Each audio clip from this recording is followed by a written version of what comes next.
Chapter 1. The Great Zhou, Imperial Capital. In a courtyard at the corner of the eastern suburbs, the sound of clanging echoed in the early morning. "Brother, it's time to get up. Today is the day of the Xian E-Guard assessment."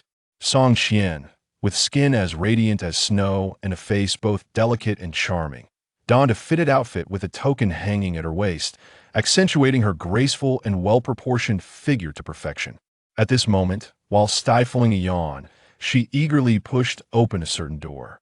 Upon seeing that the young man inside had already dressed and was seated at his desk reading, a hint of disappointment crossed her face as she greeted him. "Brother, still reading the spring and autumn annals?" "Indeed, studying history cultivates wisdom. There is no harm in reading more." Song Xian discreetly placed the book into the drawer, then raised his hand to gently press down on his sister's head, pushing her out as she attempted to enter. "You're no longer a child. How can you casually invade a man's room?" Song Xian let out a soft huff, glancing at the words Jean Ping may hidden in the desk drawer. A mischievous smile appeared in her eyes as she exclaimed, "Father, brother is reading inappropriate books." Before she could finish, Song Xian swiftly covered her mouth with one hand and wrapped the other around her neck, giving her a stern look as he muttered, "A string of candied hawthorns." Song Xian wiggled her two slender fingers, swaying them side to side. "Two strings. Deal." Song Qian's face brightened, and, with a beaming smile, she lowered her voice. "Brother, when will you let me have a look at that spring and autumn annals?" Song Xian shot her a disapproving glance. Given her carefree demeanor, if that ancient text were to fall into her hands, it would be discovered by their parents in less than 3 days. He didn't care about his image in her eyes, but he certainly didn't want to suffer embarrassment in front of their parents. Their father, Song Xuan, was practicing martial arts in the courtyard. Upon hearing his daughter's call, he wiped the sweat from his brow and stepped inside. "What mischief are you two up to now?" "Nothing." Song Xian nonchalantly walked out of the room, smiling. "Today is the Xian E-Guard assessment. I told Xian to stay beside me and not to act recklessly during the assessment. This little girl is still unconvinced. She must heed your brother's advice." Song Xuan stretched his limbs, the sound of cracking bones echoing as he turned to face Song Xian with a serious expression. "Although our family has a long-standing connection to the Xian E-Guard, your assessment is merely a formality. Nevertheless, do not take it lightly or carelessly. Every year, the casualty rate during the Xian E-Guard assessments exceeds 50%. Xian, your temperament has always been impulsive and lacks the steadiness of your brother. While you may act as you please in daily life, during the assessment, you must listen to your brother. Do you understand?" Song Xian pouted, feeling somewhat defiant. She cast a resentful glance at the composed Song Xian. Though she felt disgruntled, she dared not argue with their father. Their father had a fiery temper. If he were truly angered, he wouldn't care whether she was his daughter and would not hesitate to use his belt on her. Unconsciously, Song Xian cast a subtle glance at the 7 wolves belt around their father's waist. A gift craft, but what a delightful comrade to indulge in wine and revelry. "Is it wrong for me to wish to conserve some coin?" In the grand hall of the inspection department, Director Zhao Dizhus was sipping tea while perusing documents when he heard footsteps approaching and looked up. "Uncle Zhao," Song Xian called out with a cheerful smile. Zhao Dizhus nodded amiably, lifting his teacup and inquiring, "This is fine goji berry from Mingzhou. I've heard you've been frequenting the pleasure quarters lately. Would you care to take some home to replenish your vitality?" "Ah, no need for that," Song Xian replied with a somewhat strained smile. The pleasure quarters were merely a place he had visited out of curiosity.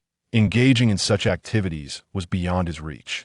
After all, he was still a novice in his practice, and his current cultivation hadn't yet reached the stage of releasing Yuan. Zhao Dizhus nodded knowingly. Young folks enjoy their fun, but moderation is key. Considering that Song Xian, the young lady, was also present, Zhao Dizhus refrained from saying more. After sipping his tea, he retrieved a document from his desk and turned to Song Xian. "Have you ever taken a life?" Song Xian shook his head. As a resident of the imperial capital, working a government job from 9 to 5 under the constraints of the Xian E-Guard, he was greeted with smiles and deference on the streets. In such circumstances, where would he find the opportunity to kill? The assessment for promotion to a second-tier Xian E-guard primarily involves taking lives. Zhao Dizhu's exhaled softly over his teacup, adopting a serious tone. You ought to understand that third-tier Xian E-guards merely drift through their days, mainly interacting with ordinary citizens. However, second-tier guards frequently embark on missions, inevitably encountering all manner of vicious criminals. Many of these individuals are warriors from the underworld, and some reckless youths do not care whether you are an official. They might resort to violence at the slightest provocation. Thus, the ability to kill is an essential skill for a second-tier Xian E-guard. As he spoke, he handed the document on the table to Song Xian. The assessment tasks within are the simplest I have specially selected. You and your sister may choose one, and then proceed to take a life. Song Xian glanced at the document and tapped his finger on the third task. Uncle Zhao, let's go with this one. Zhao Dizhu's looked at it. The task to eliminate bandits at Langlang Mountain? He nodded in agreement. Very well. Though the bandit stronghold has many members, they lack formidable experts. Exercise caution if you eliminate a few minions. Your task will be deemed complete. Remember, you must not wear official attire, and you must carry out the deed yourself. Should you resort to deception and get caught, there will be no place for you in the officialdom thereafter. I understand, Uncle Zhao. Upon leaving the inspection department, Song Qian could no longer contain her chatter. Brother, why didn't you choose the first task to eliminate the flower thief recently active outside the city? It seems much easier than dealing with bandits. Song Qian shook his head. The first task is too unpredictable. What if that fellow doesn't appear for a month? Will we be forced to wait outside the city for an entire month? Song Qian tilted her head in contemplation, touching her pretty face with a smirk. That's not difficult. He'll dress in vibrant attire and saunter around outside the city. I'm sure I can lure out a lecher. Song Qian flicked her forehead lightly. How boastful. Upon returning home, their father had already gone to the office, while their mother was busy sewing. Noticing the siblings' return, she hurriedly asked, "Is the assessment over?" "Not yet." Song Qian waved her hand at her mother. "We're just gathering some supplies. We'll be setting off shortly." Upon entering the room, Song Qian began to rummage through the contents within.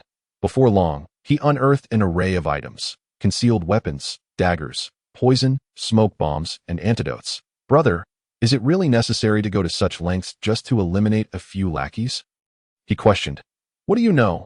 Song Qian shot him a glance. "The world of martial arts is perilous. Countless heroes have met their demise at the hands of mere minions, compared to those seasoned veterans. We are nothing but fledgling novices. Thus, taking precautions for our survival is never a bad idea." As he spoke, he picked up a heart-protecting mirror to hand to his sister. Song Qian, somewhat disdainful, patted her ample chest. "This contraption is quite constricting. Can't I forego wearing it? You can either put it on yourself or I shall assist you in doing so. The choice is yours," Song Qian insisted, with a huff. Song Qian reluctantly accepted the heart-protecting mirror and tucked it into her clothing, then glanced down at the array of vials her brother was handling. She pointed at one. "Brother, what is this potion?" "Love powder." "What?" "An aphrodisiac." "Lower your voice." Song Qian glanced towards the door, lowering his tone. "You seem to know quite a bit." Song Qian chuckled awkwardly. "That's all thanks to your excellent teaching." "Brother," noticing her brother ignoring her, she grew anxious and asked, "Brother, what do you need that love powder for? Are the girls in the brothel not satisfying enough for you, with the flower thieves emerging from outside the city? Could you possibly be one of them? If you truly have such interests, take me along next time. I can keep watch for you." Song Qian twitched his lips. "You are truly a wonderful sister." He then patted the vials in his arms and said in a hushed tone, "Poison is ineffective against powerful experts, but love powder is not poisoned. If used at the right moment, even innate masters can be brought down." Song Qian remained skeptical. "If it's not poison, then what is it?" After pondering his words, Song Qian replied earnestly, "It's a health supplement for enhancing enjoyment."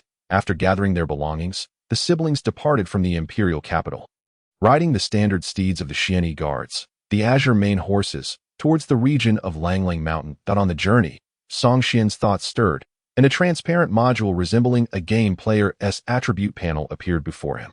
Name: Song Qian. Age: 20. Identity: third-class guard of the Xian realm. Cultivation of essence: Qi, and spirit in unison. Ninth layer of postnatal realm. Reputation in the martial world. A fledgling. Pet. Azure main horse of the Xuan guards. Internal cultivation technique. Puryang Wuji boy technique. Heavenly human level technique. Family heirloom Xianbing skill. Innate level technique. Martial skills. Basic fist and foot techniques of the Xuan guards. Basic sword techniques. Basic dagger techniques. Beginner level throwing skills for concealed weapons. Beginner level iron cloth shirt. Beginner level lightness skill grass on the fly. Equipment. Standard soft armor of the Xuan guards. Standard longsword. Dagger. Concealed weapons. Various poisons. Task.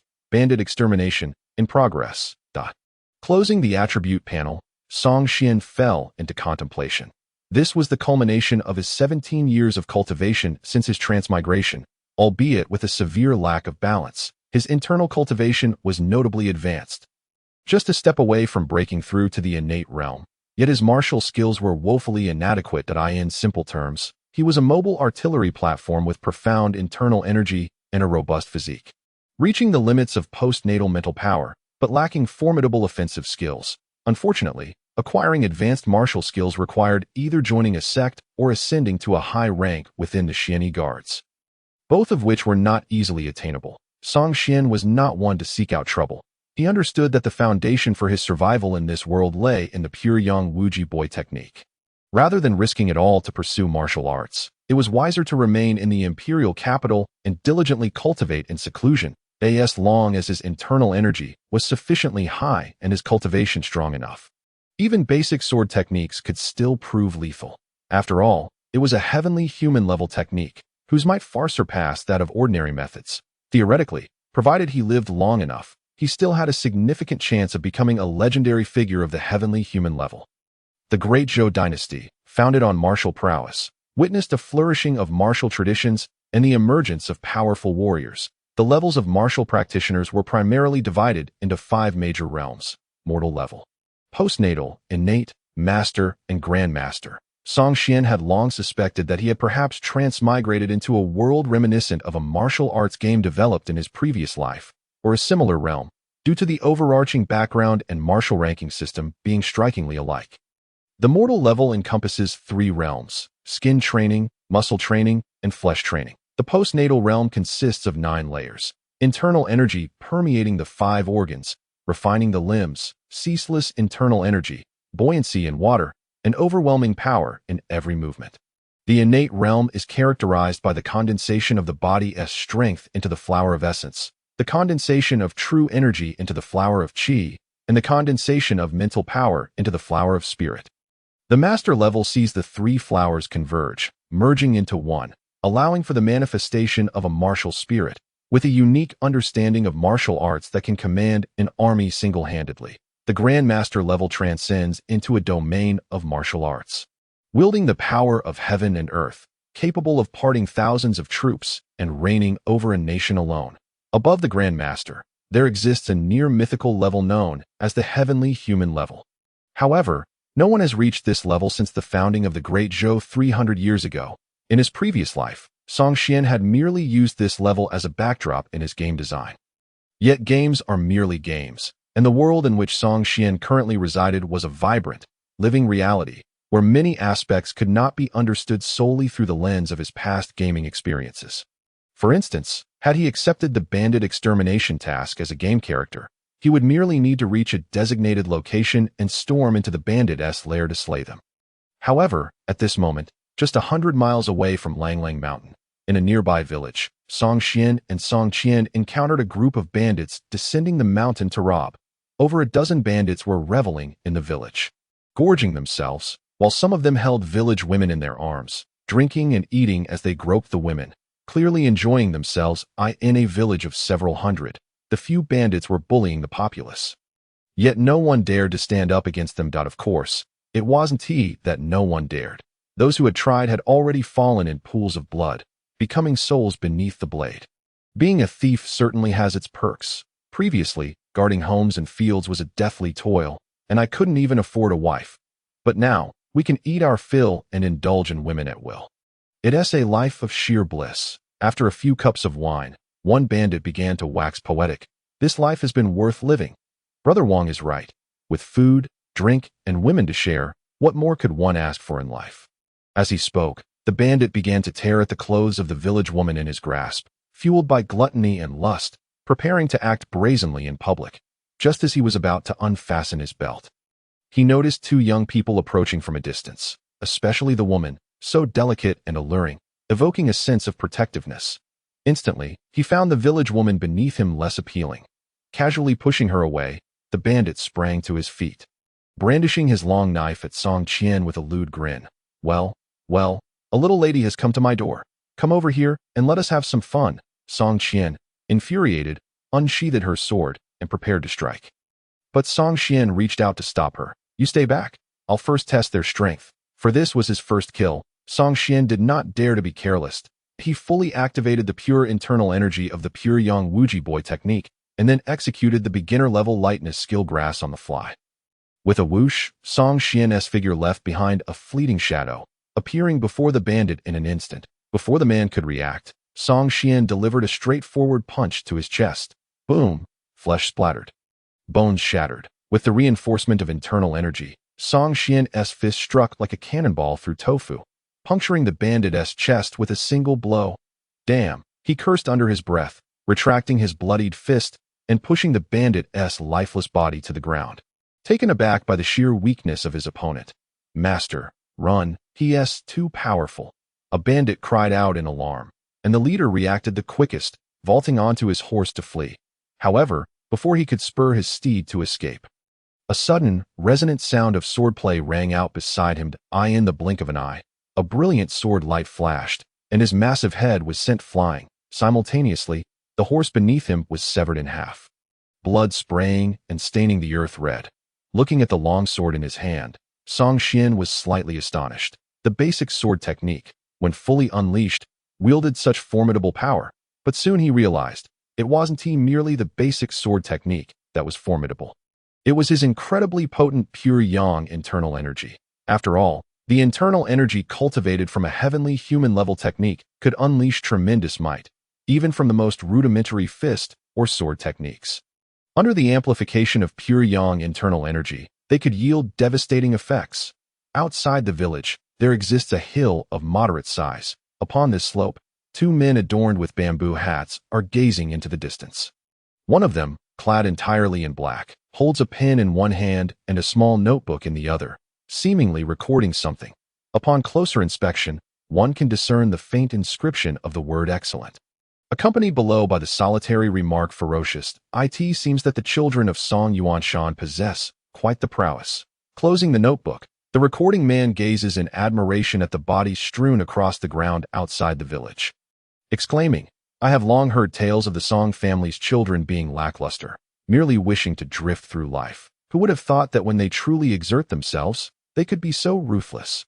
The other man nods, chuckling, Indeed, this has surpassed my expectations. With a single punch, he pierced a man's chest. Xuan must have refined his family's inherited ice-cold technique to an advanced level, among those at the acquired realm.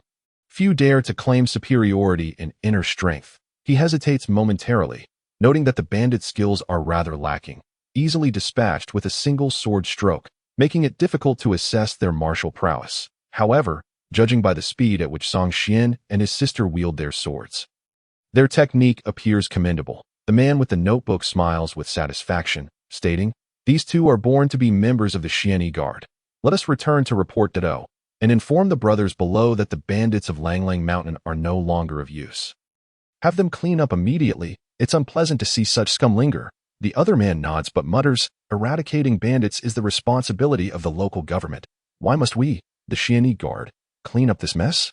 It seems the local authorities are quite ineffectual. The man in black sighs, Let us go. That is a concern for our superiors, not for us to fret over. With that, the two lightly touch their toes to the ground and swiftly dart away, vanishing into the woods like arrows to the village entrance. Xuan withdraws her long sword from the neck of the last bandit, deftly twirling the blade to shake off the blood, then glances at Xuan with a hint of pride. Brother, killing is far simpler than I imagined. I can't believe you prepared so many potions and vials. They were utterly unnecessary. The less we need them, the better. I would prefer never to use them in my lifetime. Xuan exhales, feeling a twinge of discomfort at having taken a life for the first time, while his sister, Song Qian, smiles with not a trace of fear. Her demeanor truly seems suited for a killer. Now that the task is complete, may I remove this heart-protecting mirror? It's quite uncomfortable that yes, she speaks. Song Qian reaches toward her chest. Song Qian shoots her a stern look, saying, remember, there are countless masters in this world. Do not let the slaying of a few petty thieves inflate your sense of invincibility. Understood, Song Qian shrugs, ultimately refraining from removing the heart-protecting mirror under her brother's watchful gaze. Caution, caution, I understand. You've been saying that for over a decade. Accompanying her brother on her first mission of killing, Song Qian feels elated. Ever since she was a child, she harbored dreams of being a chivalrous heroine wandering the world with a sword. However, her brother's overly cautious nature had always confined her within the capital, delaying her aspirations. Fortunately, this year, as she turned 18, her long-cherished dream of aiding the weak and punishing the strong finally began to unfold. As she sheaths her sword, she turns to the villagers, only to find her once beaming mood dimmed. Instead of the grateful and admiring gazes she anticipated, she is met with expressions of fear and trepidation. What does this mean? I, the heroine, have vanquished your bandit troubles, and yet you express no gratitude. Instead, you look at us as if we are venomous snakes. Do I appear so fearsome?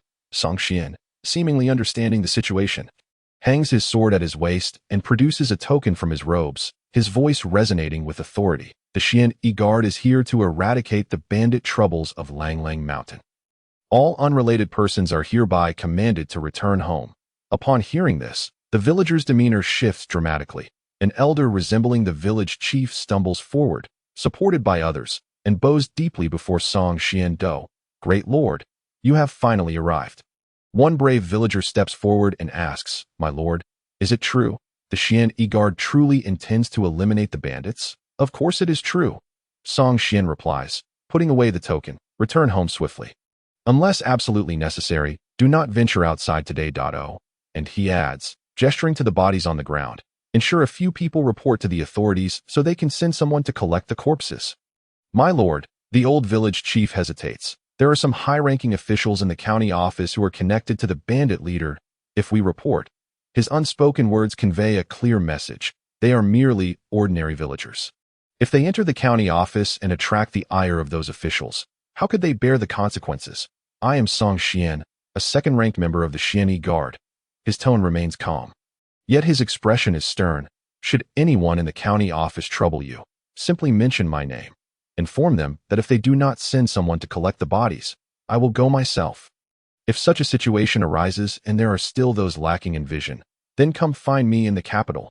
Yes, Song Qian interjects. Once we reach the capital, you can easily inquire about our residence. My brother is quite well known there, the master of the Xian Guard, the charming prince of the brothels. They are indeed referring to her brother, Song Qian. Clearing his throat, Song Qian interrupts his sister, then points to the corpses on the ground. Well then, shall we get to work? Huh? What work? Song Qian blinks, confused. With the enemies dead, do we really need to dismember the bodies? Search their pockets for any stolen goods. Song Qian shoots her a look. We do not touch the corpses. Do you have no sense of professionalism? How have I taught you for all these years? Oh. Song Qian quickly realizes her mistake and cheerfully begins rummaging through the pockets of the bandit corpses, occasionally exclaiming with surprise, brother, this one has silver. Brother, look, this bottle resembles the health supplements you carry. Oh, and here is a book. Song Qian turns to see what is happening. What is this? Did they drop a skill book after killing a few minor foes? He takes the book from Song Qian, filled with excitement, and opens it. Then, Song Qian's disdainful voice rings out. Song Qian, at a loss for words, tosses the book to the ground and stomps on it in frustration. Damn it, a Spring Palace manual. What a letdown. Leaving the village, the two head towards Lang Lang Mountain. Brother, are we really going to the bandit lair to eliminate them? Song Qian asks, a hint of excitement in her voice. She had always heard tales of wealth and power that came with such endeavors, and now her brother was taking her along for a grand adventure.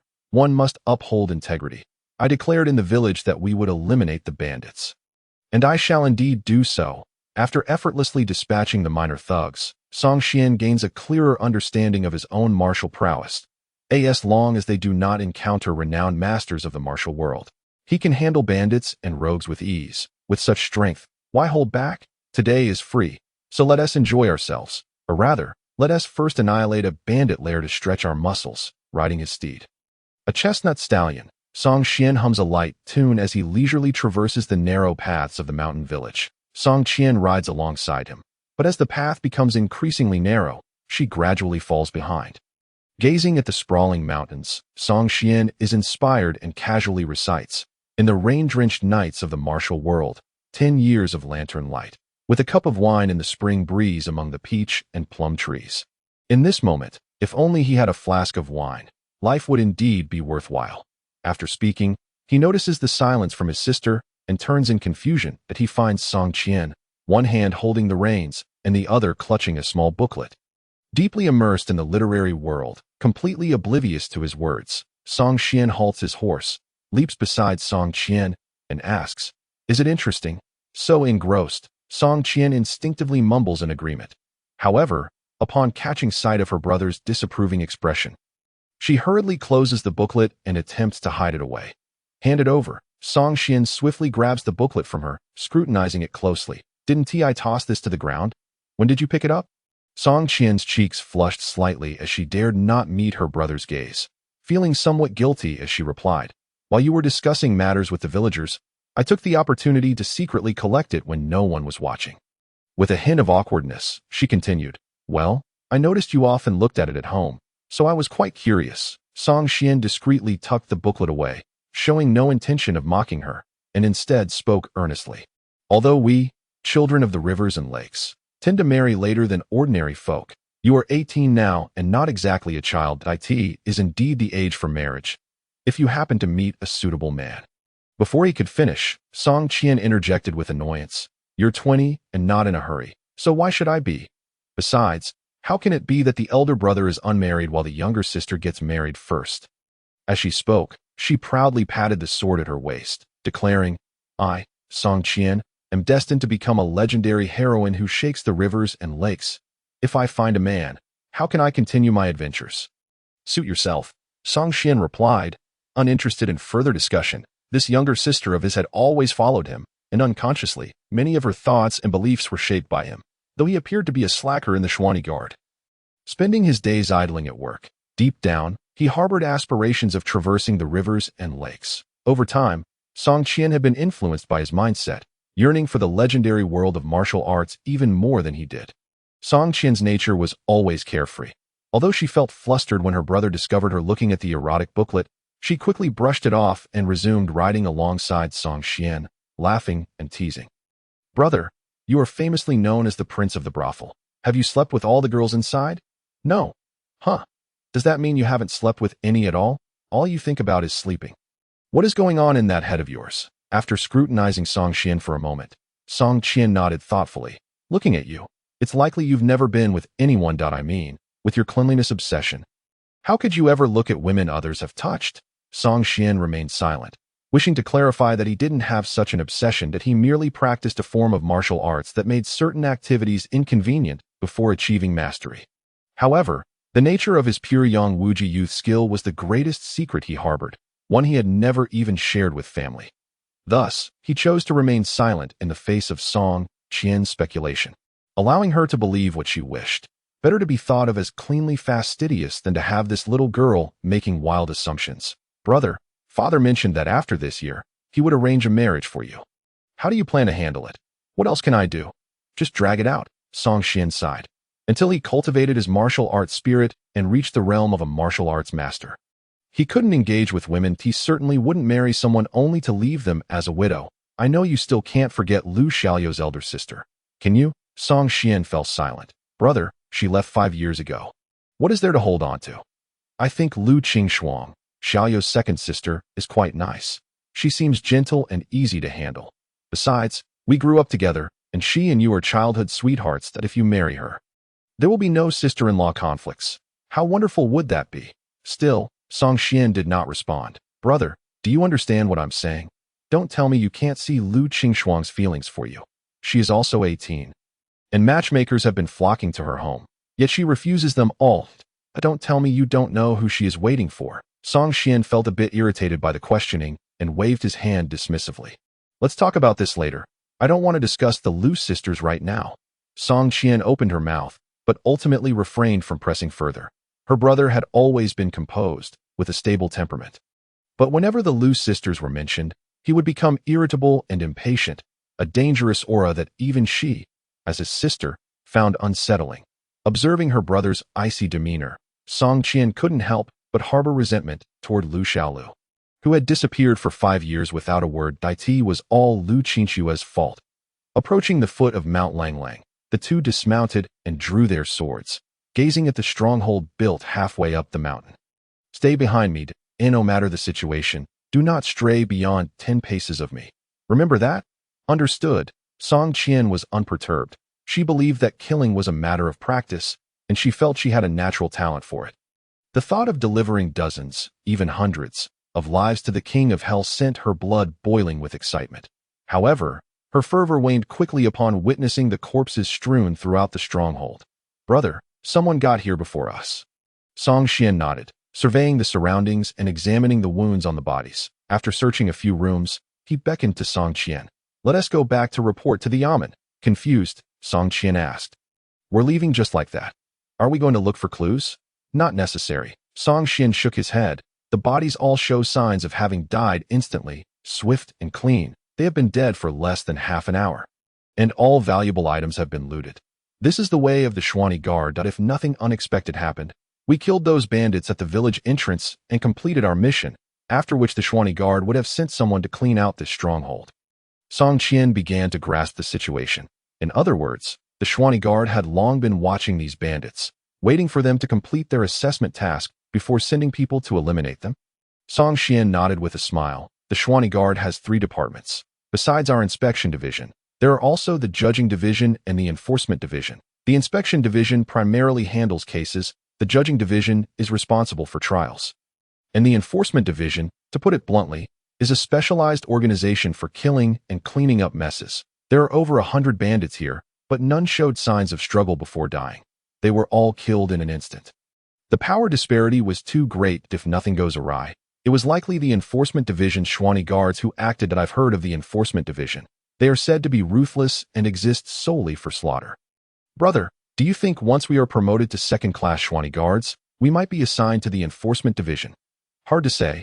That depends on the relationship between our father and Uncle Zhao, and how solid that is. Their father, Song Yuanshan, had mentioned more than once that he and the head of the Xuan Guards Inspection Division, Zhao Dezhu, were childhood friends who grew up together, their bond strong as life itself. As long as Uncle Zhao did not give the nod, the Enforcement Division would be powerless. Song Qian sighed, hoping Uncle Zhao would be supportive. While she thought killing was not particularly challenging, she did not wish to enter the Enforcement Division and become a machine for slaughter. Song Qian narrowed his eyes, rubbing his forehead. Over the years, he had occasionally let slip words from his previous life without realizing it, and Song Qian had unknowingly picked up on them. This little girl was increasingly resembling a time traveler. The Xuan Guard of the Great Zhou, a privileged organization that struck fear into many. Although the 3 departments of the Xuan Guard were interconnected, they were relatively independent, each with its own offices. Typically, hereditary members like Song Xian and Song Qian served in the inspection division.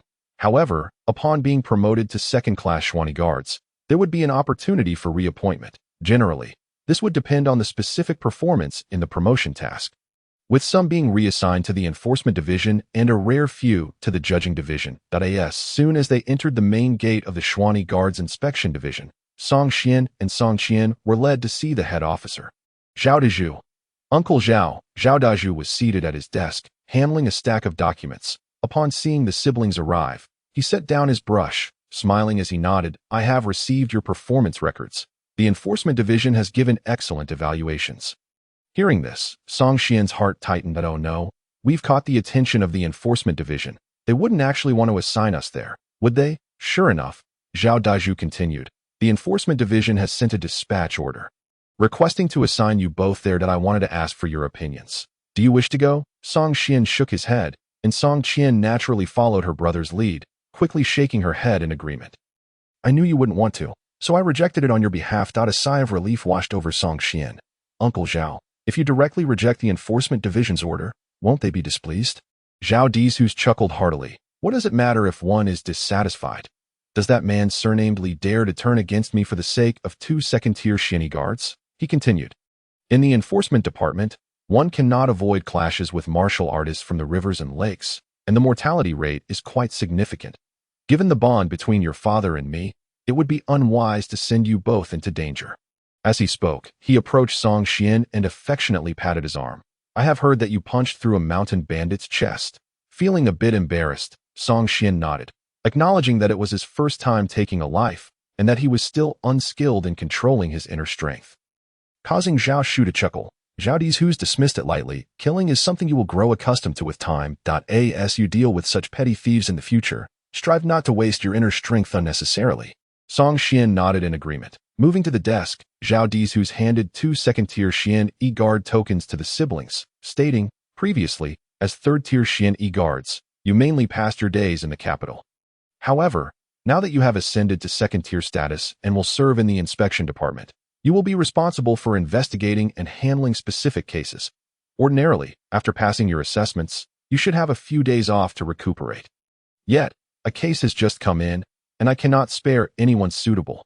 Thus, I am entrusting this matter to you both. With that, Zhao Dizhu's retrieved a document from the drawer and handed it to Song Xian.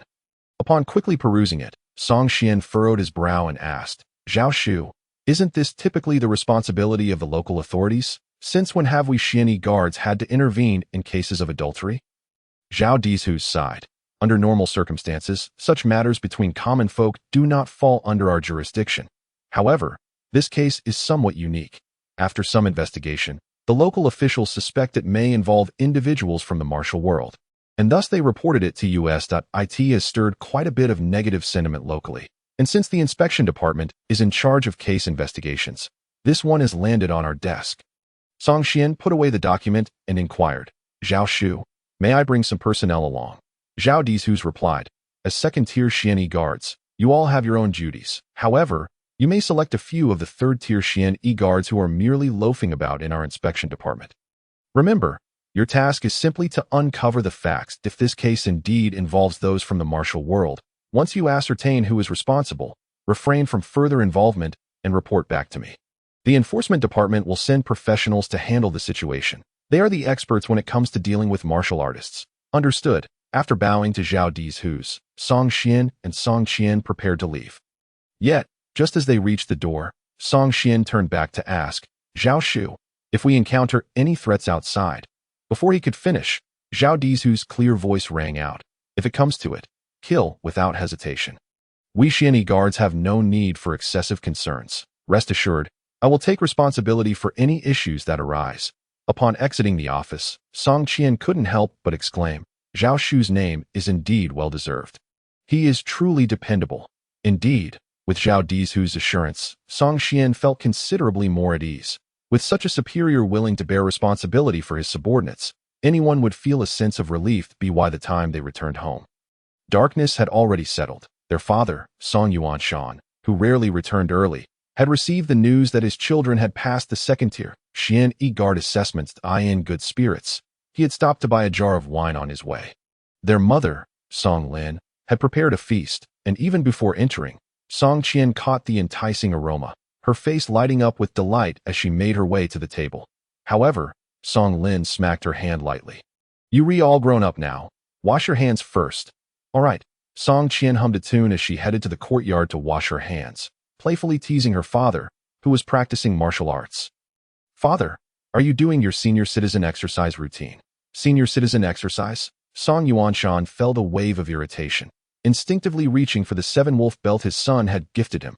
However, upon realizing he was wearing loose home attire today, he remembered he didn't need a belt. Stop picking up nonsensical phrases from your brother. He can say whatever he likes. You, as a young lady, should conduct yourself with more decorum. Who would dare marry you if you continue this way? Song Qian retorted nonchalantly.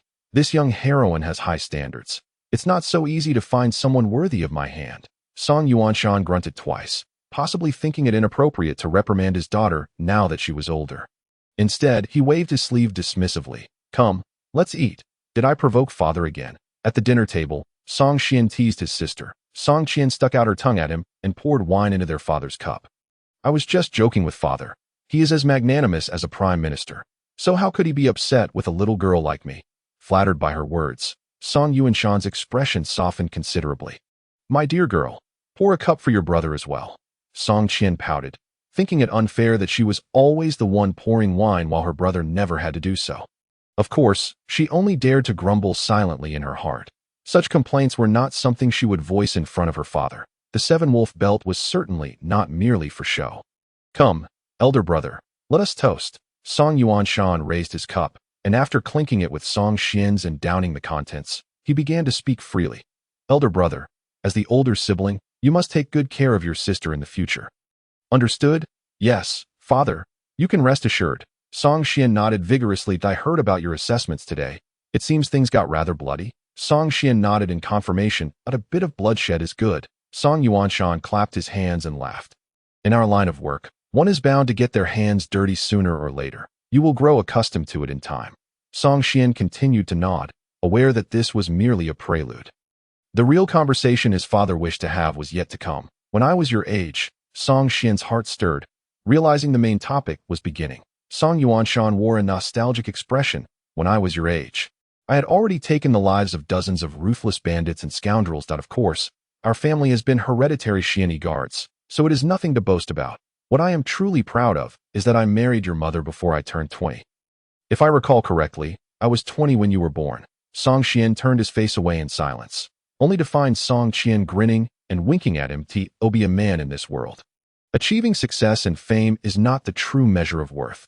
Raising a large family is the real accomplishment. Elder brother, I know you have some reservations, which is why I have refrained from discussing marriage with you. However, you are not getting any younger, and it is indeed a challenge to carry on the Song family lineage. Some matters should be considered. Song Qian rubbed his forehead, recognizing the truth in his father's words. It was difficult to refute the notion that it was time for a man to marry and a woman to be wed. He then winked at Song Qian, signaling her to intervene. Understanding his cue, Song Qian quickly poured another cup of wine for Song Yuanshan. Father, you are being too hasty. My brother and I have just been promoted to second-tier Xianyi guards, and we have yet to settle into our positions. Can't we wait a few more days? Moreover, Zhao Shu just assigned us an urgent case from out of town that requires our immediate attention. Once we complete this task, we can discuss my brother's marriage. With her words, Song Yuanshan hesitated for a moment. Well, you may handle the case, but your mother and I can consult a matchmaker in the meantime. As for the second daughter of the Lao Lu family, that girl Qing Xuan, your mother and I are quite fond of her. If you have no objections, we can settle this matter. After all, you were once poised to betroth the eldest daughter of the Lao Lu family. Before he could finish, Song Qian's expression shifted, and he abruptly set down his chopsticks, rising to declare, Father, Mother, please enjoy your meal. I am full and will return to my room. With that, he turned on his heel and departed. Indifferent to how his father's reaction might be, this child, Song Yuanshan's cheeks trembled with anger. He has grown too defiant to heed his father's words. Song Lin grasped his arm, chiding, Did I not tell you to refrain from mentioning the marriage? Why did you have to bring up the eldest daughter of the Lao Lu family? Song Yuanshan opened his mouth, smacked his forehead, and wore a look of regret. After a few drinks, he had let slip his tongue. It had been 5 years. Why had this child yet to overcome that hurdle in his heart? Sighing, he resumed drinking, deciding to let it be. After all, he could not control him forever. Could he? The meal ended in discontent. After the lights were extinguished, Song Qian stealthily approached the door of Song Xian's room, whispering, Brother, open the door. I have something to discuss with you. Inside the room, Song Xian sat cross-legged, practicing the pure young Wuji child skill. In the darkness, his internal energy manifested as golden rays, weaving through his vital organs that a faint golden glow even emanated from his skin, rendering him akin to a golden deity. Upon hearing Song Qian's voice, Song Qian gradually ceased his practice and replied indifferently, It's late. We can talk tomorrow on the way. Song Qian acknowledged with an "oh," tiptoeing back to her own room. In the courtyard, Song Yuanshan and his wife secretly observed this scene before cautiously returning indoors. After closing the door, Song Yuanshan sighed helplessly, reflecting on the years past. His son had indulged in various entertainments with Lu Xiaolu, leading him to believe that he had moved on. Yet, he lamented, Why must my Song family have such a romantic fool? I refuse to believe that there aren't good girls in the world. Just because Lu Qingxua left without a word doesn't mean my son cannot find a bride. The next morning, as dawn broke, Song Qian found herself outside Song Xian's door, eagerly knocking. Upon opening the door, Song Xian, with a displeased expression, flicked her forehead with his finger, saying, "Song Ernie, how is it that you possess such boundless energy every day?" Song Qian, rubbing her forehead and grinning, replied, "Isn't it because I have to go on a business trip today? Just the thought of it makes me so excited I can't sleep." Song Xian scrutinized her attire. She was clad in a standard black robe of the Xian Guard, which lent her a more valiant demeanor, complemented by the long sword at her waist. "Wait a moment," he said, retreating into the room to gather his various belongings before signaling to Song Qian with a nod of his head to the sword resting beside his bed. "Let us depart." "Okay." Song Qian quickly followed, lowering her voice to ask, "Aren't we going to inform father?" Song Qian shot her a look, gripping her arm as they exited the door, having irritated old Song yesterday. Approaching him now would only invite scolding. As the capital of the great Zhou dynasty, this ancient city thrived under the imperial presence. Even at dawn, the streets bustled with shouts, the whinnies of horses, and the sight of city guards patrolling, regardless of the pedestrians or the vendors, all displayed a look of trepidation upon seeing the siblings clad in the Xian Guard's robes. The Xian Guard was synonymous with imperial authority, a legitimate institution of lethal force, evoking fear in all who beheld it. Choosing a mutton soup restaurant, Song Xian ordered 2 servings of mutton soup and 10 baked flatbreads, and together with Song Qian, they devoured their meal heartily.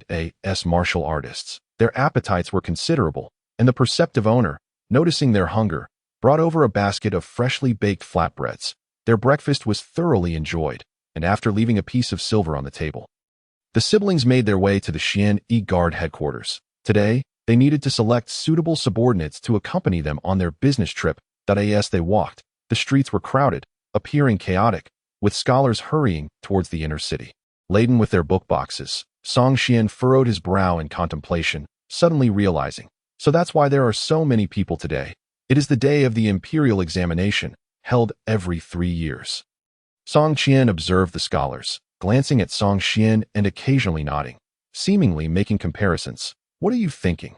Song Xian casually inquired. With a slight tilt of her head, Song Qian laughed. "They say scholars are refined and cultured. But after watching them for a while, I see none with a demeanor as distinguished as yours. For some reason, in comparison to you, they seem rather lackluster." Song Xian chuckled. "Isn't that obvious? I practice the child skill. My pure young internal energy refines both body and spirit. How could mere scholars, untrained in martial arts, possibly compare?" Upon entering the Xian Guard's inspection office, Song Xian found no trace of Zhao Dizhu's. It was said that old Zhao had been summoned for a meeting at dawn by the commanding officer of the Xian Guard. Initially, Song Xian had intended for Zhao to arrange a few personnel for him.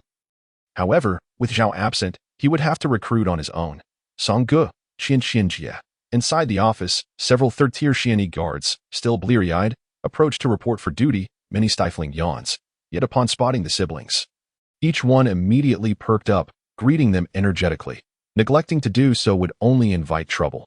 Song Xian was a well-known figure among the Xian guards, amiable and easygoing, earning him a good reputation. In contrast, Song Qian was a formidable presence, akin to a queen among the third-tier guards, with nearly everyone in the inspection office having received her reprimands at some point, though she appeared obedient and docile in front of Song Qian. When out alone, she commanded respect and fear as the renowned Qianjie in the capital of the Great Zhou. Who would dare to disregard her? Song Qian nodded slightly, remaining silent beside Song Xian, as she usually played the role of a supportive younger sister when her brother was present, allowing him to speak first. With a cheerful demeanor, Song Xian addressed the gathering third-tier guards. "I just received a case yesterday and need to travel to the nearby county. Is anyone interested in joining?" As he spoke, he received no response. The guards either gazed at the sky or stared at the ground, showing no inclination to accompany him. Why would they want to leave the comforts of the capital to embark on a potentially perilous and unprofitable journey to a small county? Realizing no one would volunteer, Song Xian was not surprised. He too had once been a third-tier guard. Enjoying the leisure of the capital, he fell silent, stepping back behind his sister, smiling faintly at the young men before him. "Close the door, let Song Qian handle it." Seeing this, The previously indifferent third-tier guards suddenly braced themselves, some instinctively taking a step back. Song Qian, gripping the hilt of her sword, spoke with a chilling tone. If you refuse to listen to reason, then let us delve into a topic devoid of logic. With that, she extended her slender fingers, pointing at each of them. I will randomly select 3. Whoever I choose must go. Dare to refuse, and I will kick you where it hurts. Though her words were somewhat crude, none dared to dismiss them as mere jest, for Song Qian was indeed one who would follow through on her threats. Lu Xiaolu. She pointed first at Lu Xiaolu, whose round face displayed a resigned smile. Though reluctant, he did not voice his dissent. After all, he had been close friends with the Song siblings since childhood. And how could he stand idly by when his brother needed assistance? Monkey. Next, she pointed at a rather wiry and somewhat unkempt young man. Seeing himself chosen, Monkey felt like crying but dared not express his displeasure. He could only nod submissively, complimenting her. Qianjie has great discernment. Dinyo. Finally, she selected a burly man, towering like a giant. His dark complexion paired with his towering height made him appear as a formidable iron tower. Yet, upon being pointed out by Song Qian, his eyes glistened with unshed tears. Qianjie, can I not go? My father said he would be arranging a marriage for me in the next few days. If this falls through, how will I ever find a bride? Ultimately, Dinyo decided to join them, as Song Qian promised to help him find a suitable wife in the future, though the promise may have been somewhat fanciful. Dinyo still believed it. After all, they had all grown up in the same circle, and they trusted Song Qian's character. If he promised to find a bride, he would surely deliver. The vast expanse of the Daizhou dynasty is noteworthy. Governed by a hierarchical system comprising states, prefectures, counties, and districts, the entirety of Daizhou encompasses 9 provinces, each province containing 12 prefectures, each prefecture housing 12 counties, and each county further divided into 12 districts. It is no exaggeration to assert that a single province is akin to an independent nation. Wutio maintained control over such an extensive territory. Successive emperors have implemented numerous measures. For instance, the Daizhou imperial family, which established itself through martial prowess, places an almost obsessive emphasis on martial arts, effectively positioning itself as the preeminent martial lineage within the realm in the eyes of the emperor. Ensuring the dynasty's permanence fundamentally relies upon possessing formidable military strength. Moreover, to counterbalance the influence of martial figures in society, successive emperors have consistently bolstered the power of the Xian Wei, a shadowy enforcement agency. By the time of Song Qian, the Xian Wei had evolved into a formidable entity. Song Qian once heard Zhao Dezhu mention that as long as the emperor had not explicitly forbidden the Xian Wei from intervening, they could meddle in any matter within Daizhou. The extent of their power is truly astonishing. During Song Qian's recent mission to investigate a case in Shaan'an County, which falls under Mingzhou and lies over 800 miles from the imperial capital, the distance was manageable given the physical capabilities of a few martial practitioners. Upon arrival in Mingzhou, Huaiyan Prefecture, Song Qian and his companions, weary from their journey, rode their swift steeds into the county town. Without delay, Song Qian made his way directly to the county magistrate's office to address a case that had been escalated from the Huaiyan magistracy to the Ministry of Justice, ultimately landing at the Xian Wei's inspection office. By the time they arrived, it was already afternoon. Perhaps due to the sun's intensity and the recent lunch, the few officials outside the magistrate's office were idly leaning against the wall. Dozing off? Observing the Grand Magistrate's office, Song Qian contemplated the significance of this central hub of governance, where the magistrate's decisions could profoundly impact the lives of millions of citizens across the counties. Yet, despite its importance, the atmosphere was lax and disorganized. Apart from the drowsy officials, the place seemed devoid of activity, underscoring the neglect of governmental affairs. Xiange, Lu Xiaolu whispered, I inquired along the way. And it seems that the Huaiyan magistrate, Shen Qingyun, is a greedy bureaucrat who values wealth above all else. As the upper echelons indulge, so do those below. Corruption runs rampant throughout the Huaiyan magistracy, from the magistrate to the deputy magistrate and clerks, with no one untouched by avarice. He gestured towards the desolate office, noting that not even wealthy citizens dared to seek justice here, fearing the predatory nature of the officials within. The magistrate's office had become a realm where both defendants and plaintiffs were devoured. Once one entered, they were likely to emerge in a far worse predicament, leading to a significant decline in formal litigation. Even when disputes arose among the populace, they preferred to settle matters privately, opting to part with additional resources rather than face the magistrate's office. Song Xian discreetly scanned the surroundings of the magistrate's office, then nodded slowly with a smile. Xiao Lu, consider this. The common folk would rather suffer in silence than approach the magistrate's office for justice. Yet, a case of adultery has stirred considerable commotion here, even reaching the imperial capital's Xian Ewei.is. That not intriguing. Indeed, it is quite intriguing. Lu Xiao Lu chuckled in agreement. Song Qian, feeling somewhat perplexed, furrowed her brow and interjected, "Could you two gentlemen speak more plainly?" "What is so intriguing about this?" Song Qian clarified. "Typically, when an incident occurs locally, attempts are made to conceal it. Only when it becomes impossible to contain the matter does it get escalated. Yet here we have a case from a county town that has escalated all the way to the Xian Ewei in the imperial capital. What do you make of that?" Realization dawned on Song Qian. It suggests that the provincial governor or the state shepherd may have suppressed the case, forcing the Hawaiian magistrate to leverage connections to bring it to the capital. "Is that correct?" Song Qian shook his head. "A mere magistrate lacks such influence. If all is as it seems, it likely indicates a power struggle among the higher officials in the province or state, with someone seeking to exploit this case to bring down or even eliminate certain local dignitaries. That I understand now." Song Qian grasped the implication. In essence, someone is using the Xian Ewei as a tool to eliminate political adversaries. "Correct?" Song Qian nodded. "For the time being, this possibility exists, and it is quite substantial." Song Qian huffed in displeasure. "Those who play politics are truly despicable. They dare to wield the Xian Ewei as a weapon, oblivious to the fact that they may end up being cut down themselves. Brother, what shall we do next? Should we proceed with the investigation?" "Of course, we will proceed. Why should we not?" Song Qian chuckled.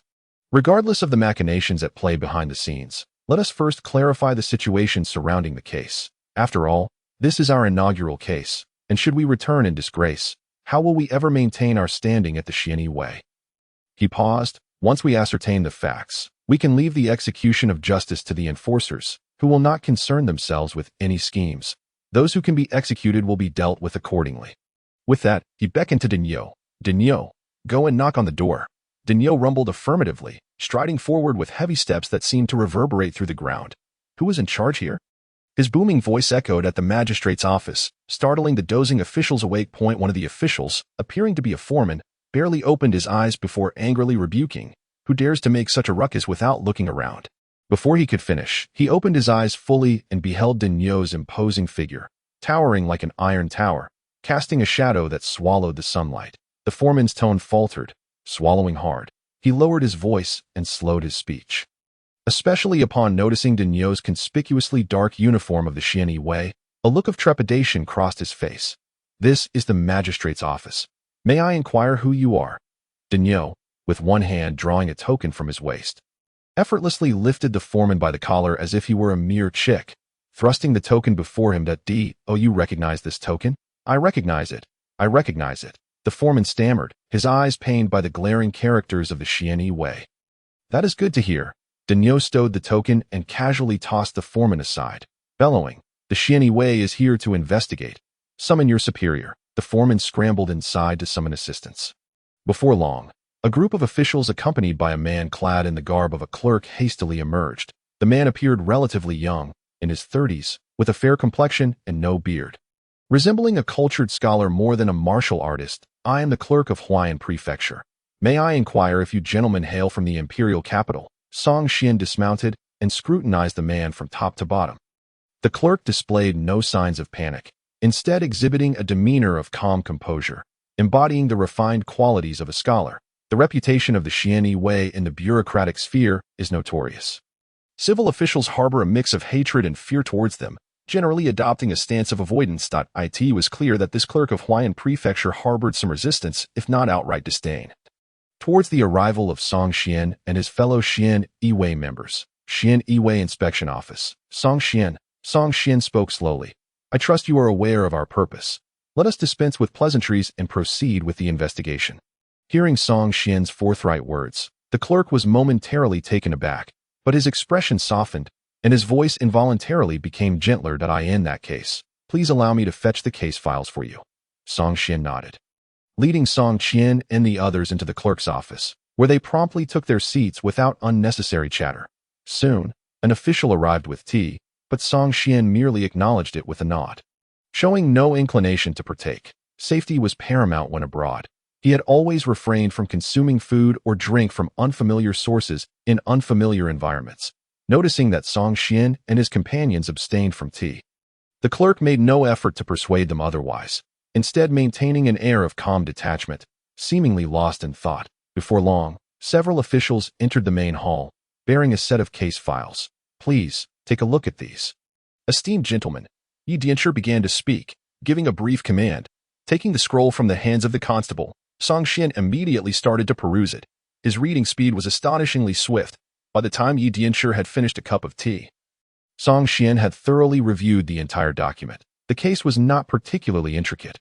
In essence, it was a matter of adultery among the common folk.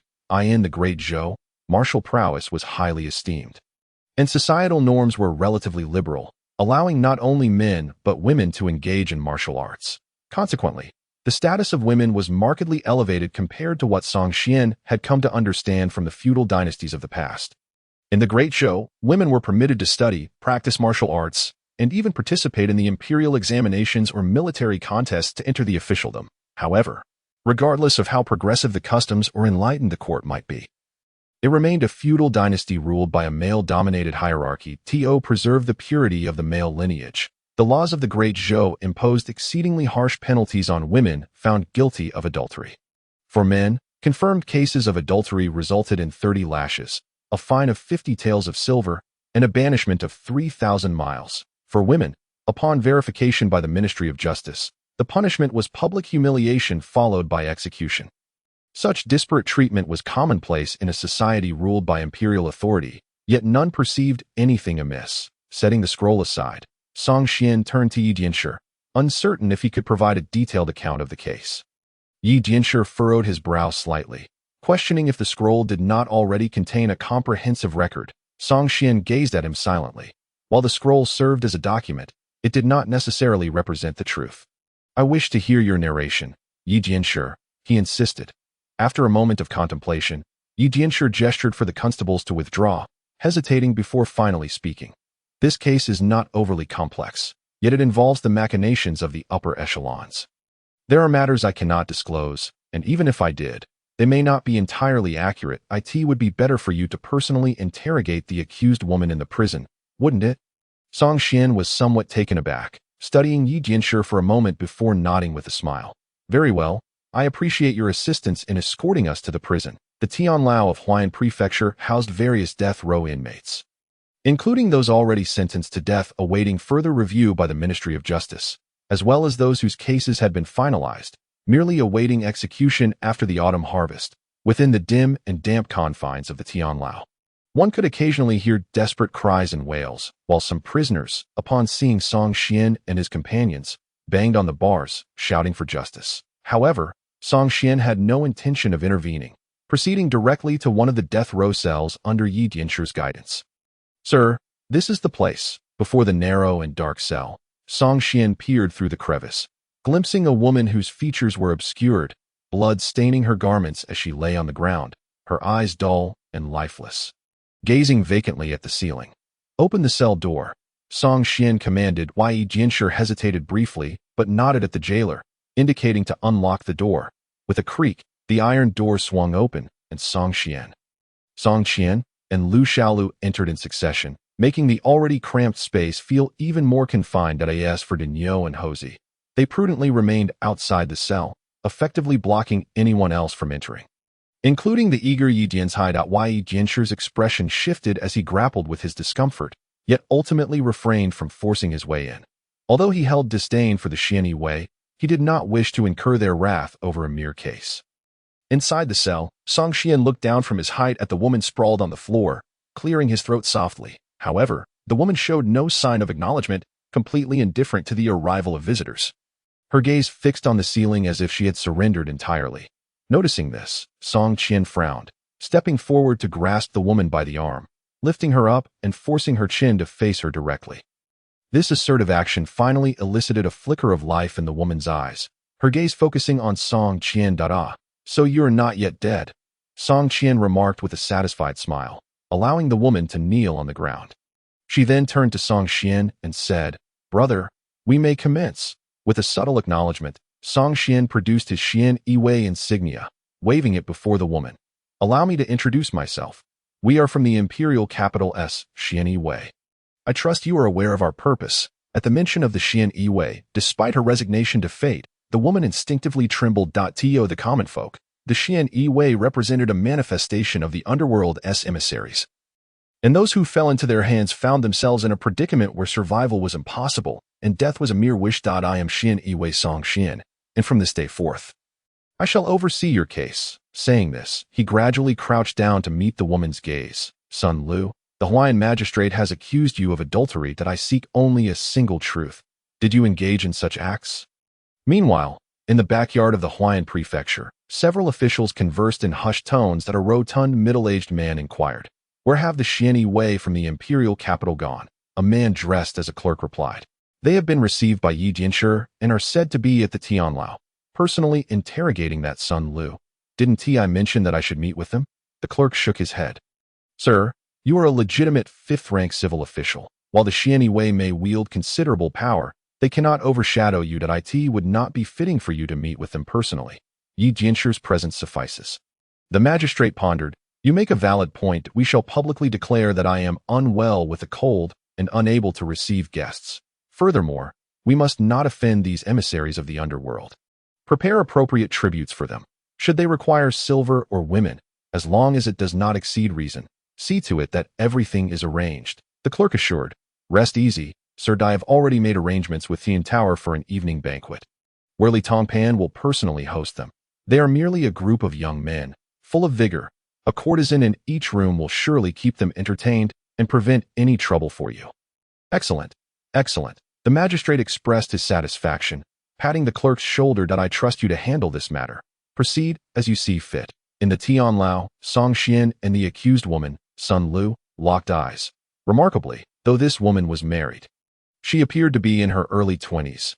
Even in the depths of the prison, bearing the marks of suffering, one could still discern her beauty upon closer inspection. Consider this carefully. This is your final opportunity. If you wish to avoid public humiliation, confess to me. Did you engage in adultery? Sun Lu, trembling with fear, hesitated to respond, glancing instinctively towards Song Xian. Yet, the next moment, her gaze returned to Song Xian. Perhaps it is better to speak to him. The Xian Yiwei woman seems formidable, while this young man appears more amiable. "Sir, I am innocent." Sun Lu knelt, tears finally streaming down her face. "I am wronged. I truly am innocent. I was coerced. I did not commit adultery. Sir, I can die, but I cannot bear the shame of being labeled an adulteress. I am wronged. I was forced. I am not guilty. Not guilty." The woman's emotions surged, fervently denying the allegations. Yet, when Song Xian pressed her for details of the events, her words became jumbled, and she struggled to articulate her account. "Enough?" Song Xian sighed and instructed the constable outside the cell, "Go fetch the husband of the accused from outside the city." He then turned to Yi Jianshi. "Kindly arrange for a few constables to accompany him." Yi Jianshi wasted no time, promptly assigning several constables to accompany the man as they hurried out of the Tianlao. Over an hour later, several individuals dragged a peasant man into the cell. Upon seeing his kneeling wife, he immediately erupted in anger. "Wretched woman, what lies are you spewing now?" Annoyed by the ruckus, Song Xian signaled to Lu Xiaolu to silence the man. Lu Xiaolu stepped forward, unsheathing his sword with a clang, admonishing, "Dare to raise your voice before the Xian Yiwei? You must be courting death." At the sound of the weapon being drawn, the man instantly quieted. Particularly upon meeting Lu Xiaoyou's cold gaze, he faltered and collapsed to his knees. "Sir, I have lived an honest life without ever committing wrongdoing. You cannot wrongfully accuse an innocent man." Song Xian, weary of idle chatter, spoke gravely. "You shall answer my questions truthfully. Should you dare utter even a single falsehood, I shall send you to the Xian Yiwei prison for dinner." The mere mention of the Xian Yiwei prison sent a shiver down the spine of not just this peasant, but even Yi Jianshi and the other officers waiting outside. That place resembled a hell on earth. Once one entered, there was no hope of leaving unscathed. "I ask you, was it you who reported your wife's infidelity to the authorities?"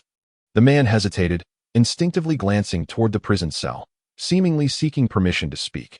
However, before he could receive an answer, Lu Xiaoyou's sword was already poised at his throat. In an instant, he capitulated. My lord, in these times, how could we common folk dare to report to the officials? Oh, Song Xian's interest was piqued. Pray, elaborate on what you know. Very well, I shall tell you everything. The man took a deep breath and began recounting his tale. I was but a tenant farmer outside the county town, eking out a living through labor for others. Though my means were modest, I managed to save a little over the years, perhaps due to the merits I accumulated in my past life.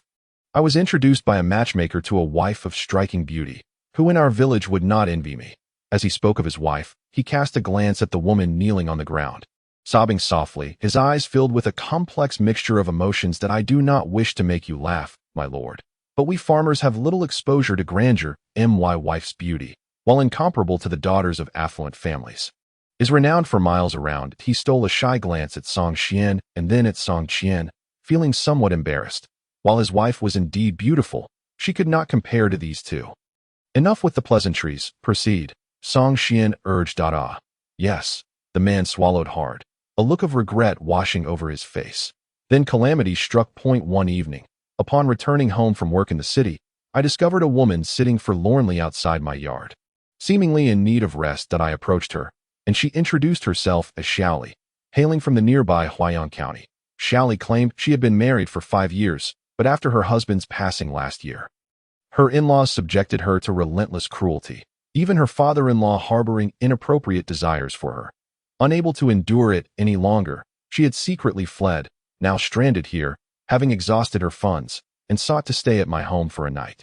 At this point, the man paused, awkwardly admitting, seeing her plight, I agreed. Song Qian let out a laugh. You were captivated by her beauty, weren't you? Tell me, if it had been an old hag seeking shelter, would you have consented? Shamed, the man lowered his head. Perhaps, yes. Song Qian waved his hand and inquired, did this woman have any connection to the case at hand? Indeed, this entire affair arose because of her. Song Qian nodded. Then continue your narrative. Xiaoli's backstory seemed pitiful, and her delicate demeanor posed no immediate threat. Thus, I was moved by compassion and acceded to her request. Song Qian turned to Sun Lu. If your husband were to bring another woman into your home, would you accept it?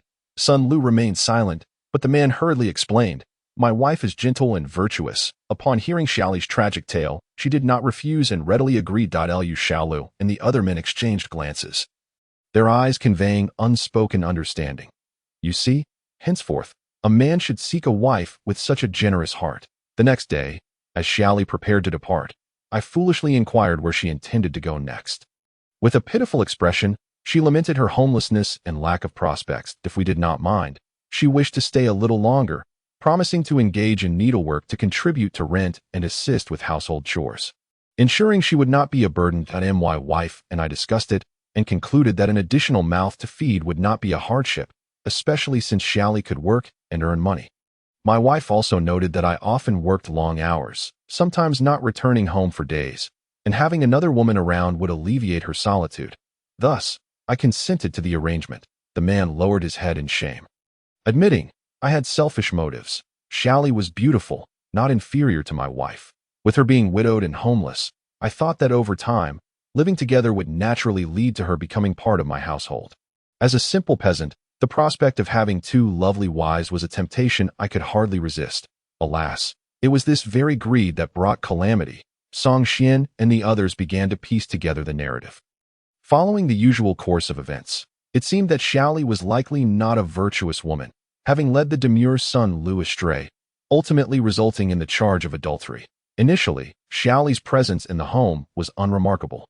I would labor in the city while my wife and Xiaoli worked on needlework and tended to our modest plot of land. Each day, returning home to see 2 beautiful women made the toil worthwhile. Yet gradually, after half a month, I sensed a shift in the household atmosphere. Occasionally, I would awaken in the night to find my wife weeping quietly under the covers. When I inquired, she merely shook her head, claiming it was a nightmare. Each time I left for work, she appeared anxious, as if she wished to speak but held her tongue. That my suspicions grew, and I resolved to uncover the truth. One day, I informed my wife and Xiaoli that I would be working away for several days. Xiaoli appeared delighted, reassuring me that she would take care of things at home, allowing me to focus on my work without worry. After bidding them farewell, I did not head straight to the city but stealthily returned home. Before I could enter, I heard unmistakable sounds emanating from within. Kicking the door open, I was met with the shocking sight of Xiaoli and my wife entwined upon the bed, unclad and engaged in intimate acts. As he recounted this moment, the man clenched his fists, his eyes reddening. Song Xian was also taken aback. The records indicated that Sun Lu had been caught in the act of adultery, but did not specify that it involved another woman. Song Qian and the others fell into contemplative silence. The laws of the Great Zhou do not seem to explicitly address the situation of a wife engaging in relations with another woman behind her husband's back. How should such a case be adjudicated? The Ministry of Justice had declared it adultery, punishable by death, which seemed excessively harsh. Does your wife prefer women? Song Xian cast a sidelong glance at the downcast Sun Lu. Matters of sexual orientation are indeed complicated. As someone educated in modern ideals, he bore no prejudice against such inclinations. What harm is there in women sharing their affections? One need only observe the courtiers in the imperial court, many of whom harbor their own male companions. Upon hearing Song Xian's inquiry, the man named Sun Buer burst into tears. If Xiaoli were indeed a woman, I could have turned a blind eye. Perhaps you could even join in. Yes? Lu Xiaolu interjected casually. Sun Buer found himself at a loss for words. Song Xian gestured for Lu Xiaolu to remain silent. Sun Buer, according to your account, that beautiful woman, Xiaoli, is not a woman? She is not. Sun Buer retorted angrily. She is a man. His endowment is larger than mine. At this, the prison cell fell into stunned silence. Song Xian nearly choked on his own saliva, the absurdity of the situation nearly causing him to double over. Good heavens, it turns out this was a case involving a cross-dressing man. Having spent so much time with Xiaoli, did you not notice anything amiss?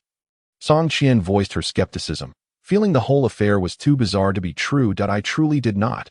Sun Buer sighed in exasperation that he is petite, with long hair and a delicate beauty, his voice soft and gentle, and his Adam's apple hardly noticeable. How could I have known? If that is indeed the case, it becomes quite difficult to ascertain the truth. Song Xian mused that in this world, women are deemed beautiful for their petite frames and small posteriors. Favoring a delicate, dainty appearance, it is challenging to determine one's gender based solely on attire, especially if the clothing is loose-fitting. Generally, assessments are made based on height, appearance, hairstyle, and voice. As a mere peasant, Sun Buer possessed little worldly experience, making him an easy target for deception. Have you apprehended the man masquerading as Xiaoli? I have not. Sun Buer shook his head, stating that the man he encountered seemed flustered and hastily pulled up his trousers before escaping through the window. It was evident that he possessed martial skills, moving with remarkable speed, disappearing in the blink of an eye. Upon realizing he was skilled, I refrained from pursuing him any further, fearful that he might retaliate with violence to silence me. Song Qian let out a soft laugh, remarking, "So, you dare not confront the adulterer and instead vent your frustrations on your wife, leading to your report to the authorities?" I did not report it. Sun Buer quickly shook his head, and when he gazed at Sun Lu, the anger he displayed upon entering the cell had dissipated, replaced by a sense of helplessness. Indeed, I was furious and struck her in the moment. But I did not report it. It was a family disgrace after all, and besides, the government office is a den of predators. How could I possibly dare to approach? Song Xian slightly nodded and turned to his wife, asking, Sun Lu, "Is what your husband claims true?" Sun Lu knelt and bowed her head, responding, "It is true." "Then do you believe you have committed adultery?" The woman wept. I did not wish for this to happen. But that man was too formidable. I had no means to resist. Furthermore, he threatened me that if I disclosed this matter, he would slaughter my entire family. He possesses martial skills, and we are mere common folk. We cannot afford to confront someone like him. Since you did not report it, how then did your wife end up in the celestial prison as a condemned prisoner? Sun Buer replied helplessly. After I struck her, my anger subsided considerably. Upon reflection, had I been in her position, I too would have felt powerless when faced with such a skilled martial artist, aside from enduring the humiliation. How could one dare to resist? Admittedly, my own greed led to this calamity. I coveted her beauty, allowing the wolf to enter my home, in our humble farming household. When such misfortune strikes, we can only accept our fate, swallow our grievances, and dare not speak out. And how did your wife come to be imprisoned? Sun Buer's face turned crimson with shame as he recounted later events, though I know my wife is not to blame. It still pains my heart to think of it. One day, after drinking too much, I beat her and hurled insults, accusing her of shamelessness and failing her duties as a wife. My voice was raised. And coincidentally, that day, officials came to our village to collect taxes and overheard us. Without a second thought, they bound my wife and took her away. As he spoke, Sun Buer began to weep again. I am powerless. I am not a man that I was angry with her, but I also knew it was not her fault. My lord, a day spent as husband and wife equates to 100 days of grace. My beating and scolding were merely an outlet for my frustrations that I never intended for her to face death. Song Xian turned to the attentive Yi Jianshi outside the cell and asked, "Were the officials who apprehended Sun Lu your men?" Yi Jianshi shook his head. They were from Li Tongpan's office. Song Xian acknowledged this with a sound and inquired of Sun Buer, "Did you not inform the authorities of your wife's situation?" "I did."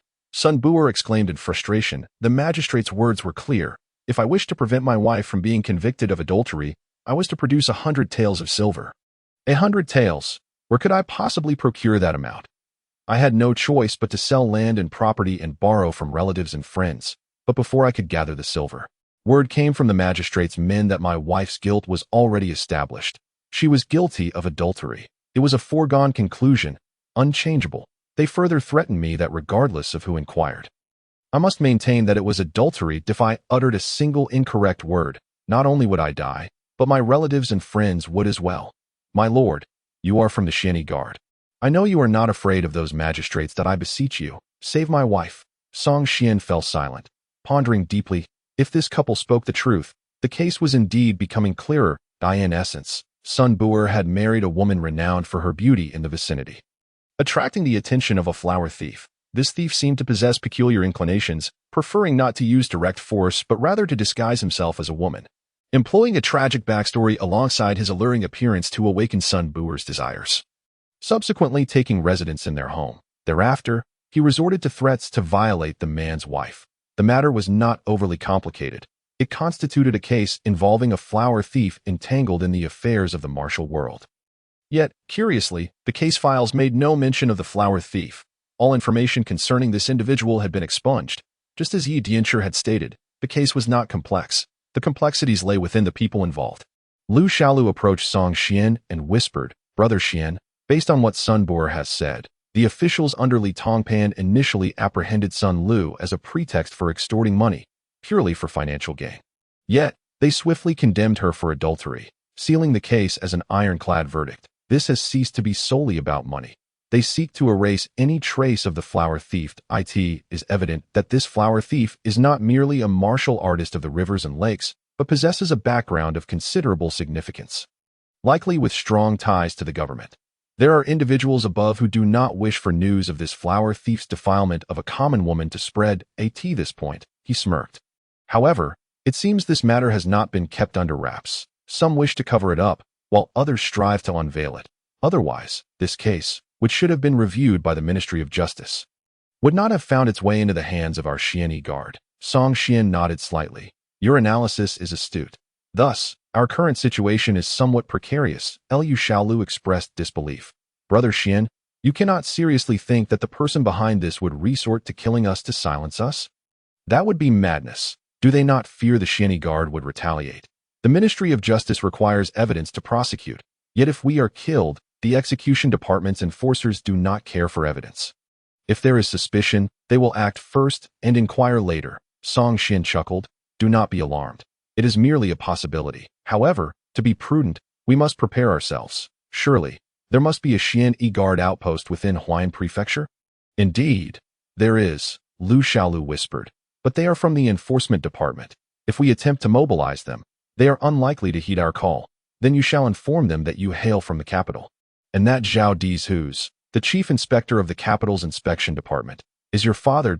If anything happens to you, he will not let them off lightly. You are a seasoned rogue in the capital. Do not tell me you lack the means to pull rank." Lu Xiaolu hesitated. Brother Xian, is this reliable? If old Zhao finds out, will he not deal with me? You seek neither power nor fame. Moreover, your position in the Xianyi Guard is a legacy from your ancestors that none can touch. You are merely an old rogue. Why would you fear old Zhao's retribution? Furthermore, before leaving the capital, Uncle Zhao assured us that if anything arises, we We could invoke his name. He would manage even if the sky were to fall.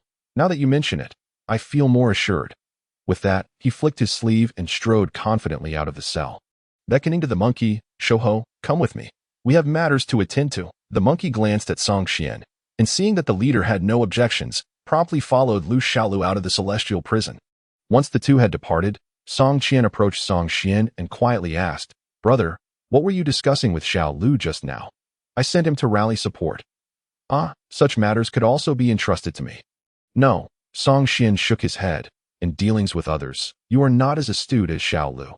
Besides, you shall stay close to me and not wander far. If anything were to happen, I would have no way to explain to our parents. Do you still see me as a child? Song Qian pouted, somewhat displeased, but she understood that her elder brother's decisions could not be altered. After huffing a couple of times, she ceased to pursue the matter. My lord. After a long wait, Sun Buer, feeling increasingly anxious, finally mustered the courage to inquire, My lord, do you believe there is still hope for my wife? Song Xian wore a gentle smile. As long as what you have said is true. There is hope. However, should it be revealed that you have fabricated your story, you need not await the Ministry of Justice's decree. I can send you to meet the King of Hell myself today. Yi Dianshi, aside from Sun Lu's adultery case, have there been similar cases in Huaiyan Prefecture in recent years? After Lu Xiaolu left, Song Xian turned his attention to Yi Dianshi outside the cell. There have been. Yi Dianshi replied without needing to consult the records. In the past 3 years, there have been 8 documented cases of adultery in Huaiyan Prefecture and its counties. All 8 cases involved young and beautiful married women in illicit affairs. 5 of which have already been executed after the Ministry of Justice's review. 2 others fell victim to local clan regulations, being subjected to private punishment, leaving only Sun Lu alive. Song Xian inquired once more. Is the adulterer apprehended?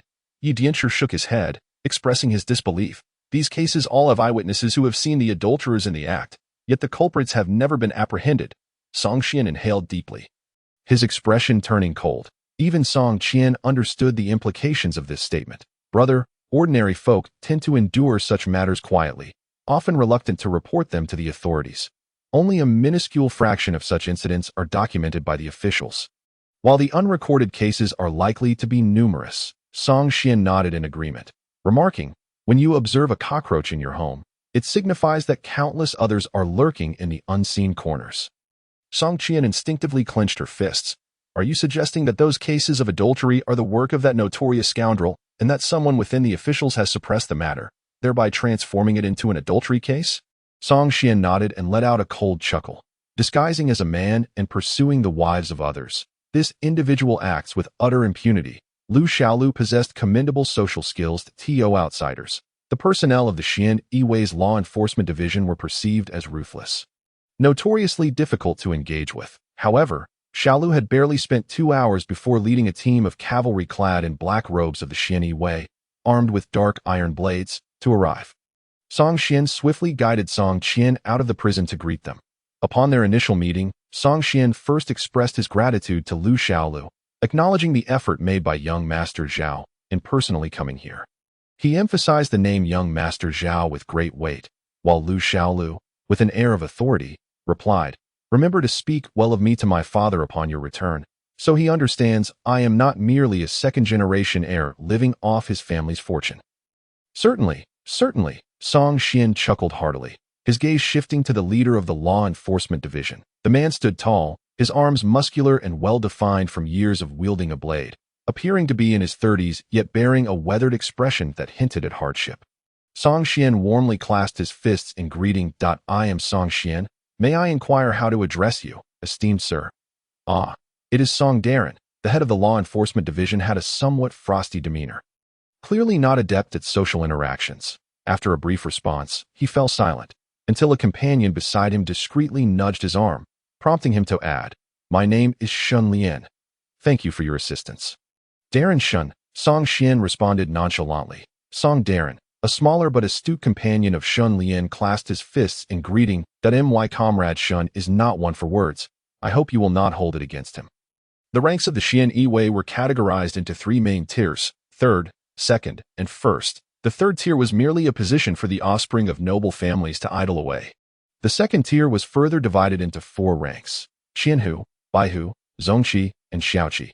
Typically, martial artists recruited from the Jianghu began as Xiaoqi and could only ascend to Zongqi after accumulating sufficient merit. However, individuals like Song Xian, who hailed from the imperial capital and were directly affiliated with the patrol office there, would commence their ranks as Zongqi upon passing the evaluations of the second tier. Thus, in terms of rank, Song Xian and Xin Lian were of equal standing.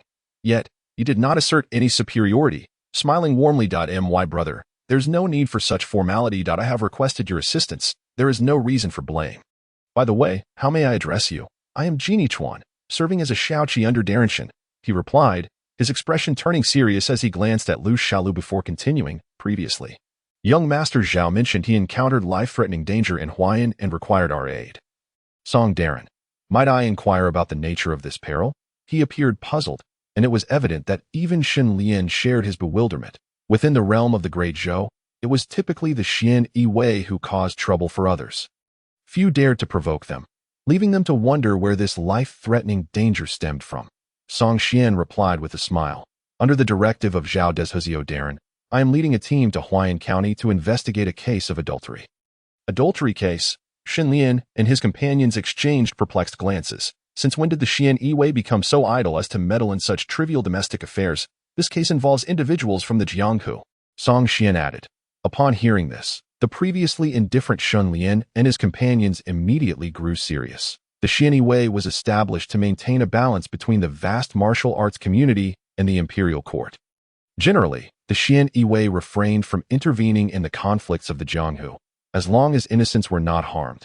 However, should the Jianghu practitioners act unscrupulously, taking advantage of their prowess against ordinary citizens, it fell squarely within the jurisdiction of the Xian Ewe. At that moment, Song Xian recounted the specifics of the case, then stated solemnly, the case is essentially clear.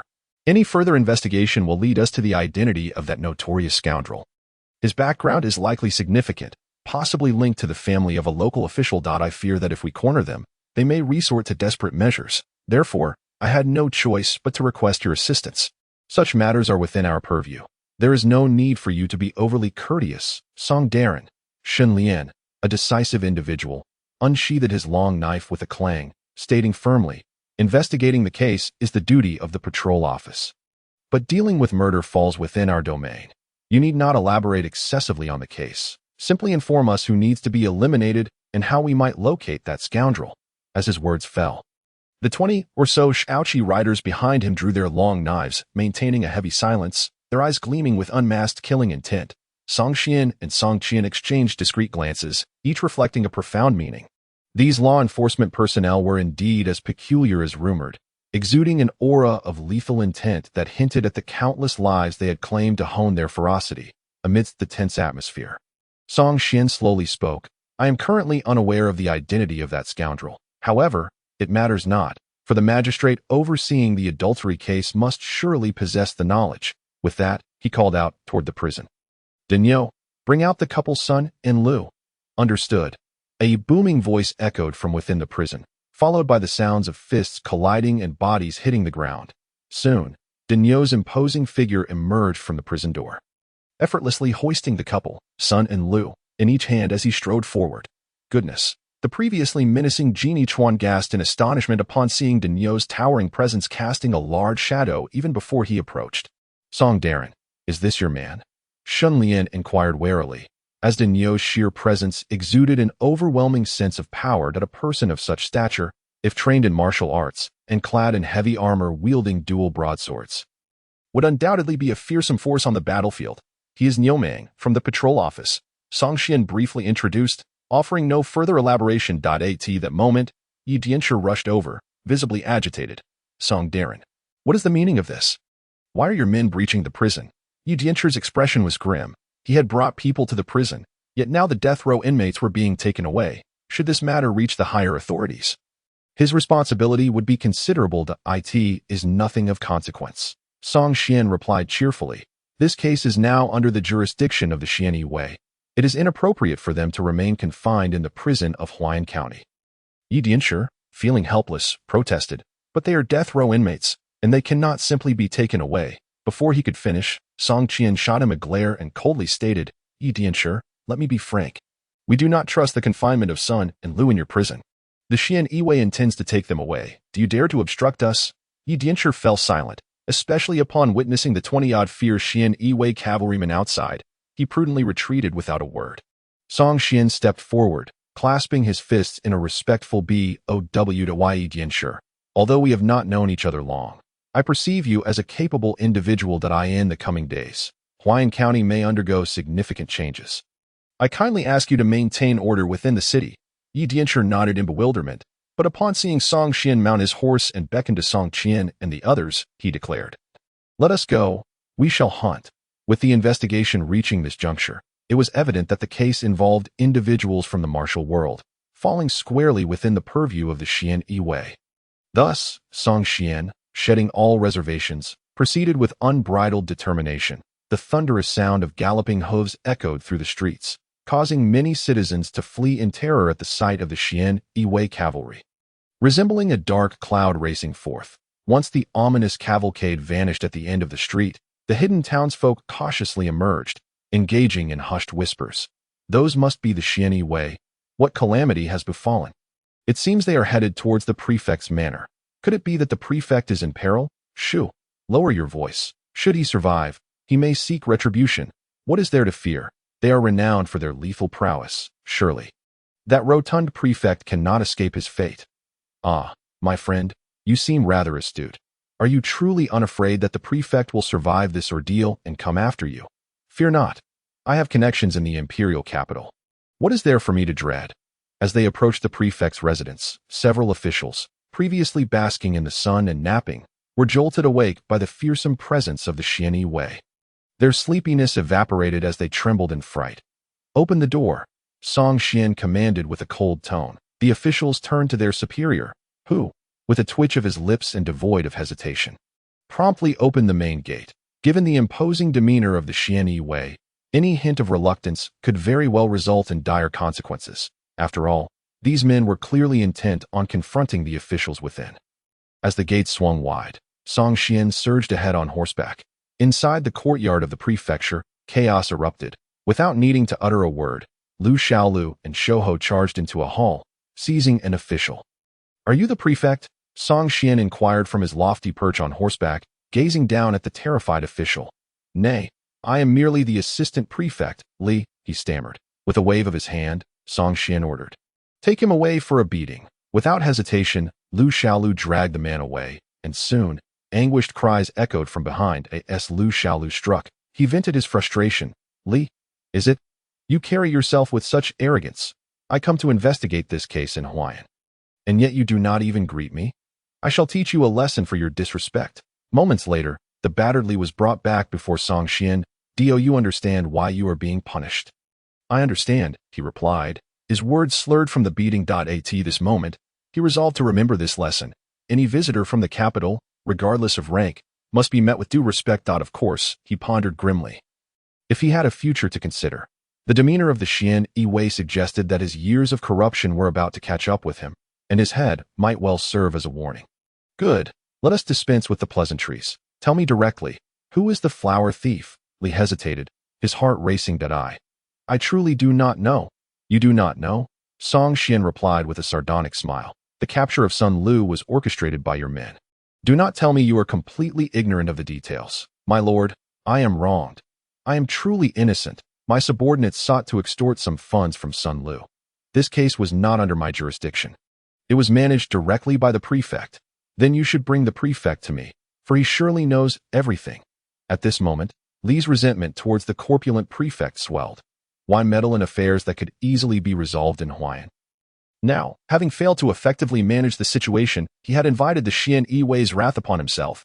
Meanwhile, as Song Xian continued to interrogate Li, Xuan had already apprehended the prefect. The rotund official, still in good spirits, had been engaged in unsavory activities within his quarters. Jean delivered a swift kick to the prefect's rear, sending him sprawling to the ground. Song Xian stepped forward. "Ah, esteemed prefect, it is quite the challenge to secure an audience with one of your stature." The prefect scrambled to his feet, bloodied and trembling. "I am the duly appointed prefect of Huayan, a legitimate fifth-rank official. You dare to invade my residence and assault a minister of the court? I shall report this to the emperor and demand your punishment." Song Xian regarded him with a bemused expression. Indeed, you possess a rare measure of spirit. He gestured dismissively. Take him away. Let us enlighten our esteemed prefect on the realities of his situation. Lu Xiaolu chuckled as he dragged the prefect's hefty form toward a corner of the courtyard, while Song Qian eagerly followed suit. Soon, the air was filled with the sounds of anguished howls. Now considerably subdued, the prefect became compliant, answering every question posed by Song Qian, who was responsible for the assault on Sun Lu. My lord, I genuinely do not know. I was merely following orders from the governor. He instructed me to suppress this matter. I am but a pawn, not daring to offend the governor. And what is the governor's name? The governor is Tian Yuan, the younger brother of the prominent Tian clan's patriarch in Mingzhou. And the left minister of the Ministry of Justice is his elder sibling. Continue. Provide more detail. Tian Yuan has 1 wife and 5 concubines, along with 6 daughters, but only a single son whom he dotes upon excessively. I suspect he is desperate to cover up this incident, potentially linked to his son. He has only this one son. After a moment's reflection, the prefect replied, the governor once adopted a son due to a prophecy foretelling his barrenness. However, after the birth of his biological son, he grew disdainful of the adopted child. It is said that after a quarrel, the adopted son ran away, disappearing without a trace. Song Xian furrowed his brow. What was the name of the adopted child? His name is Tian Chong, styled Boguang. Tian Boguang. Song Xian's expression shifted to one of intrigue. My lord, have you heard of him? Song Xian remained silent for a moment before turning to Xun Lian and inquiring. Is there any record of Tian Boguang in your archives? There is, Xun Lian replied. Mingzhou is home to many renowned martial artists, and Tian Boguang is known for his remarkable agility and exceptional swordsmanship, earning the moniker wandering alone for thousands of miles. However, he is notorious for his licentiousness, frequently abducting women from the martial world for his own pleasures, rivaling even the infamous Yuan Zhanghe of Songzhou's northern region. Song Qian interjected, Brother, do you believe the cases we are investigating are the work of Tian Boguang? It is hard to say.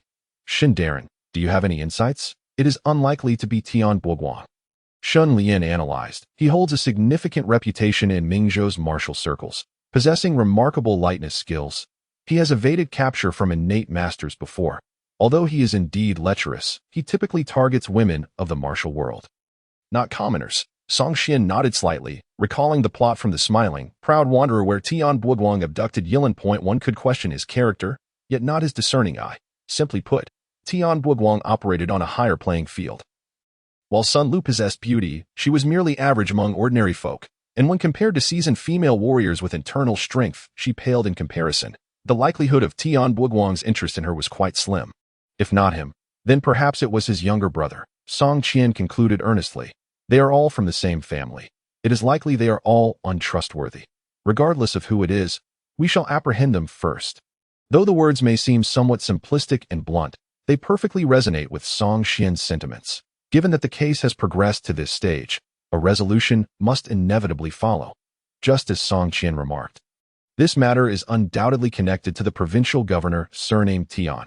Apprehending him is the first course of action. Naturally, Xun Lian harbored no objections, instructing Genie Xuan, dispatch 2 individuals to detain both the governor and the assistant magistrate and confine them in our station's prison.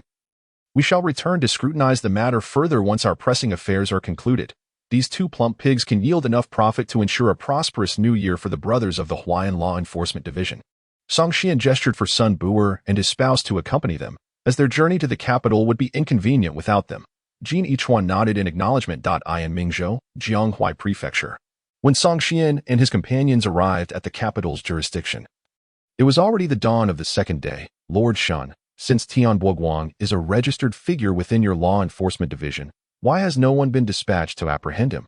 Song Qian inquired casually as she took a bite of the provisions she carried and sipped some water.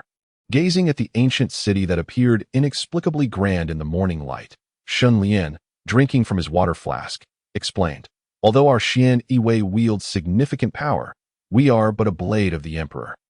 Constrained by certain limitations, Tian Boguang may be a notorious flower thief, yet his victims are primarily women of the Jianghu. There have been no reports of him harming ordinary women. Generally, there is no clear demarcation between the court and the Jianghu. But there are unspoken rules that both sides tacitly acknowledge. The Jianghu is the Jianghu, and the court is the court. You may engage in your quarrels and conflicts, but as long as the common folk remain unscathed, the court turns a blind eye, remaining a bystander. Even if there is an inclination to intervene, it would only be to discreetly support certain factions within the Jianghu to maintain a balance of power, rather than directly meddling in their affairs. This is a matter understood by all. Despite Tian Boguang's wickedness, there are individuals within the Jianghu who will deal with him if he proves too formidable to handle. It merely reflects his prowess, as long as he does not provoke the boundaries of our Xian Wei. We are not inclined to interfere in Jianghu matters lightly. At this juncture, Xun Lian managed a rare smile. You must also be aware, Lord Song, that while our Xian Wei bears a formidable reputation, our standing within the Jianghu is far from commendable. We are often referred to as the court's hounds, and the Jianghu harbors considerable apprehension towards us. Without a suitable justification, any rash intervention in Jianghu affairs could easily incite a united front against us from the martial world, Song Xian pondered. As long as there exists a plausible rationale, we may intervene ourselves, correct? That statement holds truth. Xun Lian replied ambiguously. Take this case for instance. It is evident that individuals from the Jianghu are involved in harming the common folk, which indeed crosses the boundaries of our Xian Wei and provides us a valid reason to act. If there are sects backing those involved, we can certainly report it to the capital S Xian Wei office. The officials there would dispatch the appropriate personnel to eliminate the threat. If it genuinely involves a martial sect, we may very well witness the elite Xian Wei in action. The mere mention of the elite Xian Wei elicited a glimmer of longing in Song Xian's expression. Having navigated the capital for many years, he was well aware of the weight that title carried. Ascending to the innate realm of martial prowess was merely the fundamental requirement for qualifying as an elite. Additionally, one must accumulate sufficient merits to be eligible for an advancement examination at this level. Even the emperor would treat them with utmost respect, for they were indeed the pillars of military strength in the great Zhou Empire. Jianghuai Prefecture, being one of the 12 prefectures of Mingzhou, had a governor of the third rank, a legitimate local official. Without a suitable reason, even the Xian Wei would hesitate to act arbitrarily. The governor's office was situated in the most prosperous area of the southern city, with expansive grounds filled with pavilions and towers, surrounded by high walls and patrolled by guards, making it a formidable fortress. As Song Xian and the other Xian Wei approached, the common folk scattered in fear. Yet, upon nearing the governor's office, they were halted by a squad of guards stationed outside. This is a restricted area. Halt. Surveying the situation, Song Xian noted the guards were well equipped and exuded a fierce demeanor. What astonished him most was the coldness in their eyes. They displayed not a shred of fear towards the notorious Xian Wei. Song Xian presented his token, declaring, "We, the Xian Wei, are conducting an investigation. You are to withdraw at once, under ordinary circumstances." Brandishing the Xian Wei badge would suffice to deter any reasonable opponent from obstructing their path. However, today, in front of the Jianghuai governor's office, the token that typically commanded respect failed to have any effect. We only recognize the governor's edict. We do not acknowledge any other orders, the head of the guards retorted coldly. Seemingly unfamiliar with the Xian Wei's reputation, fixing his sharp gaze upon Song Xian, "State your intentions, or do not blame us for being impolite." Song Xian chuckled.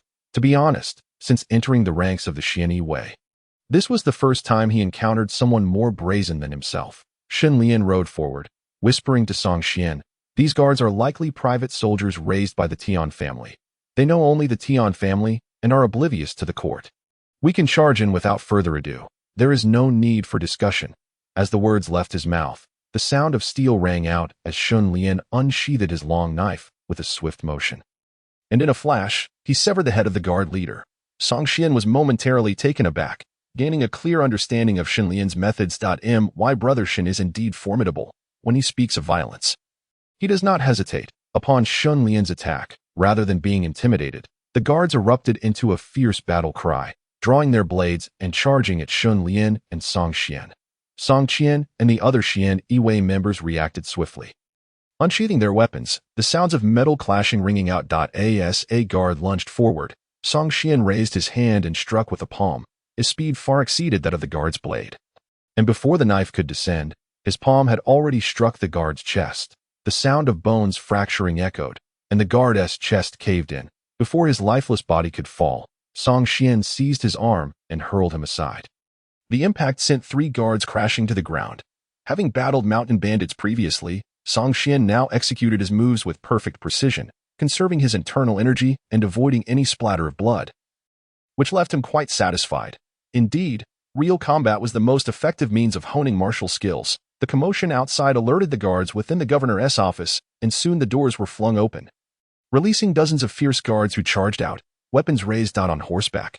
Song Xian crushed the skull of one guard, seized the long knife from his grasp with his left hand, and with his right hand channeled pure yang internal energy to strike the blade. The knife shattered instantly, and under Song Xian's control, sharp fragments shot forth like arrows, piercing the foremost guards and leaving them gravely injured. Even Xun Lian, who was in the midst of slaughtering, paused momentarily in astonishment, while he could also shatter a long knife with a single blow. Manipulating the resulting shards to slay enemies required not only profound internal energy but also mastery over one's own power. As more guards poured out of the governor's office, witnessing Song Xian's ability to dispatch a dozen foes in an instant, they were struck with fear, encircling him but daring not to advance. "Charge, all of you! Advance!" A man resembling a steward yelled from outside the office. "Your salaries come from the governor. Your livelihoods are secured by him. Even your marriages were arranged through him. If the governor falls, everything you possess will vanish." At these words, the guards, once hesitant, were ignited with fury, brandishing their weapons and charging forward with reckless abandon. They understood no great principles. They only knew to whom their livelihoods were tied. The benefits bestowed by the governor were enough to compel them to lay down their lives in loyalty. "This is outrageous," Song Xian inwardly cursed, feeling a flicker of admiration for the Zhonghua governor. Such a method of winning hearts was undeniably effective. Even arranging marriages for these men was a clever tactic. Who wouldn't fight to the death? With a sigh, Song Xian drew his sword from his waist. It seemed that a bloodbath was now unavoidable. Facing the first assailant, he thrust his sword forward, executing no particularly elaborate moves. However, the man seemed to be in a daze as he extended his neck, only to be precisely pierced by the tip of the sword. Withdrawing the long sword, Song Xian casually swept it, and a flash of sword light passed like a lingering shadow. The sound of flesh being severed echoed, and yet another individual collapsed to the ground. Song Xian did not possess any profound or esoteric sword techniques. His sole advantage lay in his speed, having practiced the pure yang wuji child technique, a celestial-grade martial art. For over a decade, his physical prowess had undergone a transformative evolution. Even without channeling internal energy, the swiftness of his strikes far surpassed that of the several guards within the yamen. To put it bluntly, despite the guards' fierce demeanor, their slashing movements appeared to Song Xian as nothing more than slow-motion antics. Now that the killing spree had commenced, Song Xian harbored no reservations. He moved like a dragon gliding through the crowd, leaving behind fleeting shadows. The onlookers could only witness flashes of sword light flickering in all directions, accompanied by the incessant sounds of steel slicing through flesh. By the time Song Xian stood at the entrance of the yamen with his sword in hand, a multitude of corpses lay sprawled around him. "Run!" At last, the remaining 10 or so yamen guards completely shattered, and after someone shouted, several of them scrambled into the yamen in a frantic escape. Fueled by excitement, Song Xian let out a long howl, lightly tapping his toes against the ground, propelling himself forward like a soaring swallow. In an instant, his sword moved with the speed of thunder, the silver dragon-like light of the blade slicing through the air with a resounding whoosh, as one massive head after another soared into the sky amidst the sound of tearing flesh. Such excellent swordsmanship! A voice filled with admiration arose from the ranks of the Xianyi guards. With a flourish of his sword, Song Xian executed 2 graceful rotations in midair before gently descending. Surveying the sea of corpses surrounding him, and exhaling softly, he was not skilled in swordplay. Rather, he relied entirely on his speed in that fleeting moment, while others perceived him as a master swordsman who had severed 12 heads. In reality, he had unleashed his sword more than a dozen times in rapid succession. The swiftness of his actions was so overwhelming that outsiders could scarcely discern the individual strikes, thus creating the illusion of a single lethal blow resulting in 12 kills. There was no technique involved. It was all about speed. In the realm of martial arts, only speed can shatter all defenses. At the pinnacle of swiftness, a single strike can obliterate myriad techniques. At the entrance of the yamen, chaos reigned supreme. Blood gurgled as it flowed through the streets. However, within the courtyard behind the yamen, the serene garden stood in stark contrast, untouched by the sounds of battle. At this moment, Tian Yuan, the governor adorned in resplendent robes, sat leisurely beneath a flowering tree, sipping tea with unhurried grace. Yet, upon closer inspection, one could see his hand holding the teacup tremble slightly. "Father," in the distance. A young man hurriedly approached. He was of slight stature, dressed in white, his rosy lips and white teeth lending him an air of youthful elegance. However, perhaps due to nerves, his voice emerged sharp and jarring. "Father, the Xianyi guards have breached the premises. Why are you still here sipping tea? What else can I do if not drink tea?" Tian Yuan gazed at his son with fondness, sighing, "One must do what one can and accept fate. After raising private soldiers for so many years, if they cannot fend off those demons, it can only be said that our time has come, and evasion is futile." The young man's expression shifted, ultimately revealing a hint of guilt. "I have brought misfortune upon you. You told me to keep a low profile, yet I could not resist going out and causing chaos." Tian Yuan shook his head. "I thought I had concealed things well. With your uncle's support in the court and no issues arising from the Ministry of Justice, I believed I was safe. Alas, this case has ultimately fallen into the hands of the Xianyi guards. I was careless. I should have silenced those from the Sun family beforehand." After a brief silence, the young man inquired, "Father, are there those in the court conspiring against the Tian family?" "It is indeed so." Tian Yuan replied, "The Minister of Justice is of advanced age, and barring any unforeseen circumstances, he will retire this year. Your uncle, as the left vice minister, naturally wishes to secure this position. However, the right vice minister also has his eyes set on it. Over the years, you have caused trouble repeatedly, and I have endeavored to shield you. Your uncle has gone to great lengths to resolve the issues you have stirred, all to ensure that your actions do not jeopardize his bid for the ministerial position.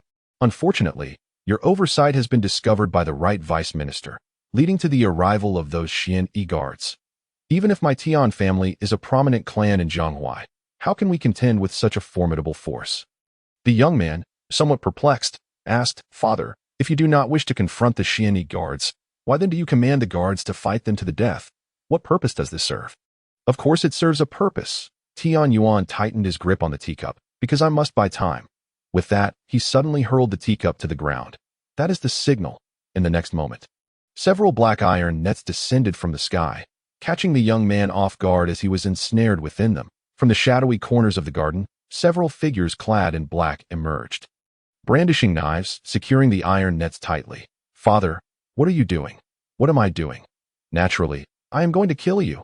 Tian Yuan rose, drawing a dagger from his sleeve, stepping forward. "Thy tea is all my fault. I should not have spoiled you so." "Father, I am your only son." "Indeed, you are my only son, which is why I have always cleaned up after you. Now, because of you, the entire Tian family faces the threat of annihilation." Tian Yuan's expression twisted in anguish before becoming grotesque. "My son, I know you learned lightness skills from that rebellious cousin, Tian Buguan. Thus, upon learning that your case had been transferred to the Xianyi guards, I ordered the construction of these iron nets. I had hoped in vain that the Xianyi guards would not trace back here. But now, there is no recourse. They have already arrived at our doorstep. If you do not perish, the entire Tian family will follow you to the grave. Do not blame me for being ruthless. I have done everything I could to protect you, but now it is utterly beyond saving. Blame yourself for being so reckless, enjoying the company of women. I have provided you with dozens of concubines. Is that not enough for your indulgence? Yet why must you venture into others' homes to toy with their wives? If you must play, could you not be more discreet and avoid being discovered?" As he spoke, his anger escalated, and Tian Yuan roared, "You have caused such great trouble. Now is the time for you to repay your filial duty to the Tian family." With that, he lunged forward, thrusting the dagger toward his son's neck. Just as the dagger was about to pierce flesh, a stone, soaring like a shooting star, whistled through the air, striking Tian Yuan's hand and sending the dagger flying. "Tian Darren, is it not a bit late to consider killing and silencing witnesses?" At the entrance of the garden, Song Qian stepped through the blood-soaked ground, sword in hand. Behind him, Song Qian, Shun Lian, and a throng of Xianyi guards surged in like a tidal wave, effortlessly dispatching the black-clad figures before sealing off all exits of the garden. Tian Yuan trembled, his lips quivering as he looked pleadingly at Song Qian. "Esteemed sir, can you grant this old man, this Tian family, a chance?" "Oh," Song Qian regarded him with keen interest. "What kind of chance do you seek?" Tian Yuan pointed at his son, whispering, "This rebellious son is the one who committed the offenses. I do not hope to save him, but I beseech you, sir, not to implicate the Tian family in your investigation. If you can spare my family." He trembled as he raised a finger. "Each of the esteemed guards shall receive a reward of 100,000 taels of silver." 100,000 taels each. Upon hearing this, the ranks of Xianyi guards erupted in commotion, with several eyes gleaming with fervor. Not only them, but even Song Xian felt a stirring within. 100,000 taels of silver would be enough to purchase a luxurious mansion in the capital, acquire thousands of acres of fertile land, and indulge in a life of comfort surrounded by numerous beautiful wives and concubines. Seeing the crowd's interest peaked, Tian Yuan seized the opportunity like a drowning man grasping at a straw, quickly adding, "And for each of the esteemed lords, an additional reward of 300,000 taels after the matter is resolved." Wealth can open doors. Tian Yuan was now beyond caring for anything else, prepared to exhaust his family fortune as long as his family was preserved, and both he and his brother retained their positions. There would be ample opportunities to regain what was lost. Such grandiose claims. Song Qian scoffed. 100,000 taels each, plus the extra promises to us, would amount to at least 30 million taels of silver. Yes, it is not that I underestimate your Tian family, but can you truly produce such a sum? Tian Yuan, busy and smiling, said, "Although cash is certainly insufficient, my Tian family has been operating in Jianghuai Prefecture for over a century, and we are among the prominent families in Mingzhou that we possess a significant amount of land, shops, and residences. If we liquidate our assets, we should be able to gather a considerable sum." "Can you really manage that?" Song Qian exclaimed, astonished. "How much wealth would that entail extracting from the common people's pockets?" Tian Yuan, feeling awkward, dared not speak further, merely casting a longing glance at Song Qian, thought he could discern that this individual was the true leader. Song Qian shook his head slightly and sighed. "To be honest, the temptation is indeed quite substantial, for you have offered so much. However, regrettably, Governor Tian, the wealth of your family is too perilous to touch. I cannot accept such money. This case involves power struggles at the court, and who knows how many are lurking in the shadows. If we accept your family's silver today, we might find our heads on the line tomorrow." Song Qian was acutely aware of his own limitations. With the pure young Wujie Tongzi Gong, a celestial-level martial art, he ought to be unmatched among those in the postnatal stage, and even contend against early innate martial artists. Yet, should he attract the attention of formidable adversaries, such as the first-rate Xian Yiwei due to greed for silver, his chances of survival would be virtually non-existent. He had a promising future and boundless potential. As long as he remained alive, he could eventually cultivate into a martial arts master or even a grandmaster. Why risk his life for a mere handful of silver? Money, after all, would be abundant once he attained mastery in the martial arts. Upon hearing his words, the Xian Yiwei, who had initially harbored a flicker of greed, immediately extinguished their desires. What use is silver if one has no life to spend it?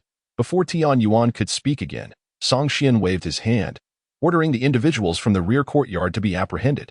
5 days later, Song Qian hosted a farewell dinner with Shen Lian and the others. The case had been thoroughly investigated, and the perpetrators had been captured. As for the subsequent matters, they were beyond Song Qian's purview. The day before, the Xian Yiwei from the imperial capital had sent someone to escort the case files and the criminals back to the capital. How to adjudicate and pass judgment was a matter for those in higher authority to consider. After a hearty meal, Song Qian, and Xiao Lu mounted their horses and clasped their fists in farewell to Shen Lian and the others. "Brother Shen, it has been a pleasure working with you. Should you find yourselves in the imperial capital in the future, do remember to seek me out for a drink." Shen Lian forced a smile, saying he would certainly visit if given the opportunity. "Brother Song, may I have a word with you privately?" Noticing Shen Lian's slight unease, Song Qian nodded and rode ahead for 100 meters before stopping. Shen Lian followed closely, and as they met, he managed a nervous smile. "Since we have fought side by side, feel free to speak candidly," Song Qian encouraged. After a moment of hesitation, Shen Lian produced a heavy bundle from his bosom. With a glance, Song Qian recognized it contained about 200 to 300 taels of silver. "Brother Song, I am but a simple man, so I will be straightforward," Shen Lian said, feeling somewhat sheepish. "During the capture of Tian Yuan's family in their residence, my subordinates casually seized some silver. How much did you take?" Song Qian lowered his voice, aware that the Tian family had likely been under scrutiny for some time, and any significant amount taken could lead to trouble. "Not much. Xinlian hurriedly replied. Divided among 20-plus brothers, each would only receive a few dozen taels, which is hardly a drop in the bucket compared to the Tian family's several million assets. Ah, in that case, there is little to worry about. The brothers fought valiantly. A little pocket money is nothing to fret over. Song Xian waved dismissively. This was a tacit understanding among them, as long as no one overstepped their bounds. No one would raise an issue. After all, with the Tian family's downfall, several million in assets awaited division among the higher-ups, and the Xian Yiwei, drenched in blood, receiving a few dozen taels each was hardly excessive. In fact, Song Xian thought Xinlian and the others had exercised restraint, likely concerned about his potential disapproval. Brother Song, this is your shared, its not much. 50 taels each, just enough for your journey. Xinlian looked at Song Xian expectantly, fearing he would refuse. Song Xian laughed heartily. If I were to refuse this silver, Brother Xin and the others would surely lose sleep over it. Saying this, he accepted the bundle, testing its weight with a sigh of appreciation. The sound of silver clanking is truly melodious. Xinlian smiled awkwardly but felt relieved, with the silver in hand. He no longer had to worry about Song Xian reporting them upon returning to the capital. Though he did not believe Song Xian to be the type to scheme behind their backs, it was always more reassuring to have matters laid bare, with the bundle slung over his shoulder. Song Xian clasped his fists and smiled. All good things must come to an end. Let us part ways here. Brother Xin. I hope we have the chance to work together again in the future. Xinlian replied, Brother Song, you are truly exceptional. Next time we meet, you may very well have been promoted to 100 households. Song Xian chuckled, having gained a deeper understanding of Xinlian. This man truly lacked finesse. Such praise as a dragon among men was not something to be tossed about lightly.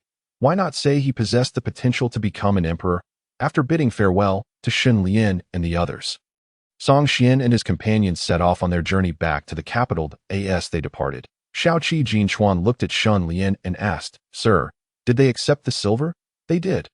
Xinlian replied with a relaxed smile. We were too tense. He is not the sort to be rigid and unsociable. He possesses strength and background, coupled with an understanding of human relations. Such a person has a boundless future ahead. By midday, after a long journey, Song Xian and his companions tethered their horses beneath a locust tree by the roadside and dismounted to rest in its shade. Brother, that bundle was given by Xinlian. Right? It must contain quite a bit of silver. Song Qian, with her keen eyes, had already discerned its contents and waited until now to inquire. Song Xian unwrapped the bundle, revealing glimmering silver that captivated their gaze. Each person received exactly 50 taels. Lu Xiaolu swallowed hard, grinning widely. Brother Xin, this doesn't seem quite right, does it? You are the leader. You should take the lion's share, and we can just split the remainder. Both Houzi and Daniel nodded in agreement, feeling they had not contributed significantly during the journey, with nearly half of the nearly 100 guards from the Tian family falling to Song Xian's blade. They had killed few, yet were expected to share the silver equally. It felt a bit unjust. What is wrong with that? We are all brothers here. You came all this way with me. I can't let you go home empty-handed. Lu Xiaolu and the others exchanged glances but still hesitated to accept. Song Xian pressed. What? Just because we didn't manage to loot a fortune, you disdain a few dozen taels. That's not it. Lu Xiaolu stammered, feeling awkward. Brother Xian, to be honest, when we were at the Tian residence, we also managed to grab a few things. If you give us silver again, it feels a bit unreasonable. Good heavens! Song Xian was momentarily speechless. You might as well stop calling yourself Xiao Lu and start calling yourself Lao Lu. Speak up. What did you take? It better not be something taboo. But Lu Xiao Lu produced a jade pendant the size of an infant's palm, intricately carved with a lifelike guanyin figure, suggesting it was of good quality. Daniel, blushing, pulled out a gold hairpin. I thought I would use this as a betrothal gift when I marry. What about you? Monkey, Song Qian inquired curiously. Monkey hastily shook his head. Brother Xian, can I not say? Song Qian remained silent, and Song Qian shot him a fierce glare, her eyes turning fierce. What do you say? Feeling helpless, Monkey pulled out an item. And upon their inspection, they exclaimed, Oh dear, isn't this a woman's bodice? Slim Monkey, who would have guessed you had such a penchant? Lu Xiaolu laughed mischievously. Monkey blushed furiously. I mainly thought it looked valuable since it has gold edges. All right, put it away. Though Song Qian found the situation somewhat amusing, he did not consider it a significant issue. Song Qian, what about you? Don't tell me you didn't take anything. Song Qian replied unabashedly. Of course I took some jewelry to bring home as gifts for mother. Her bold admission seemed perfectly reasonable to Song Qian. After all, the brothers had fought bravely, and who could deny them a few spoils of war? Were it not for his own insufficient strength, he would have taken more without concern. Otherwise, he would have simply hired a caravan to transport the silver home. One cannot reap any benefits. How can one lead the team in the future? Who among the brothers would still be willing to risk their lives alongside you? Xingu, what about you? Don't say you haven't taken anything. Lu Xiaolu chuckled. Having grown up together, who doesn't know one another well? Song Xian, at the tender age of 8, dared to confront local ruffians in the imperial capital to collect protection fees. Understanding the significance of wealth from a young age, it's inconceivable that a seasoned figure like Xingu would not pocket some silver. With a shrug, Song Xian admitted, "All right, I confess, I did take some." "Exactly." Lu Xiaolu and the others laughed heartily. Xingu is no fool, certainly not so rigid as to neglect any opportunity for gain. However, what I have taken is not money. As he spoke, Song Xian produced a manual from his bosom. "This is a manual on lightness skill that I found in Tian Yuan's son's room that appears to be a copy given to him by his brother Tian Boguang." It was evident that although they were not blood brothers, their bond was still quite strong. The monkey chimed in. "They both have a penchant for being flower thieves. How could their relationship be anything but good?" Yet, on another note, if Tian Yuan's biological son possesses martial skills, why not learn from his brother instead of preying on ordinary citizens' wives? Song Xian casually remarked, "Because he cannot handle the high-level games." High-level games? The monkey and the others contemplated this, beginning to grasp its meaning. Xiangu truly possesses a wealth of understanding. His words resonate with depth. Enough of this nonsense. Song Xian waved the manual. "Our Xian Yi office has numerous manuals, but they require merit to exchange, which is not easily obtained. Don't think I'm keeping it all to myself. Quickly fetch paper and pen to transcribe this lightness skill manual. The more lightness skills you learn, the better your chances of survival. We are brothers. I do not wish for the day when you perish and summon me to a feast." "Hey, Xingu, why are you only thinking about feasts?" After Lu Xiaolu and the others transcribed the manual, Song Xian directly handed it to Song Qian. This manual is not particularly profound. After acquiring it, he nearly learned it upon a single glance. Perhaps due to his training in the pure young Wuji child technique, his comprehension has significantly enhanced, allowing him to grasp what would normally take others considerable time to study. In truth, this could be considered one of his few advantages. Upon receiving the publicly shared lightness skill manual, Lu Xiaolu and the others resolutely refused to share any silver, and Song Xian did not pursue the matter further, pushing the bundle towards Song Qian. "You keep this silver. When you return to the capital, buy some fine wine for our father, a new dress for our mother, and indulge yourself in some cosmetics. The remainder, save for your dowry." Despite receiving over 200 taels of silver, Song Qian displayed no signs of joy. Instead, her face turned pale. "Brother, what do you mean by this? You're not planning to leave me behind, are you?" Upon hearing this, Song Qian twitched his cheeks. "It's just a few taels of silver. How can it frighten you so? When I achieve great success in the future, I will haul in cartloads of silver. Will you not be soaring into the heavens then?" "Oh, I see." Song Qian's expression shifted swiftly, returning to a cheerful demeanor. "I'm not afraid of the silver. I fear that you might suddenly disappear. Remember, when you come back with a cartload of silver, I'll be your driver. I want to experience the thrill of parading around town with a cart full of silver." "Little money grubber," Song Xian teased with a smile, then rose. "Have you all rested enough? Let us head back to report to old Zhao." Speaking of old Zhao, Song Xian smacked his forehead. How could I forget old Zhao? The commotion we've stirred is considerable. We will need his assistance in the future, so it's only right to bring him a gift." With that, the group began discussing what kind of gift to bring back for old Zhao. Ultimately, Song Xian retrieved a small vial from his bosom, tearing off the label indicating it contained a small dosage of Hehuan sand. "This will do. In the middle of life's journey, one resorts to soaking goji berries in a thermos. Old Zhao is of an age where such health supplements are most suitable for him. Remember, this is a potent aphrodisiac I obtained from an old doctor in Mingzhou." Dante let it slip. Song Xian had quite a few items in his possession. Regarding Hehuan San, it comes in both small and large dosages. The large dosage acts swiftly and powerfully, but with significant side effects, leaving one wanting more, ultimately exhausting the body. He had concocted this to ensnare others to as for the small dosage. Its effects are much milder, with minimal side effects, serving merely as a health supplement for enjoyment. As he previously explained to Song Qian that he planned to mass-produce this for sale, as many officials in the imperial capital suffer from weakness. Barring any surprises, this should become a hot commodity. Upon returning to the imperial capital, Song Qian and the others did not head home. but went straight to the Xian Yiwei inspection office to report their findings. Upon seeing their return, Zhao Dezhu greeted them with a smile. "Bring out the chilled watermelon and drinks. Let us host a feast for our heroes." Song Xian approached, first completing the reporting of their duties before inquiring, "Uncle Zhao, it was just a case. Is a feast really necessary?" "Why wouldn't it be necessary?" Zhao Dezhu's smile was unabashed. "The case you dealt with has truly brought honor to our inspection office." Lowering his voice, he continued, "The trial for Tian Yuan and his son concluded 3 days ago. Can you guess how many good women that scoundrel has harmed over the years?" Song Xian estimated, "At least dozens, perhaps over 100. Less, far less." Zhao Dezhu extended 3 fingers, "Over 300. In the 300 years since our great Zhou established its nation, we've captured many flower thieves, but never before have we encountered one who has harmed so many virtuous women." Song Xian was taken aback, realizing the staggering number. This was not merely about harming over 300 women. It implicated over 300 families, each with their own children and parents. If this matter is not handled properly, over 300 families could be ruined. Zhao Dezhu lamented.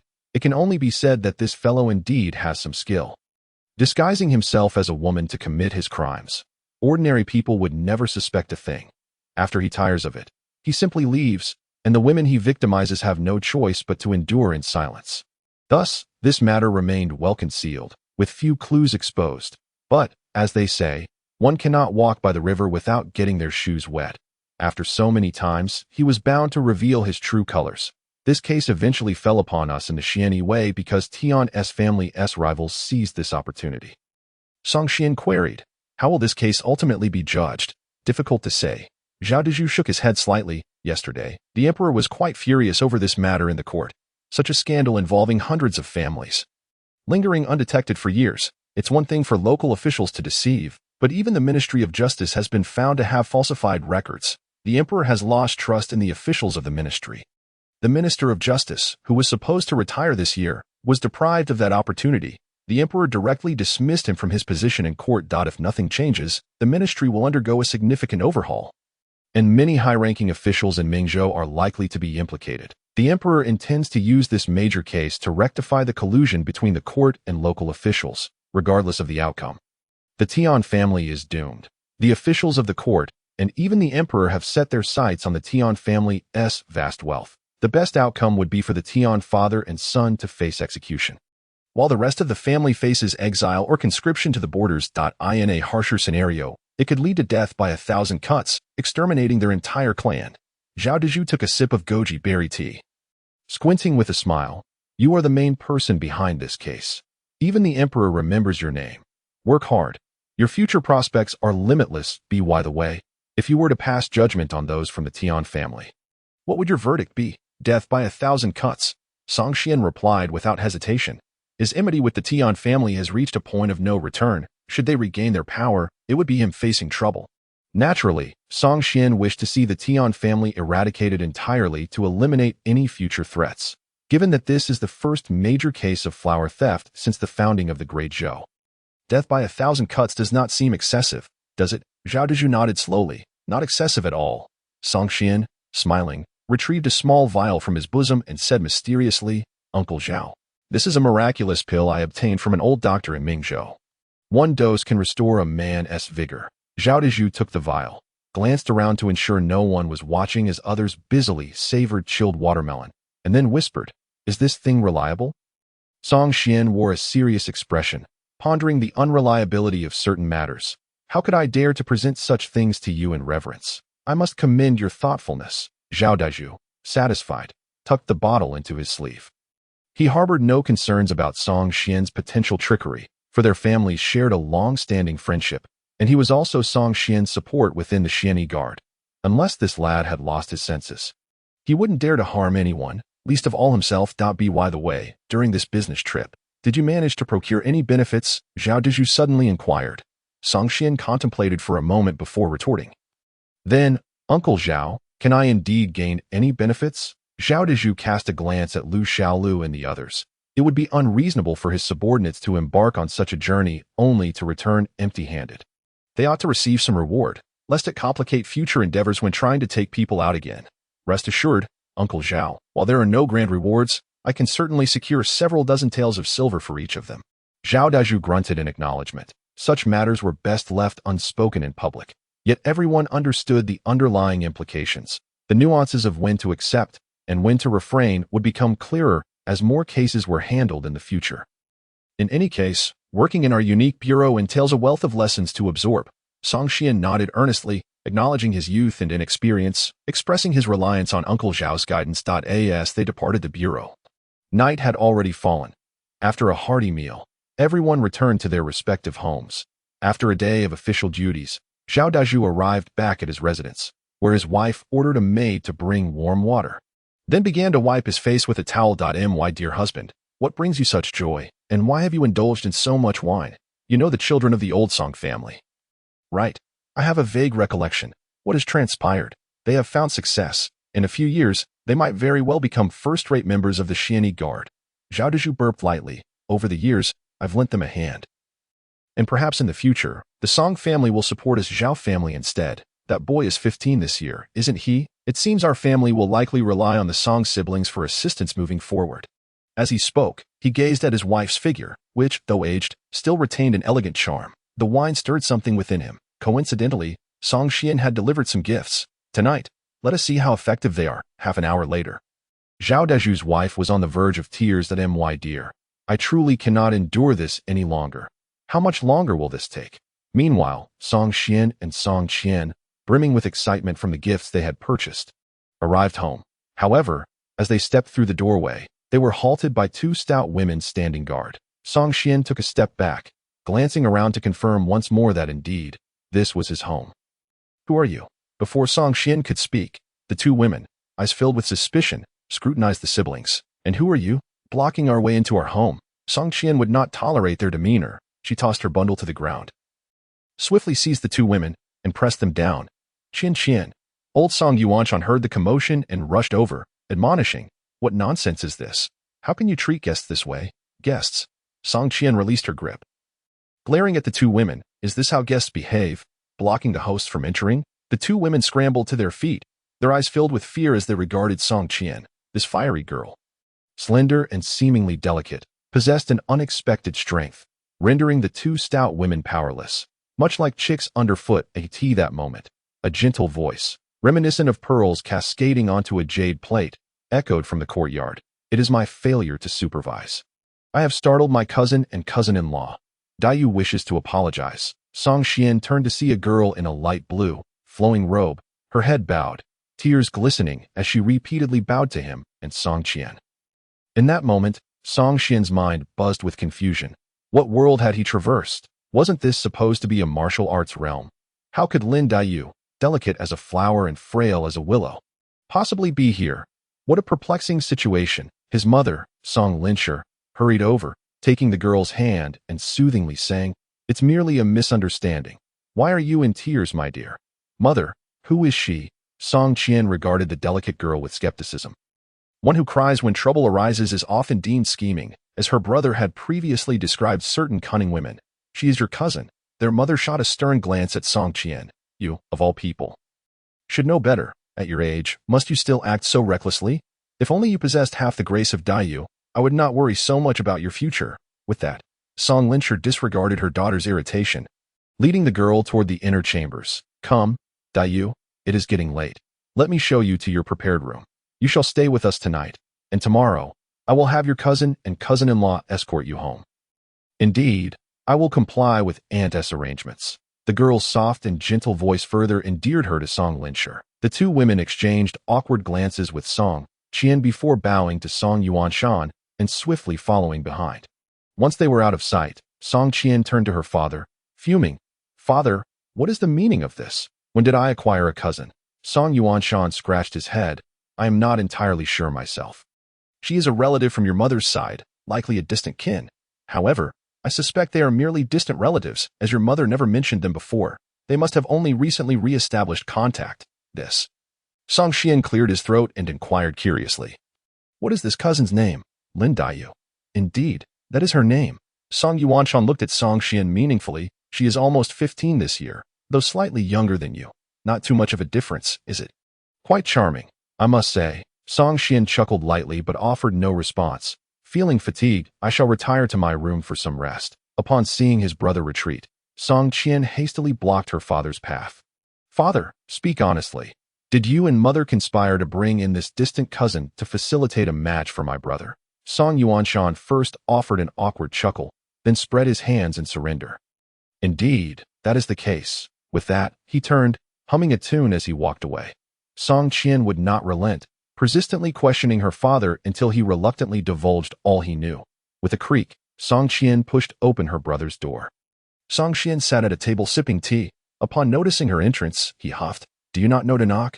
Leave, and remember to knock." Song Qian pouted but obediently stepped out to close the door. Then rapped on it. "Brother, are you there? I need to speak with you. I am asleep. Let us discuss this tomorrow." Humph. Song Qian opened the door forcefully. "Brother, I truly need to talk to you." While sipping tea, Song Qian organized the gains from this business trip, pondering where to securely stash the newfound wealth. "Brother, I have learned that our little cousin is a distant relative of our mother, Do. And then what? Our cousin lost her mother at a young age, and her father has long been away on official duties, so she grew up living with her grandmother, effectively a ward of others, which has rendered her disposition somewhat peculiar and sensitive." As she spoke, Song Qian poured herself a cup of tea, recalling how the girl had cried upon their first meeting. "I initially thought her to be scheming, but considering her background and temperament, it does not seem to be an act." Song Qian responded with an "Is that all you have to say?" Song Qian scrutinized him. "Brother, do not pretend to be oblivious to our parents' intentions. What do you think of this little cousin? I heard from father that our mother had been in contact with her for 2 years now. She is a gifted girl with a talent for poetry and song. Our parents are quite concerned about your marriage." Song Qian set down his cup and replied earnestly, "She is far too young. I cannot entertain such notions." Song Qian could not contain herself, spitting out her tea. After wiping her mouth, she chuckled, "Brother, what is your predicament? That little cousin appears delicate enough to draw water from a well. Are you truly unsatisfied?" Song Qian waved his hand dismissively. "It is not a matter of dissatisfaction. She is simply too young. After all, having lived over 20 years in a past life, combined with his current age, his psychological maturity exceeds 40. A man of 40 in mindset, coupled with a girl under 15. He felt that even engaging in a romantic relationship would be akin to sin. Observing Song Qian still pondering the implications of his words, Song Qian rose and headed towards the door. "Where are you going?" she asked. "To find Lu Xiaolu. Recent days have been nothing but travel and bloodshed. I need to unwind at the brothel and listen to some music." "Not the brothel again." Song Qian hurried over, producing a silver ingot from her sleeve and placing it in his hand, cautioning, "Brother, our family is well off now. We can't always let others treat us. If you have no intention of marrying Lu Xiaolu's second sister, do not incur her debt."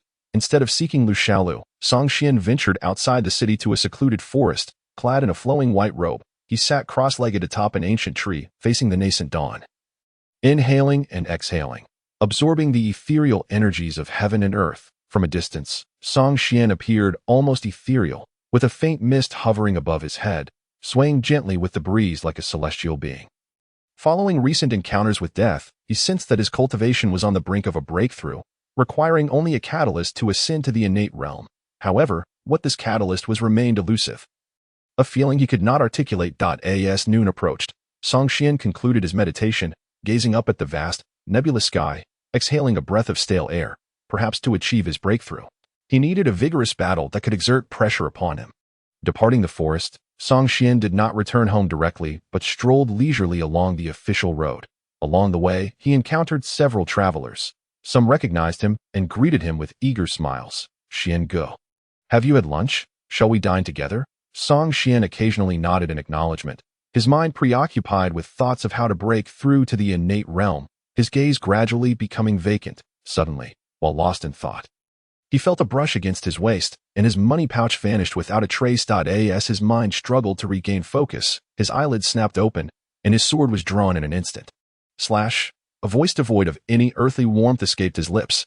Immediately, a sword struck out with no embellishments, appearing rather ordinary.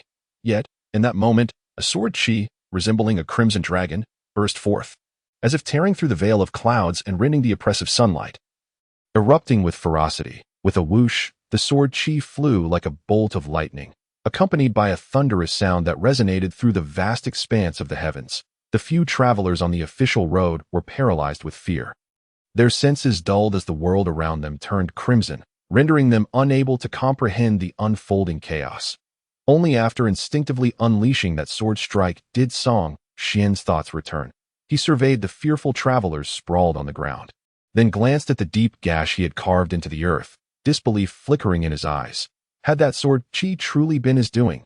Sword chi was a technique reserved for innate masters of swordsmanship, a skill that even some of them would hesitate to wield. Yet, in that inexplicable moment, Song Xian had conjured a sword chi. Could it be that he had already broken through? Subconsciously, he circulated his inner energy to assess his state, only to find himself slightly disheartened. His cultivation remained at the 9th level of the acquired realm. He had not yet stepped into the innate realm. His ability to unleash sword chi stemmed primarily from his exceptionally refined and robust pure yang inner energy, which was sufficient to fuel the expenditure required for such a display. Additionally, it seemed he had unwittingly entered a mysterious state that allowed him to grasp the technique for invoking sword chi.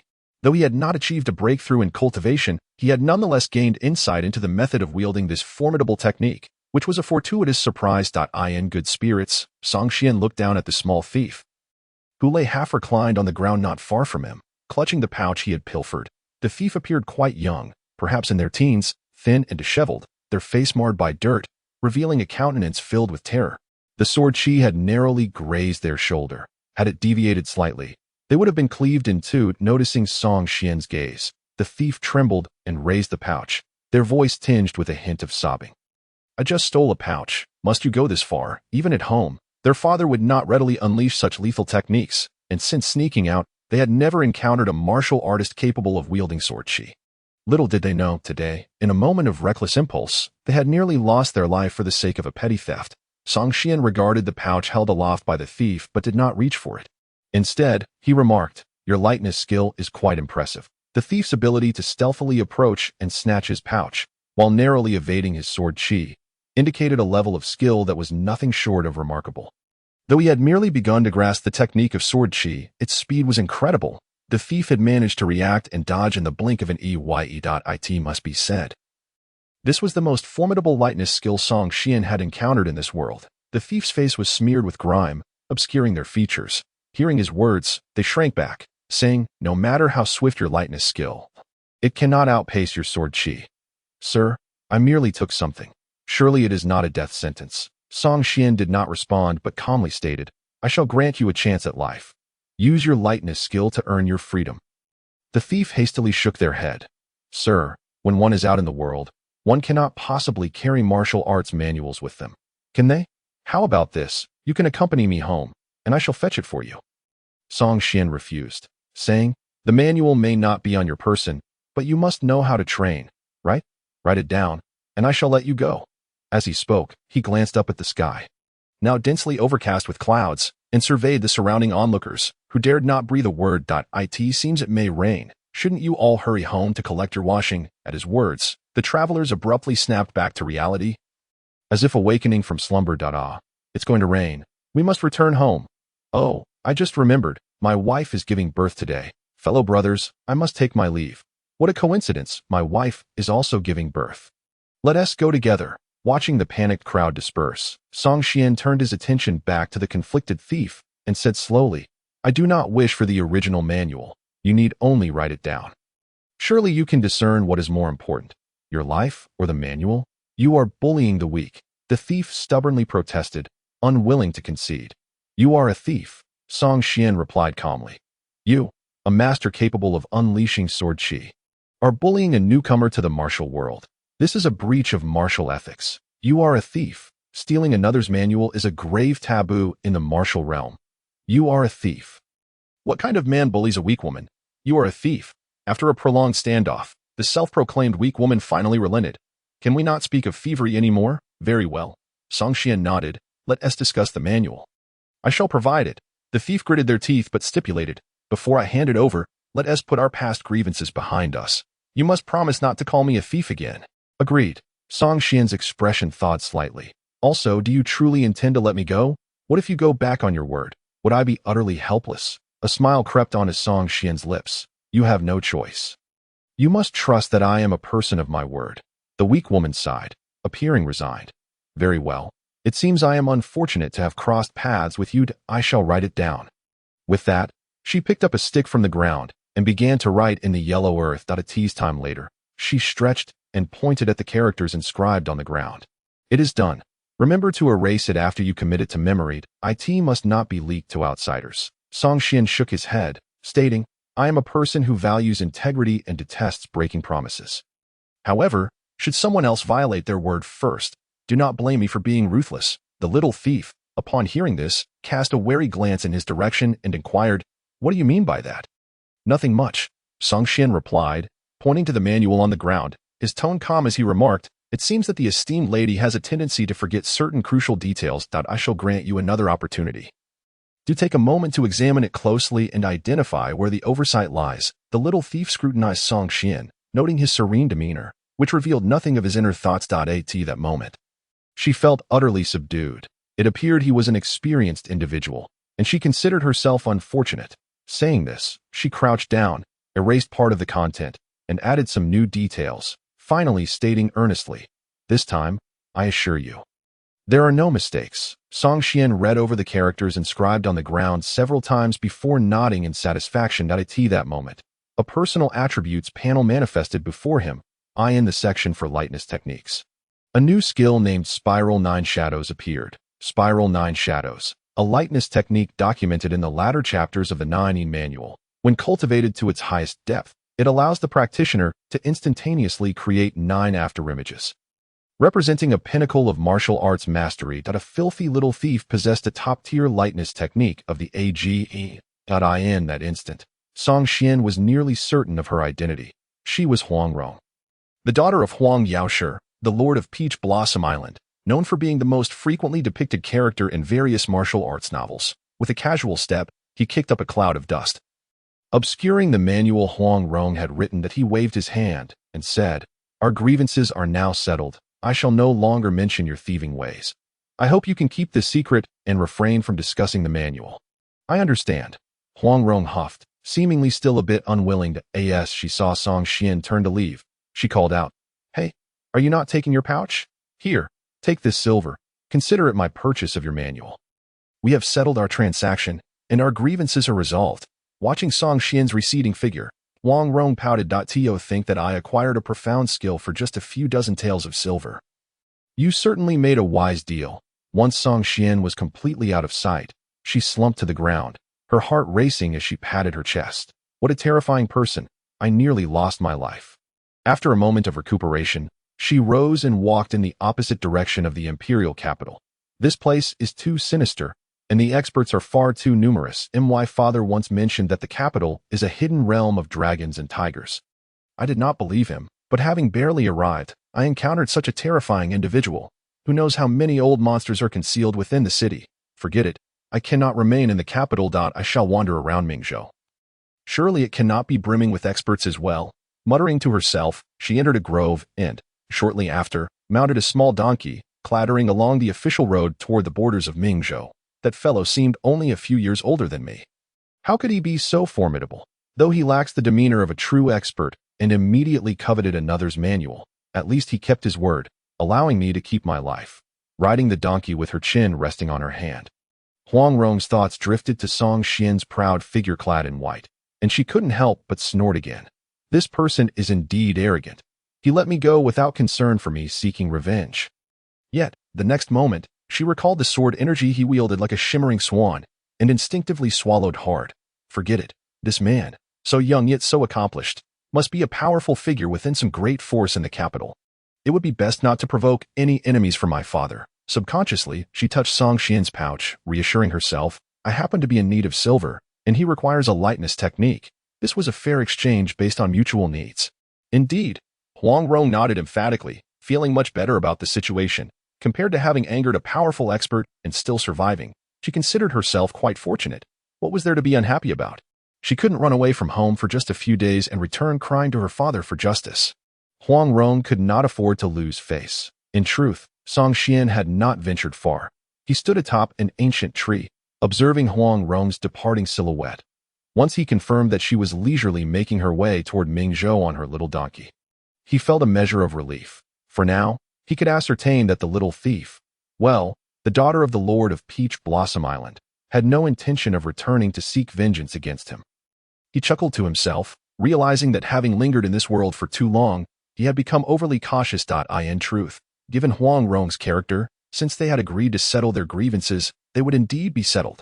Although she was somewhat willful and cunning, she was not the type to return home and tell her parents if she lost a fight. With a light-hearted smile, Song Xian turned to leave, once again delving into the forest to practice summoning his sword energy. Soon, the forest echoed with the sound of hissing sword energy, accompanied by the crashing of shattered stones and fallen trees. By the time Song Xian returned home, it was past mealtime. His mother, Song Lin, was tidying up the remnants of the meal, while his father, Song Yuanshan, strolled about the yard to aid digestion. Song Qian was sitting beneath a tree, chatting quietly with Lin Daiyu. As for the two maids brought by Lin Daiyu, they were reluctantly sweeping the yard. Noticing Song Xian push open the courtyard door, one of the maids spoke in a sarcastic tone. Though the young master is related to our young lady, there are still differences between men and women. It would be wise for the young master to maintain some decorum to avoid any gossip that might arise. Suggesting our young lady lacks proper etiquette by associating with a young man. It would be rather scandalous. Hearing the sarcastic remarks, Song Xian remained unperturbed, instead nodding thoughtfully. You do make a valid point. With that, he raised his left hand, fingers poised like a sword, and gently drew across the ground. A crimson sword energy, over 3 feet long, burst forth like a lightning flash, striking the earth with a resounding thud. As a result, a sizable pit appeared on the ground, large enough to easily accommodate a person. Song Xian coldly stated, there are only a few of us here. If any rumors emerge from outside, it will undoubtedly be your two old hags spreading them. I have a rather irritable temperament, and should I catch wind of any gossip, rest assured someone will find themselves lying in this pit. As he spoke, he fixed his gaze on the two terrified maids, who were trembling in fear, for a moment, and then asked, who do you think should lie in this pit? Upon hearing this, the two maids could no longer hold themselves together and fell to their knees with a thud. Young master, we are merely servants here to attend to the young lady. How could we dare spread rumors about her? Please, young master, show mercy. Do not hold us to the same standards as those old hags. Young lady, please say something. We really do not want to die. The two maids wailed, visibly frightened, while Lin Daiyu, dressed in a serene green gown resembling a delicate flower reflected in water, appeared momentarily stunned. Staring blankly at the large pit. It was Song Qian who first regained her composure, circling the pit and then exclaiming excitedly, brother, have you advanced to the innate realm? Not yet. Song Qian waved his hand. This matter can be discussed later. I feel a bit fatigued. I shall return to my room to rest. As he passed by Lin Daiyu, he paused for a moment and remarked, your constitution is too frail.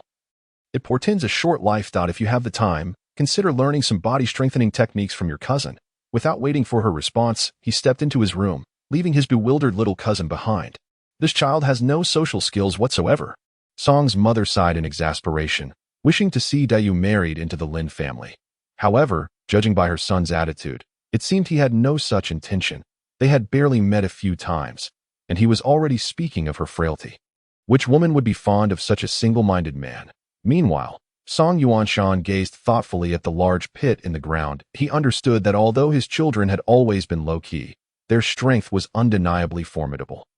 However, he had never anticipated that they were not merely strong but astonishingly so. That evening, Song Qian entered Song Xian's room carrying a meal box. You didn't knock.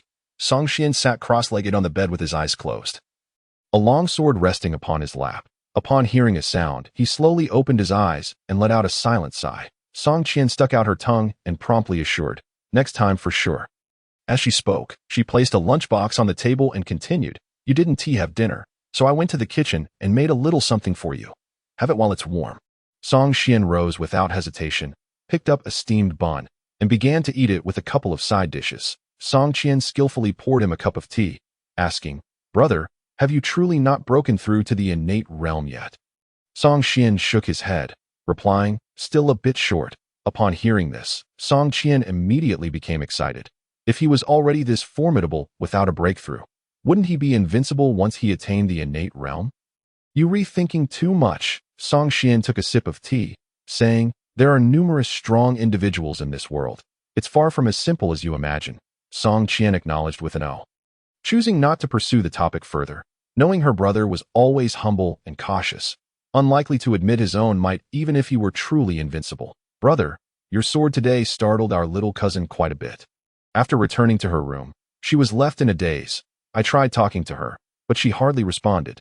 Song Xian chuckled. She has spent all these years in the secluded halls of the Jia family, surrounded by talented women and scholars. It's probably the first time she has encountered someone like us who wields weapons. It's only natural for her to be momentarily taken aback. He pondered, if she truly wishes to learn martial arts from me, would I teach her? After a moment of contemplation, he decided, why not? Strangely, an image of Lin Dayu pulling down willow branches appeared in his mind. A scene so beautiful that he felt a flicker of anticipation. The next day, after breakfast, Song Xian prepared to go to the yamen for work. Recently, he had been rather idle, since he wrapped up the flower-picking case.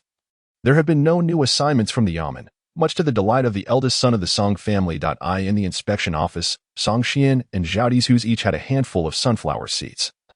Sipping tea while cracking the seeds. It feels quite peaceful in the capital these days, Song Xian remarked, spitting out sunflower seed shells. The Tian family has fallen, and those officials in the court are busy dividing the spoils. The emperor also hopes to use this opportunity to rebalance certain powers. Zhao Dizhu's leisurely sipped his tea. There are many powerful figures in the capital, none of whom are fools. Right now, the struggle for power and profit in the court is at its peak. No one dares to stir trouble during such times. With those second-generation heirs keeping a low profile, the streets are naturally much calmer. Song Xian nodded. The Great Zhou had been established for 300 years, and there were quite a number of nobles in the capital. He was well aware of the character of the descendants of those noble families, the better ones knew to secure a position as a third-rank member of the Xianyi Guard. Although it was still just passing time, at least it provided them with a role and prevented them from being idle all day. The worst ones, however, did nothing but bully the weak and engage in fights. A sight all too common. Previously, Song Xian had been a third-rank member of the Xianyi Guard and had little interaction with those second-generation heirs. But now, promoted to second rank, he would occasionally have cases that required his involvement. And it was inevitable that he would come into contact with those individuals. The thought of associating with such arrogant people made Song Xian feel a bit uneasy. He feared that he might lose his temper and end up burying a few of them. After chatting for a while, Zhao Dizhu had matters to attend to. As Song Xian stood up to leave, intending to stroll about the streets, he spotted Lu Xiaolu running towards him from outside the yamen. "Xingu, come with me quickly." "What happened?" "An outsider's wife has died outside the city." "What does it have to do with me?" "I'm not Mingda. It concerns Song Qian." Lu Xiaolu spoke rapidly. "There's nothing happening at the yamen. So after Song Qian came to report this morning, she slipped away with my second sister and your cousin to enjoy the spring outside the city." Song Qian's expression changed as he frowned. "So, they are outside the city and have killed someone's wife." "Xingu, that's not what I meant," Lu Xiaolu replied, looking exasperated, although Qianjie can be a bit fierce at times. "She wouldn't go around killing someone in broad daylight," he muttered. "After all, one should at least wait until nightfall, right?" Song Xian slapped him on the shoulder. "Stop joking around and get to the point." "Oh, it's not a big deal, really." Lu Xiaolu calmed down a bit, explaining, "They went out for a spring outing and discovered a woman hanging in a small grove. The three of them reported it to the local county office and are currently waiting for results." "Nothing serious, right?" Song Xian casually asked. Song Qian was a second-rank member of the Xianyi Guard, and Lu Xiaolu's second sister, Lu Qingshuang, though not part of the Xianyi Guard, had trained in martial arts since childhood and was quite capable. With the two of them around, any trouble would likely befall others, not them. "Nothing major, just that your little cousin was startled by the sight of the dead body." Song Xian nodded, mounted his horse, and followed Lu Xiaolu towards Ping'an County outside the city. Dressed in the uniform of the Xianyi Guard, Song Xian was not obstructed by the constables at the entrance of the Ping'an County office, who greeted him warmly and ushered him into the courtroom. Inside, the magistrate of Ping'an County was in the midst of an inquiry, while Song Qian sat attentively observing the proceedings. Beside her stood Lin Dayu and Lu Qingshuang, two close friends. Upon seeing Song Qian enter, Song Qian cheerfully called out, "Brother." Lin Dayu promptly bowed gracefully, sweetly exclaiming, "Cousin." However, Lu Qingshuang, when looking at Song Qian, wore a somewhat melancholic expression, silently nodding instead of speaking. Had it been an ordinary person daring to intrude into the county court and disrupt the proceedings, they would have been swiftly apprehended by the magistrate. Yet, upon seeing Song Qian in his dark official attire, the magistrate merely paused in surprise before rising with a broad smile to pay his respects. "Master Song, Song Xian returned the gesture, smiling. Apologies for the trouble. Master Chun, the magistrate of Ping'an County, Chen Huili, was not unfamiliar to Song Xian, as they had interacted on several occasions. That it's no trouble at all. Chen Huili replied with a friendly smile. We owe much to Lady Song Qian. Had she not discovered it early, the corpse would have decayed further in a few days, making this case much harder to investigate. He then quietly asked, May I invite Master Song to the back hall for a discussion? Song Qian did not refuse, glancing at Song Qian and the others before following Chen Huili into the back hall. Master Song. As soon as they entered the back hall, Chen Huili seemed somewhat troubled. Sir, could you please send your sister home? With her here, I can hardly proceed with the case. Song Qian did not respond directly, but smiled. Might I trouble Master Chun to elaborate on what exactly has transpired in this case, involving a homicide within the jurisdiction of Ping'an County? Typically, such cases would be reported to the Ministry of Justice. However, the Xianyi Guard, as a privileged institution, could oversee any case within the Great Zhou as long as they wished. With Song Qian seeking to understand the situation, Chen Huili dared not impede him. The deceased was the wife of the local gentleman, Xuan. According to the accounts of Xuan's servants and maidservants, the couple had quarreled the previous night, and this morning, she was discovered hanging in a grove outside the city. Song Qian remarked, So, Mr. Xuan is quite suspicious. Indeed, he is, Chen Huili sighed. But it is merely a suspicion. According to the servants and maidservants, after the quarrel, Mr. Xuan left home in anger, and he stated that he went to a friend's house to drink, where he stayed overnight. This can be corroborated by his friend, providing him with an alibi. Song Qian smiled. Then what does Master Chen believe? Is this a case of murder or suicide? I believe it to be suicide. Chen Huili analyzed. According to the servants and maidservants, during the argument, Mrs. Shen was crying and shouting that she no longer wished to live, a sentiment that the entire Shen family heard. Mr. Shen also yelled as he left, instructing her to die outside and not at home. I suspect that Mrs. Shen, in a fit of anger, impulsively went to the outskirts and hanged herself. Song Qian inquired, Has the body been examined? The coroner has already conducted an examination. There are no signs of binding or beating on the body, and there are no obvious signs of struggle, which basically rules out the possibility of murder. Therefore, does Lord Qin deem this to be a mere case of suicide? I share this belief. However, Lord Song, your sister insists that Madame Xuan was murdered and insists on remaining in court to witness my investigation. Wouldn't you agree that this places me in quite a predicament? Song Qian chuckled softly. Though Song Qian could be rather headstrong, she was never one to speak frivolously when it came to matters of life and death. Given her conviction that it was murder, it was likely she had some basis for her assertion, and it would be prudent to summon her for questioning. Before long, Song Qian was called to the back hall. Pray tell, why do you firmly believe that Madame Shen was murdered?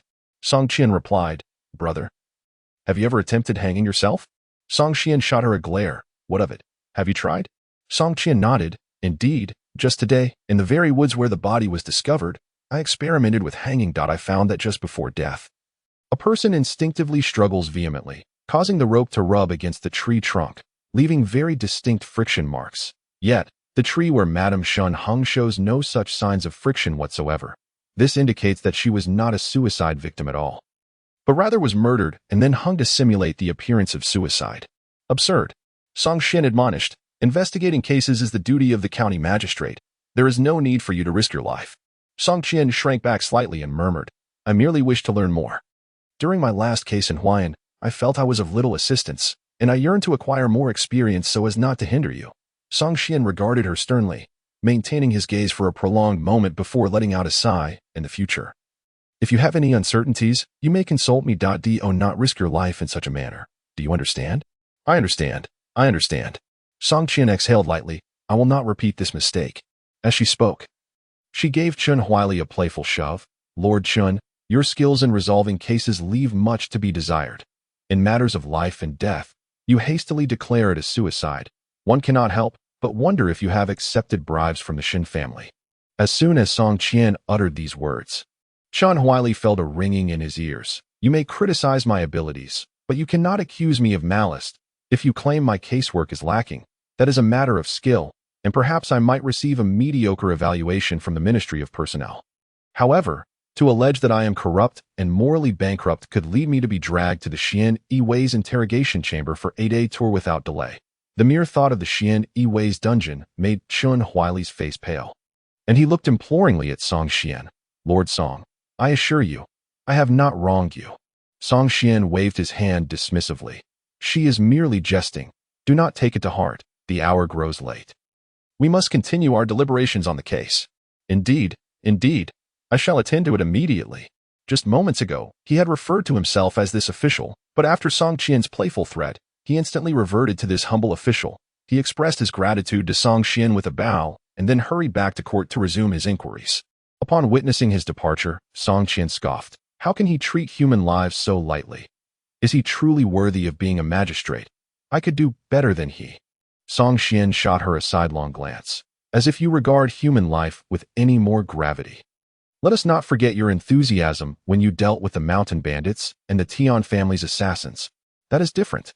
Song Qian retorted indignantly. They are bandits, and I am an official. It is entirely justifiable to eliminate them. However, for Chen Huaili, as a magistrate, to handle a case of murder with such levity raises serious doubts about whether he has accepted bribes. Song Qian shook his head slightly. This had little to do with corruption. Even if another official were in his place, they would likely deem this case a hanging suicide.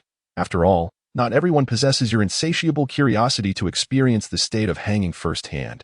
Thinking of hanging made Song Qian seethe with anger. And he flicked Song Qian's forehead. If father were to learn of this, he would surely be furious. As the siblings conversed, in the court outside, the gavel struck, and Chen Huaili directed his ire towards the kneeling Xin Yuanwei below him. Bring forth the torturer. Ping'an County is situated close to the imperial capital, and magistrates typically act with extreme caution, rarely resorting to severe punishments unless faced with significant cases. After all, a misstep could lead to reprimands from the officials at the Dali Temple or the censorate. Yet at this moment, Chen Huaili could not afford to concern himself with such matters. Facing reprimands was far preferable to a day tour at the Xian Yiwei. Today, he must resolve this case swiftly and send away those menacing figures from the Xian Yiwei.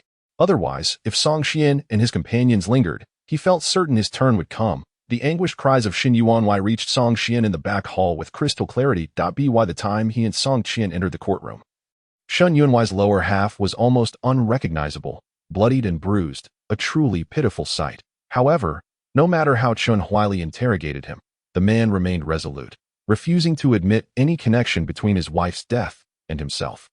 Such stubbornness posed a challenge even for Chen Huaili. After all, Xin Yuanwei had an alibi. Even under torture, he still refused to confess. Could it be that this case truly did not involve him? Allow me to ask a few questions, Song Qian said as he approached Xin Yuanwei. His tone measured. Do you know who I am? Xin Yuanwei gritted his teeth against the pain, swallowed hard, and humbly replied, You are a lord of the Xian Yiwei. Please, you must help me. Song Qian smiled noncommittally. Generally, the Xian Yiwei does not intervene in civilian matters. However, since we have involved ourselves, we shall ensure that the truth is uncovered. You are likely aware of our protocols. I ask, and you respond. Dare to utter even a single falsehood, and you shall find yourself residing in the interrogation chamber. Please, ask your questions. I would never conceal anything. Song Qian nodded, taking the record of the interrogation from the clerk and reviewing it thoroughly. Where did you drink last night? At my friend Wang Shi's house, Xin Yuanwei answered. Song Qian glanced at the record. Chen Huaili had already interrogated Wang Shi, who had confirmed that Xin Yuanwei had not left his residence that night, having gotten drunk and stayed over. What did you drink? Osmanthus wine.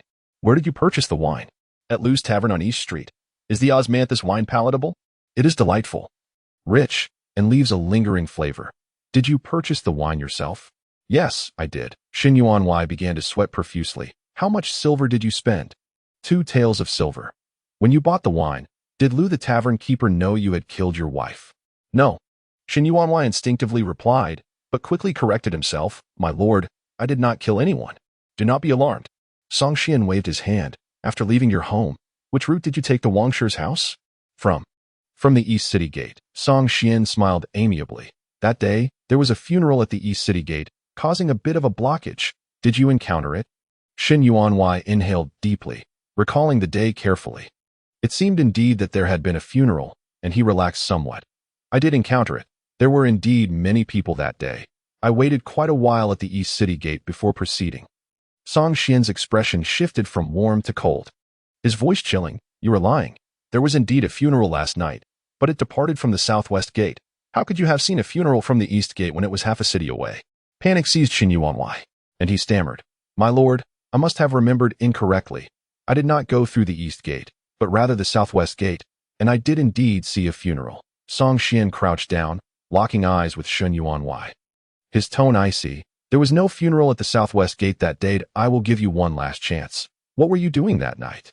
Xuan Yuanwei was now in a full panic. My lord. I did nothing. I was truly drinking at Wang Shi's. Song Xian's voice turned sharp.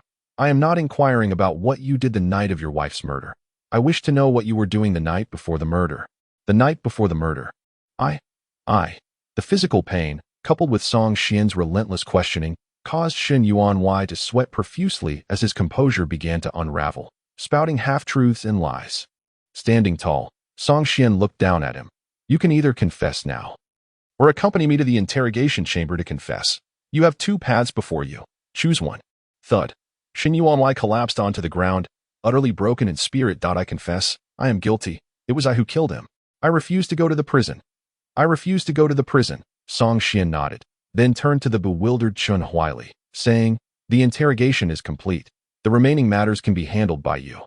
Lord Chen. Is that acceptable? Chen Huaili numbly nodded. It was his first encounter with such a method of adjudication. Was this how cases were handled by the Xianyi guards?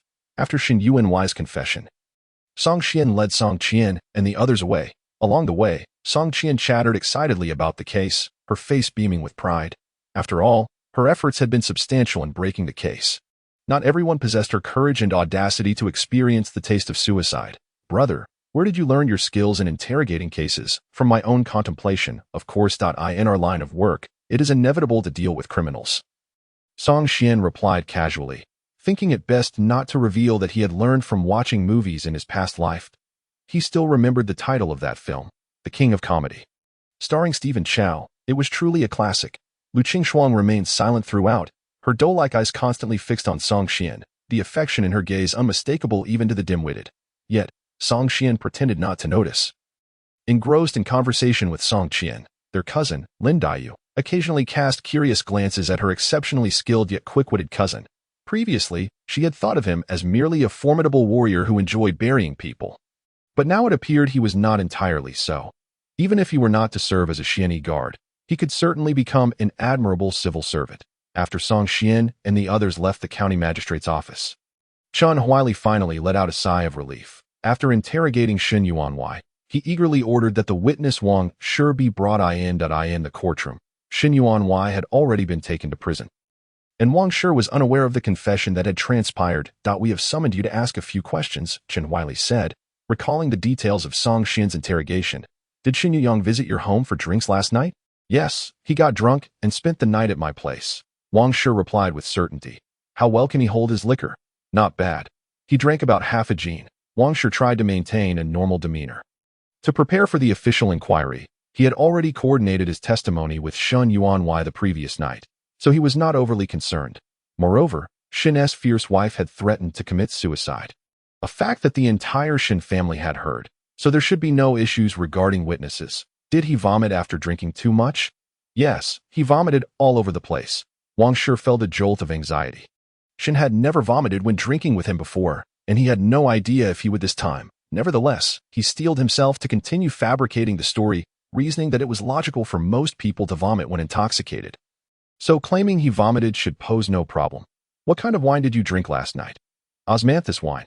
He had confirmed this with Shin the previous night, so he was not worried about making a mistake. Who brought the wine? Xuan Yuanwei. Did he bring it from home or purchase it on the way? He probably bought it on the way. Nonsense. Xin Yuyang stated he brought it from home. Wang Shi began to break into a cold sweat. My lord, your questions are beyond my knowledge. Shin didn't he go over these codes with me? You owe Xin Yuyang 50 taels of silver, correct? Yes. Wang Shi swallowed hard. You provided false testimony for him, and he absolved your debt? Is that right? My lord, you jest. That is not true. This moment, Wang Shi's mind was in chaos. How did the county magistrate know about his debt? What were you doing the night Xin Yuyang committed murder? That night, my lord, I didn't commit murder. Please don't wrong an innocent man. I did not accuse you of murder. I asked what you were doing the night Xin Yuyang committed murder. The night Xin Yuyang committed murder, I was at home. Wang Shi stammered for a long time, trembling all over, his face filled with panic as he glanced around. The constables looked at him with pity. As if observing a fool, Chen Huili rose in excitement. Song Qian's method of interrogation was indeed effective. In that moment, he gained a profound understanding. No matter how intricate the lie, it is ultimately a lie.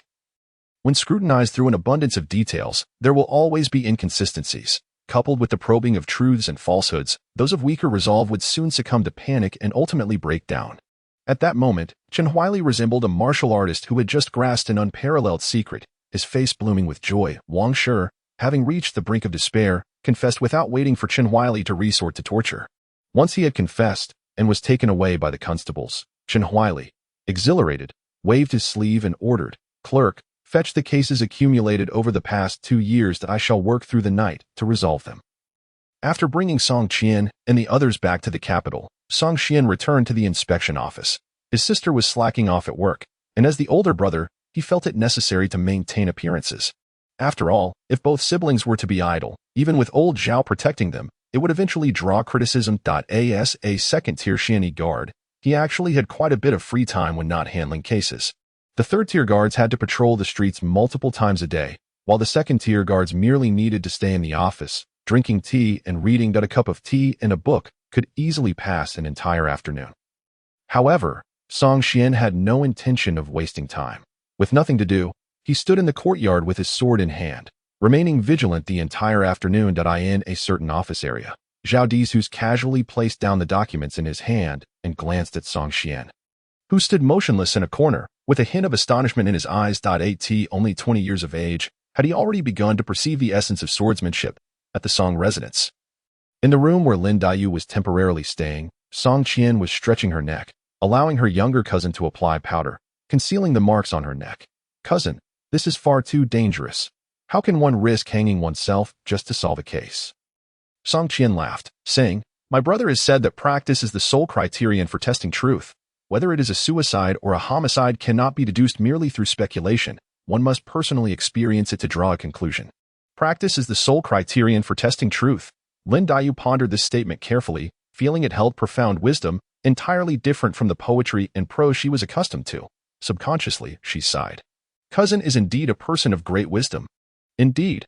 Song Qian playfully pinched Lin Daiyu's delicate face. "Your insight is commendable. Unfortunately, you are too young to be my sister-in-law." Lin Daiyu huffed, sprinkling powder on Song Qian's neck. "You speak nonsense. If you continue with such absurdities, I shall return to the Jia residence tomorrow." All right. It was my fault." Song Qian coaxed. "The Jia family is a prestigious household with complex relationships. You would face difficulties everywhere. Where is the freedom of staying here? Did you not express a desire to learn martial arts from me? Tomorrow, I shall begin teaching you. Once you master the skills, we can roam the world in fine attire, unburdened by the gazes of others." "Wouldn't that be delightful? Roaming the world?" Little Lin Daiyu's eyes suddenly narrowed. It was hard to imagine that this delicate girl harbored a yearning for the world of martial arts. A desire to break free from her cage and no longer depend on others. Just as she was describing the romanticism of the martial world, a sudden sound echoed from outside the door. Song Qian's expression changed, and she quickly shielded her younger cousin behind her, whispering, "Stay here and do not move. I will step outside to check." With vigilance, Song Qian stood at the door, and as she opened it, her long sword unsheathed with a sharp clang, gleaming ominously as it cut through the air. There was no one outside, but a dagger had been affixed to the doorframe, with an envelope attached beneath it. Removing the dagger and opening the envelope, she quickly scanned the letter inside. First. Her brow relaxed, but it soon furrowed again. "They've already left. Why return?" She sighed lightly and smiled at the worried Lin Daiyu inside the room, saying, "It's nothing. An old acquaintance has returned and wishes to meet me. Just stay at home. I will be back shortly." As soon as Lin Daiyu nodded, she witnessed Song Qian lightly touch the ground with her toes, and in an instant, she leapt gracefully onto the wall. Her figure shifting several times before vanishing from sight. To be honest, she felt a profound envy towards her cousin's remarkable ability to flit about with such ease. The banks of Westlake. Willow trees swayed gently, and flowers bloomed in vibrant splendor. The paths along the lakeside were bustling with pedestrians, with taverns and inns standing proudly. Naturally, such a thriving locale was not without its share of brothels and other establishments of ill repute. With her sword cradled against her chest, Song Qian stood at this lakeside, which filled her with discomfort, listening to the incessant sounds around her of "Young master, come and play. causing a strange agitation to stir within her heart. After a brief wait, a mist unexpectedly began to rise from the depths of the lake, and through the haze, a small boat appeared, appearing ethereal and elusive. Most would struggle to discern the details within. Obscured by the fog, however, Song Qian's martial prowess was exceptional, and her eyesight surpassed that of ordinary people, allowing her to clearly see a breathtakingly beautiful woman standing on the boat, akin to a celestial being. Upon seeing this person, Song Qian instinctively curled her lip and leapt into the air, her toes lightly tapping the water's surface like a dragonfly, and within mere breaths, she landed gracefully on the small vessel. The moment she set foot on the boat, the woman clad in white, appearing as if floating in the mist, smiled gently and spoke. "It has been years, little Qian. You have blossomed into a fine young lady." Gazing at that exquisitely familiar face, Song Qian, despite harboring feelings of resentment, could not help but acknowledge that this woman was the most beautiful person she had ever encountered in her life. After a moment of silence, Song Qian's voice turned somber as she replied, "Since you have departed, why return now?" The woman chuckled softly. "It seems you hold quite a grudge against me, little Qian. Are you unwilling to even call me Sister Qingxue?" Song Qian huffed. "You were childhood friends with my brother, and our families were on the verge of an engagement. Yet, you suddenly vanished without a trace, leaving only a letter saying, 'The world is vast, and I wish to see it,' and thereafter, there was no news. What right do you have to expect me to call you sister? Selfish am I?" The smile on the white-clad woman faded, replaced by a hint of annoyance between her brows. "Hasn't your brother ever mentioned what he did back then?" "What did he do?" Song Qian frowned. "Are you implying he has taken a liking to the pleasures of the brothels in recent years?" "That was after you left, provoked by you." "He still frequents them?" The woman was momentarily taken aback, her fists clenching until her fingers turned pale. Noticing this shift in demeanor, Song Qian's expression turned peculiar. "So, you were unaware?" "Unaware of what?" The woman retorted, her tone irritated. "I had just completed my training and returned, having seen no one before reaching out to you." Song Qian blinked. "Sister Qingxue, what exactly transpired between you and my brother? Can you share it with me?" Lu Qingxue took a deep breath, pondering for a moment, and as she observed Song Qian's curious expression, she slowly began. "I have loved your brother since childhood. You know this well. The very phrase in my letter, 'The world is vast, and I wish to see it,' was something your brother said when we were young." Song Qian's expression grew even more perplexed. "If you cherished him so dearly, why did you suddenly depart just before the engagement?" "I was incensed by your brother," Lu Qingxue exclaimed, her teeth clattering together in frustration. "He wouldn't even engage in any romantic endeavors. What on earth did he do?" Song Qian asked, somewhat bewildered, as her brother, while often prone to saying cryptic yet meaningful things, never truly acted inappropriately. Lu Qingxue inhaled deeply, calming her emotions, and replied flatly, "Before our families were to finalize the engagement, I visited your home to see your brother. He was alone at the time." Song Qian's expression shifted. "So, my brother took advantage of the situation and acted like a beast. If that were the case, I wouldn't he have left in a fit of rage?" Lu Qingxue's exquisite face bore a hint of shame and anger. "I went to find him, intending to inquire about his thoughts on the engagement." "What did he say? Did he object?" "He agreed, but insisted that while the engagement could proceed, the wedding date should be postponed indefinitely. When I asked how long, he casually replied, 'Let us wait 10 years. 10 years? Song Qian counted on her fingers. "You are already a year older than my brother. Waiting 10 years would make you 26, an old maid by then. This is indeed rather excessive of him." "So, Sister Lu, you disagreed and left in a huff?" Lu Qingxue shook her head, her cheeks flushed, and her voice softened. "I agreed that I loved your brother deeply, to the very core of my being. So, do not speak of waiting 10 years. I would wait even longer. I accepted his condition to wait 10 years, but I also set a stipulation." "What stipulation?" Song Qian deduced that the rift between her brother and Lu Qingxue must stem from this condition.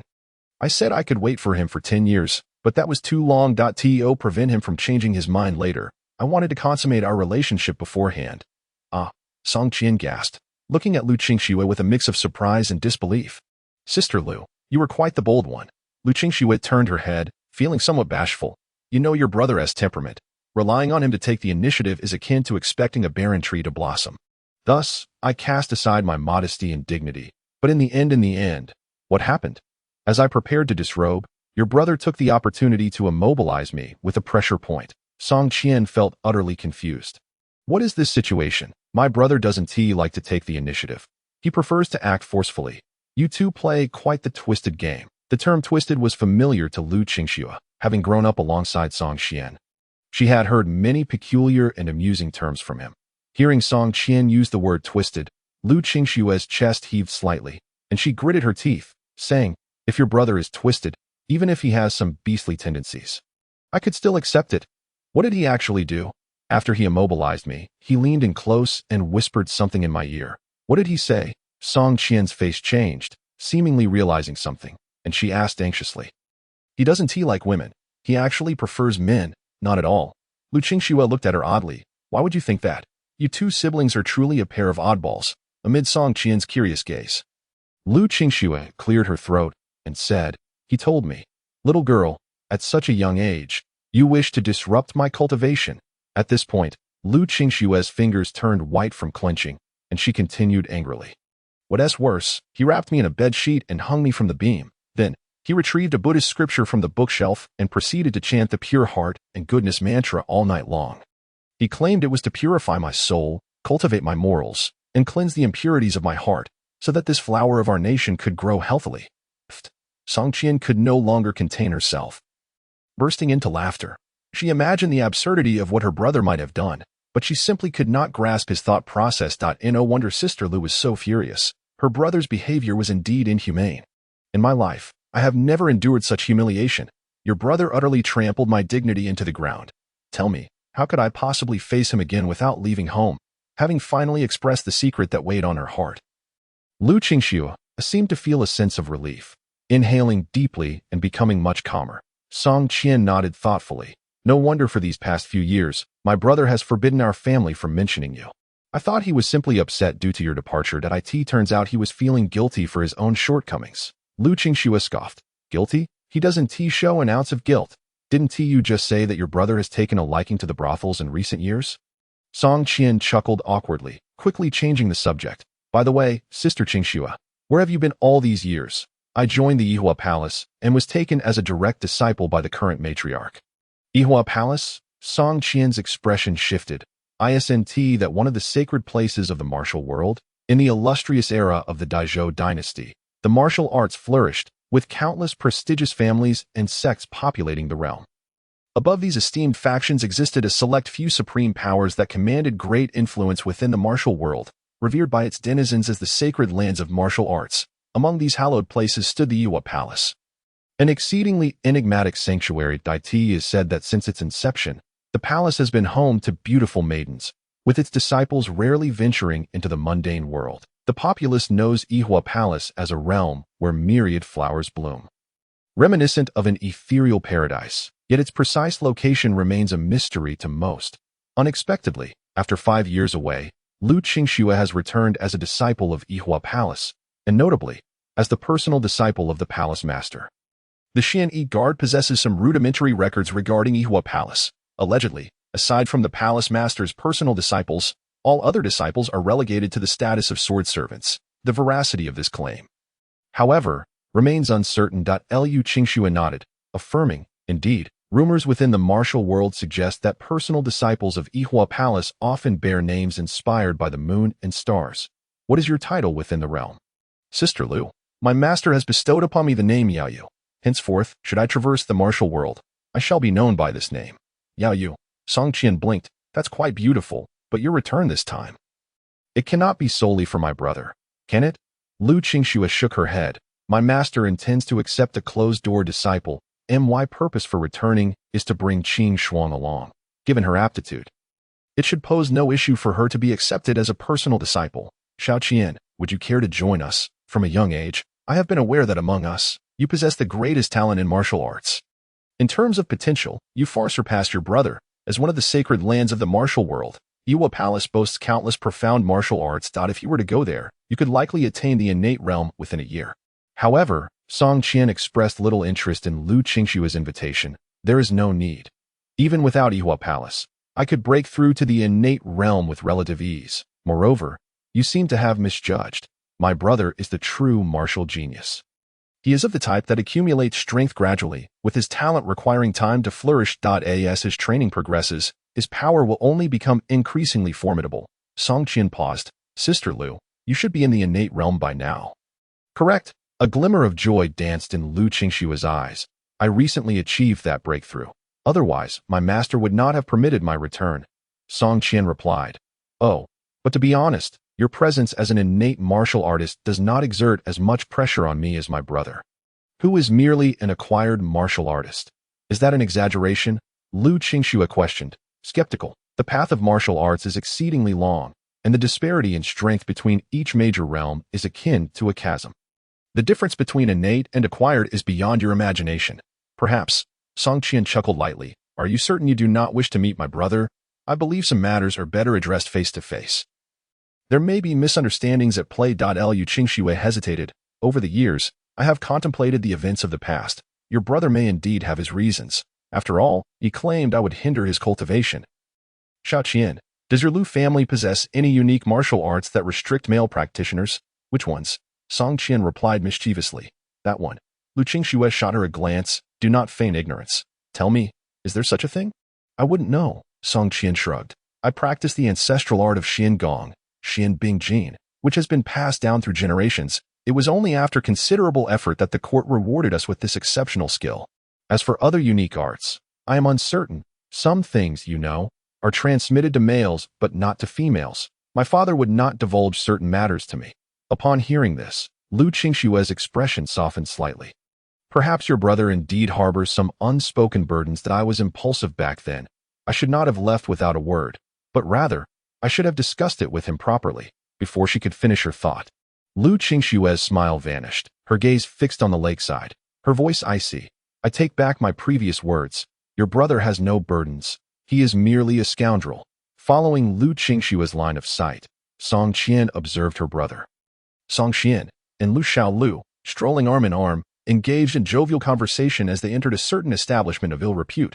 Recently, Song Qian had been living quite leisurely. By day, he would dawdle at work, contemplating sword intent. By night, he would enjoy drinks and music with friends, leading a comfortable life. Upon returning home, the sky had already darkened. Song Qian greeted old Song briefly, mentioning he had dined out before retreating to his room. Just as he sat down at his desk to pour himself a cup of tea, Song Qian pushed the door open and entered. You didn't knock. Song Qian glanced at her disapprovingly. Song Qian ignored his remark, instead locking her gaze on him, causing Song Qian to furrow his brow before finally speaking. Brother, Sister Lu has returned. Oh.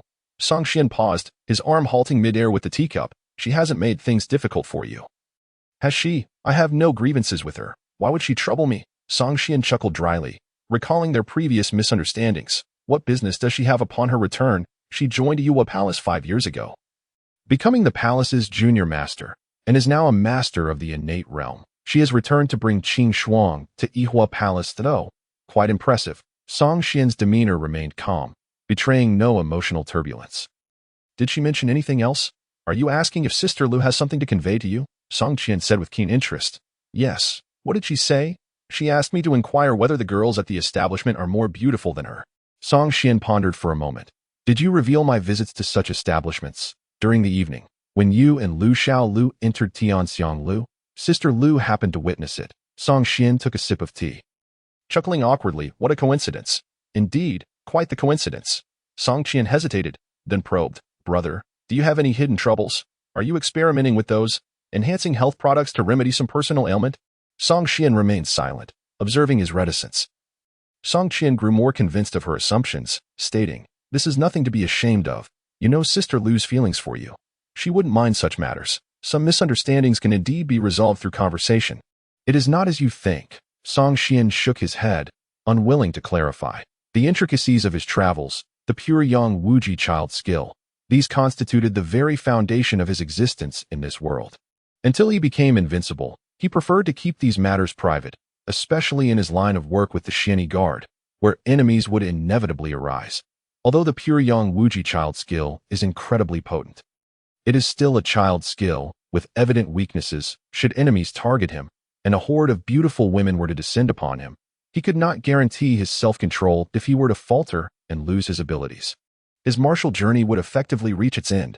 Song Qian scrutinized him for a moment before waving her sleeve in resignation. Forget it. Handle your matters as you see fit. I shall go teach my little cousin martial arts. Remember to close the door. Song Qian reminded her. As Song Qian paused at the door, Turning back with an exasperated expression, she remarked, "Brother, sometimes I truly do not comprehend what thoughts occupy your mind." Watching her depart, Song Xian placed the teacup down, his gaze distant, as a memory from his youth resurfaced. "Song Xian, do you have any aspirations?" The 16-year-old Lu Qingxue, dressed in a flowing moon-white gown, lifted her delicate chin with curiosity. "Aspiration? To dawdle at work, reap some benefits from the court. Would that count? That is rather lackluster. Do you have anything loftier?" "Loftier?" Young Song Xian ventured. 3 palaces and 6 courtyards, 72 concubines. Loftier still, but not so high as to drift among the clouds. Aspirations and dreams are not synonymous. "Oh, then I shall lower my expectations. Perhaps, to become a sword immortal?" "A sword immortal? Are you certain you wish to tread the path of the sword?" "Yes, let us settle on that."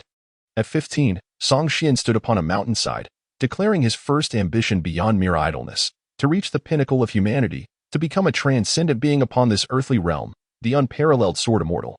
To be a sword immortal, the youthful maiden's porcelain-like face revealed a glimmer of yearning. "First, you shall need a fine sword." Young Song Xian nodded, acknowledging the esteemed heaven-defying sword of the Ame sect. The blood-bathed sword of the Yihua Palace, and the pure Yang Wuji sword wielded by the gallant Yin Nantian, all of which were indeed remarkable. "Which do you prefer?" he inquired. "Any of them will do." "I am not picky," he concluded. "Duh. I understand now." Rubbing his brow, Song Xian retracted his thoughts, harboring an inkling that Lu Qingxue's initial intent in joining the Yihua Palace might have been to pursue the legendary blood-bathed sword.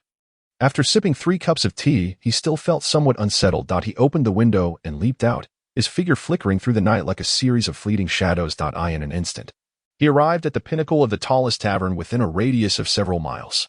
Standing atop the building, he gazed down at the tranquil and serene capital city bathed in moonlight, his heart gradually attaining tranquility as well. "You remain the same," he mused, "when your thoughts are in disarray. You enjoy coming here to survey the world." Suddenly, a vibrant, ethereal voice pierced the air, and in the next moment, a shadow materialized like a ghost in the moonlight, upon beholding the enchanting woman of unparalleled grace. Song Xian was momentarily taken aback before smiling and greeting her. "You have become even more beautiful after these years," Lu Qingxue huffed. "Back then, when I invited you to sleep, you refused. Now you must regret it." "Don't you?" Having grown up together, Song Xian was well acquainted with Lu Qingxue's forthright nature. Her directness in speech came as no surprise. "I am quite all right. I have no interest in those 2 young." "Not interested in the young?" Lu Qingxue paused in surprise. Then a look of realization crossed her face as she teased. "So you prefer the older married women? What is this? If you wish to win my heart, must I first marry someone else? What nonsense!" Song Xian glared at her. "Lu Qingxue, after all these years away, this is what you have brought back. It seems my Qingxin Puxian mantra was not recited enough." "You dare mention the Qingxin Puxian mantra to me?" Lu Qingxue instantly reacted, her soft sword clattering as it fell into her hand. Pointing the sword at Song Xian, she questioned emphatically, "Song, did the words you spoke back then still hold true?" "What words?" "You promised to have me wait for 10 years, and that after 10 years, you would marry me. Those words still stand." Song Xian gazed at the sword tip, so close before glancing at the stunning woman, whose eyes were brimming with unshed tears. He slowly nodded. "They do." "Good." Lu Qingxue sheathed her soft sword, its blade coiling around her waist like a nimble serpent, her tone softening slightly. "I have returned this time to take Qing Shuang back to the Yihua Palace. We leave early tomorrow morning. 5 years have passed. In another 5 years, I will be waiting for you to fulfill your promise." With that, she lightly sprang from the rooftop, her figure drifting like willow fluff into the night. "Young Sir Song, the Yihua Palace awaits your marriage proposal." "The Yihua Palace awaits my proposal?" Song Xian mused, impressed. After years apart, his fiancée, he had blossomed into one of the esteemed leaders of the martial world. If Lu Qingxue were to become the future head of the Yihua Palace, then her sister, Lu Qingshuang, must be the second in command. Lianqing, rubbing his forehead, he reflected on how fortunate he was, with a fiancée poised to govern a realm of martial arts. He felt he had earned the right to live off her success. The moonlight, like flowing water, enveloped the ancient capital. Song Xian lifted his gaze to the resplendent full moon before smiling faintly and turning away. Tonight's moonlight is truly beautiful. For the next month and a half, Song Xian enjoyed a leisurely existence, working from 9 to 5 while idling his time away. The peculiar atmosphere within the capital gradually dissipated. According to Zhao Dezhu, the power redistribution within the court was nearing its conclusion. The right minister of the Ministry of Revenue, who had orchestrated a coup, had successfully ascended to the position of acting minister. Other factions in court had also benefited from the vacant positions as for the Emperor Zhou. It was rumored that after the Tian family's assets were confiscated, half of their wealth had been funneled into the royal treasury, resulting in the emperor's notably improved mood in recent days. Within the imperial study, fragrant incense wafted throughout the room as the somewhat gray-haired emperor stifled a yawn and sighed to the elderly eunuch beside him. With age, my energy has indeed waned. 10 years ago, I could review 100 memorials without feeling fatigue. The eunuch seemed oblivious, appearing somewhat drowsy. The emperor shot him a glare. I am speaking to you. Have you gone deaf? The eunuch, appearing as if awakening from a dream, turned in confusion. Your Majesty was calling for me just now. He lowered his head in trepidation. That I am getting old, and my hearing has begun to fail. I fear I may not be able to serve your Majesty for many more years. Seeing the eunuch's frail appearance, the emperor's anger faded, and he remarked pensively, You and I are of similar age. Are we not? I have endless memorials to review and countless matters to attend to. Why do you age faster than I do? The eunuch, grinning, replied, Your Majesty is the true dragon among men, in the prime of life. How can an old servant like me compare? Ha ha. The emperor chuckled lightly. You crafty old fellow, only know how to flatter. Rising to stretch, he added cheerfully, I have unexpectedly gained a substantial amount of silver. Ensure you manage the treasury well. This money will be of great use. Rest assured, Your Majesty, without your permission, not a single coin will slip through my fingers. Good, I trust you to handle matters. Grabbing a memorial from the imperial desk, the emperor casually scanned it before commenting, Dabin, you are skilled in martial arts. Tell me, could a person of exceptional prowess drown in a river due to drunkenness? That would depend on the extent of their martial skills. At the pinnacle of the post-heaven realm, the old servant would rather believe he was murdered and then discarded into the river. The emperor chuckled darkly. Indeed, it is such a ludicrous notion, yet it has appeared in my memorials. A cold glimmer flashed in his eyes. I am not dead yet some are already growing impatient, even infiltrating the Xianyi Guard. They truly think I am blind and senile. Go summon the commander of the Xianyi Guard. Yes. Upon exiting the imperial study, the once frail eunuch suddenly straightened, taking strides that covered great distances in mere moments, quickly vanishing from sight. Song Xian had received a promotion. He ascended 2 ranks from the commander of the Xianyi Guard to the position of 100 households. Even Song Qian had been elevated from commander to deputy 100 households, with benefits and treatment more than doubled compared to before. In Zhao Deju's office, Song Xian and he shared tea while conversing. You handled the last case exceptionally well. The emperor was quite pleased and commended you to the commander. It's not easy to leap from commander to 100 households. Song Xian nodded with a smile. Climbing the ranks in the Xianyi Guard was no simple feat. His father had toiled for a lifetime to reach just the position of 100 households, whereas he had traversed his father's entire journey in a single leap. In Mingzhou, Jiangxi Prefecture, 100 households has unexpectedly passed away. You will be filling his vacancy. Prepare to take up your post. Song Xian frowned. He had no objections to the promotion, but the prospect of being assigned to a distant location did not please him. Not to mention the long journey. Without Zhao Deju's protective aura, his future idleness at work would become quite inconvenient. Uncle Zhao, how many people can I bring with me? Zhao Deju shook his head. You can only bring Song Qian with you at most. Lowering his voice, he added, the circumstances surrounding that 100 households' death were suspicious. Be cautious once you take office. Also, serving as an official in the provinces is different from in the capital. The capital is rife with power and skilled individuals, and few dare to openly resort to violence. However, the provinces are different. You may encounter many figures from the martial world. Remember, if you can observe from the sidelines, do so. As long as they do not threaten the government or harm the common folk, it is best to remain uninvolved. Of course, where there are people, there is a world of martial arts.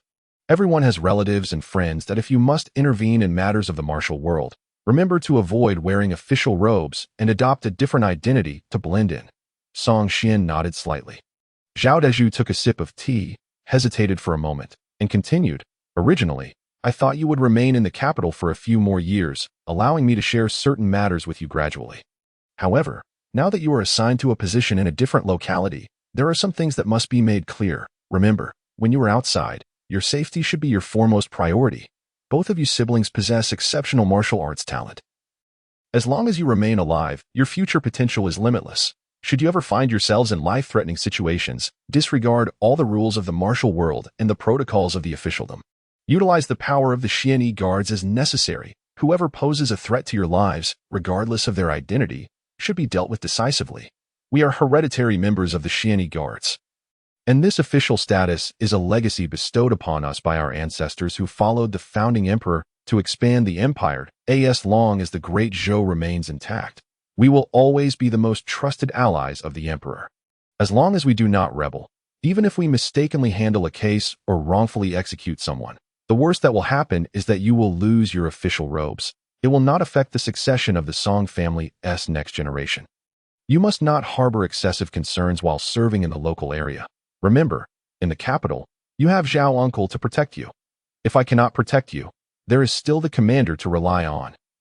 And if the commander fails, we have the emperor himself standing behind us. Zhao Dezhu spoke with fervor, yet Song Xian felt a chill run down his spine. No, Uncle Zhao, I am merely going to be 100 households. There are many hundred households in Jiangxia Prefecture, and there are also 1,000 households above me. I am going to serve as an official, not to wage war. This seems a bit exaggerated, doesn't it? Zhao Dezhu shook his head slightly. Jiangxia Prefecture is the largest and most prosperous area in Mingzhou, a significant source of tax revenue for the court, and has always been of great importance to the government. The 100 households who died this time belonged to the Su family, which, like ours, is one of the 120 hereditary Xian guard families in the capital. These families, although lacking nobility, are deeply rooted in the Xian guard system, intertwined with the Great Zhou, and represent a highly trusted force of the emperor. Suddenly, 100 households from the Su family died inexplicably, particularly in a sensitive area like Jiangxia Prefecture, which has always attracted the court's attention. This incident is indeed unusual that I suspect that the 1,000 households in Jiangxia Prefecture may have been infiltrated by other forces, something the emperor absolutely cannot tolerate. Your last case was handled brilliantly, and the emperor has likely taken notice of you. This time, your appointment is also to investigate the internal situation. Song Xian furrowed his brow. The reason he initially participated in the second-tier Xian guard examination was to obtain better benefits and more convenient opportunities to slack off at work. You suddenly promoting me and assigning me such heavy responsibilities. This is quite unexpected. After work, Song Xian ignored Lu Xiaoyou's invitation to enjoy music at the tavern and instead went straight home. In the courtyard, 2 maids from the Jia family were diligently sweeping the ground, while Song Qian lounged with her legs crossed, eating grapes and supervising her younger cousin, Lin Daiyu, as she practiced her stances. "You've skipped work again?" Song Xian casually asked. Spitting out the grape skin, he mumbled, "I arrived after the morning bell. Besides, there was nothing happening at the office, so I came back to teach my younger sister Daiyu some martial arts. Her constitution is too weak. She needs to start by strengthening her body." Song Xian acknowledged with a sound, not particularly concerned. Second-tier Xian guards were indeed rather leisurely unless specifically arranged otherwise. Everyone was slacking off. Song Qian's absence was hardly noticeable. After changing out of his official robes and into a white long gown, he washed his face in the courtyard and casually remarked, "You've been promoted?" Song Qian was taken aback, quickly asking, "By how many ranks?" "1 rank, to deputy 100 households." "Oh," Song Qian's enthusiasm waned. 100 households is still just 100 households, and being a deputy holds little significance. "Brother, what about you?" "I am 100 households. Does that mean our monthly salary has increased?" Song Xian nodded. "By 20 taels. That has 20 taels each. For 2 people, that has 40 taels. We'll earn an extra 4,800 taels in a year. And in 3 years, that amounts to 12,000. Brother, in 3 years, we can buy that marquee mansion in the east of the city." Lin Daiyu, who had been blushing with embarrassment while practicing her stances, suddenly burst out laughing. Song Qian huffed. "What are you laughing at? Do you think my calculations are wrong? Where did that come from, sister?" "I think your calculations are spot on. It's a waste of talent to serve in the Xian guards. You should be in the Ministry of Revenue." Upon hearing this, Song Qian slightly raised her chin and smiled. "Right? My brother has always said I have a talent for arithmetic, and you think so too. It seems I really do have a knack for it." Lin Daiyu bit her lip, trying to suppress her laughter, ultimately raising her hand to cover her mouth, her eyes sparkling as she looked at her cousin Song Xian. At that moment, Song Xian wore an expression of speechlessness, a stark contrast to his usual calm demeanor, which intrigued Lin Daiyu greatly. "In a few days, we will be heading to Mingzhou, Jiangxia Prefecture for our new positions. Prepare yourself." We will depart early the day after tomorrow. Ah, Jiangzhou Prefecture. Song Qian seemed somewhat displeased. It was an unfamiliar place, and she wondered why they were assigned there. 100 households just died there. And I happened to be filling the vacancy. Otherwise, I wouldn't have had the chance at that position. Knowing that you've accomplished something, your promotion comes at the perfect time, Song Qian sighed. The previous 100 households had died a little too soon. He had not intended to serve as an official in a distant land. Is that so? Song Qian pondered for a moment. Once we arrive in Jiangzhou Prefecture, I will go dig up his grave. Indeed, Song Qian nodded. It was necessary to do so to ascertain certain matters. Lin Dayu listened with wide eyes, astonished at the conversation between her cousin and sister. Were they truly speaking human language? Someone died and they were not satisfied, but instead intended to disturb a grave. Is this the mindset of those serving in the Xianyi guards? Naturally, Lin Dayu was not concerned about the grave digging. Her attention was fervently fixed on Song Qian, causing him to feel quite perplexed. Are young girls nowadays so bold? While his looks might be somewhat handsome, could she not be a bit more subtle in her admiration? Such ardor was hardly in line with her gentle persona. Cousin, Lin Dayu called softly, her voice laced with anticipation. When you go to Jiangzhou Prefecture, can you take me along? Song Qian shook his head. We are going on official business, not for leisure. It would not be appropriate for you to accompany us, Lin Dayu hurriedly replied. My father is an official in the Jiangzhou region. I haven't seen him in many years. Can you please take me along? Your father? Song Qian was taken aback. Lin Rahai? Upon hearing her father's name, Lin Dayu's expression grew solemn. She performed a slight bow and said, My father indeed goes by that name. Song Qian hesitated and asked, Your father is still alive? According to the narrative of Dream of the Red Chamber, Lin Dayu's father had passed away when she was around 10 years old. Now, as Lin Dayu approached 15, her father should have been gone for 4 or 5 years. Lin Dayu's expression changed. Her eyes narrowed sharply as she retorted angrily, Cousin, I respect you as my elder brother. But how could you curse my father so? He sent me a letter last month. Although he has been unwell, he has been under a physician's care and is not in any danger. Song Qian felt a wave of realization. Clearly, he had assumed too much. This was not merely the world of Dream of the Red Chamber, but a vast martial world where multiple realms of martial arts coalesced. Lin Dayu had become his little cousin, and it seemed entirely normal for her to have a living father. Song Qian was not the type to stubbornly defend his words after making a mistake. He immediately apologized. I misspoke. I thought you had been living in the Jia household, and that your closest relatives had all passed away. Seeing Lin Dayu's eyes welling with tears, he quickly added, Since you wish to travel to Jiangzhou Prefecture to reunite with your family, then you shall accompany us. It would be nice for you to have your sister as company on the journey. Thank you, cousin. The little cousin transformed her sorrow into joy, wiping her tears and smiling sweetly at Song Qian and Song Qian. I shall return to the Jia household tonight to inform my grandmother. She has treated me with great affection over the years, so I must seek her permission before leaving. Song Qian nodded. You may return to the Jia household first. We will meet you at the entrance of the Jia household the day after tomorrow. On the morning of the day after tomorrow, Song Linsher prepared breakfast early and began organizing supplies for her children, who were about to embark on their journey. It is said that a mother worries for her child on a 1,000-mile journey. Yet Song Linsher did not feel overly concerned for their safety. Since the day she married into the Song family, she had been mentally prepared, working as a member of the Xianyi Way. Traversing the length and breadth of the land was a commonplace occurrence, and undertaking official duties was merely part of the job. The only source of her concern was that this journey would likely delay the marriage prospects of her beloved children by another year or so. Fortunately, accompanying her was her little niece, Lin Dayu. She could only hope that during the journey, her son might gain some insight and spark a connection with the girl. After breakfast, her father, Song Xuan, prepared to head to the yamen for roll call. Upon leaving the house, he began to impart advice to Song Qian. There was never an end to official duties, so he urged him not to overexert himself. Doing just enough was sufficient. Song Qian nodded, finding nothing surprising in his father's counsel. After all, taking it easy was a long-standing tradition in the Song family. You've always had your own ideas. There's nothing more for me to say. Just be careful. If things don't work out over there, come straight back. It's no big deal. I can shoulder the pressure from above for you.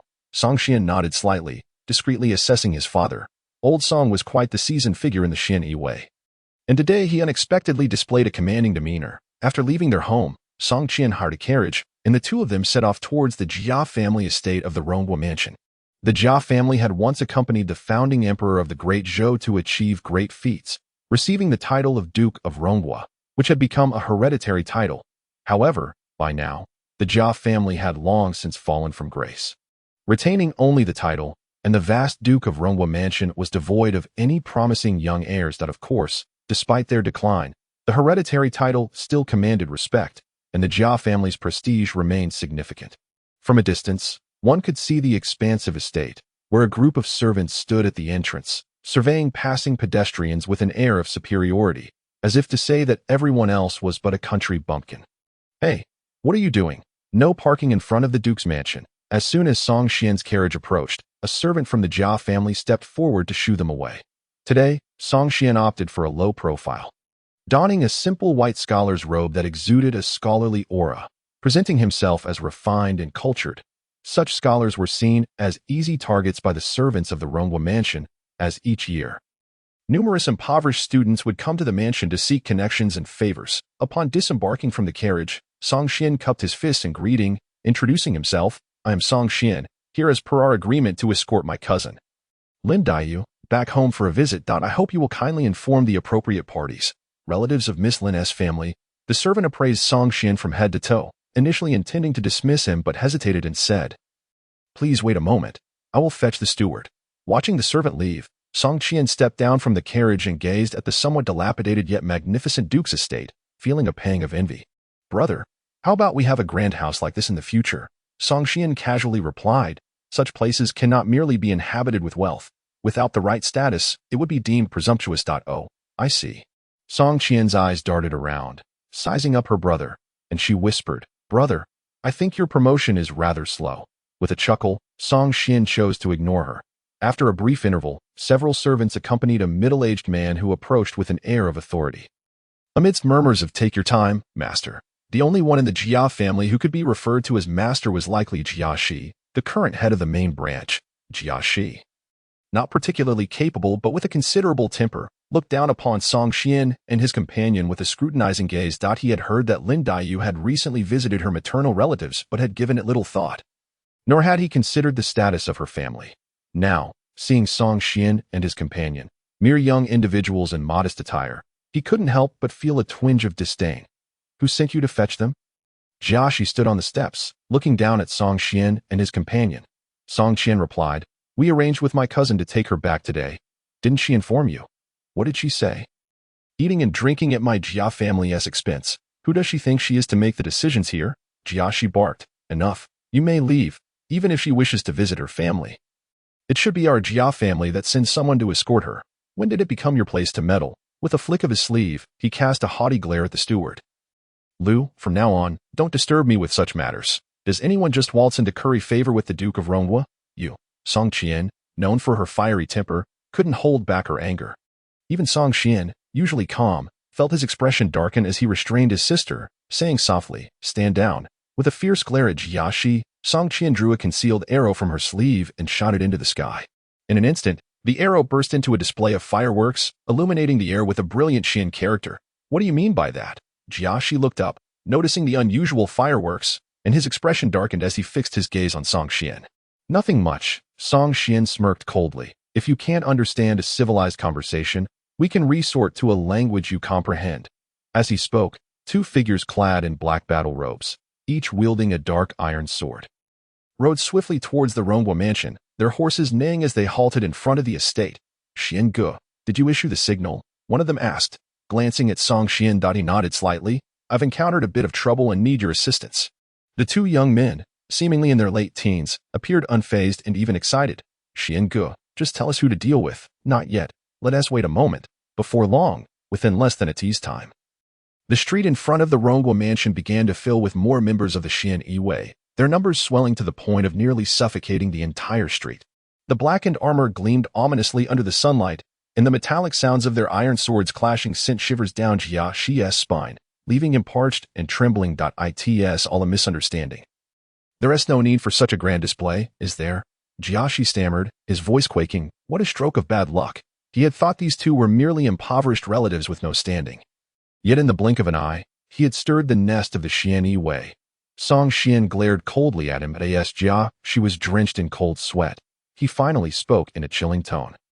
You have 15 minutes. Either you present the person, or we will enter to find her ourselves. With that, Song Xian turned away, no longer engaging him, as he greeted the arriving reinforcements. This time, 200 to 300 individuals arrived. Primarily third-tier members of the Xian Yiwei, all familiar with Song Xian, the master of leisure. Xian Ge, what is going on? Why the grand spectacle? One of them asked with a smile. Song Qian explained. We were set to take up our posts in Jiangxia and also escort my cousin back for a visit. Unexpectedly, the Jia family looked down on us, not only refusing to let us take her, but also insulting us. I lost my temper and called for help.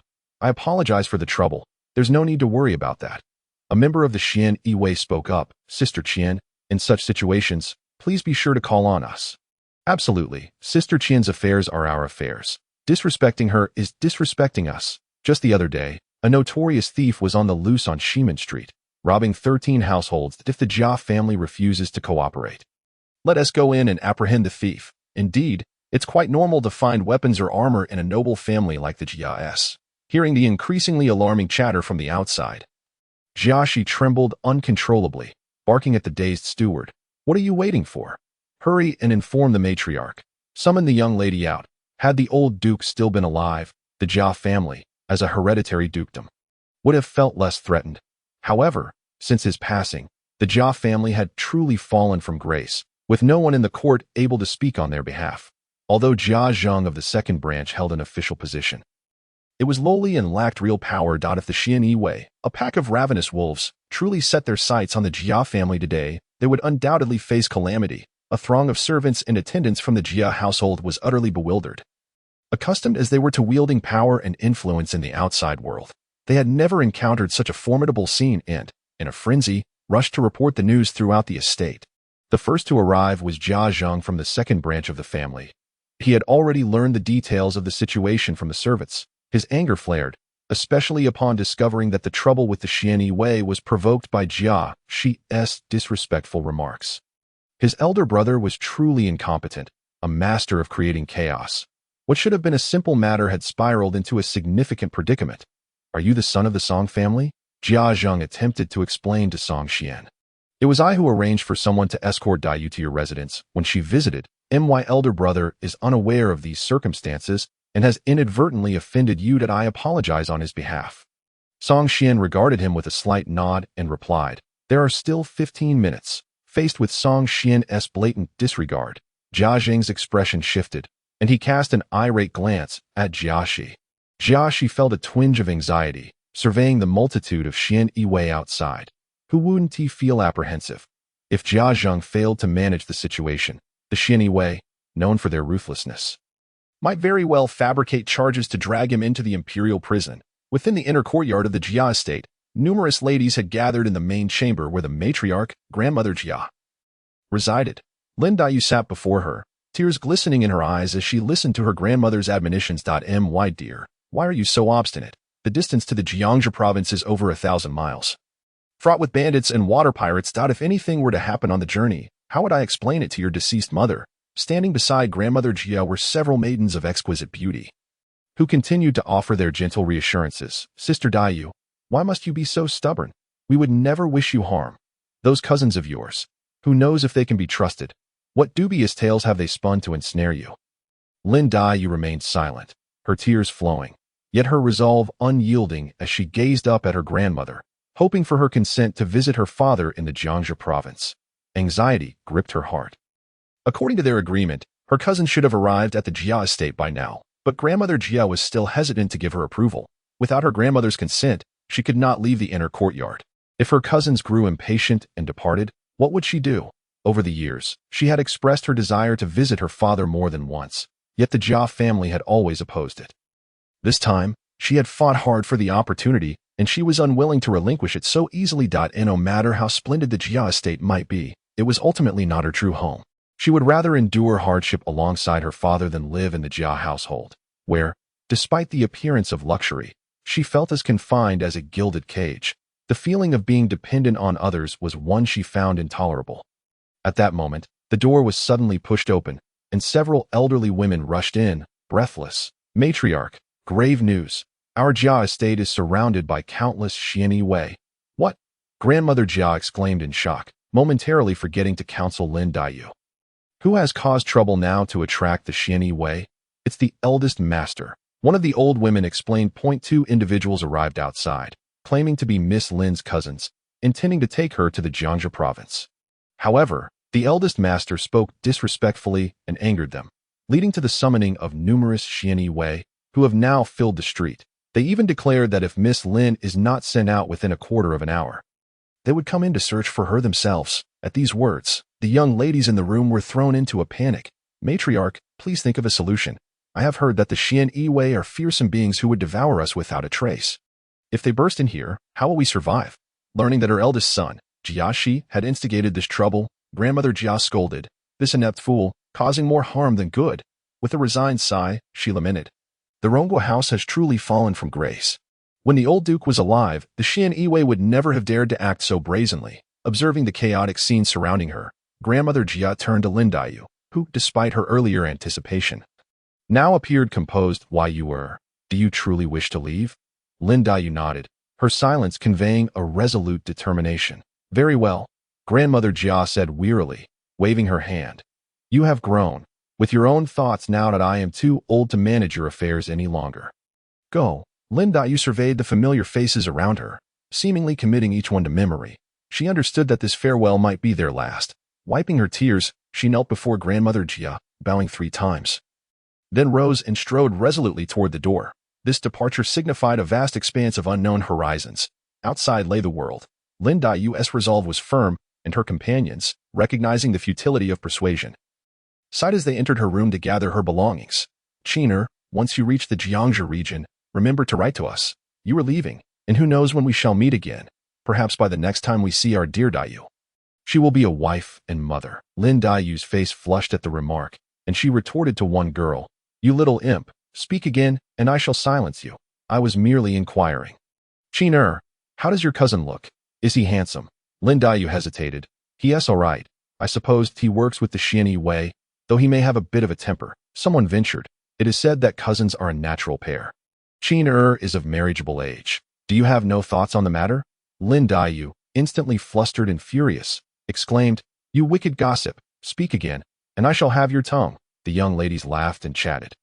And once they had packed her belongings, they arrived at the Jia estate's entrance, only to be confronted by a dark throng of Xian Wei outside, which startled them greatly. Manager Liu, spotting Lin Daiyu, wiped the cold sweat from his brow and joyfully exclaimed, young lady, you have finally arrived. If you had delayed any longer, those fiends would have barged in. Lin Daiyu ignored him, first offering a slight bow to Jia Zhang, then deliberately overlooking the troublemaker, Jia Shi, as she made her way to the entrance. Cousin, Lin Daiyu performed a graceful bow. Song Xian appraised the youthful beauty before him, who, though still young, possessed a nascent grace. He nodded slightly. They did not trouble you, did they? No. My grandmother and sisters were reluctant to part with me, which led to a lengthy discussion that made you wait. Waiting a little longer is no trouble. Song Xian beckoned. Come, I will take you home. As he spoke, his companions, Daniu and Hosey, exchanged knowing glances with the Xian Wei behind them. In an instant, they all raised their voices in unison. Cousin, we are taking you home. The collective roar of 100 voices echoed like thunder, startling not only those from the Jia household, but also onlookers at the street's end. Song Xian frowned and admonished, what are you shouting about? Hosey laughed, since Xian Gu and Xian Jia's cousin is also our cousin. What is the problem? He then turned to Lin Daiyu, offering what he believed to be a friendly smile. Cousin, do not fear when you encounter trouble that we are all your elder brothers, ready to support you at any time. Irritated, Song Xian kicked him. Can't you keep your mouth shut for a moment? He turned back to Lin Daiyu, who appeared bewildered, and said with a smile, they are merely a bunch of uncultured brutes, do not mind them. Come, it is time to depart. With that, he gestured, and the row of Xian Wei behind him promptly formed 2 lines, clearing the way ahead. To an outsider, it might have seemed as if a general was inspecting his troops. Lu Xiaolu and the others naturally took Lin Daiyu's belongings and loaded them onto the carriage. Song Qian then grasped her arm, and the two exchanged a few low words before boarding the carriage. With a leap, Song Qian took his place at the front of the carriage, wielding the reins as the driver. In the next moment, the carriage slowly set forth, making its way towards the outskirts of the city. Following closely behind, a a formidable procession of the mysterious black-clad guards trailed in 2 orderly lines, surrounding the carriage like a protective retinue. Once the intimidating presence of these guards had departed, Jia Zheng was the first to speak. Your cousin Dayu certainly holds considerable esteem among the black-clad guards. Jia Shi, feeling somewhat relieved after the tension had dissipated, let out a cold huff, dismissing them as a mere gaggle of uncouth brutes, utterly disgraceful. Indeed, it is a true affront to civility. Jia Zheng cast him a sidelong glance, choosing not to engage, and walked away with his hands clasped behind his back. Jia Shi's expression shifted between various shades of discomfort. Having endured a significant scare that day, he dared not linger any longer and hurried towards his residence. Soaked to the skin, he was desperate to change into dry clothes, lest he suffer unbearable embarrassment. After the 2 gentlemen departed, the young ladies and maids of the Jia household began to chatter excitedly among themselves. Dayu's cousins are truly handsome. Alas, why do I not have such a capable cousin? No wonder Pinner is determined to leave. If I had a cousin like that, I would undoubtedly follow him without hesitation. Oh, you brazen flirt, feeling all giddy, are we? Shoo, keep your voice down. We can discuss this in the inner courtyard, lest we attract unwanted ears. Meanwhile, in the inspection office, Zhao Dizhu's was handling official business. Outside, a black-clad guard approached briskly and whispered a few words in his ear. Zhao Dizhu's looked up with a slight smile, inquiring, "The commotion is quite significant, I presume," the guard replied. "Indeed, it is rather loud. Those on duty nearby have rushed over and are blocking the Rongwa mansion. My lord, after all, that is the Duke's residence, and such a disturbance caused by Song Xian may not bode well in the court. Let it be." Zhao Dizhu's waved his hand dismissively. "Our black-clad guards have never enjoyed a favorable reputation in the court. On the contrary, if our reputation were too pristine, the emperor would surely suspect our loyalty." As he spoke, he returned to reviewing the documents before him, nonchalantly adding, "Young people are bound to be impulsive. As long as no lives are lost, it is hardly a grave matter. You may take your leave." "Yes, my lord." In the imperial palace, the emperor rose from his seat in the study after a morning of reviewing documents. Stifling a yawn, being the emperor was exhausting. Not only was there no respite, but he also struggled to secure adequate sleep. During the day, he attended to state affairs, and at night, he was compelled to soothe the eager affections of his numerous consorts. Though he considered himself robust, age was beginning to take its toll. After sipping a cup of ginseng tea, he turned to the old eunuch beside him and asked, "Is there any amusing news from the capital lately?" Amusing news? The old eunuch was momentarily taken aback. The Duke of Loyalty has taken a concubine, and his legitimate wife discovered the affair.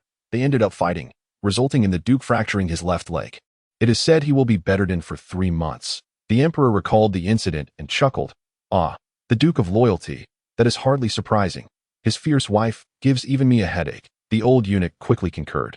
After all, she is a daughter of a military family, skilled in martial arts and with a fiery temperament. The Duke is thoroughly at her mercy. The emperor laughed. "Aside from that, is there anything else of interest?" "Indeed, there is one more matter." The old eunuch deliberated on how to phrase it. This morning, the Rongwa mansion was besieged by the black-clad guards. The emperor's smile faded gradually. How had the Rongwa mansion incurred the ire of the black-clad guards? "Your Majesty, it is not a significant affair," the old eunuch cautiously explained. "Lin Rahai's daughter has been residing at the Jia household for years, and she intended to travel south to Mingzhou and Jiangzhou with her cousin. However, the Jia family obstructed her departure and spoke disrespectfully, provoking the black-clad guards to surround them. And that cousin of Miss Lin, Your Majesty, you should recall, he is the one, Song Xian, involved in the flower-picking case in Jianghuai. It is he." Upon hearing Song Xian's name, the emperor's expression brightened considerably. He held a favorable impression of this rising star among the black-clad guards. How could he not? After all, a single case had contributed over 1,000,000 taels of silver to the imperial treasury, and he welcomed more capable subjects like him. However, the next moment, he furrowed his brow. "Is Lin Rahai's daughter not well treated at the Jia household?" "Not poorly, per se. The matriarch of the Jia family dotes on her granddaughter. But no matter how well off the Jia family may be, it is still not her own home. Living under someone else's roof can hardly be comfortable." The emperor pondered for a moment, tapping his fingers lightly on the table. "Lin Rahai serves as an inspector of salt in Mingzhou and Jiangzhou, and I hold him in high regard. The salt trade has long been a challenge for our great Zhou. In recent years, he has effectively managed the salt affairs there, alleviating the treasury's financial woes. Recently, Lin Rahai submitted a report indicating that some salt merchants are becoming restless. The old eunuch suggested, Your Majesty, since Song Xian is headed to Jiangxia to assume the position of 100 households, should we not direct the black-clad guards to assist Lin Rahai with the salt affairs? The emperor waved his hand. No need to intervene. I shall not provide Lin Rahai with any overt support. He is someone I foresee as a future cabinet member. Surely he can handle this trivial matter himself. After Song Xian and his companions left the city in their carriage, they made their way towards the docks. Given the vast distance to Mingzhou and Jiangxia by land, fraught with bandits in the mountains and wilderness, traversing by water was undoubtedly quicker and safer. To be precise, Song Xian and his party would first board a vessel to the estuary and then transfer to a sea ship heading south directly to Jiangxia. The territory of the Great Zhou dynasty is immense, so vast that rather than describing it as having 9 provinces, it would be more accurate to say it encompasses 9 continents. Each province is akin to a continent in its own right, separated by seas, with the imperial capital serving as the nexus connecting these 9 lands. Song Xian had previously studied a map of the Great Zhou's territory, astonished to find that this world is considerably larger than the Earth as he once knew it. Each province's continental plate bears a striking resemblance to the Eurasian continent of his previous life. That it could even be said that these 9 Eurasian continents have been forcibly consolidated into a single world. Ultimately, 300 years ago, the founding Emperor Ji Wuming emerged, leading an unstoppable martial army to conquer all 9 continents and establish the 9 provinces. Wherever the sun and moon shine, there lies the territory of Great Zhou. This proclamation became a reality under the reign of Emperor Zhou. Years ago, when Song Xian first laid eyes on the map of the Great Zhou's territory, he was left utterly astounded. The vastness of the Great Zhou bore an uncanny resemblance to the martial world he had envisioned for a game. And in fact, it was even more meticulously crafted than his original design. It was so complete that he began to suspect he had crossed into a game world. Regrettably, it was merely a similarity in worldview, not a genuine transference into a gaming realm. He had made several attempts to search for treasures in certain areas, guided by game strategies, but each endeavor yielded nothing. Ultimately, he lost all motivation to explore, resigning himself to a quiet life of cultivating the pure yang wujing, remaining in the imperial capital for over a decade. Days later, Song Xian and his companions boarded a ship, beginning their journey southward along the East China Sea. Lin Diyu experienced a touch of seasickness, spending most of her time in the cabin and rarely appearing on deck. In contrast, Song Qian, this spirited girl, skilled in martial arts and entirely unaware of seasickness, was currently engaging in barbecuing with Song Xian on the deck. Song Qian's practical skills were impressive. She constructed a wooden frame, upon which a cast-iron pot was set, filled with charcoal. Above the pot, several skewers were placed, laden with lamb purchased before boarding, alongside 2 fish caught from the sea, seasoned with cumin, chili, and other spices, releasing an enticing aroma that wafted through the salty sea breeze. Soon, someone was drawn by the delectable scent. The newcomer appeared to be a wealthy young master, clad in exquisite brocade, around 16 or 17, with a strikingly handsome visage. This individual was Lin Pingji, whom Song Xian had come to know during their days aboard the ship. Indeed, he was the same Lin Pingji from the smiling, proud wanderer, the unfortunate lad who, in seeking revenge for his family, resorted to the practice of the evil repelling sword manual. The Lin family operated a security bureau, boasting extensive assets in Mingzhou. It was said that their Fuwei Security Bureau had branches throughout nearly every city and county in Mingzhou, providing employment to thousands of guards and various staff members. His father, Lin Zhennan, as the head of the Fuwei Security Bureau, had spent years escorting goods and had forged numerous connections along the way, whether in the corridors of power or the realms of the underworld. One can find a remarkable vitality. This vessel, a ship of the sea, belongs to the Lin family. Lin Pingji, as the young master of the Lin clan, is tasked with escorting a cargo of goods to the Mingzhou region alongside other escorting masters. Upon noticing Lin Pingji approaching, Song Qian nonchalantly waved at him, saying, "Little Lin, come and roast for a while." Hearing Song Qian's call, Lin Pingji was not the slightest bit annoyed. Instead, a smile graced his face as he quickened his pace to sit by the hearth, flipping skewers of lamb while engaging in conversation. "Xian Ge, Xian Jie, you both appear to be practitioners of martial arts, am I right?" Song Xian, seated nearby, gazed leisurely at the boundless ocean and replied with a gentle smile. "I've practiced some self-defense techniques, but they pale in comparison to the Lin family's 72 paths of exorcising swordplay. The Lin family's swordplay is renowned throughout Mingzhou, largely due to Lin Pingji's grandfather. Lin Yuan too, who, with his mastery of the 72 paths of exorcising swordplay, triumphed over numerous experts in the Mingzhou martial world, establishing a formidable reputation. However, during Lin Zhenan's generation, the swordplay has become rather mundane. Although it surpasses ordinary martial skills by a considerable margin, it has long lost the grandeur it once held under Lin Yuan too. The people of the martial world attribute Lin Zhenan's lackluster performance to his mediocre martial aptitude. Unaware that he has never truly mastered the essence of the exorcising sword manual, that a swordplay that lacks the essence is not worthy of the name. And similarly, Lin Pingji, Song Xian cast a sidelong glance at the earnest young man, who occasionally revealed a shy smile while diligently tending to the barbecue. This boy is quite commendable, devoid of the arrogance typically associated with wealthy science. Song Xian mused that the martial world does not necessarily require another Lin Pingji. The vast ocean stretched endlessly, a panorama of waters as far as the eye could see. Initially, Song Qian and her companions found it intriguing. Song Qian even leaped onto the water's surface to showcase her lightness of foot.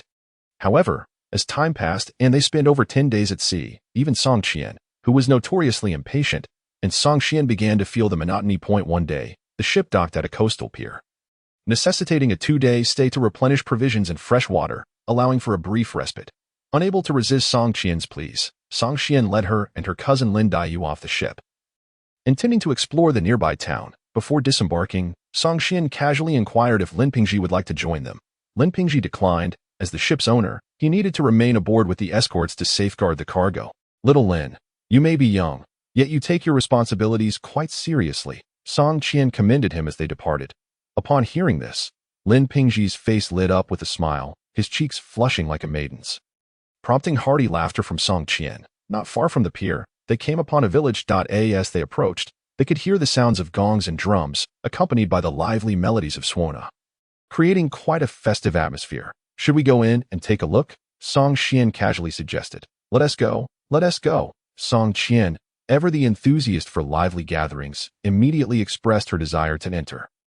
Lin Daiyu, in a gentle tone, added, I have no objections, cousin, you may decide. Song Qian smiled as he scrutinized her, leaving Lin Daiyu feeling perplexed. Cousin, why are you looking at me? Song Qian chuckled. I heard from the servants of the Ronghua mansion that the Lin girl there speaks as sharply as a knife, and no one dares to take advantage of her. Yet, it seems that my cousin does not possess such a domineering demeanor. Lin Daiyu offered a wry smile, as someone living under the roof of another. If I do not assert myself, how can I maintain my dignity amidst the lofty families of the Jia household? If life were tranquil, who would wish to engage in verbal sparring? Indeed, Song Xian nodded in agreement. As they conversed, they reached the village's entrance, where several elders approached them briskly. Perhaps noticing the fine attire of Song Xian and his companions, the elders treated them with utmost respect. One elder, somewhat apprehensive, inquired, May I ask where these esteemed guests hail from? Song Xian performed a courteous bow. We have traveled from the imperial capital and stopped here, drawn by the lively atmosphere. Pray tell, good sir, what joyous occasion is being celebrated in this village? Ah, so it is esteemed guests from the imperial capital. The elder's face broke into a hearty smile, his wrinkles appearing to lessen. Today marks the wedding of my son. Might you honor us by joining the festivities? We would not wish to impose, they replied. Not at all. After a brief pause, Song Xian clasped his hands in gratitude. Then we shall gladly partake in the joy. Following the elder into the village, they were led to a somewhat shabby yet impeccably tidy courtyard, where 7 or 8 tables laden with food and drink awaited, already occupied by numerous guests. After being seated in the honored position, they witnessed the bride and groom performing their ceremonial bows to heaven and earth. Amidst the sounds of firecrackers and music, the atmosphere, albeit noisy, was undeniably festive. After the ceremonial bows, dishes and drinks were served. The wine, brewed locally, was a rice wine, and the fare, though simple, included common vegetables. Only the final dish, a platter of pork knuckle, could be deemed substantial, but it was quickly devoured by the other guests, ensuring there were no toxins. Song Xian discreetly assessed the food before signaling to Song Qian and Lin Daiyu that they could begin eating. Shortly after, the newlyweds returned from changing into fresh attire, guided by the elder to toast the guests present. It is worth noting that the customs of the Dazhou dynasty are relatively open-minded. Apart from the more stringent norms of affluent families, the marriage customs of ordinary villagers are not overly elaborate. After the bride has performed the ceremonial bows, she is not confined to her room, but is free to accompany her husband to toast the guests, as esteemed guests from the imperial capital. The newlyweds first offered their toast to the village elders before making their way to Song Xian and his companions. The groom, a robust farmer with a hearty appearance, and the bride, whose complexion was not particularly fair, but whose features were delicate and charming, looked at Song Xian with great anticipation. The groom's father, the elder, fidgeted nervously. Esteemed guest, might you share some words of blessing for my son, after downing a cup of wine? Song Xian smiled and said, 10 years of cultivation brings one to share a boat. 100 years of cultivation brings one to share a bed. In the vast sea of humanity, meeting one another is a bond of 1,000 years. I wish the two of you a lifetime of happiness and unity. Well said. Applause and cheers erupted among the guests, who were unsure of the specific merits of his words but recognized them as blessings from someone of noble standing from the capital, which surely held significance. The old man, overjoyed, profusely thanked Song Xian, his simple nature rendering him somewhat bashful. As dusk approached, Song Xian graciously declined the elder's offer of accommodation, bidding farewell to the newlyweds before making his way toward the county town. Located over 10 miles away. In the evening, after finding an inn in the county town and enjoying a simple meal, they booked 2 rooms to rest. Lin Daiyu and Song Qian shared a room. But as the night wore on, Lin Daiyu found herself unable to sleep, causing Song Qian to become somewhat impatient as she playfully flicked her forehead. What are you thinking about in the middle of the night? You little girl? Lin Daiyu showed no signs of fatigue. Her eyes sparkled in the moonlight. Cousin, I have lived in the Ronghua mansion since I was young, and this is my first time staying in an inn. I feel a bit anxious. Anxious about what? Song Qian yawned. Are you worried that a flower thief might sneak in and ruin your reputation? As she spoke, she scrutinized Lin Daiyu, jesting, with those skinny arms and legs of yours. Even if a flower thief had intentions, he would likely come after me first. With that, she puffed out her chest, appearing quite proud. Lin Daiyu was at a loss for words, sensing that her cousin seemed to relish the idea of a flower thief breaking in. At times, she felt that her cousin's thought processes were exceptionally peculiar, often leaving her bewildered about what her cousin was truly thinking. Cousin, where did you hear that saying? 10 years of cultivation brings one to share a boat. 100 years of cultivation brings one to share a bed.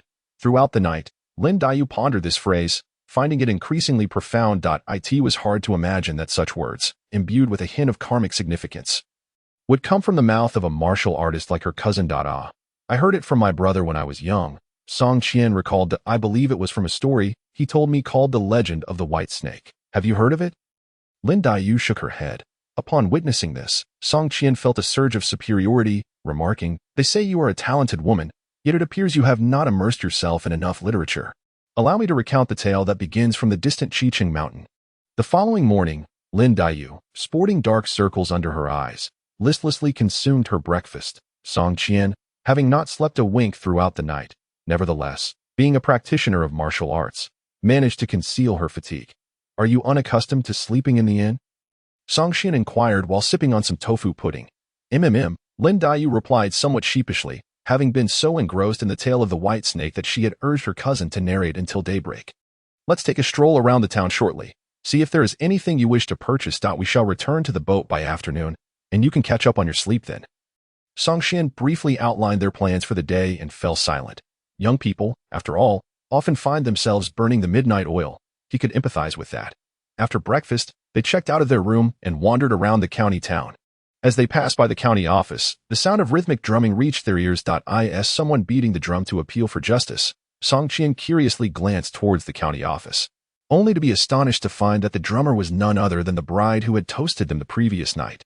However, at that moment, the bride appeared in a pitiable state, her clothing tattered and her hair disheveled, with visible bruises on her arms and legs, and clear marks of slaps upon her face. Before long, the drumming ceased, and officers rushed out from the office, dragging the bride inside the grand hall, followed by piercing screams emanating from within. Inhumanity, how could they be so heartless? Wretched officials, may you meet a terrible end. Alongside the screams were the sounds of slapping. Onlookers, witnessing this scene, shook their heads in lamentation, pondering the bride's audacity in seeking justice from the very county office notorious for its corruption. Some among them seemed to possess insider knowledge, remarking, I heard there were several murders in Xuan village. This woman must be a survivor who came to report the case. Unfortunately, having fallen into the hands of Sun Bapi, she will be lucky to escape with her skin intact. Listening to the surrounding discussions, Song Qian's expression shifted, and she turned to Song Xian. Brother, Shall we intervene? Indeed, Song Xian's countenance grew serious. The bride, who had toasted him just the night before, was now entangled in a murder case. Such matters could not be ignored. Upon arriving at the county office, a few officers blocked their path, one of whom, resembling a head officer, didn't even cast a glance at Song Xian, his gaze fixated on Song Qian and Lin Daiyu. Irritated by the lack of respect, Song Xian kicked the officer aside and strode into the building. An assault on the county office. Other officers within, upon witnessing this scene, rushed out brandishing clubs. Yet, Song Xian swiftly seized a stick, knocking aside the obstructing lackeys with ease. Who dares to attack the county office? Are you plotting rebellion? The rotund county magistrate hurriedly stood, shouting to the officers still standing outside. Quickly summoned the county constable to apprehend these villains. Yet, before he could finish his command, Song Qian had dispatched the officers outside, leaving them groaning helplessly on the ground. With lightning speed, Song Qian's hand shot out, seizing the fat magistrate by the throat and lifting him off the ground. However, a moment later, he disdainfully tossed the man aside, planting his foot squarely on the magistrate's fat face. Song Qian stepped forward, helping the beaten bride to her feet, gently smoothing her disheveled hair, and spoke softly, "Do you remember us?" The bride stared blankly at Song Qian, her dazed eyes gradually regaining focus as tears streamed down her cheeks. "They're all dead, sister. My entire family has perished." Song Qian wiped her tears, urging, "Do not rush. Take your time to speak. Rest assured, we are here to seek justice for you." The bride, amidst her tears, recounted the events of the previous night. After the banquet concluded and the villagers departed, two individuals arrived unexpectedly at her doorstep, one young man and an elderly man in his 50s. The young man claimed to be the son of the county lord, having missed his lodging due to revelry, and requested to stay for the night. My father, being kind-hearted, allowed them to stay, unaware that they were not human, but beasts. As she recounted this, the bride's expression darkened with rage. On what should have been our wedding night, my husband was killed by the old man beside the county lord's son. His neck snapped like a twig. Then, they both violated me. When my in-laws rushed in upon hearing the commotion, they were brutally beaten to death. Even my 9-year-old brother was not spared, having had his skull crushed by that old fiend. Song Xian frowned and asked, "They did not kill you?" "No," she replied. "They left at dawn, and the county lord's son told me to feel free to report them." He relished the sight of others in despair. With no way out, Song Xian kicked the fallen magistrate, stating coldly, "You are aware of this, aren't you?" The magistrate's face twisted in fear, but as he felt the increasing pressure of Song Xian's foot, his resolve crumbled. "Hero, I know. That county lord's son came to me early in the morning, claiming he had caused some trouble in the village and wanted me to cover for him. Upon inquiry, I learned there had been several murders, and the key was that one survivor remained. The county lord's son said he had quite enjoyed himself last night, fond of the bride's fiery temperament, and instructed me to find any reason to detain her, promising to return whenever he pleased. Hero, that is the truth. I did not kill anyone. I was merely following orders. Please, do not kill me." Song Xian turned to the bride and asked, "My lady, do you wish for him to live or die?" "Die. I want him dead." Song Xian nodded slightly. "As you wish." In the next moment, he stomped down fiercely, and with a sickening crack, the magistrate's neck broke before he had the chance to utter a word. The act was swift and decisive, leaving both Lin Daiyu and the bride in stunned silence. "Cousin, have you not just killed a government official? Will you not face trouble?" "There will be some trouble." Song Xian pulled out several black silks from his pocket, saying, "Thus, I ask everyone to join me in this venture as outlaws." After covering their faces, he glanced at the bride and said, "Let us first go to your home and assess the situation before dealing with the aftermath." Without a word of hesitation, Song Qian lifted the bruised bride and swiftly leapt outside, her feet barely touching the ground as she launched herself onto the rooftops, disappearing from sight in mere moments. Within the county office, Song Qian cast a glance at Lin Daiyu, who, her face shrouded in the black scarf, appeared slightly flushed as she whispered, "Brother, please go slowly. I fear I might faint," before she could finish her sentence. Song Qian hoisted her onto his shoulder. In the next instant, the roaring wind rushed past her ears. Lin Daiyu found her eyes unable to open against the force of the wind, a singular thought racing through her mind, swiftly. It is all too fast. In the courtyard that had been bustling with activity just yesterday, a suffocating scent of blood now filled the air. Several corpses lay strewn across the ground, swarming flies buzzing about chaotically. The scene was undeniably distressing.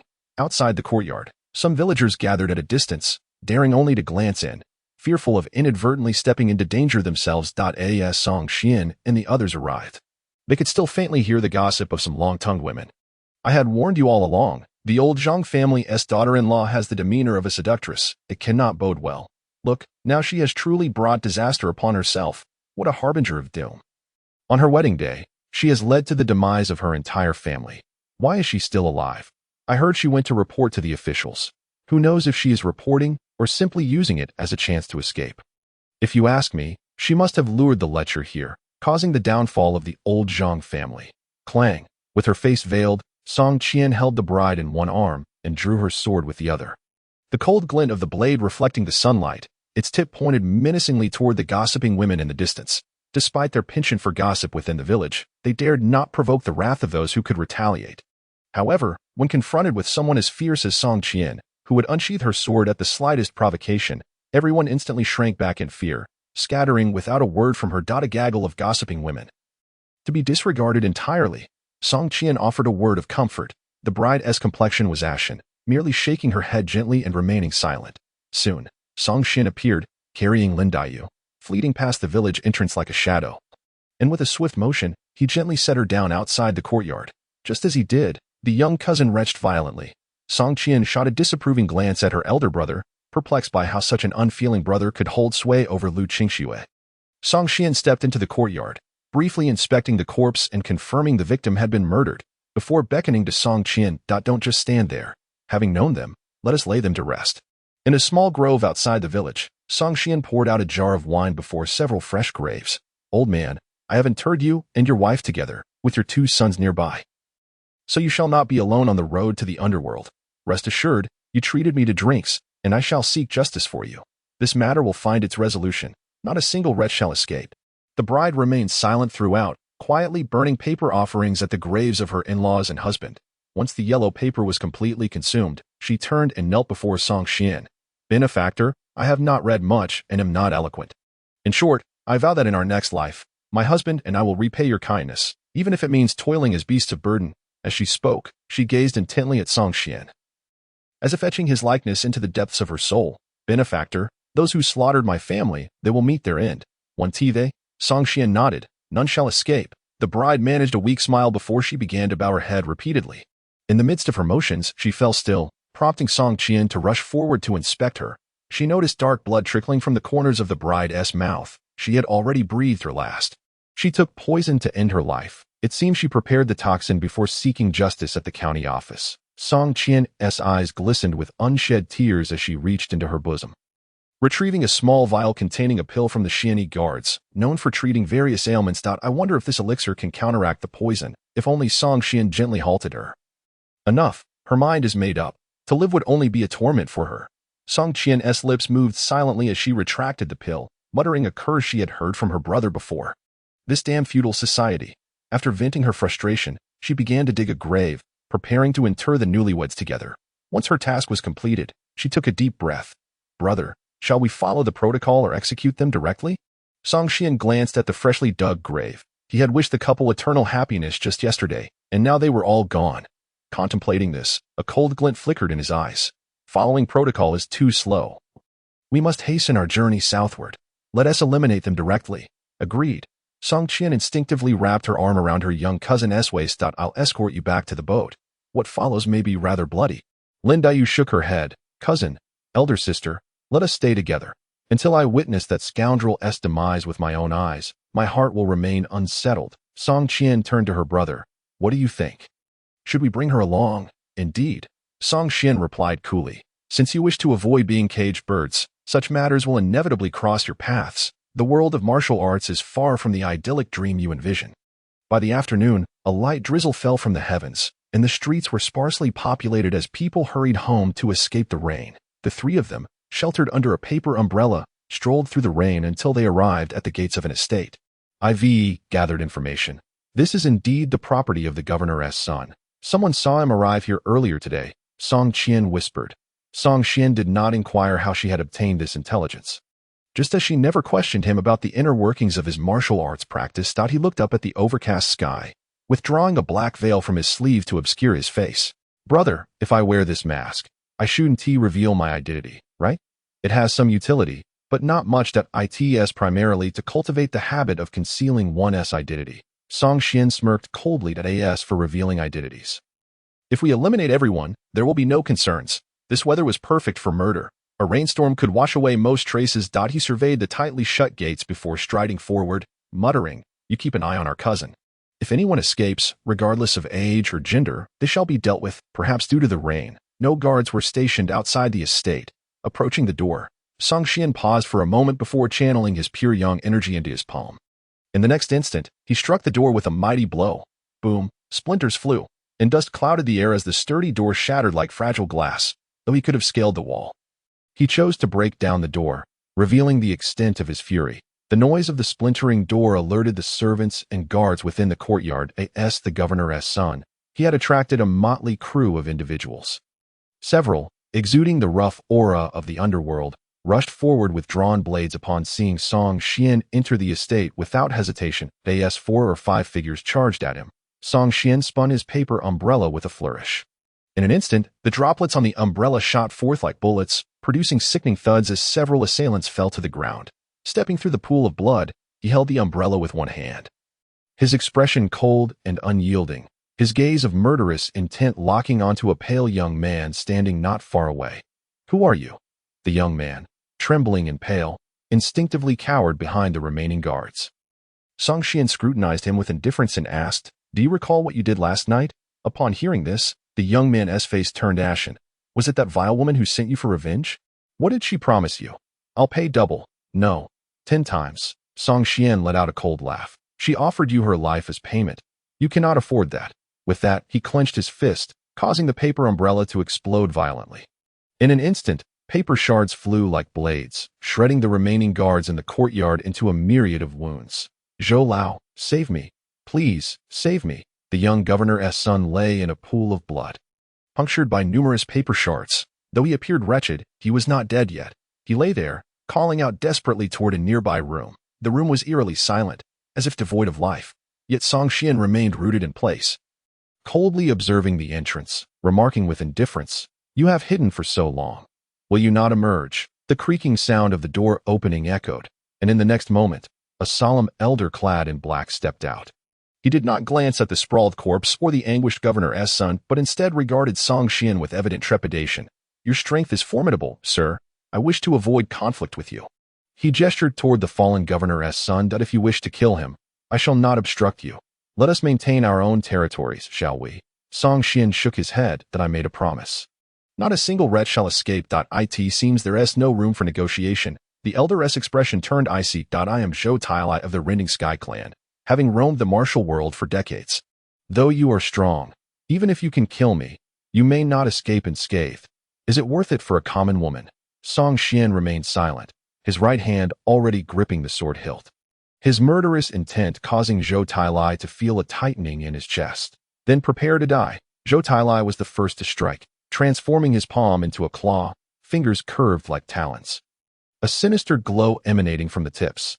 Dark internal energy coiled around his fingertips. His claw technique was exceptionally formidable. Even tearing the air with a sharp sound, he leaped high like a rock, aiming a claw at Song Xian's throat. Without a doubt, if that claw landed, it would tear out a man's windpipe. Whoosh! Song Xian's figure moved like a specter, darting several feet away in the blink of an eye, narrowly evading the lethal strike. Clang! The sound of a sword being unsheathed rang out. Zhou Tailai, realizing he had missed his target, was startled, and before he could stabilize himself and change his approach, he heard the ringing of a blade. He hurriedly lifted his gaze, only to be met with a brilliant red glow. Sizzle! The crimson glow flickered across his form, and Zhou Tailai's figure froze, rendered motionless in place. His gaze fixated on the long sword at Song Xian's waist, an enigmatic blade that had unsheathed and resheathed without his notice. "Sword Chi." Zhou Tailai's hoarse voice broke the silence. Song Xian nodded in affirmation. "Oh, that was it." A look of relief surfaced in Zhou Tailai's eyes. To wield such sword chi was a skill reserved for innate martial artists. To perish beneath the blade of such a master was indeed a worthy end to this life. Boom! In the next instant, his body, centered at his brow, was cleaved asunder from top to bottom. An audible rip echoing as the previous sword chi had bisected him completely, symmetrically severed. Even the remnants below were equally divided.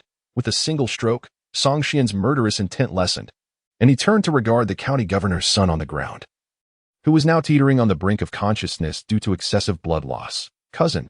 At that moment, Song Qian approached with Lin Dayu, her little cousin nervously inquiring, "Can I kill this scoundrel?" Taken aback, Song Qian glanced at her, wondering if this truly was the Lin Mei Mei who mourned the flowers and wept for fallen petals. "That aren't you afraid?"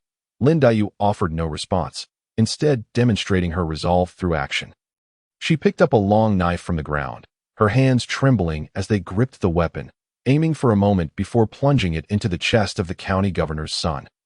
After completing this grim task, she released the knife, her face pale as she stepped aside, gasping for breath. Song Qian approached her, and Lin Dayu mustered a faint smile. "Now we are in the same boat. Cousin, you need not worry about my revealing anything in the future." Song Qian waved his hand. "You think too much. I have no doubt you'll keep my secrets." Lin Dayu shook her head. "Cousin, your trust in me speaks to your broad-mindedness. Yet I must also be sensible. There are certain responsibilities I must uphold." Song Qian regarded her with a deep look, then lifted his gaze to the curtain of rain connecting heaven and earth, allowing a smile to break forth. "Let us go.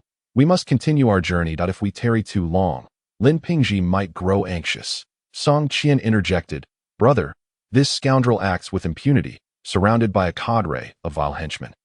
It is evident that the county governor is no paragon of virtue. Shall we simply let them go?" Song Qian shook his head. "Reaching the county town will take several days. There is no time now. Let us make a note of this debt, and when we have the opportunity," his tone shifted, imbued with a chilling resolve, "when the time comes, I shall eradicate his entire family." After the rain, the air was tinged with a hint of dampness. Standing on the slightly moist deck, Song Qian watched as the ship slowly drifted away from the shore, savoring the mingling scents of the briny sea and the fragrant flora of the land. Feeling a profound sense of serenity wash over him, as if he had been liberated from all burdens, with each battle, his understanding of martial arts sharpened, instilling within him a sensation of a burgeoning connection between his spirit and the cosmos. In the depths of his contemplation, he grasped that when his entire being could merge seamlessly with the surrounding world, achieving a state of profound insight, it would herald the day he stepped into the innate realm. Song Qian stood with her hands clasped behind her, her black robe billowing in the wind, observing Song Qian with an air of indifference that deterred anyone from approaching. During her brother's moment of enlightenment, no one was permitted near, not even their little cousin aboard the same ship. This vigil lasted for over 2 hours, and by the time Song Qian retracted his focus, the sky had completely darkened. The icy aura surrounding Song Qian dissipated in an instant, her face lighting up with a radiant smile. "Brother, I am hungry. I wish to have some barbecue." "Very well," Song Qian replied warmly, turning his gaze towards Lin Pingji. "Pingji, bring over the barbecue grill I set up a couple of days ago, and also have someone fetch us 2 jars of wine." Lin Pingji was an earnest young man, soon preparing the grill, arranging the coals, and readying an assortment of vegetables and meats without needing Song Qian's prompting, all while cheerfully tending to the barbecue. Song Qian praised him. "You know how to enjoy life. You shall undoubtedly make a fine husband in the future." Lin Pingji, flustered by the compliment, blushed. "Brother Qian, you must be someone extraordinary. You must be quite popular with the ladies in the capital." Song Qian patted his shoulder. "You have a keen eye, young man. One day, I shall treat you to a performance at the brothel." Lin Pingji, sensing something amiss, noticed Song Qian and Lin Dayu casting disapproving looks at them. He hurriedly clarified, That wasn't what I meant. I've never been there myself." "You worry too much about others' opinions," Song Qian chuckled. "Though your Lin family is in business, your escort agency is unlike ordinary merchants, engaging with both the underworld and the officialdom. It straddles the line between commerce and the martial world. In your line of work, you may heed others' views, but do not take them to heart. If you become overly concerned with others' opinions, you lose your sense of self. Living life under the influence of others' judgments renders existence meaningless." Lin Pingji pondered this, yet ultimately shook his head. "I don't quite understand." Song Qian smiled. "To put it simply, follow your heart in your endeavors. As for right and wrong, it can often be difficult to discern. Follow my heart. Is that to say I should do whatever pleases me, returning any grievances in kind?" "That is one way to interpret it." Song Qian laughed lightly. Lin Dayu interjected, "Cousin, you say to follow one's heart. But while it's easy to speak, it is much harder to practice. In life, how can one exist without some constraints? Even a sovereign has desires that cannot be fulfilled, does he not? What the sovereign cannot achieve does not imply that my brother cannot either." Song Qian asserted, taking a bite of her skewer, swallowing as she spoke. Let me tell you, cousin, my brother is destined to become the greatest in the world. Once he is invincible, he can do as he pleases. He may even marry 100 wives, and none would dare utter a word against it. Song Xian regarded her with a mixture of exasperation and amusement. Even with an iron constitution, I cannot possibly marry so many wives. Indeed, Song Qian nodded. 100 is too many. 3 or 5 would suffice. However, our Song family has been passing down a single heir for generations. The responsibility of continuing our lineage rests upon you, brother. Watching the brother and sister banter, Lin Pingji felt a twinge of envy. Brother Xian, you must hold a significant status in the capital. Yes. May I inquire what your profession is? In the government office, Song Xian replied casually, taking a sip of wine. People from the government. Lin Pingji chuckled. My father often advises me to mingle with officials. Who would have thought I would meet you so fortuitously? Brother Xian, if I encounter trouble in the capital in the future, may I seek your assistance? We are friends. Such words are unnecessary. Song Xian gestured towards Song Qian. In the capital, should you face any troubles, simply mention my sister Qian's name. It will certainly carry weight. Ah, Lin Pingji was taken aback. Sister Qian is so formidable? She also works in the government? Yes. Song Xian tore off a piece of lamb leg and took a bite. Speaking of which, we are on our way to Jiangxia Prefecture for our assignments. We likely won't be in the capital for the next few years. While we may not be able to assist you there, we still hold some influence in Jiangxia and its surrounding areas. Lin Pingji's eyes lit up. The Jiangxia Prefecture. Our Lin family has considerable holdings there, and it's not far from the headquarters of the Fuwei Escort Agency. But if you take up your post there, it will be much more convenient for us to keep in touch. By the way, where is your government office located? After this escort mission concludes, I would like to visit you. You might not wish to go. Song Qian chuckled. The Xuan Guard's office. Do you dare to approach? Ah, Lin Pingji was taken aback, then awkwardly chuckled, sitting up straighter with a hint of reverence in his gaze towards Song Xian. Brother Xian, you are part of the Xuan Guard? Indeed. Are you frightened? A bit, Lin Pingji admitted with a forced smile. I always assumed the Xuan Guard appeared as fearsome demons. I never expected someone as gentle as Brother Xian to be among their ranks. The Xuan Guard is made up of people. We are not as terrifying as you might believe. Generally, our targets are those from the martial world in the official circles. We do not trouble ordinary citizens. Is that so? Lin Pingji chuckled. I am not well acquainted with the Xian Yiwei. I only know it as an organization capable of silencing the cries of children. Listening to you, Brother Song, it seems to be far more approachable than the other governmental offices. Song Xian waved his hand dismissively. What I say may not necessarily be accurate. It is essential for you to form your own judgments. Do not simply believe everything you hear. Sometimes what is heard is not the truth. And what is seen may also be deceptive. Before taking action, one should contemplate the causes and consequences thoroughly, avoiding reckless impulses that could lead to calamity for oneself and one's family. Lin Pingji sensed that Song Xian's words held deeper meaning, as if he were hinting at something. However, after reflecting carefully, he concluded that he had not acted impulsively during this period. Moreover, he had begun to take over the family business and learn to interact with others. He believed he had made no grave errors. He merely smiled, thinking that Brother Song, working in the officialdom, was perhaps simply fond of lecturing and was not necessarily hinting at anything specific. Perhaps he was overthinking it after all? In Jiacheng County, the county magistrate gazed coldly at the corpse laid out in the courtyard, his eyes glinting with a predatory intensity. His son had merely gone to the nearby county for a brief sojourn, and upon his return after a few days, he was nothing but a lifeless body. The anguish of a parent burying a child, even for one in a high position, made him tremble with grief.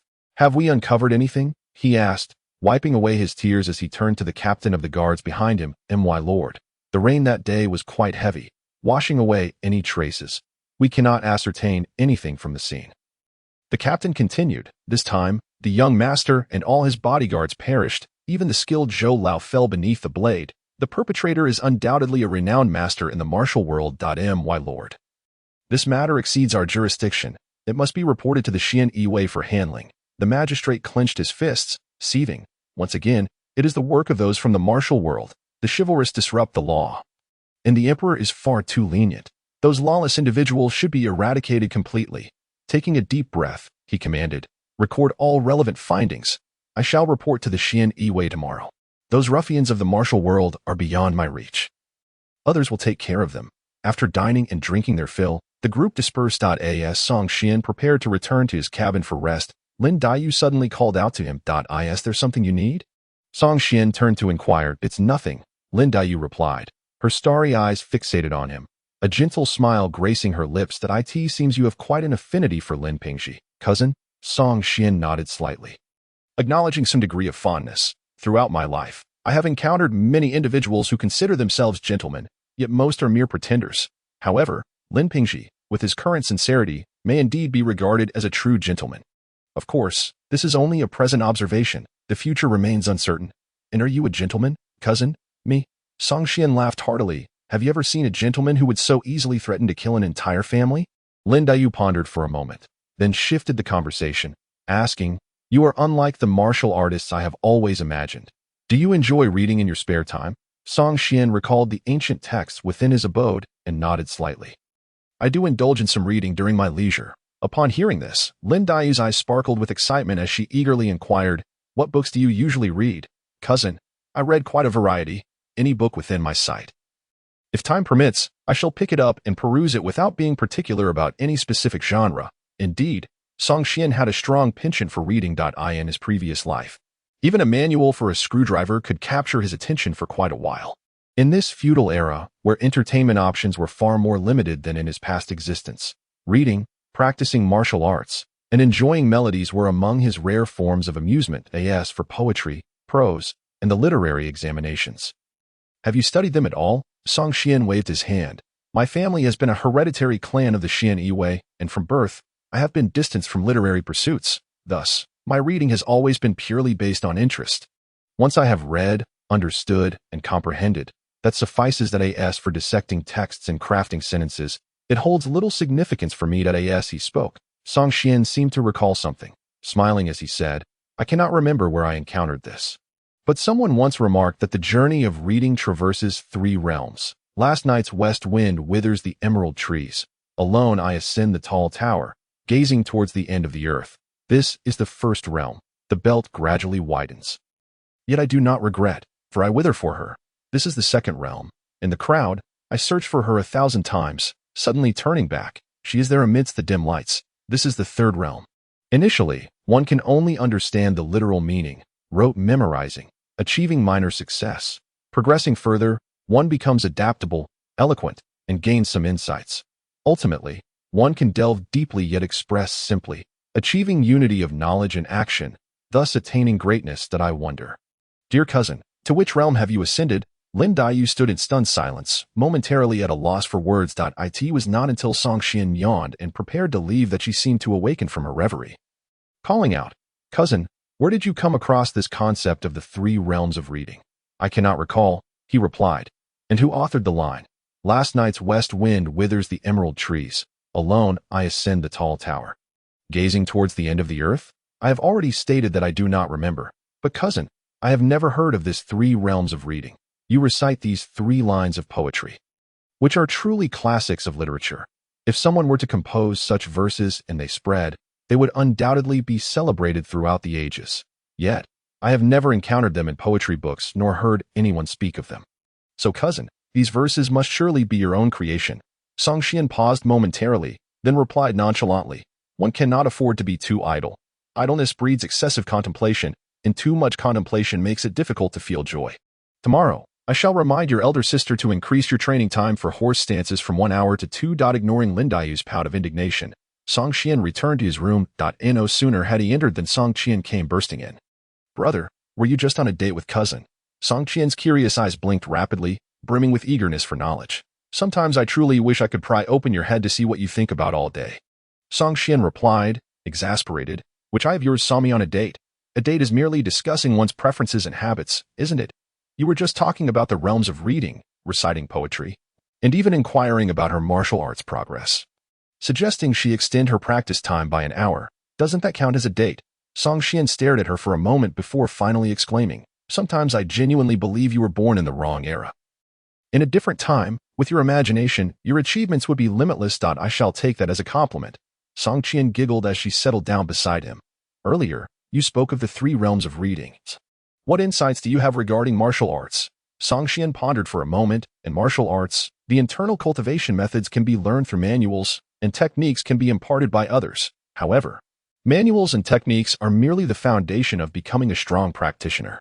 To achieve greatness in the martial arts realm and become a master, one ultimately must rely on personal enlightenment. Simply depending on others' explanations is of little use. My insights may not be beneficial to you. But tell me what you think. Xuan patted the sword resting at his bedside, stating, "Since we have both been practicing swordplay since childhood, I shall share my understanding of the sword path. I will not delve into specific methods of cultivation but will merely express my insights regarding the essence of the sword. In my view, the path of the sword can be divided into 5 realms: sharp sword, soft sword, heavy sword, wooden sword, and no sword. 5 realms. Xuan's interest was piqued. "Brother, please elaborate." Xuan poured himself a cup of tea, sipping it as he began to explain. The first realm is the sharp sword without intent.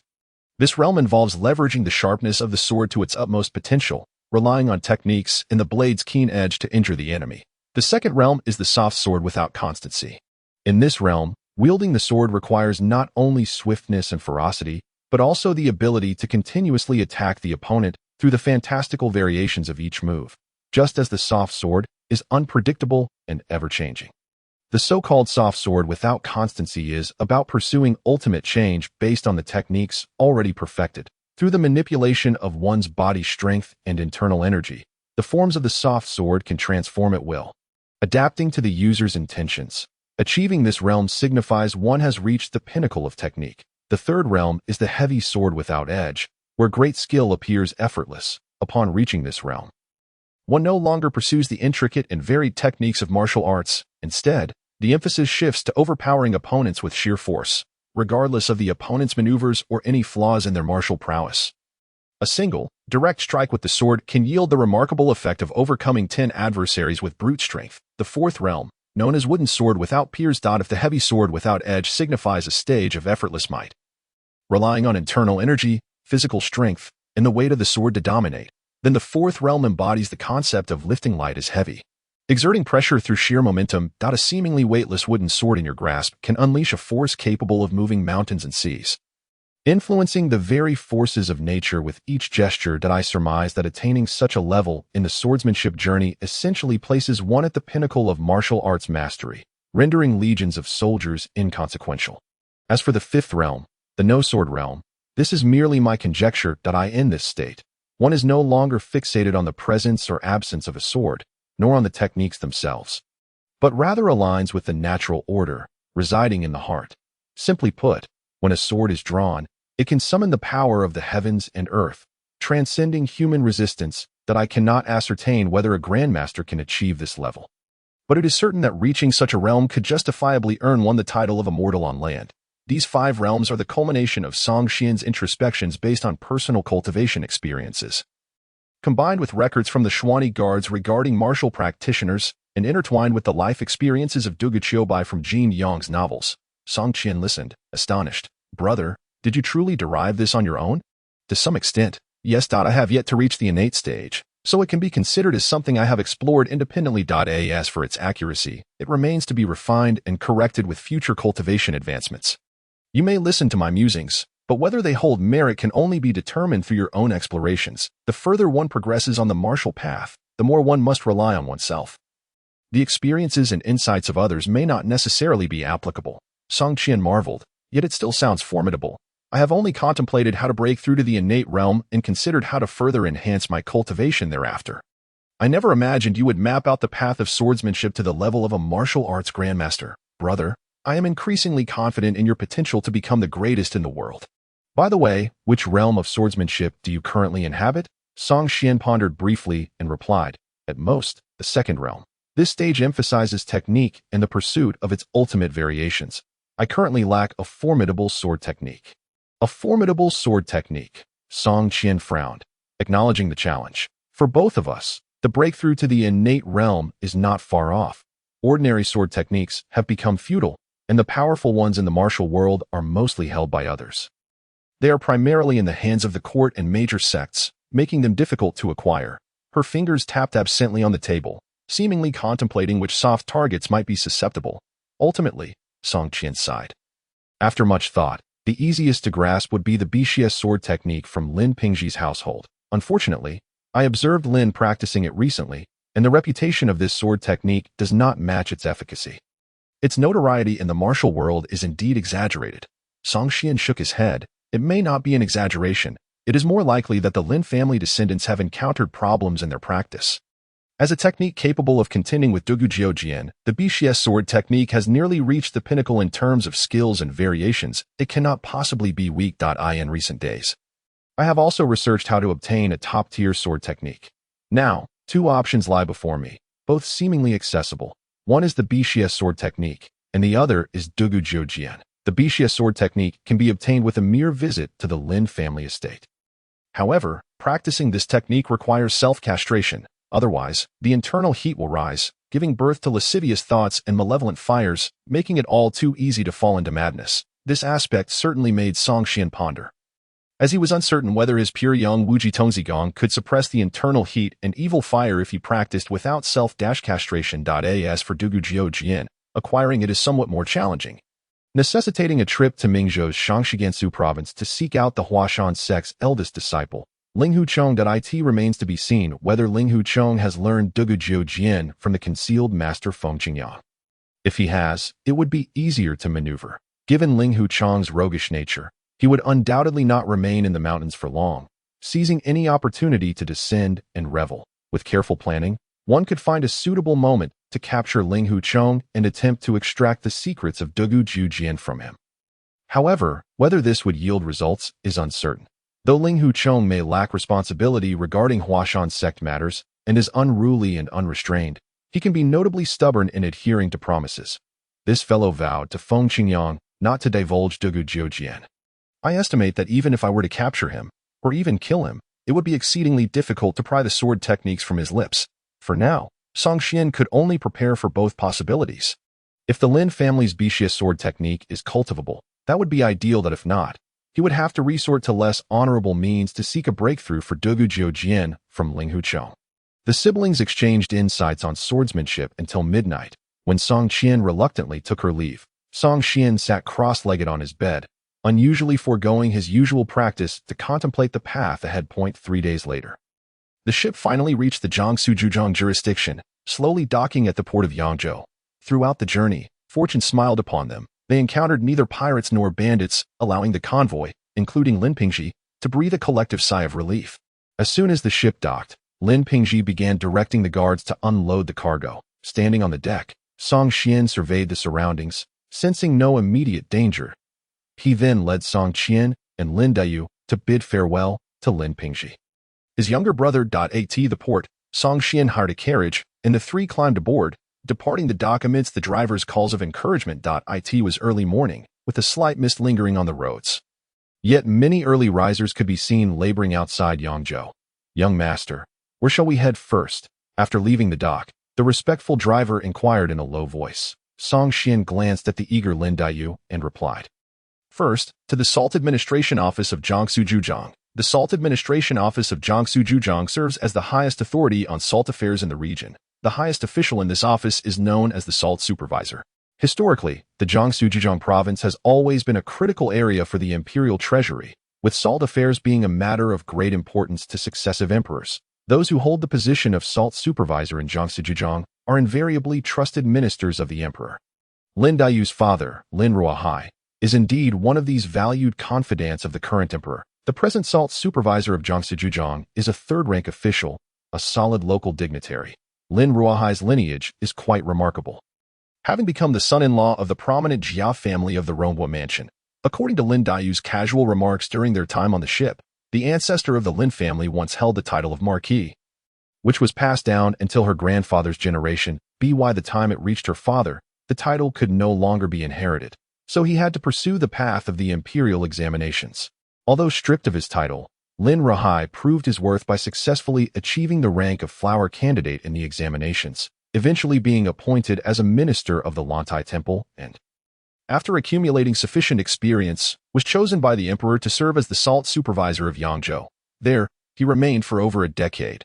The position of Salt Supervisor in Jiangsu is a third-rank official post, and the office possesses its own salt troops, seemingly responsible solely for salt affairs. However, in reality, he also bears the immense responsibility of overseeing local governance, wielding considerable power. Lin Rahai has occupied this position for over a decade.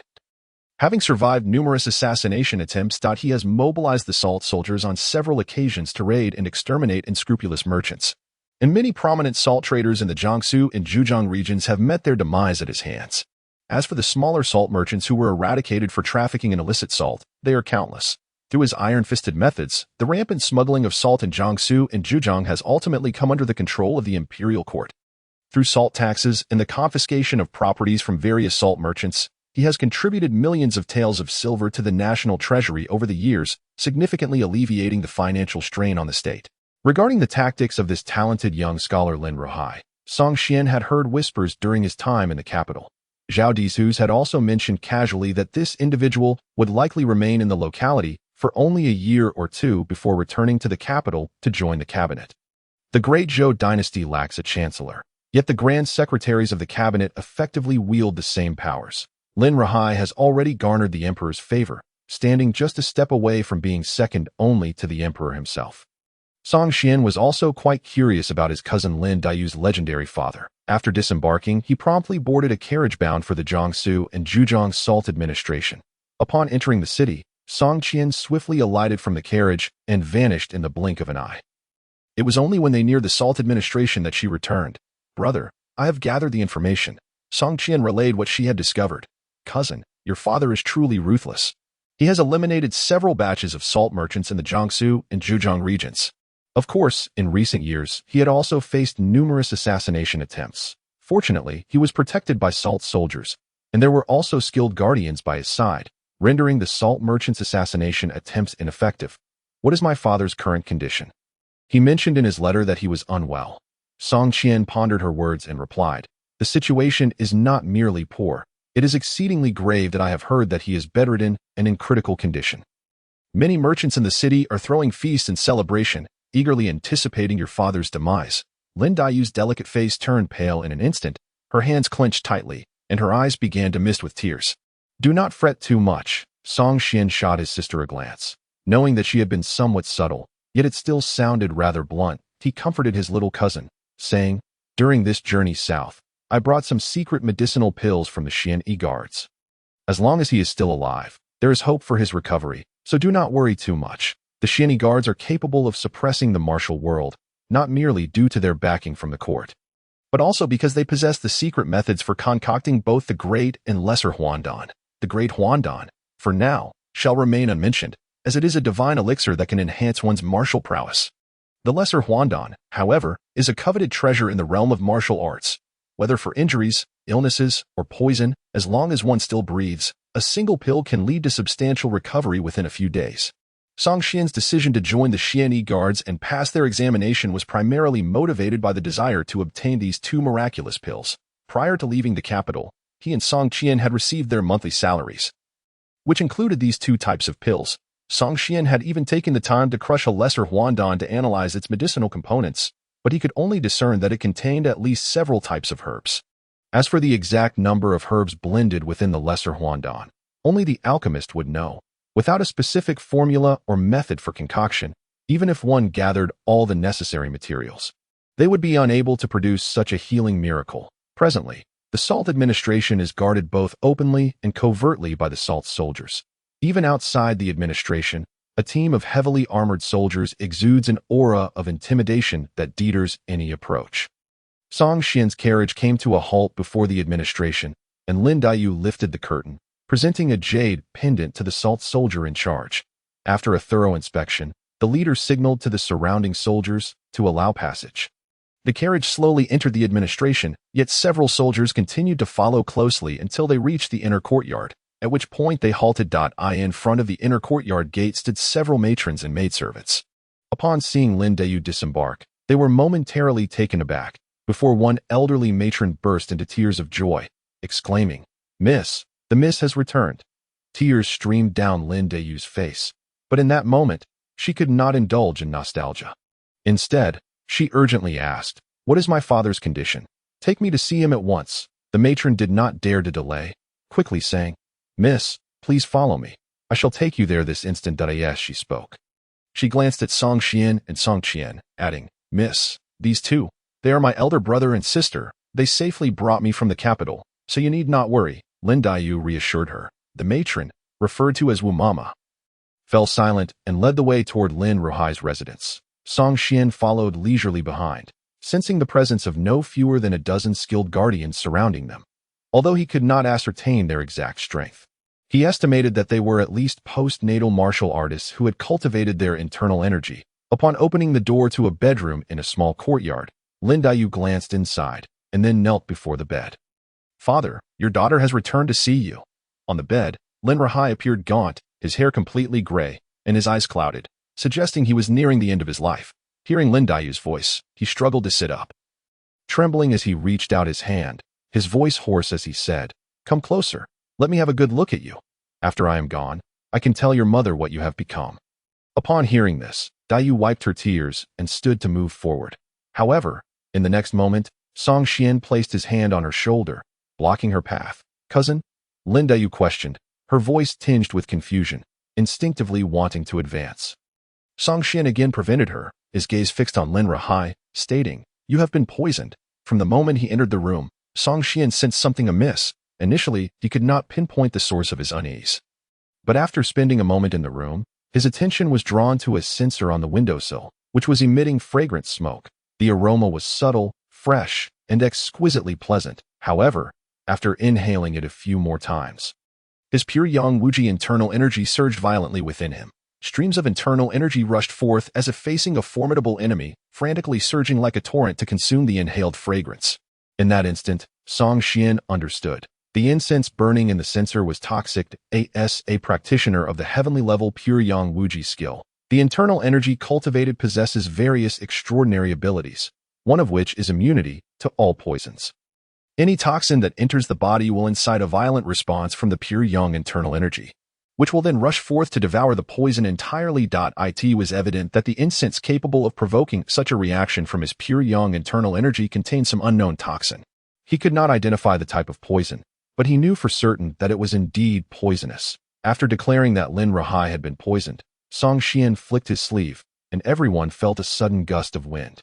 The doors and windows of the bedroom burst open with a crash, and the censer, still burning with incense, was flung outside, landing in the courtyard. Lin Ruhai's murky eyes brightened slightly. He did not inquire about the nature of the poison nor ponder who had administered it. Instead, he fixated on Song Xian, looking at him with a hint of anticipation. Is the incense poisonous? Song Xian nodded. Am I beyond saving? No. Without further ado, Song Xian produced a jade vial from his robe, uncorked it, and carefully poured out a small pill. The pill was modest in size, no larger than a fingertip, and radiated a pale golden hue. The moment it was released from the vial, a rich medicinal fragrance enveloped the entire room. This medicine, Lin Ruhai seemed to recognize it. A glimmer of excitement flickering in his eyes. It was the secret medicine of the Xian guards, the lesser Huandan. Without waiting for Lin Ruhai to react, Song Xian flicked the pill into his mouth, and in the next moment, Lin Ruhai felt an explosion of flavor, instinctively swallowing it. Heat began to circulate through his body, and the exhaustion that had plagued him gradually transformed into a refreshing vigor. The lesser Huandan can counteract all poisons and cure all ailments. But for one whose vitality has withered and whose lifespan is nearly spent, it offers little benefit. Song Xian spoke calmly, in simple terms. Lord Lin's vitality and lifespan have been depleted due to poisoning, and a mere small elixir cannot restore them. Even if we manage to save you this time, your lifespan is likely reduced to around 10 years. 10 years. Lin Ruhai's face lit up with a faint smile upon hearing this point. 10 years is a considerable span, allowing for the accomplishment of many pursuits. In 10 years, he could return to the capital and serve in the court. Fulfilling his ambitions. In 10 years, he could assist his daughter in finding a suitable husband and witness her marry and bear children. There is an abundance of possibilities within that decade. Ample time to compensate for the regrets of his earlier life. With his spirits lifted somewhat, Lin Ruhai refrained from expressing his gratitude immediately. Instead, he turned to Lin Daiyu, whose eyes glistened with unshed tears. My dear child, during these past few days, the deepest regret in my heart has been sending you to the Jia residence years ago. Failing to fulfill my duty as a father. I fear not death itself, but rather the thought of leaving you to suffer alone in this world. As a young girl, stripped of family protection, how much hardship and sorrow must you endure? The mere thought of this makes it difficult for me to bear. Dad, Lin Daiyu cried as she rushed to the bedside. I often think of you. Missing home, I am not afraid of enduring hardship alongside you. I only ask that you never leave me alone again. Quietly, Song Qian stepped back to the doorway, pulling the engrossed Song Qian outside, gently closing the door behind them. Without a hint of awareness, one cannot simply stand there while a father and daughter share their tears. Song Qian smiled shyly, and then reflected, in comparison to my cousin. Brother, I suddenly realize how fortunate I am. My parents are alive, we are well off, and I have an older brother who has cherished me since childhood. Though she is a girl, her family is remarkably open-minded, imposing no cumbersome rules upon her, nor obstructing her aspirations of becoming a heroic woman, compared to Lin Dayu's childhood of losing her mother and living under someone else's roof without freedom. Song Qian's life feels like the epitome of fortune. Song Qian remained silent, concentrating on a corner of the yard. Earlier, in his haste to investigate Lin Ruhai's condition, he had failed to notice the presence of an individual lingering there. It was an elderly man clad in black, lazily seated and polishing the blade in his hands. Upon noticing Song Qian's gaze, he grinned, revealing a set of yellowed teeth. Young lad, the master is well now. Isn't he? Song Qian nodded. The poison has been neutralized. With a few days of rest, he will be fine. The old man's smile hardened slightly, the veins on the back of his hand bulging. It is regrettable that this old fool could only kill, but was utterly oblivious to the fact that the master had been poisoned. Young lad, do you know what poison it was? Song Qian shook his head. I do not know, but I can ascertain that it is a chronic poison. It was likely mixed in the incense, requiring several years of inhalation for its toxicity to penetrate deeply enough to endanger life. The old man pondered for a moment before replying, what you describe resembles a rare poison known as thousand-day drunk. It is colorless and tasteless. Its effects require years of accumulation to manifest, making it exceedingly difficult to guard against. However, this poison is more of a legend in the martial world. I have yet to encounter it during my decades of wandering. I never imagined such a precious substance would be used against the master. As he spoke, he produced a whetstone from somewhere and began sharpening his blade, muttering to himself as he counted. 1, 2, 3. Song Qian suspected the old man was not counting the strokes of the blade, but rather tallying the number of heads he intended to sever next. The door creaked open, and Lin Dayu, slightly embarrassed, cast a glance at Song Qian and Song Qian, whispering, earlier, we lost composure.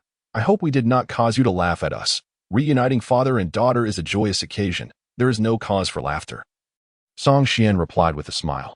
Your father seems to be in a stable state now, correct? Lin Dayu nodded. Indeed, my father is feeling well now. I wonder, does my cousin have a moment to spare? My father wishes to speak with you. I see. Song Qian replied. Then I shall step inside. Your sister cannot remain idle. Perhaps you could show her around the vicinity. With the poison dispelled and having reunited with his long-missed daughter, Lin Ruhai's condition was indeed much improved. Not quite radiant, but at least his demeanor appeared considerably better, free from the imminent threat of death that had previously loomed over him. Song Qian. I greet you, uncle. Upon entering the room, Song Qian clasped his fist in a bow. This time, I must thank you both for your assistance. My daughter and I owe you an immense debt of gratitude. Song Qian waved his hand, smiling. We are all family. There is no need for such formalities, uncle. Lin Ruhai regarded him with a complex expression. When your mother married, I was preoccupied with the imperial examinations and could not attend her wedding. Is she doing well at the Song residence? Rest assured, uncle, my mother is in good health and does not require your concern, Song Qian replied. Lin Ruhai smiled. My Lin family is not numerous, even counting collateral branches. Although I and your mother have long since severed ties, we were acquainted from childhood. Knowing she is well brings me comfort. By the way, is your father also doing well? Is he still as he was, idling away his days in the Xianyi Guard? Song Qian was somewhat surprised. Uncle was quite familiar with his father. Lin Ruhai nodded with a smile.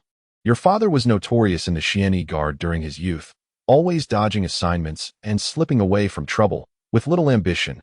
Back then, I thought he lacked the vigor of youth, regarding him with a measure of disdain. Yet now it seems your father has lived a life of clarity, free from misfortune and illness, with a family that is safe and sound.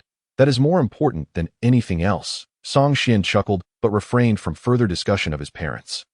He was reluctant to share too much personal information with outsiders. Dayu mentioned that you two have come to Jiangxia Prefecture for official duties? Song Qian nodded.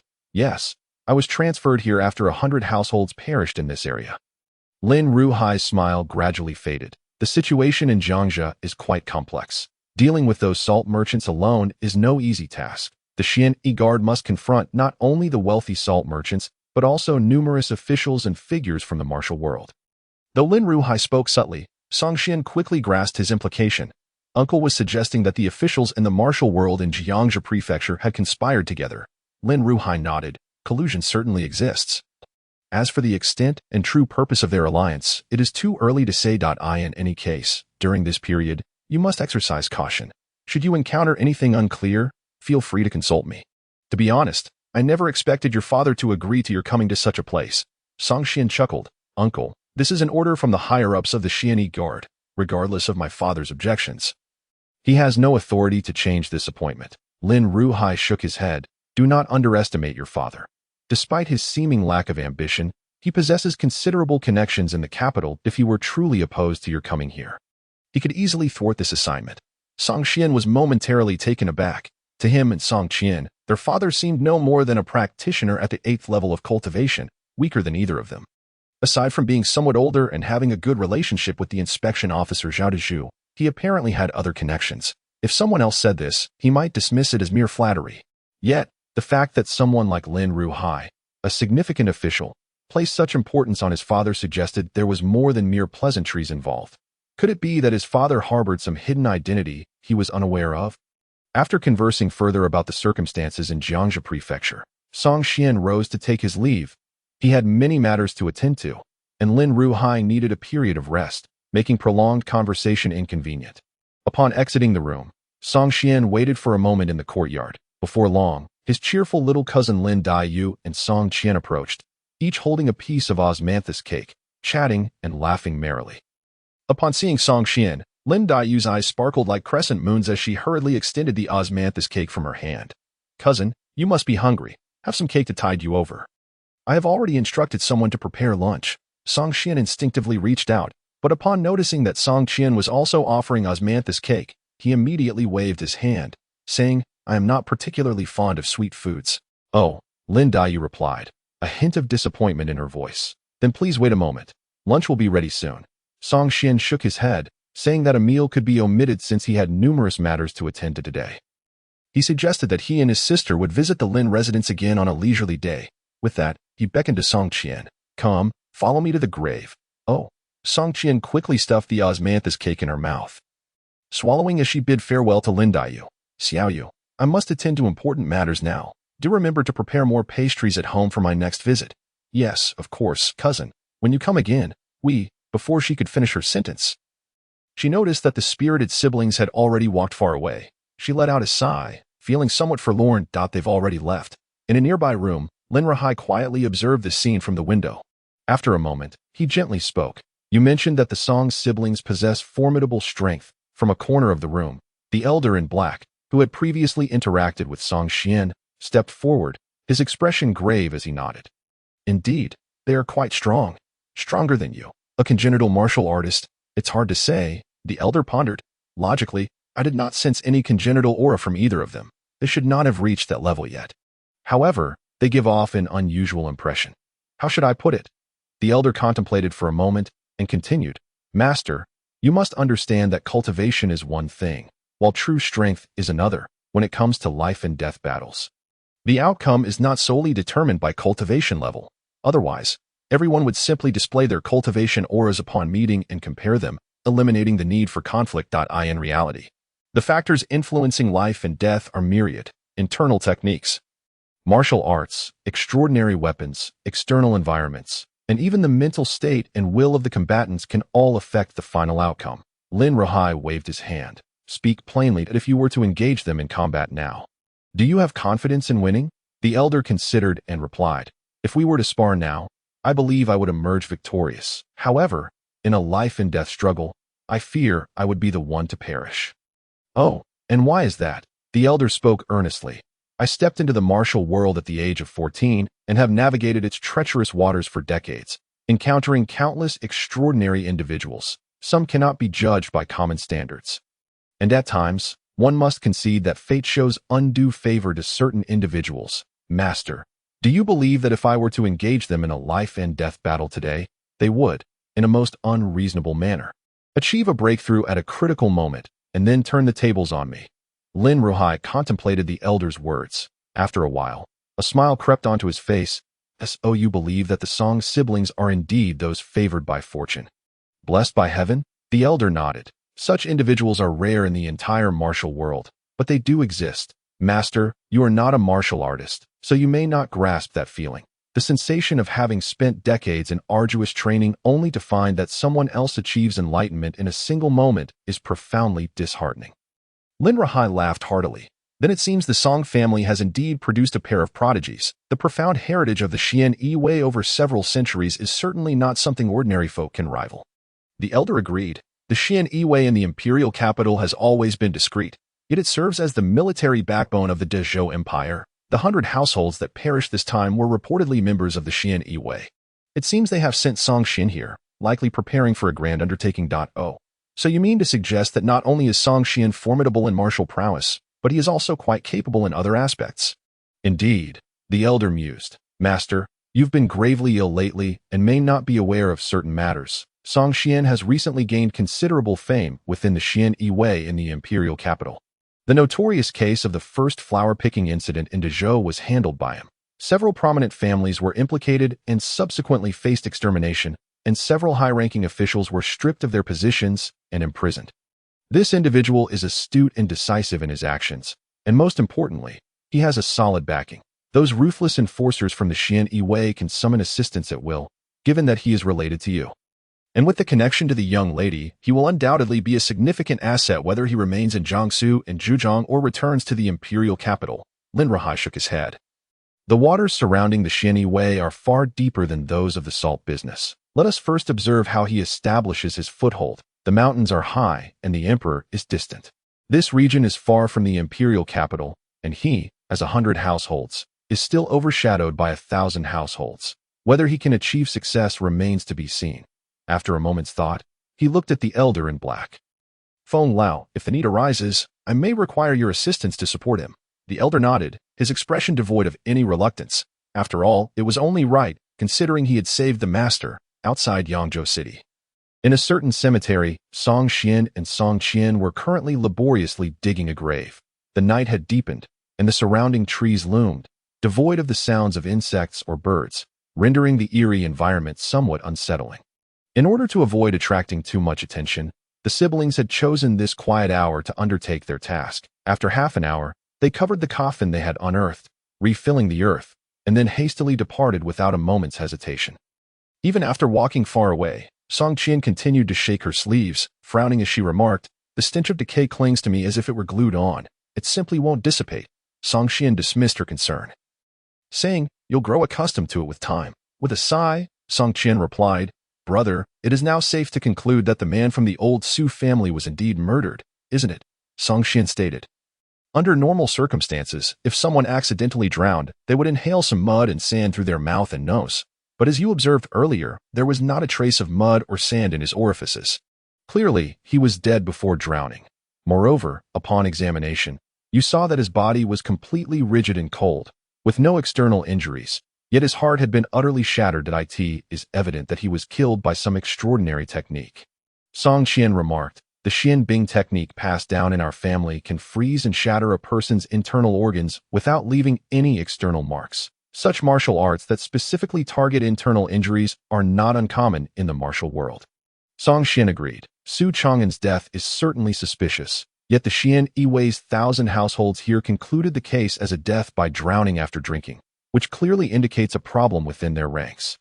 Song Qian lamented, "The Su family has truly fallen on hard times. Although they are hereditary members of the Xian Yi, their numbers are even fewer than ours. It seems that this generation only has Su Chang'an as the sole male heir. Su Chang'an lost both parents at the age of 10, and now he has perished as well. It seems that the Su family will likely be expunged from the ranks of the hereditary Xian Yi." Song Qian sneered. Those shadowy figures likely knew of the Su family's predicament, which is why they dared to act with such impunity, believing that with Su Chang'an dead and without family to support him, there would be no one to stand up for him. Song Qian touched the long sword at her waist, scoffing. Those individuals perhaps do not realize that the hereditary families of the Xian Yi and the imperial capital are interconnected. They are not merely targeting Su Chang'an. They are challenging us, The hereditary members of the Xian Yi Song Xian fell silent, gazing up at the dim night sky, letting out a sigh that it seems this journey to Mingzhou will indeed be a bloody one.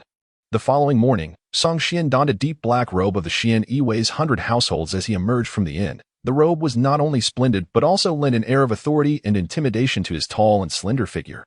Stepping out of the inn, he found Song Qian already dressed in official attire, holding the reins of 2 war horses as she awaited him outside. Passers-by on the street, upon seeing her attire and the long sword at her waist, wore expressions of fear and quickly distanced themselves. "Let us be on our way."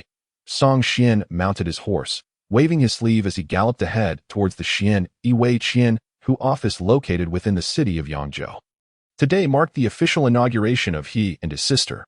Even if this Qian Hu office resembled a den of dragons and tigers, he felt compelled to ascertain its condition. If the Xian Yi here remained functional, they would continue to make use of it. If not, a glint of ruthlessness flickered in Song Xian's eyes. He would not hesitate to cleanse it and replace it with a new batch. The Xian Yi system was excessively vast, rife with various factions and relentless power struggles, especially within the inspection division, which housed multiple cliques. Before leaving the capital, old Zhao had specifically instructed him to unleash his ambitions, reminding him that at a critical moment, the enforcement troops outside Yangzhou could be mobilized at any time. Over the years, the hereditary families of the Xian Yi in the imperial capital had significantly declined, with many clans suffering from dwindling populations or even having gone extinct. Although some families still retained their titles, they had essentially lost their power. This had caused many to forget their terror. Recent events, such as Su Chang'an's death, might have been a probing maneuver by certain factions, testing the reactions of these hereditary Xian Yi families and gauging their true strength. In a sense, Song Xian and his sister represented the new generation of leaders among the hereditary Xian Yi clans.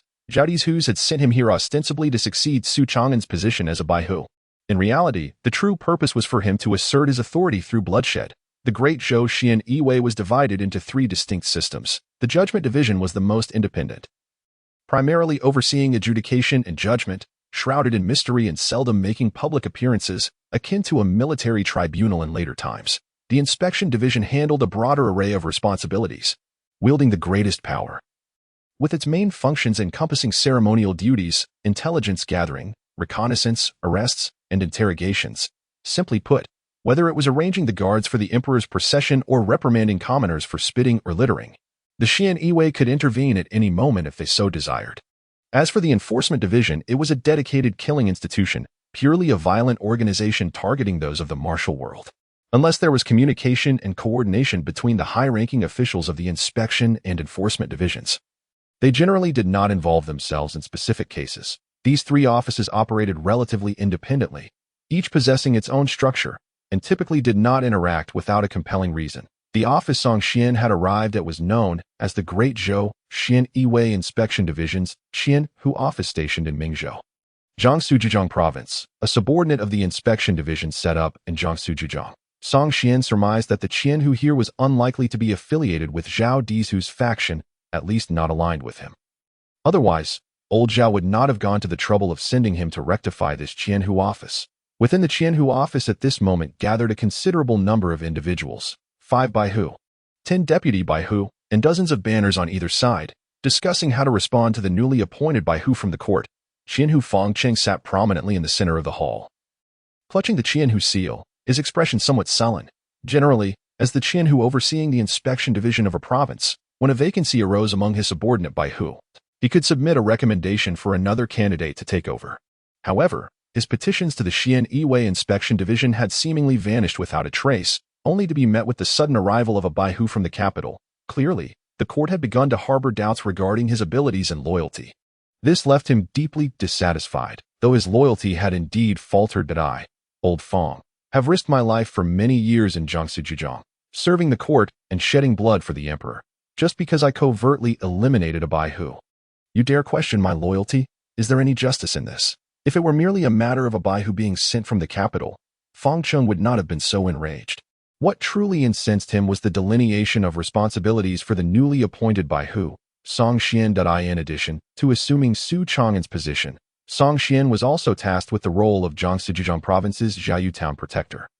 The Zhaoyu could be considered the core institution of the Xian Yi, Each Qianhu office under the great Zhou Xian Yiwei had a Zhaoyu, where the Xian Yiwei conducted interrogations and executions.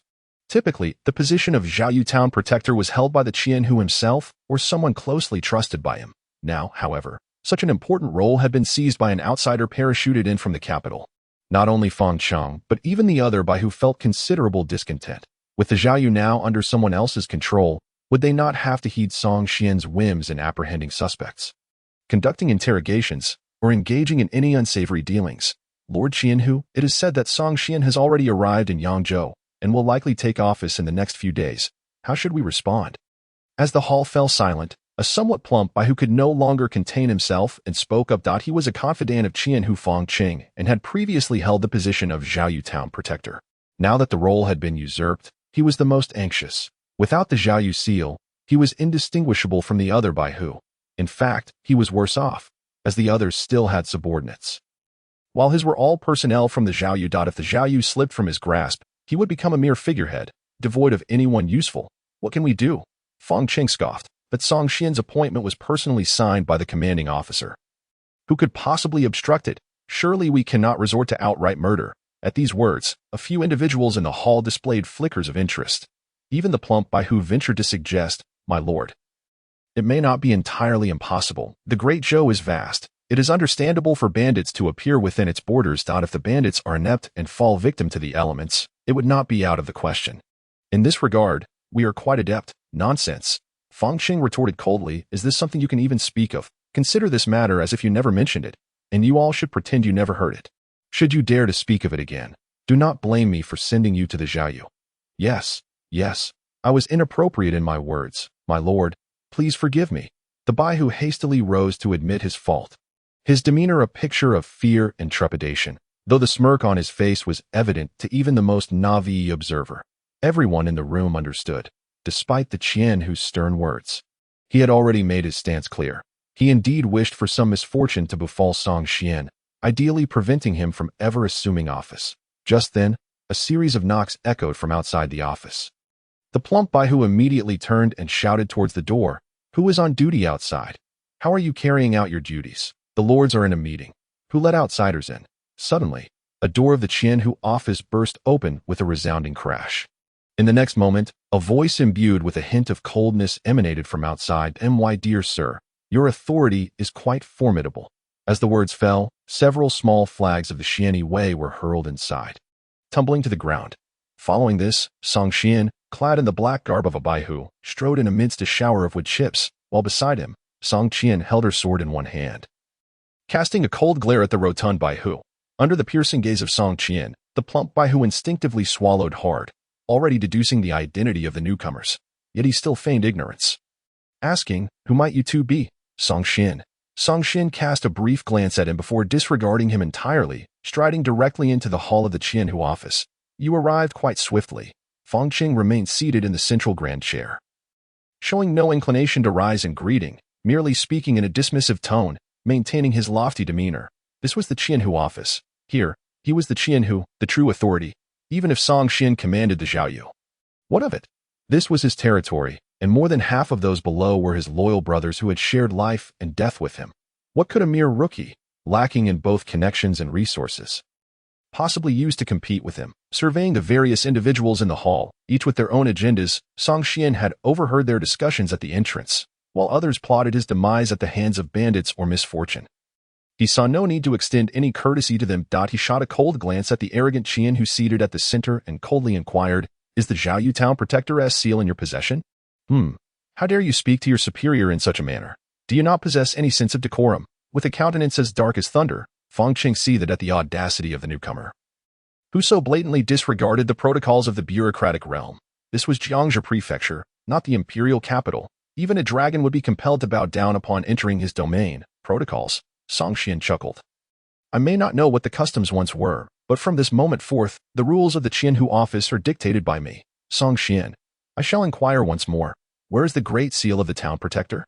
Surrender it voluntarily, or you shall find no mercy from me." From the instant he entered the Qianhu office, he had assessed the situation. To put it succinctly, among the nearly 100 individuals present in the grand hall, there was not a single formidable presence that could instill in him a sense of danger. The Qianhu, Fang Cheng, appeared to possess commendable martial skills, likely on the verge of breaking into the innate realm.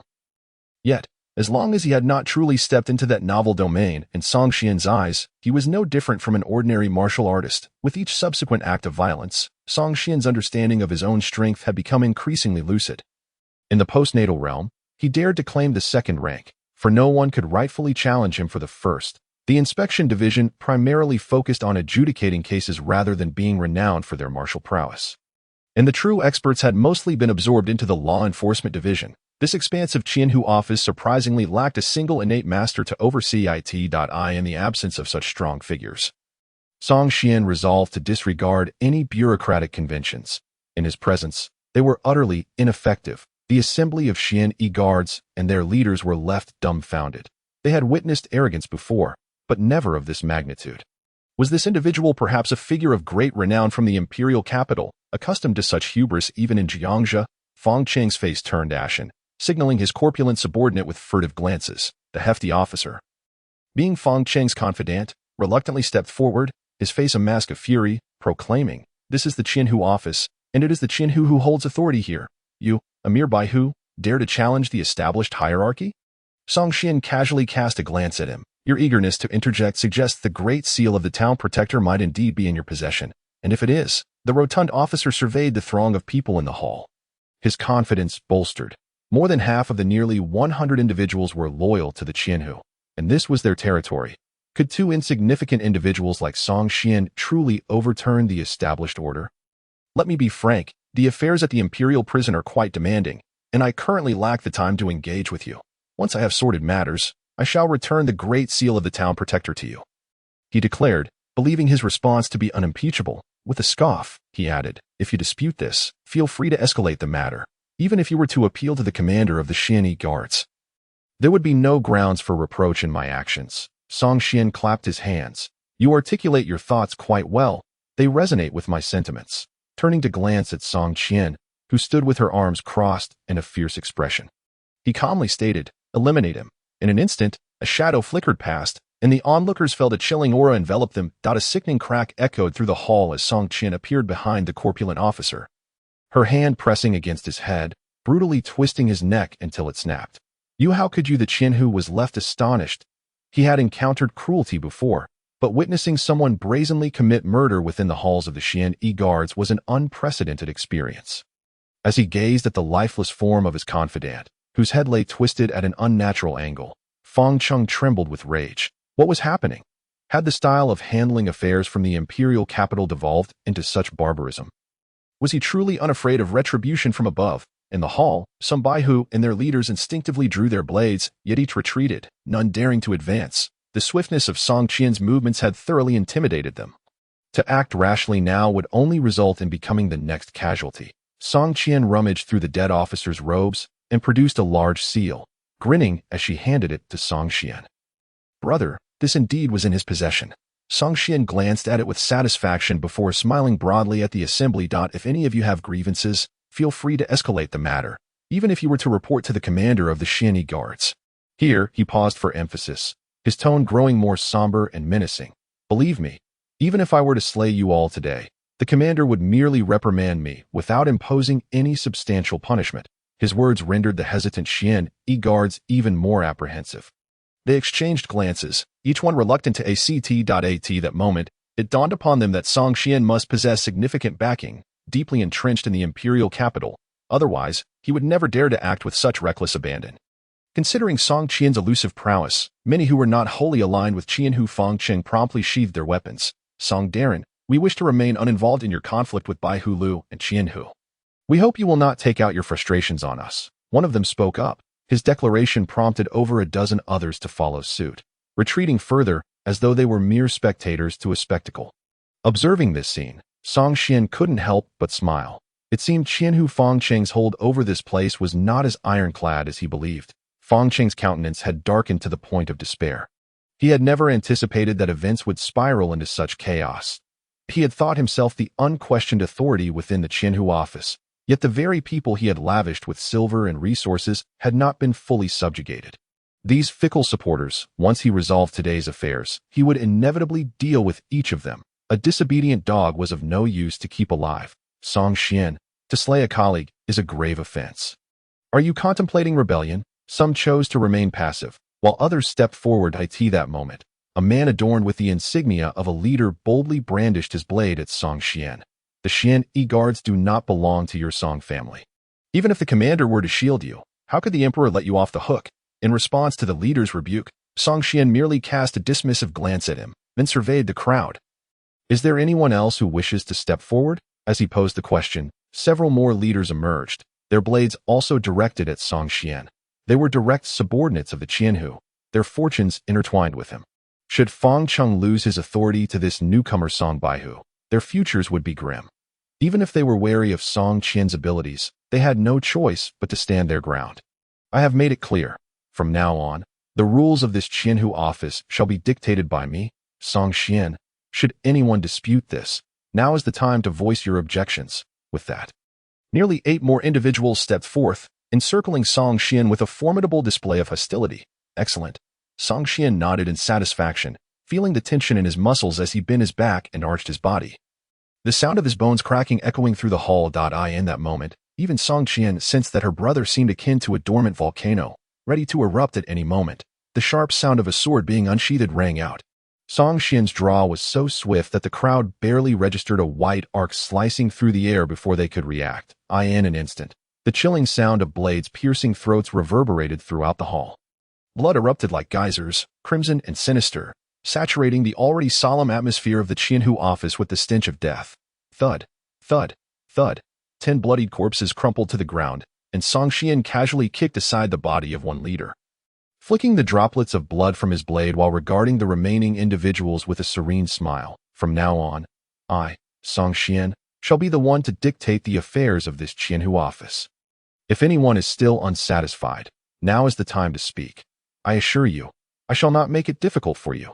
I trust you like I trust a ghost. The Baihu and leaders who had previously hesitated now recoiled in fear, anxious that they might be next to have their throats pierced. Those who had managed to rise to the ranks of leaders and Baihu within the Xian guards may not have been the most skilled, but they were certainly martial artists who had cultivated their inner strength.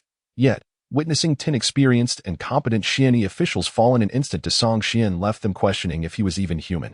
Some individuals have begun to harbor doubts in their hearts, pondering whether the Song Xian siblings are, in fact, innate martial artists dispatched from the imperial capital. Their martial prowess, upon closer inspection, seems far beyond what one would expect from practitioners of the acquired realm.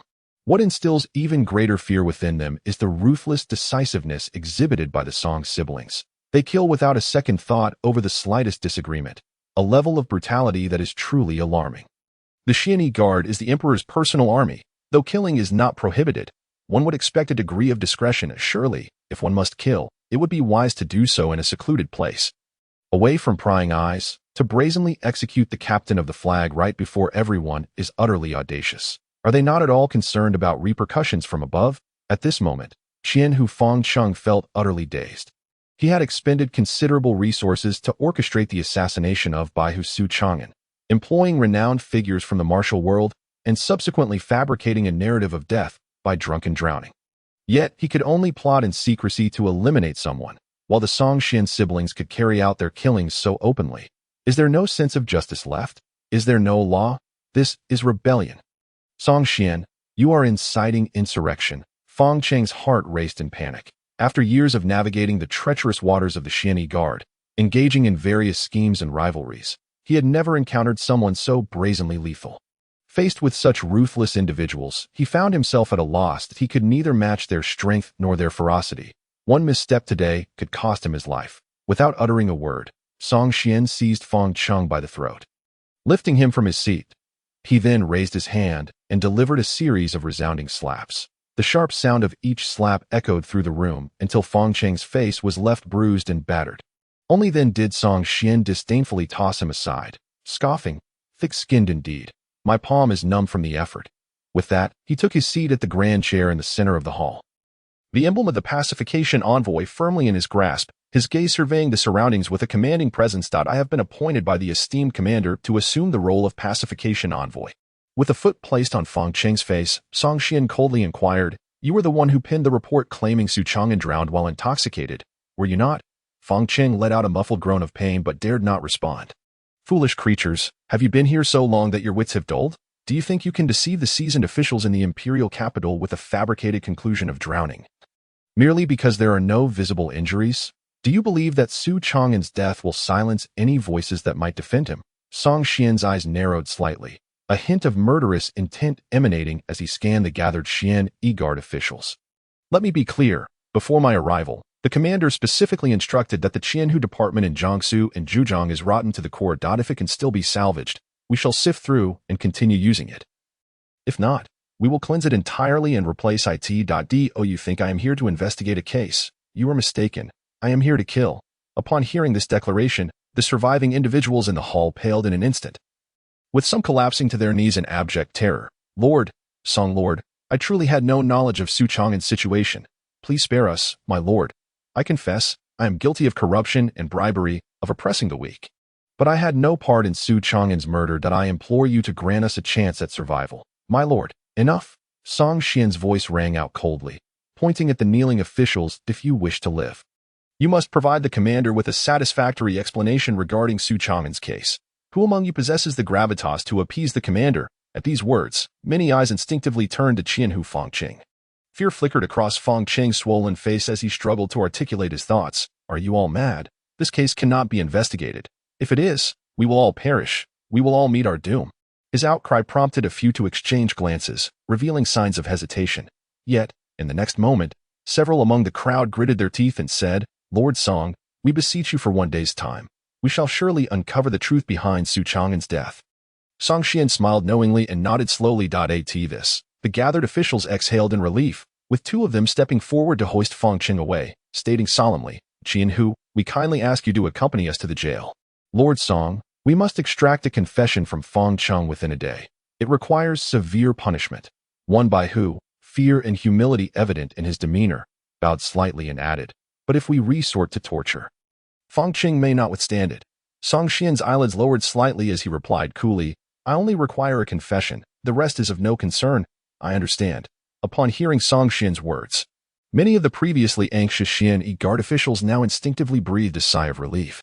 It appeared that Lord Song intended to pin the blame for this case squarely on Fangqing. As for the others, it seemed he did not plan to pursue them further. The Xian E-Guard swiftly removed the bodies from the hall, while others escorted Qianhu Fangqing away. Once the crowd had dispersed, Song Qian fixed her intense gaze upon her brother. Brother, did the commander truly instruct you to cleanse the Qianhu department? Song Qian shrugged. No, I was merely intimidating them.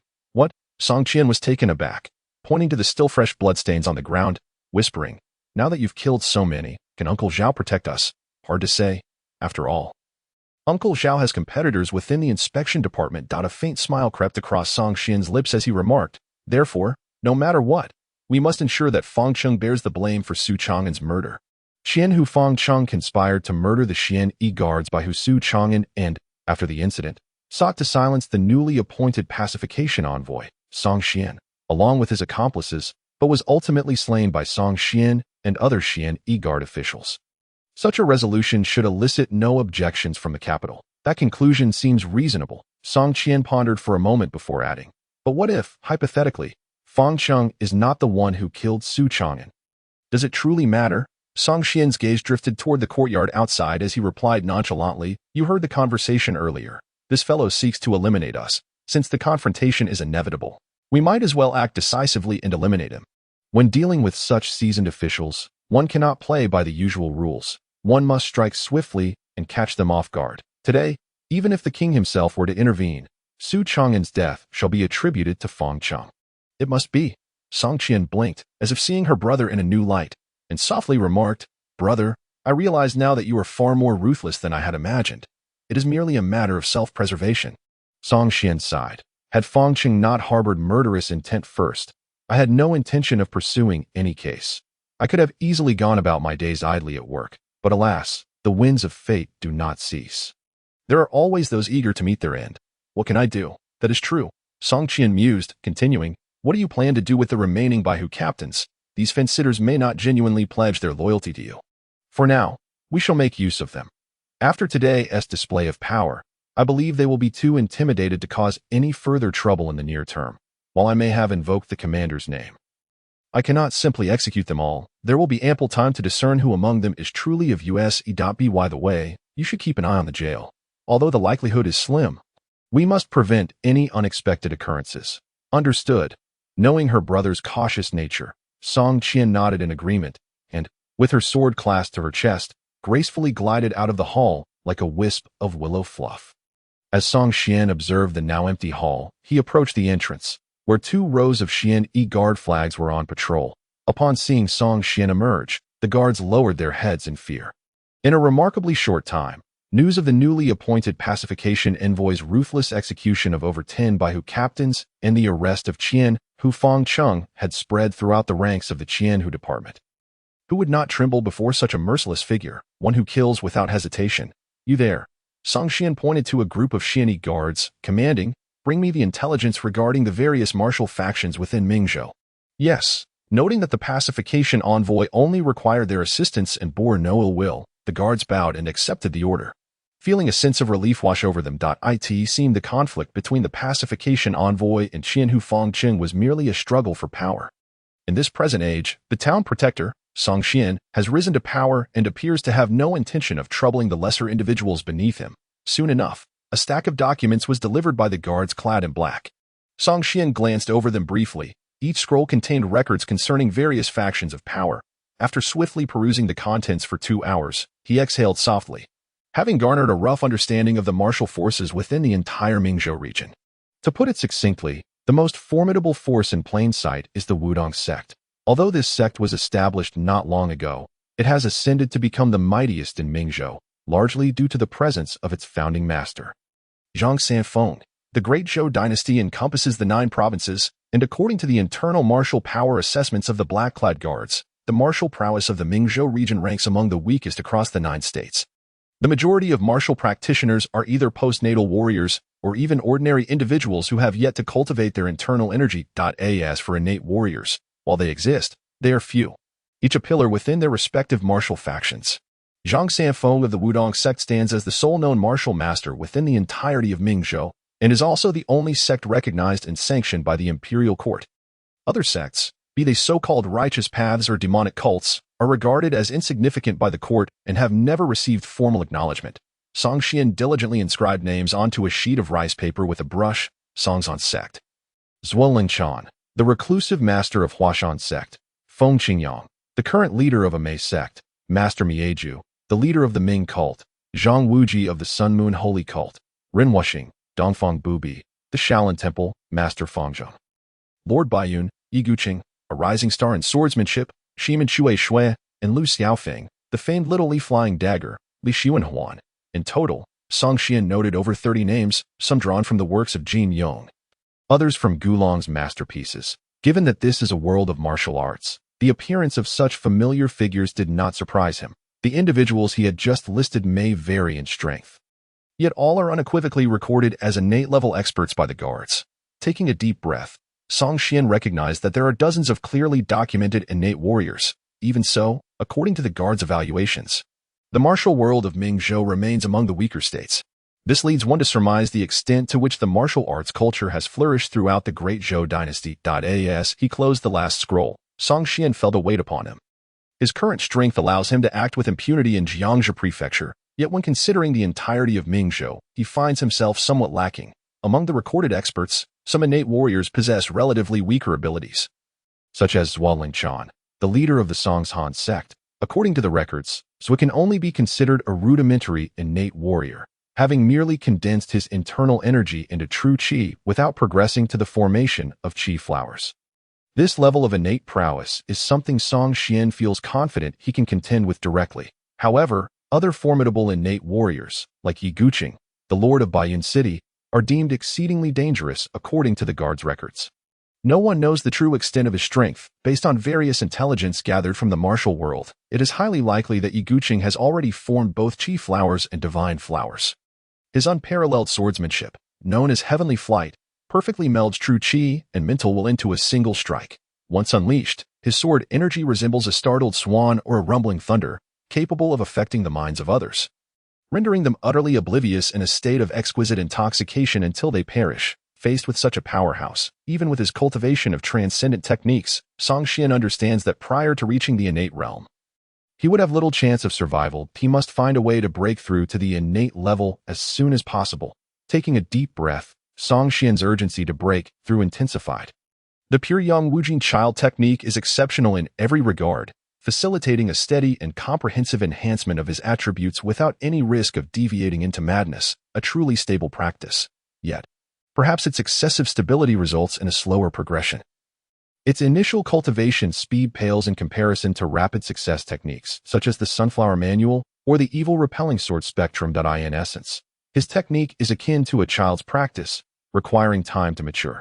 The longer one perseveres, the more formidable the technique becomes. However, at merely 20 years of age, Song Xian has yet to reach the point where the true power of the pure Yang Wujing technique can be unleashed. Normally, a practitioner like Song Xian, having reached the pinnacle of postnatal cultivation, might achieve a breakthrough to the innate realm through a moment of enlightenment. Yet, he understands clearly that enlightenment alone, even multiple instances, would be insufficient to facilitate a breakthrough with his current technique. Unless he encounters a significant opportunity, he must endure the passage of time. As for where such opportunities might lie, Song Xian's thoughts inadvertently drifted to the Lin family's Evil Repelling Sword Spectrum. This particular spectrum requires self-castration for cultivation. Otherwise, one risks falling into madness. In contrast, Song Xian's pure Yang Wujing child technique possesses an extraordinary stability that prevents such pitfalls, thus igniting his lingering fascination with the Evil Repelling Sword Spectrum. He wonders if this sword spectrum, which derives from the Sunflower Manual, could aid in his own cultivation breakthrough.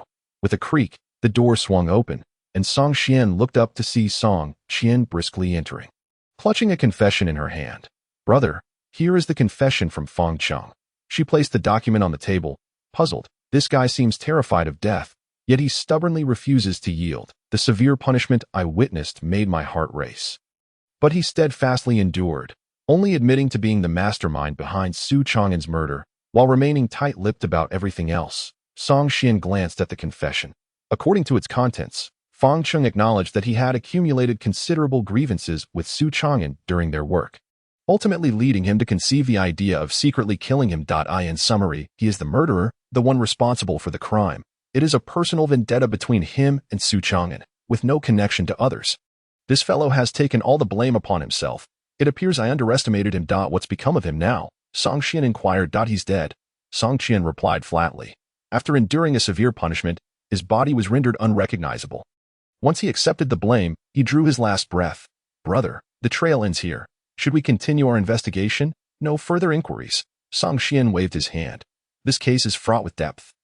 Even someone as fearsome as Feng Cheng would rather die than reveal the truth. What do you think the reality is?" Song Qian pondered for a moment and concluded, "You mean, if he doesn't reveal the truth, only he will perish. But if he does, not only will he die, but so will his wife and children." Song Xian chuckled softly. "Perhaps even his entire clan will owe him a debt of gratitude for his ancestors' sacrifices." "Understood," Song Qian exclaimed, realization dawning upon her. "This guy is most likely entangled in a conspiracy of rebellion." Having grasped this point, Song Qian smiled. "No wonder you don't wish to continue the investigation. Su Chang'an must have been silenced for knowing something. If we delve deeper, we might be the next targets." Song Qian nodded. "One should only concern themselves with matters within their capacity. To meddle in affairs beyond one's ability is a path to ruin. As you mentioned, I must become the world's foremost expert in the future. If I were to fall due to meddling, it would be a tremendous loss. The court maintains 1,000,000 soldiers and countless experts, and matters of rebellion are naturally under the purview of those above us. As mere small officers of the black-clad guards, our role is to deal with corrupt officials and local ruffians." Song Qian acknowledged with an "oh" as she reflected on her brother's extreme character. "He is merciless when it comes to killing, yet when it's time to be cautious, he is more prudent than anyone else, almost as if another soul resides within him. So, is this case concluded?" Song Qian nodded. "Spread the word. Since Feng Cheng has taken the blame, others in the Yamen can likely breathe easier. Additionally, it will allow the news to circulate that this case has reached its conclusion." Song Qian responded with an "oh" and turned to attend to her duties. In a secret chamber of a certain manor, two figures were engaged in hushed conversation. A man clad in a yellow robe remarked, "Sir, news has arrived from the black-clad guard's 1,000 households. Feng Cheng is dead." "Oh," the other man, dressed in scholarly attire, furrowed his brow as he sipped his tea. And in just a day's time, he has been eliminated by the town protector from the capital? He was far too careless, underestimating his opponent, believing he could slowly manipulate matters on his own turf. That in reality, his adversary has no intention of adhering to any of the rules of the officialdom and has directly resorted to murder to establish authority. The Confucian scholar chuckled softly, for the purpose of the Xian Yiwei had always been to take lives. For centuries, the individuals in the imperial capital remained as ruthless and unyielding as ever. Before his demise, did Feng Cheng divulge anything? No, he bore the guilt of killing Su Chang'an alone. Our communication had always been a solitary thread, and with his death, no one could trace back to me. Sir, should we proceed with our previous plan? The scholar nodded and replied. Although we have lost a Qianhu, it has not significantly impacted our grand undertaking. The plan must continue. The search for the dragon vein in the Mingzhou continent cannot cease. Then, sir, how shall we deal with the newly appointed Qianhu and pacification officer? The gentleman in the Confucian robe pondered for a moment and said, since the case is concluded on that end, let us not complicate matters further. The death of Su Chang'an has already raised suspicions in the imperial capital. Should these two newcomers also meet their end, the next arrivals may very well be the elite Xian Yiwei. Upon hearing the term elite Xian Yiwei, the man in the yellow robe fell silent for a moment, then slowly nodded. Very well, as long as that person surnamed Song does not interfere with our quest to sever the dragon vein, we shall refrain from provoking him for now. After stepping atop Feng Cheng's head, Song Xian became the true master of the Jiangxia Prefecture's Qianhu office. The previously oppressive atmosphere of the Qianhu office began to ease as Song Xian took control, and the officials pledged their loyalty, gradually transforming the ambience into one of relaxation. Song Xian himself was a notorious slacker, with but one demand of those beneath him: do not harm the common folk. As for everything else, they were to carry on with their usual duties at the salt office of Jiangxia Prefecture. With some leisure time on their hands, Song Xian and his sister came to visit. The water towns of Jiangnan seemed to possess a vibrant hue not found in the imperial capital. Upon seeing Lin Daiyu again, the previously melancholic girl appeared much more radiant, perhaps aware that her cousin and cousin-in-law were visiting. She donned a brightly colored outfit. She wore a turquoise gauze top paired with a purple floral skirt and delicate light pink shoes, her features like a painting, resembling a spirit born from the waters of Jiangnan. Oh, Xiaoyu, your attire has truly captured my heart, Song Qian exclaimed with exaggerated delight, rushing to her side and playfully pinching her tender face, almost as if she could squeeze out water. Lin Daiyu shyly swatted her cousin's hand away, then curtsied gracefully to Song Qian, saying, I heard from my father that the troubles on your side have been resolved. Song Qian nodded slightly, acknowledging that wherever there are people, troubles are bound to arise. One could only say that for now, a sigh of relief could be breathed, and they likely would not be overwhelmed in the immediate future. By the way, have you diligently practiced the skills your cousin taught you? The young girl eagerly nodded, affirming her commitment to practice. Ever since leaving the imperial capital, I feel as if my mind has been liberated. During this time of training, I have noticed a significant improvement in my health. Song Xian expressed satisfaction.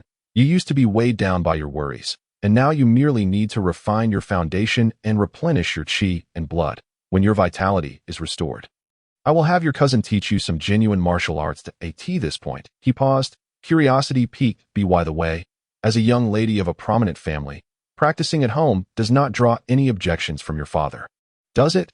Daiyu smiled. Rest assured, cousin. My father is quite open-minded.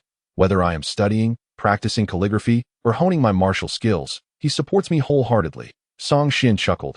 Very well, let us go meet your father. With that, he stepped forward towards a residence surrounded by bamboo. Song Qian followed closely behind, teasing, Cousin, why is it that I do not see you addressing your cousin-in-law with such familiarity? Cousin, what nonsense are you spouting? Lin Daiyu retorted playfully, her cheeks flushing slightly as she turned her gaze ahead. There stood a tall figure, walking leisurely, seemingly oblivious to her cousin's previous jest. The young girl felt a slight sense of relief, but, for reasons unknown, a pang of melancholy also settled within her heart.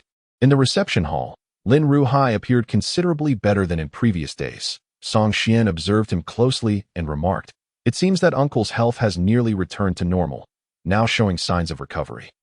Lin Ruhai exuded an air reminiscent of a high-ranking official. He smiled warmly. I owe much to the elixirs you brought. The small recovery pill is a miraculous remedy for healing and detoxification.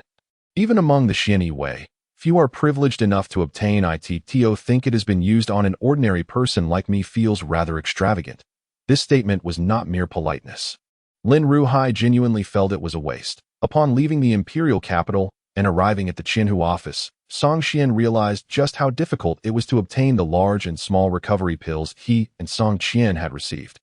Initially believing these were standard provisions for the second-tier Qian Yi, he recently learned that the captains of the 100 households in the Qinhu office also belonged to the second-tier Qian Yi but had no qualifications to acquire them.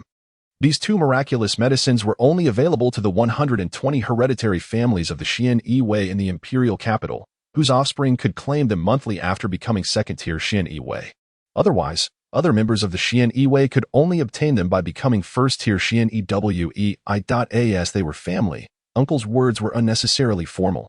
Lin Ruhai, upon hearing this, chose not to dwell on the topic further. Instead, discussing recent events at the Qinhu office. Your ruthless actions at the Qinhu office have likely spread throughout the Jiangxia prefecture as official circles by now. To be frank, your decisiveness in dealing with them has surprised even me.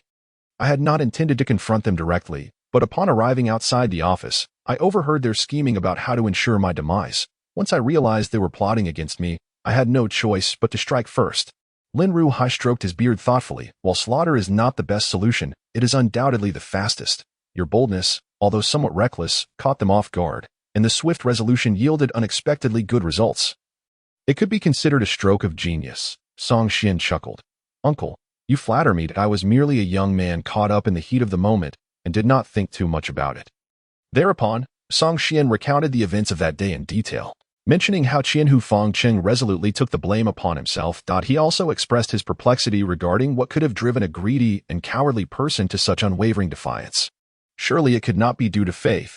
Upon hearing this, Lin Ruhai's expression turned grave. This matter is quite unusual. The case of Su Chang'an is merely the tip of the iceberg, and there may be far-reaching implications involving family extermination and confiscation. By the way, there has been an influx of martial artists entering Jiangxia recently. You must exercise caution in your dealings. Should you sense any danger, do not hesitate to come to me. Although the Salt Office is nominally responsible for salt affairs, we actually have a military force at our disposal, and no matter how daring the martial experts may be, they would not dare to recklessly confront an army. The Dazhou dynasty was founded on martial prowess, and the strength of its military was formidable. Even an ordinary soldier had undergone rigorous martial training. To counter martial artists, the military employed a systematic formation, complemented by various weaponry and powerful crossbows for protection. Even a congenital martial artist could easily falter within. Song Qian and Lin Ruhai were engaged in earnest conversation, while Song Qian and Lin Daiyu were beside them, savoring osmanthus cake and listening intently to the two men's spirited discourse. Lin Daiyu's gaze flitted between her father and her cousin's handsome figure, occasionally brushing aside her cousin's playful pinches on her delicate face. In that moment, she felt an unprecedented sense of tranquility. The scene before her was precisely the image of home she had yearned for over the past decade, filled with family and friends, devoid of malice, grievances, or treachery, offering only peace and serenity. Perhaps it was due to Lin Ruhai's brush with death that he now presented a peculiar demeanor to Song Qian. Conversing with him evoked the sensation of confronting a true sage. If one were to apply the three realms of study that Song Qian had previously mentioned to Lin Daiyu, Lin Ruhai at this moment was undoubtedly in the third realm. Having thoroughly comprehended the essence of learning, such an erudite individual, although consistently adhering to propriety, was not bound by the words of the sages. He had cultivated his own path, far surpassing the ordinary pedants. After a lengthy afternoon of discussion following dinner, Song Qian rose to take his leave. There were not many matters to attend to at the 1,000 households yamen. Yet he was preoccupied with the desire to elevate his cultivation and thus politely declined Lin Ruhai's offer to stay the night. Lin Daiyu reluctantly accompanied him to the gate of the courtyard. In the Jia household, an unmarried woman like her would never be permitted to show her face in public. However, here, Lin Ruhai was quite liberal. Unconcerned, whatever his daughter desired, she should pursue, for he could still shield his family from the storms of life, having been granted a second chance in the early autumn of the water towns of Jiangnan. Even the autumn breeze carried a hint of the fragrance of bamboo leaves. In the morning, Song Qian groomed herself in a small courtyard at the 1,000 households yamen, donning a light yellow gown. Checking her reflection in a bronze mirror from various angles, Song Rni, that should suffice. Don't be so vain. A slightly impatient voice from outside the door interrupted her. If you don't want to go, I can go alone. That won't do. Song Qian hurriedly grabbed her sword and stepped outside, casting him a sidelong glance. It's a rare opportunity to play the hero. You can't leave me behind. Today, Song Qian was not clad in official robes but wore a blue scholar's attire, a long sword hanging at his waist, giving the impression of a wandering scholar. This outing was, of course, to retrieve the evil-repelling sword manual from Lin Pingzhi's residence. Yesterday, Song Qian received a letter of distress from Lin Pingzhi, confirming what he already knew. Lin Pingzhi had once again embroiled himself in trouble, akin to the plot of the Smiling Proud Wanderer, having attracted the ire of the Qingqing sect from the Shu region. This could be considered Lin Pingzhi's exclusive narrative, even in the martial world of the Great Zhou dynasty.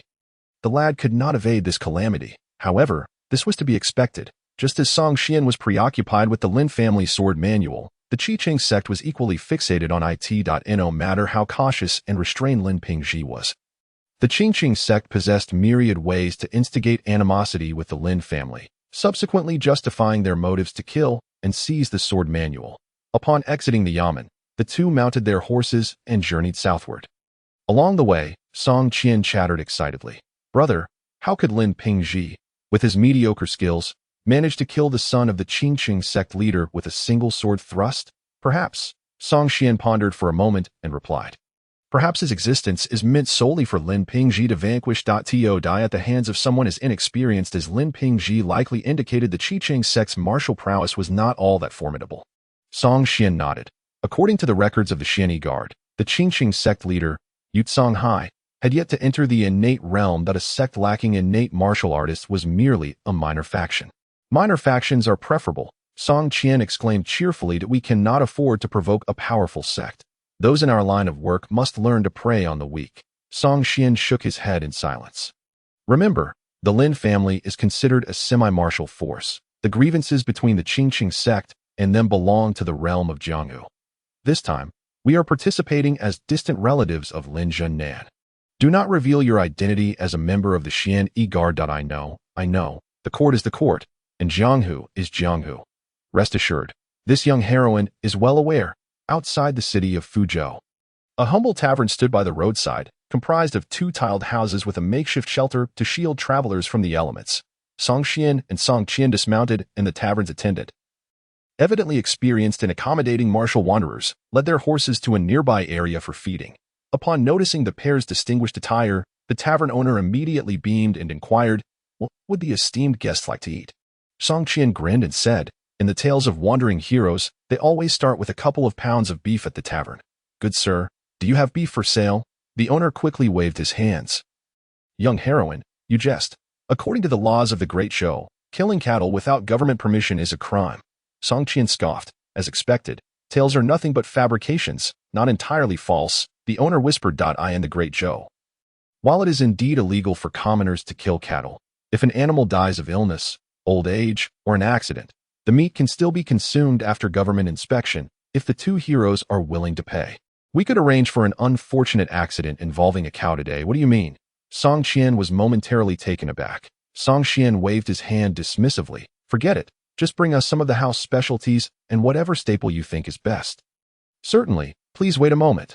Once the owner had departed, Song Qian finally grasped the implication and frowned. So it turns out that as long as the money is right, a cow can be made to meet its untimely end at any time. It seems the laws of the Great Zhou have considerable loopholes. Song Qian seemed unfazed. The essence of law is to uphold state authority. It has always been a means to constrain the common populace. For those in privileged positions, it is merely a formality. Song Qian appeared somewhat displeased. Brother, you speak as if there is no truth in the world. It feels as if everything is a deception. Justice and fairness are inherently relative. Absolute fairness has never existed. Song Qian replied coolly. The nature of this world has always been that the strong prevail. If you are strong enough, your words can transcend the law, and no one would dare challenge you. Song Qian regarded him thoughtfully, her eyes brimming with anticipation. Then, brother, when will you become the greatest in the world? I too wish to experience the exhilaration of being above all others. Song Qian chuckled softly, gazing into the distance. Once you reach that level, you might find such aspirations fade. The feeling of being unrivaled is not necessarily to one's liking. Song Qian blinked. So, brother, you do not wish to be the greatest? I do. Song Qian laughed heartily. I'm just teasing. Why take it so seriously? I not only aspire to be the greatest, but I also wish to become an immortal. Once the food was served, Song Qian, now somewhat seasoned in Jianghu matters, dutifully produced her silver needles, beginning to prick each dish. In this world, common poisons could be detected with silver needles. However, substances like sleeping drugs or aphrodisiacs would elude such tests. After Song Qian completed her checks, Song Qian picked up his chopsticks and began to eat. With the pure young infinite youth technique, he was impervious to poison that if the food caused no adverse reaction. It could be consumed with peace of mind. The tavern owner felt a twinge of discomfort at Song Qian's actions. Rest assured, esteemed guests, I have been in this business for over a decade. My reputation is solid, and this is not a black shop. That is hard to say. Song Qian assessed the owner with a cool demeanor. You may not have previously run a black shop, but now that you are older and in declining health, perhaps you might be tempted to pull off a big score for a comfortable retirement. Upon hearing this, several patrons at nearby tables could not suppress their laughter. Some even agreed with Song Qian's logic, pulling out their own silver needles to cautiously inspect their meals. The owner's face turned ashen with anger. Dear guests, are you here to ruin my business? I conduct myself honestly. How can you tarnish my reputation without cause? Song Qian, unfazed, placed a silver coin on the table and said calmly, will this suffice to restore your reputation? The owner glanced at the silver on the table, estimating it to be around 10 taels. In the eyes of the privileged class, 10 taels was a trivial sum. However, for an ordinary family, it is sufficient to sustain their living needs for half a year. The innkeeper's discontent instantly dissipated, transforming into a warm smile. Young sir, you are too modest. Why not scold me a bit more? Otherwise, I feel rather uneasy about accepting this silver. Song Qian chuckled and said, let us do this. I have a question for you, and you can answer honestly. Ask away, esteemed guest. That I have been running this establishment for over a decade and have encountered all sorts of travelers. I pride myself on being well informed. There is nothing within 100 miles that I do not know. After a moment of contemplation, Song Qian inquired, recently, my family has a shipment destined for the northern regions, and I am seeking an escort agency for its protection. I have heard that the Fuwei escort agency in the city is quite reputable. Asa local, please tell me the truth. Is the Fuwei escort agency reliable? The Fuwei escort agency? The old innkeeper furrowed his brow. Had this been earlier, I would have undoubtedly recommended you to choose Fuwei. Lin, the head escort, is known for his righteousness and generosity, possessing significant integrity and respect in both the legitimate and underworld circles. Entrusting your shipment to him would be entirely dependable. But now the innkeeper lowered his voice. The Fuwei escort agency has recently encountered grave troubles. It is said they have provoked the Qingqing sect from the Shu region, and Lin's family may find it difficult to weather this storm. At this juncture, I truly advise against seeking Fuwei for your escort needs. Song Qian smiled. What does the local authority have to say about this? What can they say? The innkeeper replied. The young master of the Lin family killed the son of the Qingqing sect's leader. Such vendettas are typically beyond the court's intervention as long as the Qingqing sect does not harm ordinary civilians.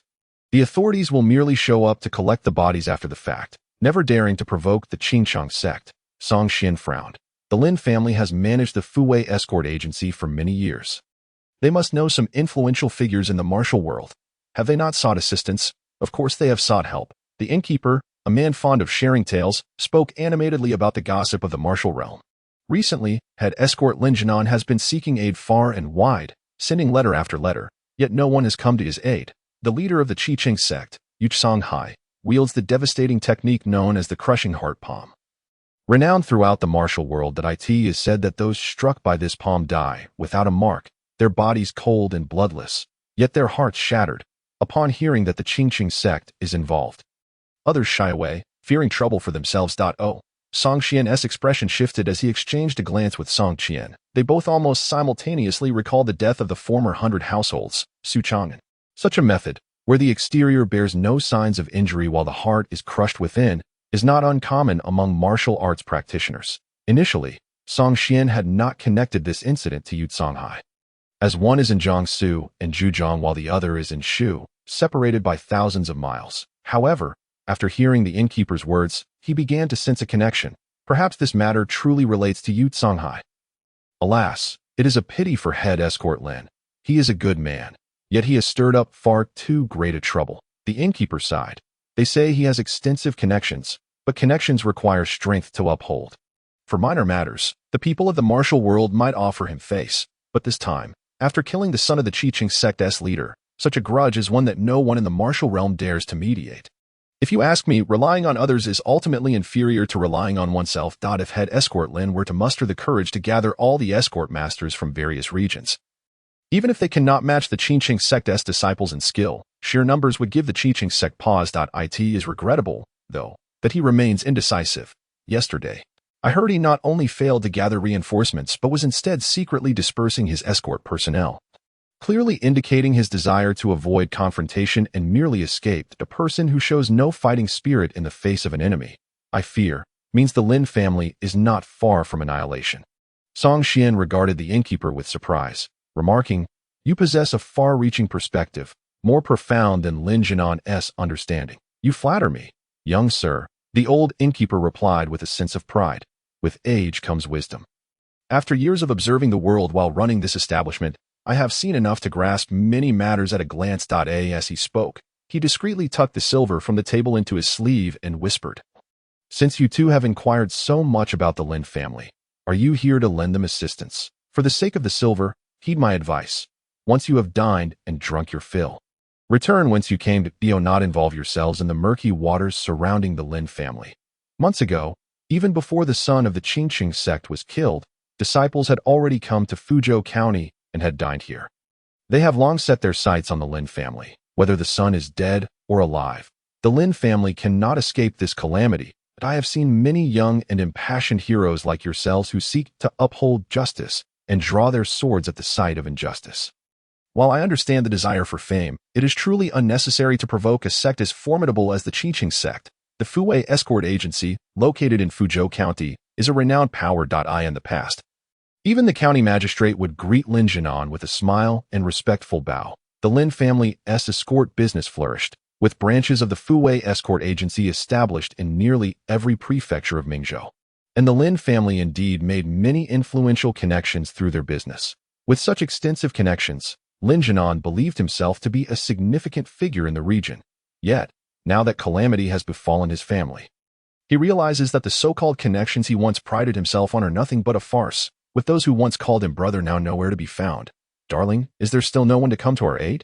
In a chamber of the Lin residence, Lin's wife, her face etched with worry, gazed at her husband, who appeared weary and distressed. The initial letters sent out had vanished without a trace, and subsequent messengers had been secretly slain by Chiching sect's disciples as soon as they stepped outside.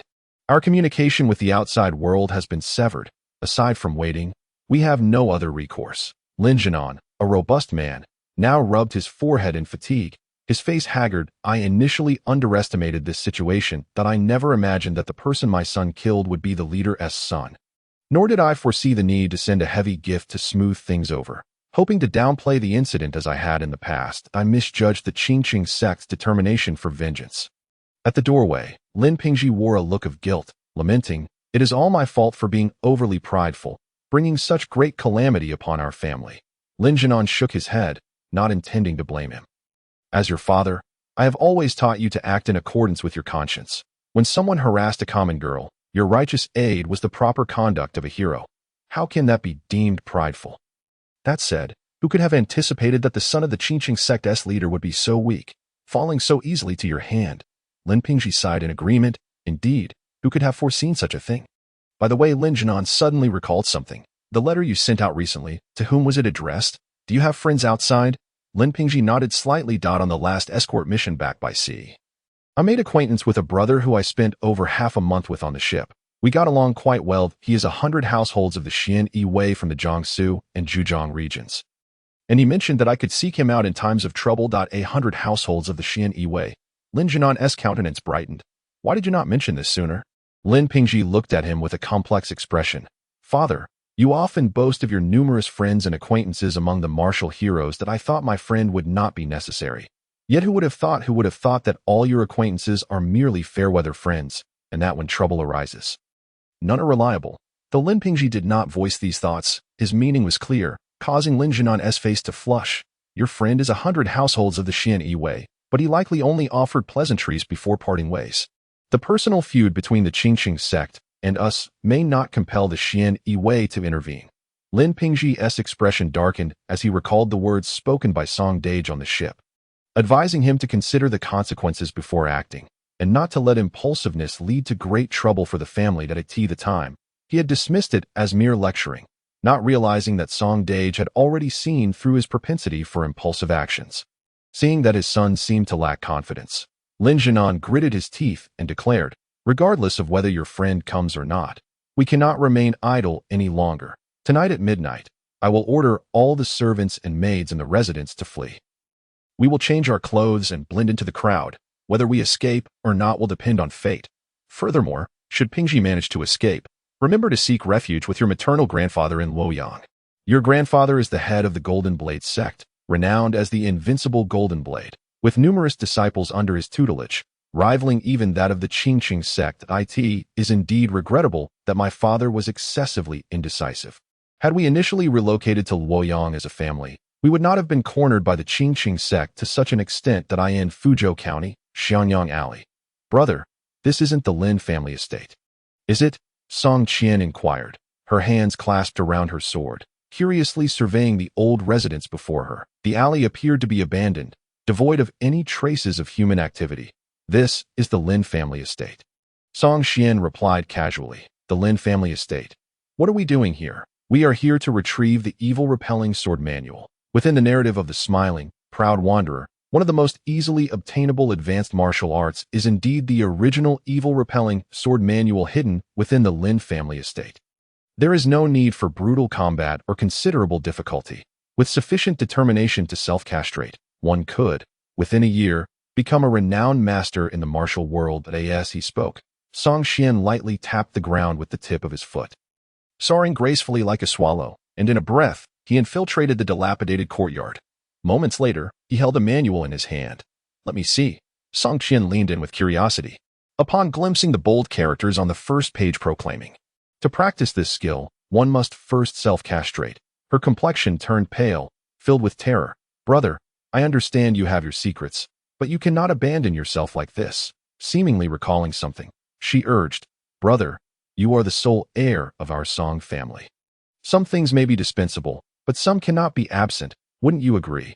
What are you thinking? Do you think I would self-castrate for a manual? Song Qian glared at her in discontent.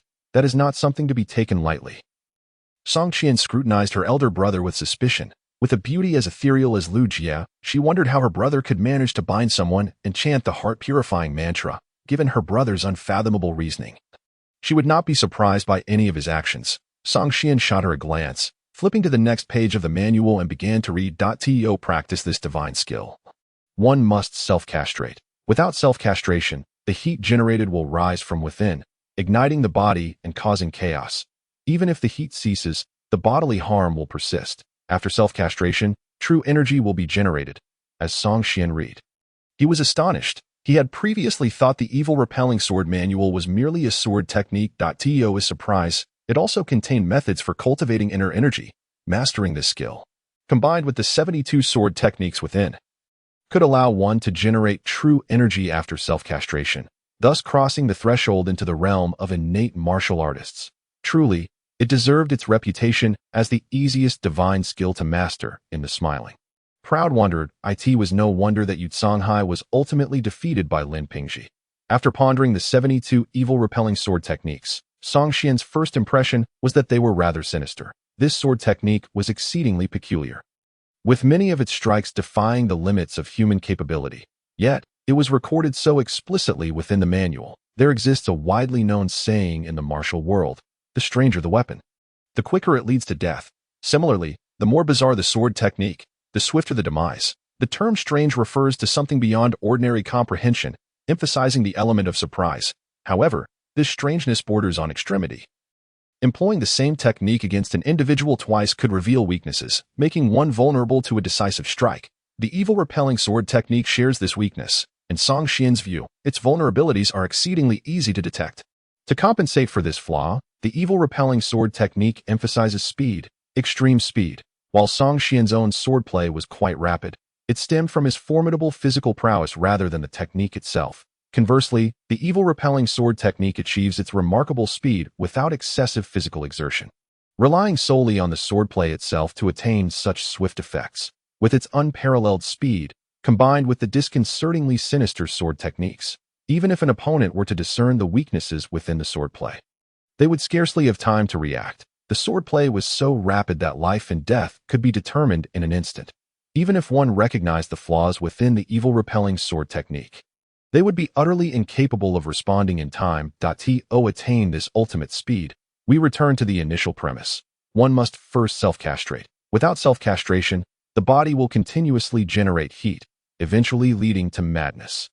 However, after self-castration and practicing the evil-repelling sword technique, under its peculiar cultivation path, the internal energy would gradually refine into true energy, effectively allowing one to leap into the innate realm. Closing the manual, Song Xian handed it to Song Qian, then closed his eyes and took a deep breath, slowly drawing his long sword from his waist. Song Qian, sensing a looming danger, remained highly vigilant, fearing her brother might, in a moment of reckless fervor, inadvertently harm himself. Song Qian said nothing, gradually opening his eyes, and began to practice the evil-repelling sword technique as instructed in the manual. Initially, his sword strikes were slow, even to the point of awkwardness. Some movements felt unnatural, twisting his body like a pretzel. However, as his body gradually acclimated to the peculiar technique, his speed began to increase, and soon, to Song Qian's astonishment, the courtyard was filled with a dazzling array of sword lights. The line between reality and illusion blurred, rendering her unable to discern which were feints and which were genuine lethal strikes. Faced with such an extreme evolution of swordplay, she found herself at a loss as to how to respond. Perhaps only by reaching the third realm of swordsmanship her brother had mentioned, the heavy sword realm, could she hope to counter it. No matter the sword technique or its variations, she could simply overpower them. Song Qian's sword strikes continued to accelerate, the speed so astonishing that even he was taken aback. His face gradually flushed, sweat enveloping him, and a mist began to rise. Due to his lack of self-castration, as he practiced the evil-repelling sword technique, an unrelenting heat began to surge within him, reaching an unfathomable intensity. Song Qian felt that if he were to place an egg upon himself at that moment, it would be cooked to perfection in an instant. "Brother, stop. If you continue, you will lose your mind." Song Qian, witnessing Song Qian's peculiar condition, called out urgently, "It's fine." Song Qian replied calmly, showing no intention of halting. The burgeoning heat within him was being absorbed and drawn upon by his pure yang inner energy. The crimson pure yang inner energy within his dantian resembled an unfathomable abyss, no matter how much heat he produced. It was all consumed entirely. As the heat within him was continuously absorbed, Song Qian could distinctly sense his cultivation, which had been stagnant at the limit of the acquired realm, beginning to loosen. The crimson pure yang inner energy, having transitioned from a mist-like form, was now showing signs of condensing into a liquid state. His inner energy was gradually transforming into innate true energy. This is an opportunity. The evil-repelling sword manual is indeed my chance for breakthrough. A surge of joy filled Song Qian's heart, prompting him to hasten his practice of the evil-repelling sword technique. The average person practicing a technique that inevitably leads to madness without self-castration would seem perilous. Yet in Song Qian's hands, it became a catalyst for his breakthrough, an unexpected fortune that left him exhilarated. "Brother, you are moving too fast." Far too fast. Initially, upon observing the smoke rising from her brother, Song Qian would offer cautious reminders. However, as time passed and her brother appeared merely flushed like a roasted pig's trotters, she ceased her warnings and silently observed the unfolding scene. Time trickled by. After 3 hours, with the speed of the sword technique pushed to its limits, Song Qian suddenly felt a buzzing in his head, and everything in the courtyard became vividly clear in his mind. The wind rustled through the bamboo grove, the leaves whispering softly. The chirping of insects and the songs of birds were distinctly discernible, allowing him to pinpoint their locations. He could even hear the rhythmic beating of Song Qian's heart, capturing the sound of her breath with clarity. Within a 3-zhang radius, Song Qian felt an overwhelming sense of control over life and death. Should he wish, within 3 zhang, he would be invincible. The speed of the sword technique gradually decelerated until, at last, Song Qian stood with his sword in hand, sensing that the pure yang inner energy in his dantian had fully condensed into pure yang true energy. He exhaled softly. From this day forth, he, Song Qian, had stepped into the realm of innate martial artists. As a fleeting thought crossed his mind, a translucent module resembling a video game player's attribute panel materialized before him. Name: Song Qian. Age: 20. Identity. Second-class guard of the Xian Yi realm. Early innate stage. Jianghu reputation. A novice. Mount. Xian Yiwei's Qingzong horse. Internal cultivation technique. Pure Yang Wu Jitong Zi Gong. Heavenly human level technique. Family legacy. Xian Bing Jin. Innate level technique. Martial skills. By CS sword technique. Innate level sword technique. Lightness skill. Spiral 9 shadows. Master level technique. Basic fist and foot techniques of the Xian Yi. Basic knife techniques. Junior level throwing techniques for hidden weapons. Junior level iron cloth shirt. Junior level lightness skill. Grass flying. Equipment. Standard issue soft armor of the Xian Yi. Standard long sword. Dagger. Hidden weapons. Pebbles. And various poisons that he dismissed the attribute panel. Song Xian felt the pure yang true qi coursing through his body, continuously refining his flesh and tempering his spirit. The sensation of being filled with power was utterly exhilarating. Brother, have you broken through? The delight in Song Qian's eyes was unmistakable as she rushed to his side, scrutinizing him. I have. Song Xian replied with a smile, his mood exceptionally buoyant. Stepping into the innate realm meant that as long as he avoided provoking Zhang Sanfeng at Wudong Mountain, he could at least ensure his own safety in the Mingzhou territory, if not roam freely. Is this by CS sword technique truly so remarkable? Song Qian gazed at the sword manual in her hand. Astonished, after a moment's hesitation, she thought, I am a woman. I shouldn't need to castrate myself, right? Without waiting for Song Qian to respond, she drew the long sword and began practicing the techniques inscribed within.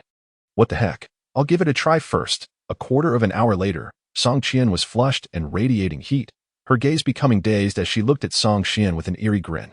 Noticing this, Song Qian immediately stepped forward, swatting the long sword from her grasp. He then seized her arm and tossed her into a pond within the old residence. The cold water jolted Song Qian back to clarity. She splashed her hands on the water's surface and leaped out. Did I just lose control? Yes, you were grinning like a fool, Song Qian remarked curiously. Did you see any illusions while you were losing control? With a lingering blush on her face, Song Qian turned her head shyly. No, I don't know. My mind was all hazy. I can't recall. Song Qian nodded, finding it unsurprising. When losing control, a foggy mind was indeed normal. Brother, why are you unaffected by the need for castration, yet I can't manage it? Song Qian pouted. The heat in my dantian from the Xian Bing gene is overwhelming. How did you suppress it? I'm not using Xian Bing gene. Song Qian pondered for a moment.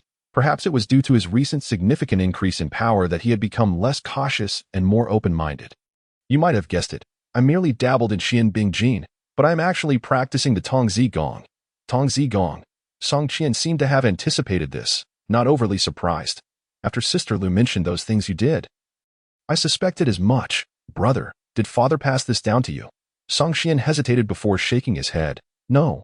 This was precisely why he had been reluctant to discuss the matter, as he could not disclose the origin of the technique and would have to fabricate a story, which would require even more lies to cover up. Quite troublesome indeed. Not from father. Song Qian suddenly brightened. It seems old Song is not biased. It appears you have quite a few secrets. Does anyone else know about your practice of Tong Zigong? No. You were the first to know. Song Qian chuckled. Brother, since you practice Tong Zigong, do you often visit the brothels to listen to songs, perhaps to temper your temperament? Upon this realization, she clapped her hands, seemingly grasping the reason. No wonder you can withstand the heat within and resist losing control. Your temperament must be remarkably refined. Song Qian was taken aback, then slowly nodded. If that's what you think, then I shall admit it. Indeed, your brother goes there to temper his temperament. In some respects, Song Qian was truly perceptive. She seemed to understand that her elder brother did not wish to delve further into the matter of Tong Zigong, thus refraining from mentioning its origins. This spared Song Qian the trouble of having to concoct a story about encountering an old beggar who imparted secret skills during a childhood stroll. Song Qian reluctantly put away the Baixie sword manual, noting that while the sword technique was excellent, it seemed rather unfriendly to women, as this martial art was evidently designed for palace eunuchs. With a casual chuckle, Song Qian remarked, perhaps it was indeed originally created by palace eunuchs. He then secured the long sword at his waist, brushed off the dust from his clothes, and said, let us go visit Xiao Linzi's home. After all, my breakthrough was significantly aided by the Lin family's sword manual. I should take care of some minor troubles for them. As dusk fell, within the Lin family estate, a group of maids and servants had already gathered, ready to rush out at Lin Zhennan's command. At this moment, survival depended entirely on fate. In recent days, many had contemplated escape, Yet the hidden disciples of the Qing sect outside the estate appeared resolute in their intent to eradicate all within. Only those within the Lin family estate were allowed to enter. No one was permitted to leave, whether maidservant or family member. Anyone who stepped outside would soon find themselves lifeless on the street. Outside the estate, in a corner, several disciples of the Qing sect were whispering amongst themselves. When will the master arrive? He should be here tonight, an older disciple replied. There were some issues in the Jiangsu and Zhejiang regions recently. So the master hurried over there after receiving the message and has been delayed. However, considering the time, you should be arriving soon. Good. Once the master arrives, we will act. We absolutely cannot let anyone from the Lin family escape. A seemingly 17 or 18-year-old young disciple spoke excitedly. Brothers, after we annihilate the Lin family, I desire nothing but Lin Foreign. I have been longing for her for many days. I hope my brothers will not compete with me. You little rascal, you have quite the taste, a voice echoed from behind. Haha, just a preference. Please don't laugh at me, brothers. The young disciple chuckled in response, but the next moment, he felt something was amiss. He distinctly remembered there was no one behind him. A sudden chill ran through him, and he quickly turned to look back. To his astonishment, an elegantly dressed young scholar had appeared behind him. One hand resting upon his shoulder, the other Qing disciples swiftly drew their long swords, with one demanding, "Who are you? Are you here to assist the Lin family?" Inside the Lin residence, Lin Xuan surveyed the crowd. All wearing expressions of helplessness and fear, he bowed apologetically. "It is my Lin family that has wronged you all. Speaking further is futile. We can only fight to the death. If you are prepared, I shall open the door. Those who can escape should do so." As his words fell, the courtyard fell silent, no one speaking. Lin Xuan sighed, preparing to approach the door. Suddenly, a loud crash resonated from outside the main gate, as if someone had been forcefully thrown against the iron door. Amidst the commotion, a woman's voice could be faintly heard scolding. "Where do you think you're going? Do I need to report to you shrimp-like fellows?" Following this, a series of knocks sounded. "Open the door. I bring warmth." Inside the Lin estate, many were left stunned, exchanging bewildered glances. What does bringing warmth mean? Lin Xuan forced a bitter smile. It seemed the Qing sect was preparing to storm in. "Everyone, brace yourselves. Escape as many as you can. Knock, knock, knock." The knocking resumed outside. "Shaolinzi, are you still alive? If you are, give a sign." The woman's voice grew impatient. "Eep." Lin Pingji, roused from his stupor, suddenly understood who had arrived. Instinctively, he called out excitedly towards the door, "Sister Qian, is that you?" "Oh, it appears you're still alive." Song Qian's tone faltered for a moment before rising. "If you're alive, hurry and open the door." Song Qian felt a sense of agitation within her, for she was acutely aware that the early stages of a novice's training were the most arduous, serving merely as a foundation before one could aspire to the innate realm. Transitioning from the acquired to the innate level was a significant hurdle. Her elder brother had been stagnating at the 9th level of the acquired realm for several years. However, should he break through now, his path in martial arts would undoubtedly surge forward with unstoppable momentum. Her mind was consumed with the urgency to resolve the matters concerning the Lin family, so she could retreat for a period of seclusion and strive to attain the innate realm as swiftly as possible. Otherwise, given her brother's characteristic of progressing from difficulty to ease, the gap between them would inevitably widen. "Here they come," Lin Pingji exclaimed, hurriedly swinging open the door, revealing the tall and imposing figure of Song Qian. Dressed in scholarly robes, Song Qian appeared cultured and refined, yet Lin Pingji inexplicably felt a heavy pressure. Even his breath seemed to constrict in the presence of the familiar Song elder brother. "You sounded so urgent in your letter that I thought you were at death's door." Song Qian appraised Lin Pingji from head to toe, exclaiming, "Look at you, full of vitality. Aren't you just fine?" "Qian Jia, Song de Gu." Lin Pingji's face was aglow with joy that he had previously witnessed Song Qian's sharp wit aboard the ship and had found her remarks a bit caustic, but now they seemed oddly endearing. In the current predicament of the Lin family, others would distance themselves, yet here was a friend he had known for merely over 10 days, willing to travel great distances to offer assistance. Such kindness was something Lin Pingji would never forget in his lifetime. "Is everyone in your family all right?" Song Qian inquired gently, glancing at the crowd behind Lin Pingji.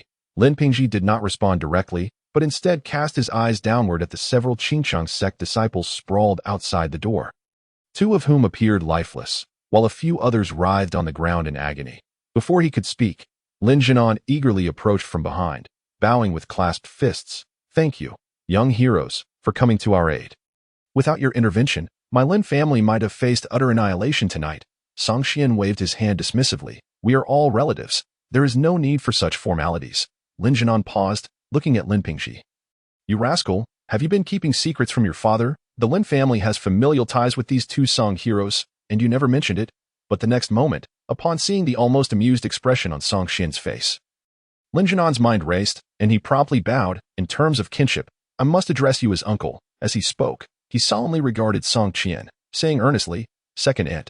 Song Xian and Song Qian exchanged a glance, barely stifling their laughter. This old Lin fellow was indeed quite amusing. To protect his family's lives, he could be both pliant and assertive, a commendable trait, although it was a pity his strength fell short. Pingji, quickly address him as uncle and aunt. Lin Pingji wore a bewildered expression, glancing between his father and the Song siblings, utterly perplexed. What is happening? They were my friends I invited for help. And how have I suddenly transformed from a peer into a grandson? Song Xian waved his hand. It's unnecessary to be so formal. We are already 5 degrees of separation apart. He then turned his gaze to a middle-aged woman standing behind Lin Jianan, whose face radiated relief after the crisis. You must be Madame Lin. Madame Lin, flustered, bowed. I have met my uncle and second aunt. Before she could finish, Song Xian kicked one of the writhing Qingshang disciples towards Lin Jianan and his wife. Earlier outside, I heard this fellow mention he wanted to have a heart-to-heart with Madame Lin. Song Xian paused, glancing at Lin Jianan, who wore an increasingly grim expression. Perhaps you two should take him away and have a leisurely chat? Lin Jianan took a deep breath, clasping his fist and bowing. Thank you. With that, he seized the man by the neck and, alongside Madame Lin, swiftly made his way to the backyard. Soon, the backyard echoed with the sounds of anguished wails, interspersed with Lin Jianan's furious outbursts. With the Qiqing sect now at odds with them, and having attempted to annihilate the Lin family and dishonor his wife, there was no longer any room for restraint.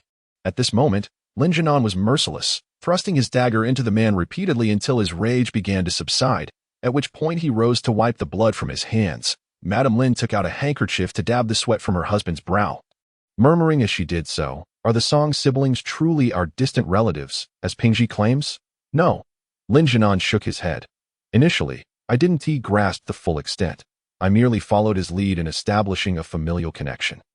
Only now do I realize their identities are rather significant. They are, after all, individuals of the court. If they did not possess appropriate status, their intervention in matters of the martial world would lead to unnecessary complications. This time, they came purely out of regard for Pingji. Assisting us as distant relatives, they braved the risk of offending the entire Qiqing sect to come here. We ought to honor them as uncle and aunt. A satisfied smile spread across Lin Jianan's face. Pingji, this lad, surpasses me as a father. At least, in the art of friendship, he is countless times more adept than I. In the front yard, Song Qian laughed heartily at Lin Pingji. Come now, great-grandson. Wish your aunt a happy new year. I shall prepare a generous red envelope for you. Lin Pingji chuckled awkwardly. Qianjia, you are so young and beautiful, akin to a celestial being. Calling you aunt feels as though I am aging you prematurely. Indeed, Song Qian beamed, eliciting a moment of dazed admiration from Lin Pingji. He quickly collected himself, pointing at the fallen Qiqing disciples. Qianjia, your martial prowess is truly formidable. These individuals recently killed many in our escort agency. Yet now they appear as helpless as infants before you. I wonder if I shall ever have the opportunity to reach your level in this lifetime. Upon hearing this, a peculiar smile graced Song Qian's face. Little Lin, allow me to pose a question. Please answer truthfully. Ask away. Qianjia, I wouldn't dare withhold anything. Lin Pingji replied, his expression earnest and tinged with tension, uncertain what question this capricious young lady might pose. Don't be anxious. It's merely a casual inquiry. Song Qian lowered her voice slightly. If, and I emphasize if, I were to present you with a legendary manual that would allow you to become a peerless master in a short time, but at the cost of your manhood, would you be willing to practice it? Self-castration? Lin Pingji was taken aback, shaking his head vehemently. No, no way.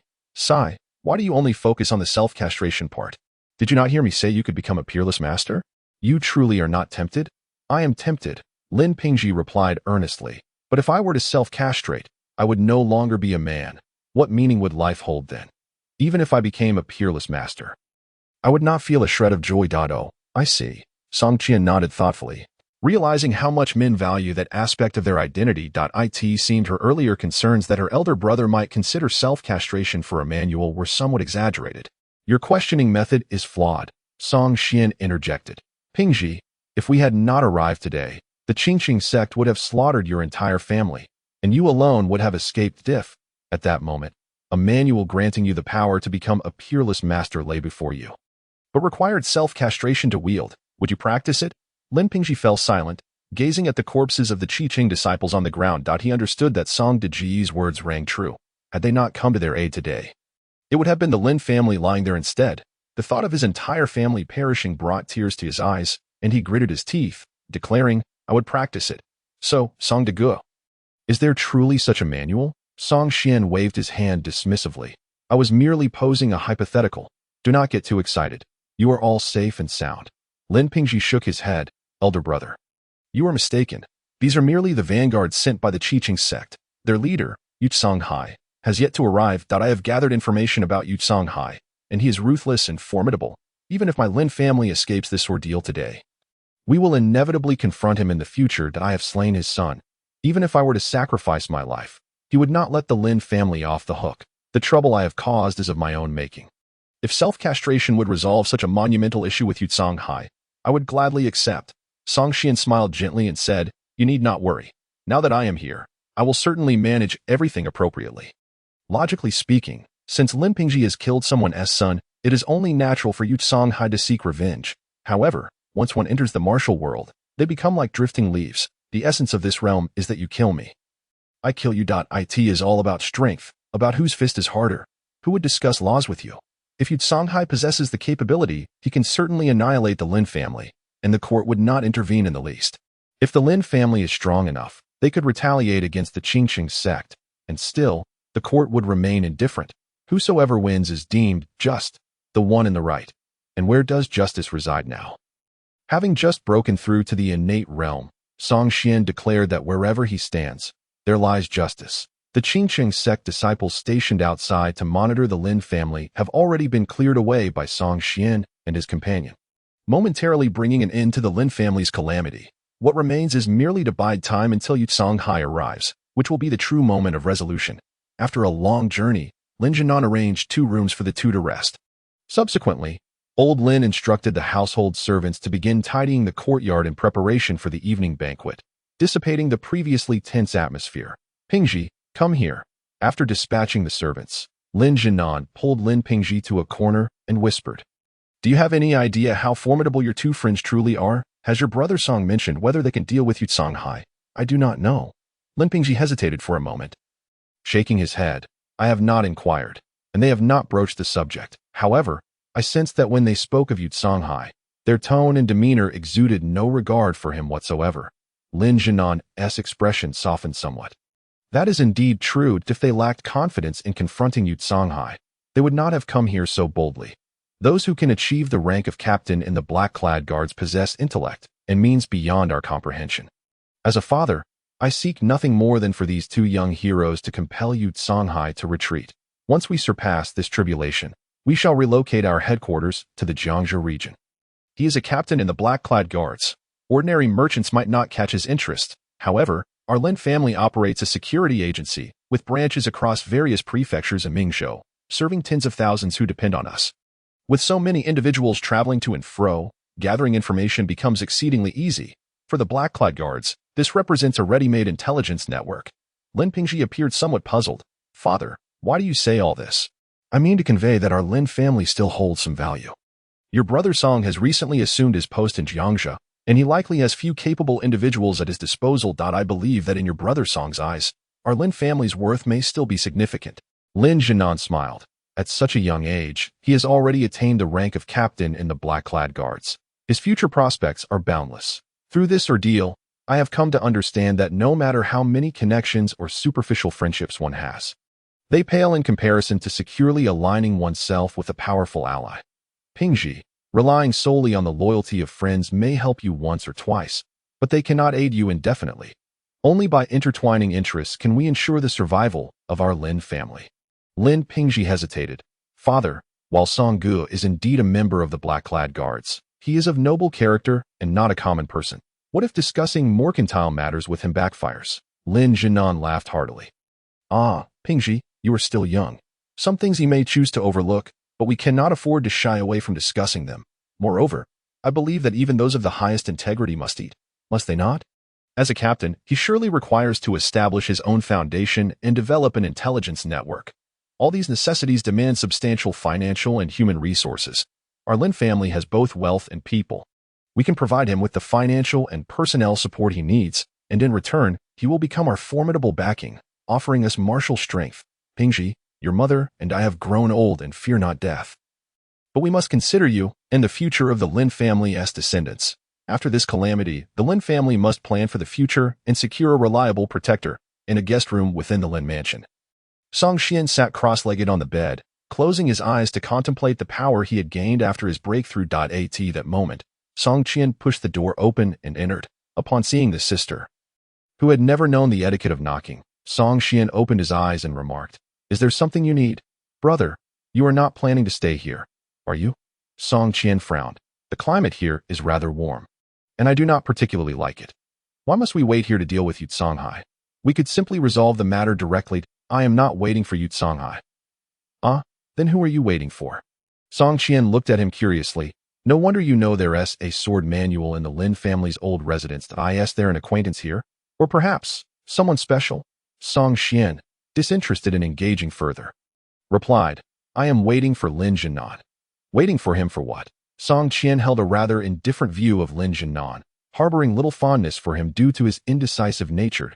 He had squandered a good hand of cards, turning a favorable situation into a deadlock. Were it not for their nostalgia and assistance, little Lin's family would already be facing dire consequences. Song Qian chuckled. People, after experiencing life and death, inevitably grow and mature. Lin Jinan has managed to establish a security agency across Mingzhou, and though his martial skills may be lacking, his capabilities are commendable. If only he were a bit more decisive, he could be quite a useful asset. You intend to utilize him? Song Qian narrowed her eyes slightly, pondering. Speaking of which, the Lin family is indeed affluent. They possess both wealth and people, and their widespread security agency serves as a ready-made intelligence network. No wonder, upon receiving little Lin's plea for help, you did not hesitate for a moment to agree that I had thought you, Song Xiaoxia, to be a man of chivalry and loyalty. Yet it seems the broad-shouldered Song Gongzi is also fixated on other people's enterprises. How cunning you are! Song Qian shot her a glance. You consider yourself lofty and exceptional. Once I procure the silver from the Lin family, do not expect to spend a single coin of it. That simply won't do. Song Qian laughed heartily. Brother, my earlier words were inappropriate. You are not cunning. Rather, you are astute and farsighted. Our living conditions in the Thousand Guards office are rather poor. I wish to change to a manor. I am not picky, just something similar to the courtyard with a back garden where my little cousin resides. Song Qian was at a loss for words. You might want to reconsider such a courtyard. Lacking a certain level of prestige cannot be purchased even if you have the funds. Just then, there was a knock at the door. Cousin, are you resting? Lin Jinan's voice came from outside. Song Qian gestured for Song Qian to be quiet and said, Not yet. Lin Zongbiao, please come in. Lin Jinan entered, and upon seeing Song Qian, quickly bowed and said, Ah, the second aunt is here as well. Song Qian shook his head with a smile. Enough, there are no outsiders here. No need for pretense that I trust Lin Zongbiao understands what I mean. Understood. Lin Jinan replied hurriedly. I am aware that both young heroes have special identities and require suitable reasons to involve themselves in Lin family matters. Rest assured, I will not let anything slip outside. Song Qian nodded slightly. As the head of a large security agency, Lin Jinan may have his flaws, but his intelligence is beyond doubt. Lin Zongbiao is a wise man. Is there something urgent you wish to discuss, coming to see me at this late hour? Lin Jinan pondered for a moment and said, Xiaoxia, Yu Songhai may arrive in Fuzhou County tonight. Should we wait here for him? Or pack up and leave overnight? Song Qian remained silent, casting a glance at Song Qian. Song Qian understood instantly, smirking, just Yu Songhai. His so-called heart-twisting palm is merely a scare tactic against lesser opponents. Not only can my brother handle him, but I could also crush him with one hand. She was not boasting. Her family's unique Xianbing technique is considered a high-tier innate skill. To her, Yu Songhai's palm technique, designed to freeze the heart and destroy the heart, was nothing more than a farce, one that she could easily counter. Upon hearing this, Lin Jinan felt a jolt of astonishment. Looking at Song Qian with a mix of incredulity and anticipation, his voice trembling slightly, Song Xiaoxia, could it be that you are, indeed, My brother is an innate martial artist, she declared proudly, while Songhai is hardly worth my brother's personal attention. However, little Lin is a good person, and to prevent any unforeseen circumstances, my brother has come in person. Lin Zongbiao, do you feel touched by this friendship? Song Qian was practically asking directly if he felt moved and if he would quickly produce some sincerity in response. Lin Jianan is a man of considerable intellect, naturally capable of discerning the subtleties within Song Qian's words. He inhaled deeply and performed a respectful bow. What merit or ability does my Lin family possess to warrant the esteemed Lin Xiaoxia personally intervening to provide rescue?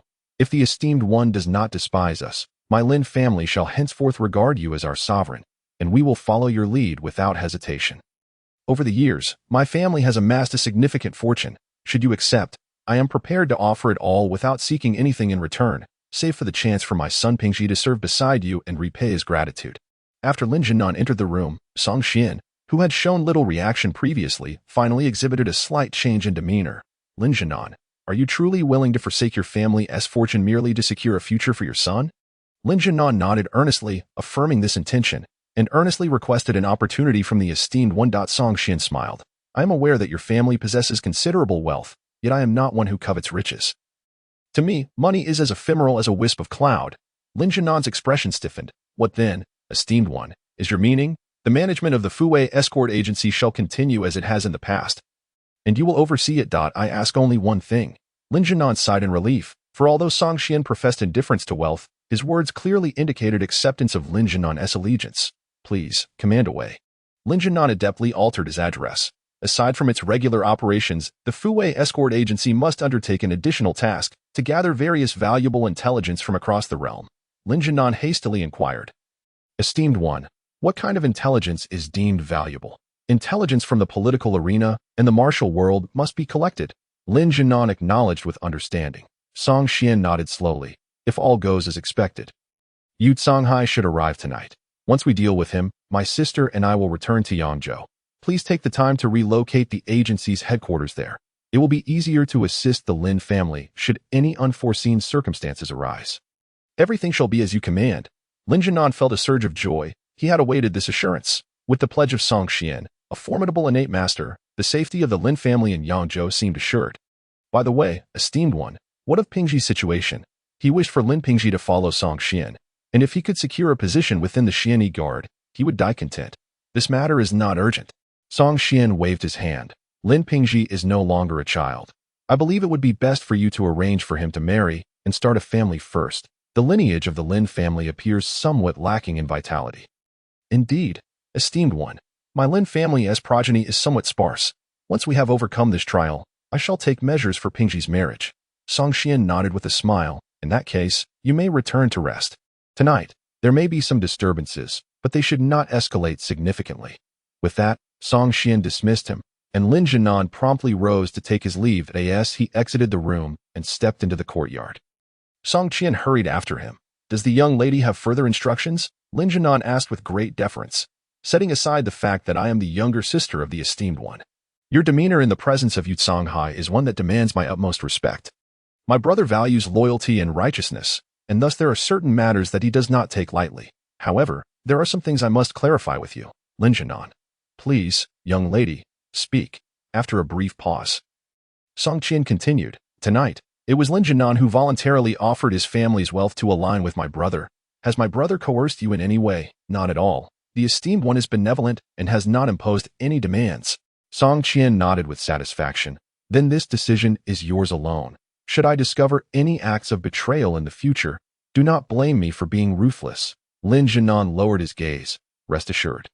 Young lady, though I am no hero, I am not ungrateful. Should I ever betray the esteemed one, let my Lin family face utter extinction. Song Qian's expression softened as she smiled. In that case, you may return and rest easy. The enmity between the Lin family and the Qiqing sect will find resolution after tonight. With that, she vanished like a shadow into the night, leaving Lin Jianan feeling a shiver run down his spine. Such elusive skills, if directed towards assassination, would likely leave one unaware of their demise. Upon returning to his quarters, Lin Pingji hurried to greet him. Father, has Song Gu promised? Lin Jianan exhaled a sigh of relief. Your Song Gu is a decent fellow, quite agreeable. Henceforth, my Lin family shall recognize him as our sovereign, we will manage our affairs, but in secret, we must gather intelligence from the martial and political realms for him, while he ensures our safety. After tonight, we shall begin to pack and relocate the agency's headquarters to Yangzhou." Lin Pingji rejoiced. "Father, did Song Gu mention anything else?" "Nothing else, though he did remark that our lineage seems somewhat lacking, suggesting I arrange for your marriage and family. It seems our esteemed one is a person who enjoys taking care of such matters." With a smile, Lin Pingji replied, "Indeed, Song Gu is attentive and often poses intriguing questions. For instance, tonight he asked if I would be willing to undergo castration to cultivate an extraordinary martial arts manual if it were available, should I wish to become a peerless master." "Oh," Lin Jinan's hand trembled slightly as he held his teacup. "And how did you respond?" "I initially declined. However," Song Gu later asked, "if he were unable to arrive in time tonight, and the Qingqing sect slaughtered our entire family, leaving only me alive, would I still wish to pursue that legendary manual?" "What did you say?" Lin Jinan's expression shifted. Lin Pingji's demeanor darkened slightly. "Thinking of my parents dying at the hands of Yu Songhai fills me with anguish. If it means avenging them, I would not hesitate, even if it meant sacrificing my own life. So be it." Lin Jinan fell silent, pondering for a moment before saying, "It is late. You should return to rest. I suspect the latter half of the night may not be peaceful. So remain vigilant. I shall take my leave." After Lin Pingji bowed and exited, Lin Jinan sat in contemplation, rubbing his temples. Seeing this, Madame Lin grew anxious. "Husband, could that manual requiring castration truly exist?" Lin Jinan hesitated before replying. "In this vast martial world, all manner of manuals may exist, since the esteemed one specifically inquired about this. It is likely not without purpose." Madame Lin's expression turned alarmed. "So he is testing Pingji. Or does he believe Pingji possesses the potential to cultivate that manual? Hard to say." Lin Jinan tapped his fingers lightly on the chair. "Given the esteemed one's cultivation level and his connections in the capital, it is not impossible for him to possess such a peculiar manual." Madame Lin gasped. "What about Pingji?" Lin Jinan raised his hand. "There is no need for you to worry about him. If the esteemed one truly wished to scheme against him, he could have easily refrained from coming tonight. He could have waited until the Qingqing sect had slaughtered us and then saved Pingji, presenting him with that manual. However, considering his concern for our lineage, Pingji may be one of his favored candidates." Taking a deep breath, Lin Jinan's expression shifted from conflicted to solemn. "I am aging, and Pingji is still young. There are burdens he need not bear. Wife, if there comes a day when I am no longer a complete man, will you look down upon me?" Madame Lin smiled gently, stepping forward to rest her head against his chest, murmuring, "In my heart, no matter what you become, you will always be my hero. The pillar for me in Pingji. It is I who feel sorry for you." Lin Jinan laughed heartily. "What is there to feel sorry for? For Pingji, I would gladly sacrifice my life. Moreover, these are merely our speculations. Perhaps the esteemed one was just casually inquiring and has no intention of easily sharing that manual. At Song Qian's resting quarters. Song Qian polished her sword, grinning. "I just eavesdropped." Song Qian ceased his cultivation and opened his eyes. "What did you hear?" Lin Jinan is quite astute. He has surmised your intention to have Lin Pingji cultivate the Bishia's sword manual. "Oh." Song Qian was somewhat taken aback. "How did old Lin react?" Song Qian chuckled. "Old Lin believes that you lack formidable subordinates, which is why you intend to nurture that young lad Pingji, for the sake of his son. Old Lin is likely contemplating castration." Song Qian chuckled and shook his head, deeming it unnecessary. Indeed, it was quite superfluous. Before he ascended to the innate realm, having a subordinate who had cultivated the evil-repelling sword manual would have been quite enticing for Song Qian. However, now that his martial prowess was sufficiently formidable, and with Lin Jinan having willingly allied himself, there was no need for him to scheme against his own subordinates. As he spoke, Song Qian raised an eyebrow. Sensing several new sounds in the otherwise tranquil courtyard, he stretched lazily and grabbed his long sword from the bedside. The main event of the night had finally arrived. "Let us go and witness it together. Lin, come forth and meet your demise." The voice of a disciple from the Qingqing sect echoed within the Lin family estate. Naturally, Lin Jinan and the others heard this commotion and emerged from their rooms, their expressions filled with anxiety as they glanced towards the chamber where Song Qian resided. "Brother, allow me." Song Qian called out to her elder brother, smiling as she added, "This time, let me show you my prowess." In the next moment, Song Qian's delicate and elongated fingers tapped a teacup on the table, gracefully flicking her fingers. With a surge of inner strength, several drops of tea instantly crystallized and shot forth with a sharp sound. Just as swiftly, from the shadows of the courtyard, several figures collapsed, unaware of the lethal hidden weapon that had claimed their lives. In the courtyard, the Lin family father and son stared in astonishment. Exchanging glances, Song Qian feigned disappointment, chuckling softly. Alas, my strength has yet to reach perfection. The sound of my aerial shot has not been concealed. If I were to encounter a master of the innate realm, they could easily evade it. Seems I must engage in arduous training once I return. Ignoring his sister's display of vanity, Song Qian stepped outside, casting a glance at the corpses in the corner before his gaze settled on a middle-aged man. This man, clad in a billowing long robe, was of short stature and possessed an odd demeanor. Trembling behind him were several disciples of the Qiqing sect. Upon seeing Song Qian approach, the middle-aged man's expression darkened, and he coldly inquired, "I am Yutsong Hai, the leader of the Qiqing sect. May I ask who you are? Was it you who just killed my disciple?" "It was indeed I," Song Qian declared with a smile, sword in hand, exuding an air of arrogance. "What's the matter, Shorty? Are you not satisfied?" "Shorty?" Yutsong Hai was taken aback, his anger flaring as he retorted, "Which sect do you belong to, killing my Qiqing disciples? Do your elders know of this? I killed him, and that is that. The martial world operates on the principle of you kill me, I kill you. What, do you, Shorty, think you can't best this heroine and plan to run home to tell your parents? You are overly presumptuous." Yutsong Hai, infuriated beyond measure, found her words intolerable. The girl's sharp tongue, constantly calling him Shorty and mocking him for seeking parental aid if he lost, was utterly intolerable. Although he had previously harbored some trepidation regarding Song Qian's hidden weapon techniques, his anger now overshadowed all else. If he did not teach this insolent girl a lesson today, his reputation as the leader of the Qiqing sect would be tarnished, turning him into a laughingstock of the martial world. "Die for me!" Yutsong Hai roared, propelling himself forward with a powerful leap.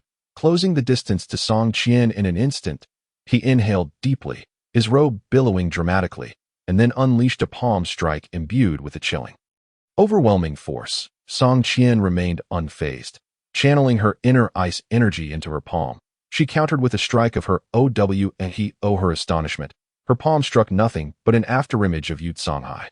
Her gaze shifted rapidly, and she was startled to see Yutsong Hai's true form had appeared behind her brother. Wearing a sinister grin, the icy energy coalesced into a palm strike that crashed down upon Song Qian. With no intention of concealing his triumphant expression, "You think you can contend with me, little girl? I have roamed the martial world for decades. My battle experience far surpasses yours. First, I shall eliminate your ally. Then I will relish in teaching you a lesson, you delicate little thing, before taking you back to Qiqing Mountain for further training." Boom, the palm descended.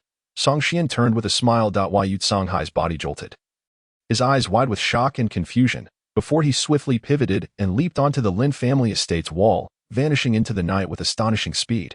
"Master," the disciples of the Qiqing sect were left bewildered. What just transpired? Hadn't their master's ultimate technique struck the young man? Why then did he flee? Yet, before they could process their confusion, Song Qian raised his index and middle fingers, drawing them lightly through the air. With a tearing sound reminiscent of flesh and bone being ripped apart, streams of blood erupted into the sky, and several bewildered heads soared high, their expressions frozen in confusion. The scene was too gruesome to describe. Some servants in the Lin estate who witnessed this horror had already begun to scream in terror. "Silence!" Song Qian shouted, and once the frightened onlookers ceased their cries, she nervously approached her elder brother, asking, "Are you all right? A mere postnatal martial artist. What harm could come to me?" Song Qian replied with a smile. "Then why didn't you evade just now? Don't tell me you were caught off guard." "I had no desire to evade. I wished to test the strength of my physical defenses after my breakthrough." Song Qian felt quite pleased. It seemed that even without using true qi, his physical prowess alone rendered the techniques of a postnatal martial artist ineffective against him. "I shall pursue Yutsong Hai." Upon confirming her brother's safety, Song Qian grasped her sword, ready to chase after him, but was halted by Song Qian's outstretched hand. "There is no need." Song Qian shook his head slightly. Yutsong Hai would not survive. The backlash of his pure young true qi was too much for a postnatal martial artist to endure. While Yutsong Hai, employing his lightness skill, fled the city and only paused atop a small hill outside, where he sat down to recuperate. "Master." Three figures appeared on the hill, remnants left behind by Yutsong Hai before entering the city. Their original purpose was to prevent any potential escapees from the Lin family. However, they now constituted the last few remaining members of the Qiqing sect. Leaning against a tree stump, Yutsong Hai gasped for breath. Disregarding the three disciples, he raised the hand that had struck Song Qian's back, only to find it grotesquely twisted. the damage so severe that he could no longer feel any pain at that moment. Confusion filled Yu Songhai's heart. He had unleashed his full strength with the heart-crushing palm technique. Yet not only had his target remained unharmed, the recoil from the opponent's physical body had nearly shattered his arm. Was he truly striking a human? Was such a physique even conceivable? Even the Shaolin monks who practiced hard qigong could not possess such formidable bodies. Cough, cough. He spat a mouthful of old blood, mixed with fragments of internal organs. While Yu Songhai's gaze shifted from fear and despair to a profound melancholy. He understood that he was destined to perish. Master, what on earth happened? Do not ask. Quickly take my body and return to Qingqing Mountain. From this day forth, the Qingqing sect shall remain closed for 100 years. Henceforth, any disciple who encounters a young person in white Confucian robes must keep their distance and not provoke them. Furthermore, our sect's martial arts are hidden in. Before he could finish, he had already breathed his last. Master, please don't die. Master, clarify where our martial arts are hidden. Master, for heaven's sake, run. But Master wants us to bring his body back to Qingqing Mountain. To hell with it. Master has provoked a formidable enemy. If we return to Qingqing Mountain, are we not merely awaiting our deaths at the mountain gate? If you wish to perish, I certainly do not. Alas, brother, wait for me. Let us run together. Song Xian was naturally unaware that the Qingqing sect had disbanded. However, he understood that with even the sect leader Yu Songhai deceased, any remaining minor members would lack the strength to stir up any significant turmoil. At this moment, he was reprimanding Song Qian. Are you still so arrogant? No. Song Qian lowered her head, realizing she had underestimated Yu Songhai. She initially believed that Xuanbing's skill would restrain him and dismissed him, only to discover his remarkable agility and lightness of foot. Song Qian snorted, noting that although the man's cultivation was somewhat lacking, he was still the leader of a sect, endowed with its legacy. A lower cultivation does not equate to inferior martial arts. If you continue to be as careless and disdainful of others as you are today, you will inevitably suffer great losses. Song Qian sincerely admitted her mistake, vowing to exert her utmost effort in future confrontations and never again to underestimate others. Brother, please do not be angry. Seeing Song Qian's honest acknowledgement, Song Qian ceased his admonitions and turned to Lin Jun, Nan, and the others, saying, the courtyard has become rather untidy. Please tidy it up and return home early to rest. Tonight, you can enjoy a peaceful sleep. Lin Pingji, still somewhat uneasy, asked, Brother Xian, is it true that Yu Songhai is dead? After enduring her brother's reprimand, Song Qian was eager for someone to vent her frustration upon. She immediately turned and scolded Lin Pingji. If my brother says he is dead, then he is dead. What? Do you doubt my brother's abilities? Lin Pingji shuddered, not daring to retort, and awkwardly smiled as he ordered his servants to clean the courtyard, while he himself began sweeping the ground with a large broom. Losing interest in someone who would not retort, Song Qian turned back to Song Xian with a cheerful smile. Brother, Yu Songhai's lightness of foot is rather impressive. Should we not pursue him to seize his martial arts techniques? There is no need. Song Xian pondered for a moment before stating, in a few days, when we return, I will teach you an even more formidable technique. While martial arts can falter, the ability to escape must be of the highest caliber. Wonderful, Song Qian exclaimed. Brother, how many secrets do you possess? You have been in the capital for years. From where have you acquired these martial arts? Song Qian remained silent and directly returned to his room. Song Qian followed him inside, and after closing the door, she instinctively poured tea for her brother. Song Qian spoke solemnly. For martial artists like us, martial arts are the foundation of our existence. If not necessary, it is unwise to divulge them to others. Every martial art has its weaknesses. The more others know about them, the easier it becomes for them to exploit those weaknesses. Song Qian contemplated this. So, this is the reason you have concealed your mastery of the youth technique? Indeed, Song Qian nodded, saying, my youth technique is formidable, but its weaknesses are also quite apparent if one becomes infatuated with women during the foundational stages. It is most likely to disrupt their training. In our line of work as members of the Xianyi Guard, it is easy to offend others. If my enemies were to learn of my vulnerabilities, they could easily devise strategies to counter me. Song Qian realized. No wonder you have changed so much in recent years, often frequenting brothels. This was to strengthen your resistance to temptation, wasn't it? After being accustomed to the various seductions of courtesans, the usual tricks of beauty should hold no power over you. Song Qian smiled, acknowledging this notion. Indeed, I had such intentions. Now, you should return and rest. We shall set off for Yangzhou early tomorrow. Before dawn, the Lin residence bustled with activity. The procession of carriages lined the courtyard, while servants were seen carrying boxes of valuable items into the vehicles. As the morning light broke, painting the sky with hues of dawn, after partaking in breakfast, Song Xian and the others followed the Lin family's convoy out of the estate in the streets, as they observed the caravan of over 10 carriages. Many whispered amongst themselves, exchanging the news they had gathered in a nearby tea house. Two figures dressed as wandering heroes, a man and a woman, convened together. The woman was graceful, while the man, with his white hair, appeared quite aged. The two were engaged in hushed conversation. It seems the grievances between the Lin family and the Qingqing sect have reached a conclusion. Yes, it is said that the Lin family emerged victorious. Someone outside the city discovered the corpse of Yutsonghai. The woman whispered, "Oh dear, you wouldn't believe how gruesome Yutsonghai's death was. His arms were twisted like a pretzel, and according to the coroner, his internal organs had turned to mush." The old man, hearing this, inquired with curiosity, "How could Yutsonghai, a sect leader with considerable prowess, die so easily? When did the Lin family become this formidable? Perhaps they hired a skilled expert to assist them? Brother, what should we do now? My father instructed us to rescue anyone from the Lin family if necessary, but is there still a need for rescue?" The old man sighed, appearing uncertain. "Let us follow for now. We shall decide once our master arrives." Inside the carriage, Song Xian was diligently scribbling notes on paper, occasionally explaining concepts to Song Qian beside him. She listened attentively to her brother's teachings on the technique known as Spiral 9 Shadows. Although her cultivation had yet to reach the innate stage, she was deeply impressed by the technique's brilliance. At advanced levels, one could transform into 9 afterimages. Whether fleeing or confronting an adversary, it was an extraordinary martial art. She could not fathom where her brother had acquired such a treasure. Could it be that he had robbed some martial arts sanctuary?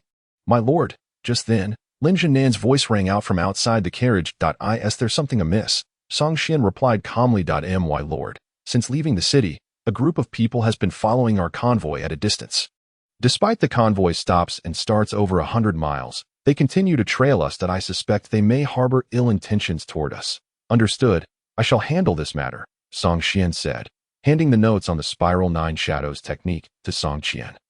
"This technique is rather profound and complex. Study it carefully on your own." With that, he descended from the carriage, pausing momentarily before vanishing in an instant. 100 meters behind the convoy, an old man and a young girl strolled leisurely along the official road.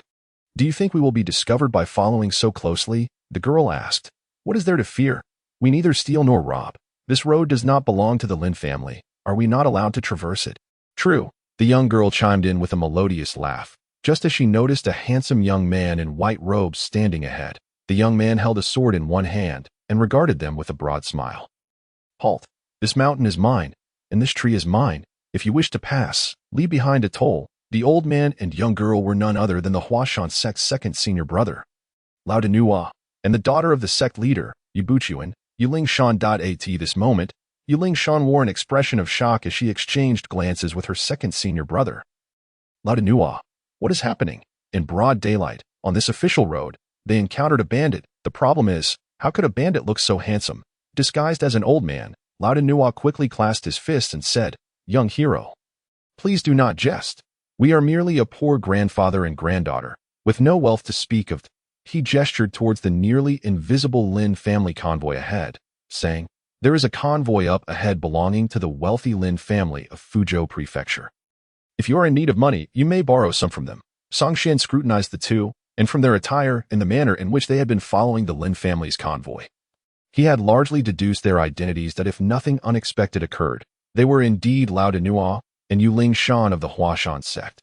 These two had been dispatched by Yubuchuan to gather intelligence on the Lin family, paving the way for their subsequent acquisition of the evil-repelling sword manual. Hearing the old man's words, Song Xian burst into laughter. "My apologies, but I am the type who bullies the weak and fears the strong. That Lin family convoy comprises over 100 people. They clearly seem formidable. You two, an old man and a young girl, are the easiest targets to bully." With a languid demeanor, he added, "Enough chatter. Leave your valuables behind, or I shall have no qualms about being impolite." Upon hearing this, Yuling Shan was immediately incensed. As a disciple of the esteemed Huashan sect and the daughter of the gentlemanly swordmaster Yubuchuan, She possessed a strong sense of justice. Hearing Song Xian's assertion that he preferred to bully the weak, she retorted fiercely, "And what if we refuse to part with our possessions? What will you vile thief, do then?" Song Xian scrutinized Yu Lingshan from head to toe. The young woman possessed a graceful figure and a voice that could be described as quite sweet. However, the current Yu Lingshan had undergone a transformation. Her complexion was dark and coarse, rendering her rather unattractive. She was the type one would wish to flee from upon seeing her face. While still harboring a certain temptation from her silhouette, Song Xian fell into silence. The direct animosity between the Qingqing sect and the Lin family stemmed from the incident where Lin Pingji had slain Yu Songhai's son. Yuren. The reason for Yuren's demise was that, within a certain tavern, he had made advances towards the disguised Yu Lingshan, only to be reprimanded by Lin Pingji, whose sense of justice was overflowing, leading to a conflict that ultimately resulted in a fatality. Song Xian could not fathom the peculiar taste of the deceased Yuren, who had met his end at Lin Pingji's sword. What sort of person would dare to flirt with such an unattractive girl? If no money was offered, then this young master would simply have to resort to kidnapping. As soon as he finished speaking, without waiting for Yu Lingshan to respond, he felt a rush of wind by his ear. In an instant, Song Xian had appeared behind her, a hand pressing firmly against her neck. The next moment, Yu Lingshan felt a tingling sensation in her neck, and her consciousness faded into darkness. Seeing Yu Lingshan collapse, Lao Danua quickly stepped back a few paces and whispered, "Who on earth are you?" Even someone as naive as Lao Danua understood that the young man before him was not an ordinary robber. His intention was clearly to cause trouble for the Huashan sect. Yet, he remained unperturbed. The one who had been taken was Yu Lingshan. What did it have to do with him? Lao Danua. He was nominally the second disciple of Master Yu of the Huashan sect, but in reality, he was an undercover agent planted by Zhuo Chan of the Songzhan sect. As a traitor, he would be more than happy to see the Huashan sect wiped out, allowing him to return to Songzhan, where he had almost forgotten who he truly was after 3 long years. Song Xian glanced at Lao Danua, whose expression was a mixture of vigilance and anticipation, and then at the unattractive girl he had hoisted onto his shoulder. A thought suddenly crossed his mind. Since Yu Bu-kun would eventually be dealt with, why not recruit him later to work for me? Then, lowering his voice, he said, "Brother Lao need not be alarmed. I am a disciple of the Songzhan sect, tasked with finding an opportunity to abduct Yu Lingshan, with the aim of luring Yu Bu-kun out of Huashan." Upon hearing this, Lao Danua hesitantly inquired, "Is the master planning to take action against the Huashan sect?" Song Xian nodded. "You must inform Yu Bu-kun that if he wishes to reclaim his daughter, he should come to Yangzhou City. It would be best if he brought along his eldest disciple, Ling Huchong. This time, we will ensure the complete eradication of the Huashan sect.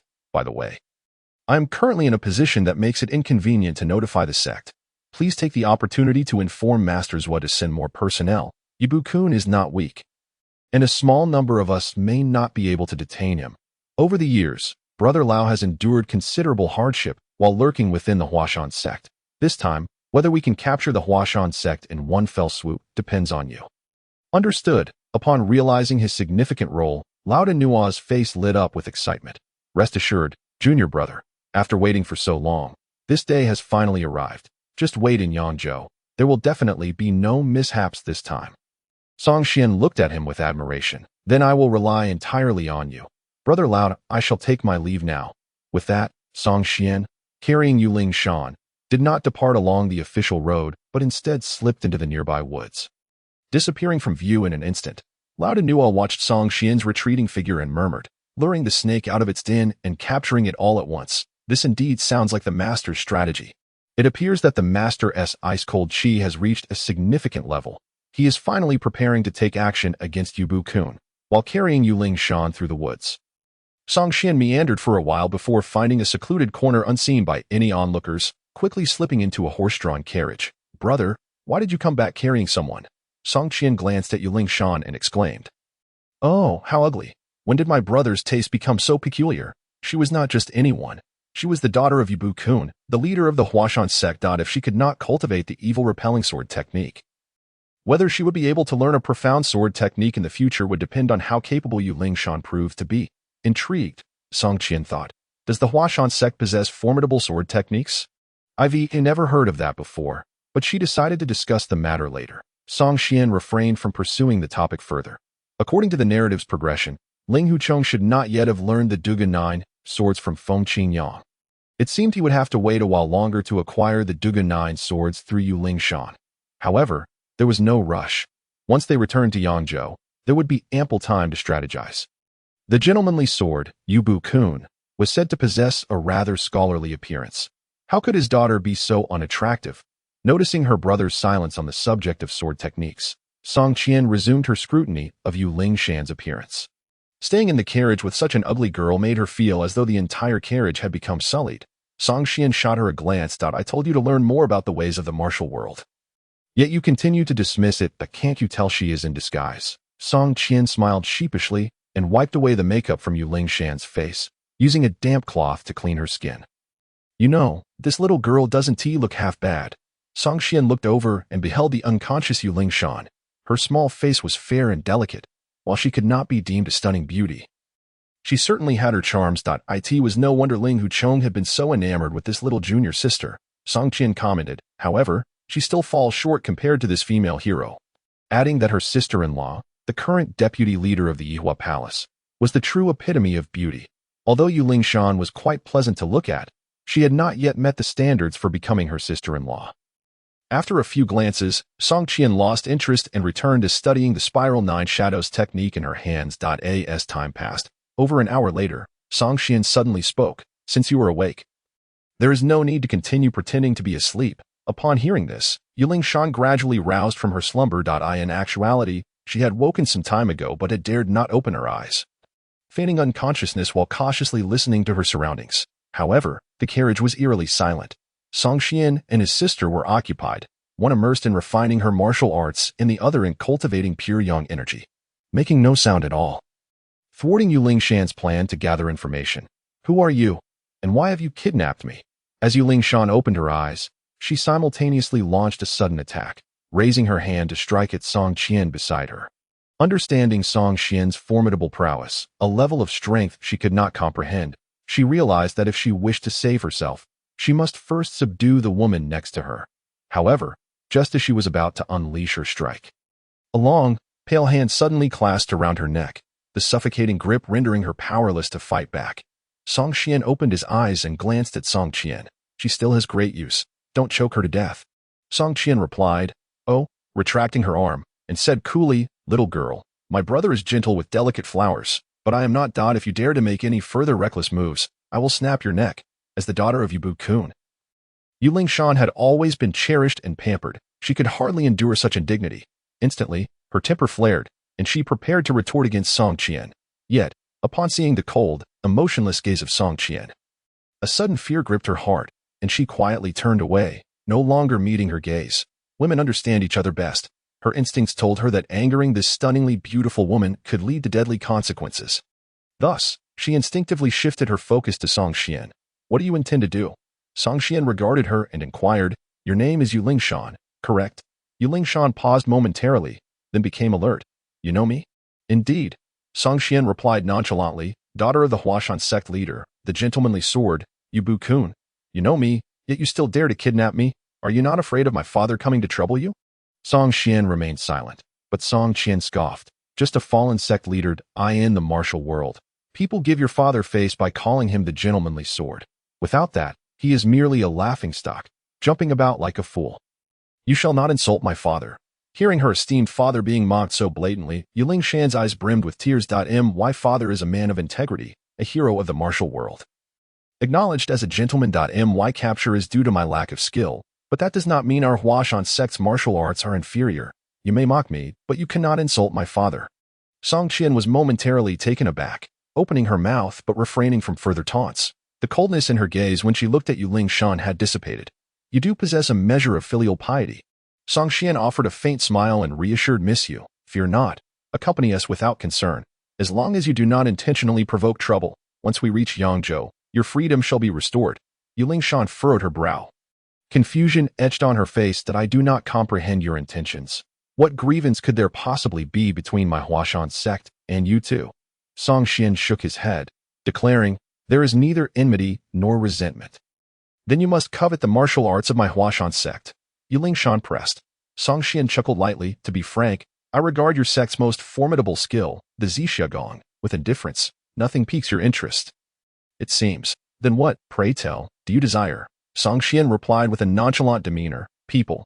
People? Yulingshan paused, her cheeks flushing uncontrollably as she cast her gaze downward in silence, occasionally stealing glances at Song Xian.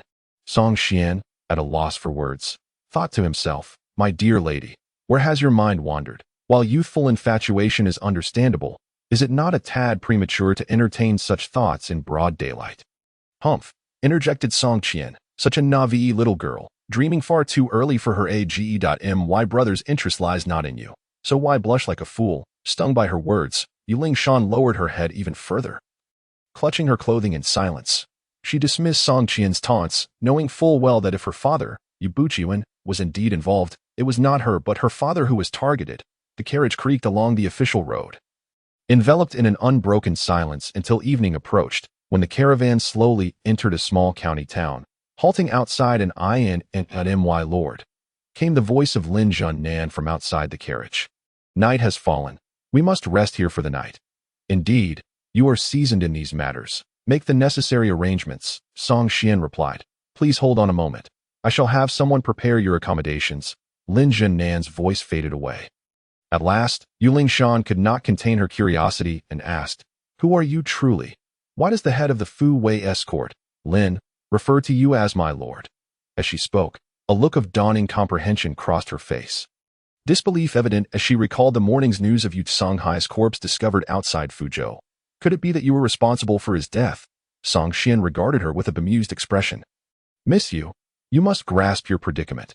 As one who has been brought here as a hostage, knowing too much may not be to your advantage. The mention of hostage, Yulingshan's complexion turned ashen. Given your formidable skills, you surely are not an insignificant figure in the martial world. Do you not fear ridicule from your peers for such conduct? Do you truly care nothing for your reputation? Song Xian chuckled softly. Reputation is merely a fleeting concept. If it were of any worth, the Lin family would not have nearly faced annihilation at the hands of the Qingqing sect last night. Ha! Yulingshan scoffed, dismissing his words. That merely reflects the Lin family's lack of standing. My father, known as the gentleman's sword, commands respect wherever he goes. Song Xian sighed. You perceive only your father's esteemed reputation. Yet you fail to see the burden of the title he bears. A gentleman in public, he must navigate countless intrigues behind the scenes to uphold the Huashan sect. A tiresome existence indeed. Yulingshan remained perplexed. So, you have abducted me for what purpose? With a hearty laugh, Song Xian replied, For no ulterior motive. I merely wish to meet your father. Yulingshan's heart raced at the implication of kidnapping his daughter to meet her father. Before she could spiral into further speculation, Song Xian continued, I cannot bear the suffering of mortals. Your father bears too heavy a load. I intend to have a candid discussion with him to alleviate some of his burdens. As the caravan ambled along at a leisurely pace, Yulingshan began to suspect that this man named Song was deliberately stalling for her father to arrive for a rescue. Having traveled alongside the Song siblings for some time, her initial wariness began to fade. She felt free to step out of the carriage and stroll nearby without restraint. The Song siblings did not hinder her. Indeed, she had no intention of fleeing. Recognizing their extraordinary prowess. In truth, she harbored no desire to escape. During their journey, Song Qian occasionally posed questions about martial arts to her brother, whose casual responses held an enigmatic depth. Over time, even Yulingshan felt her understanding of martial arts deepening. True teachings come from a single phrase, while false ones fill volumes, she mused. Some dilemmas that had long troubled her, even eluding her father's wisdom, were clarified by Song Xian's seemingly offhand remarks. Gradually, Yulingshan's faith in her father's ability to rescue her began to wane. Although she hesitated to admit it, she increasingly sensed that her father was indeed outmatched by the man before her. She could not fathom how someone who appeared only a few years her senior could possess such strength. One day, as the caravan paused by a small river 10 miles from Yangzhou, Lin's entourage engaged in playful antics at the water's edge. Song Qian, for once, stood pensively by the riverbank, gazing at the shimmering surface, lost in thought. Yulingshan, armed with a makeshift wooden fork, gleefully joined Lin Pingji in their fruitless attempts to catch fish. Leaning against the carriage, Song Xian held his sword, surveying the surrounding scenery. By his calculations, if Yuan did not delay, he should have already arrived within the borders of Yangzhou. This sparsely populated area was well suited for martial confrontations.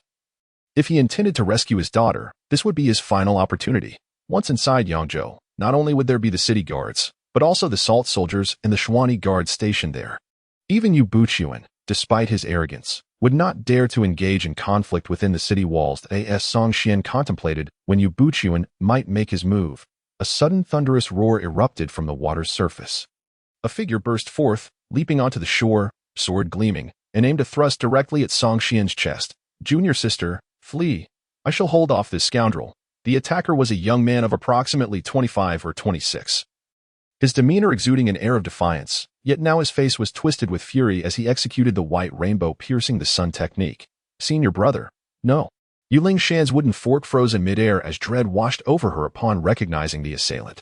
She had come to understand just how formidable this Song Xian was, a villain more powerful than her father. For her senior brother to launch an attack so recklessly was tantamount to courting disaster. As anticipated, her warning had scarcely left her lips when a sharp crack resounded, the sound of the long sword snapping. In an instant, her senior brother, Ling Hu Chong, was sent tumbling into the river with a resounding splash. Before he even hit the water, another figure surged up, catching him mid-fall, and with a powerful push against the surface, retreated over 10 paces, eyeing Song Xian warily.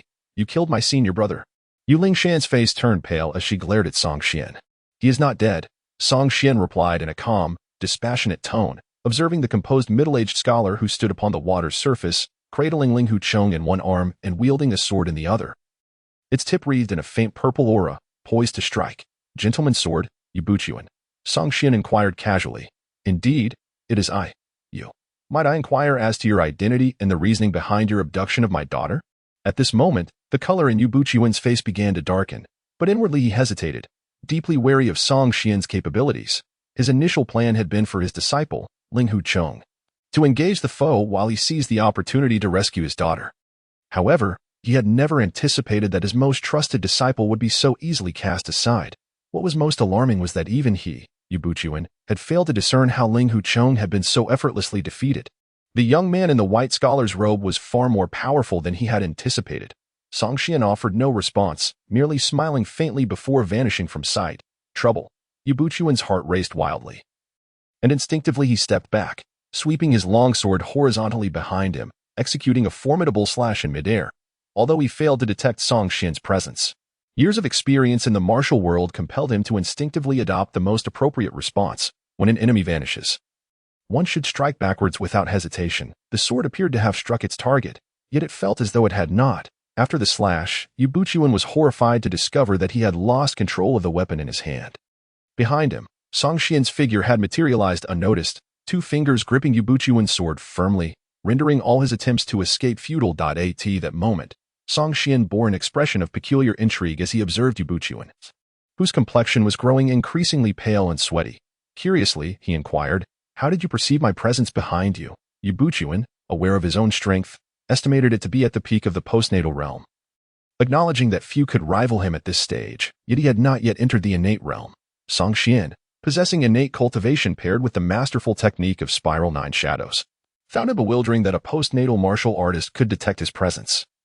Leading him to ponder how Yu Buchuan accomplished such a feat anxiously, Yu Buchuan surveyed his surroundings, mentally calculating his escape while casually responding to Song Xian's query, "If I answer you, will you truly allow us to depart?" Song Xian released his grip, nodding with a smile. Indeed, Yu Buchuan was taken aback. Song Xian's reaction was unexpected. Truth be told, after years of navigating the martial world, he had never encountered someone quite so peculiar. "You have taken my daughter hostage, injured my disciple, and effortlessly overwhelmed my swordplay. Yet you now converse with me in such a jovial manner. What game do you intend to play?" He wondered if this young man believed himself invincible.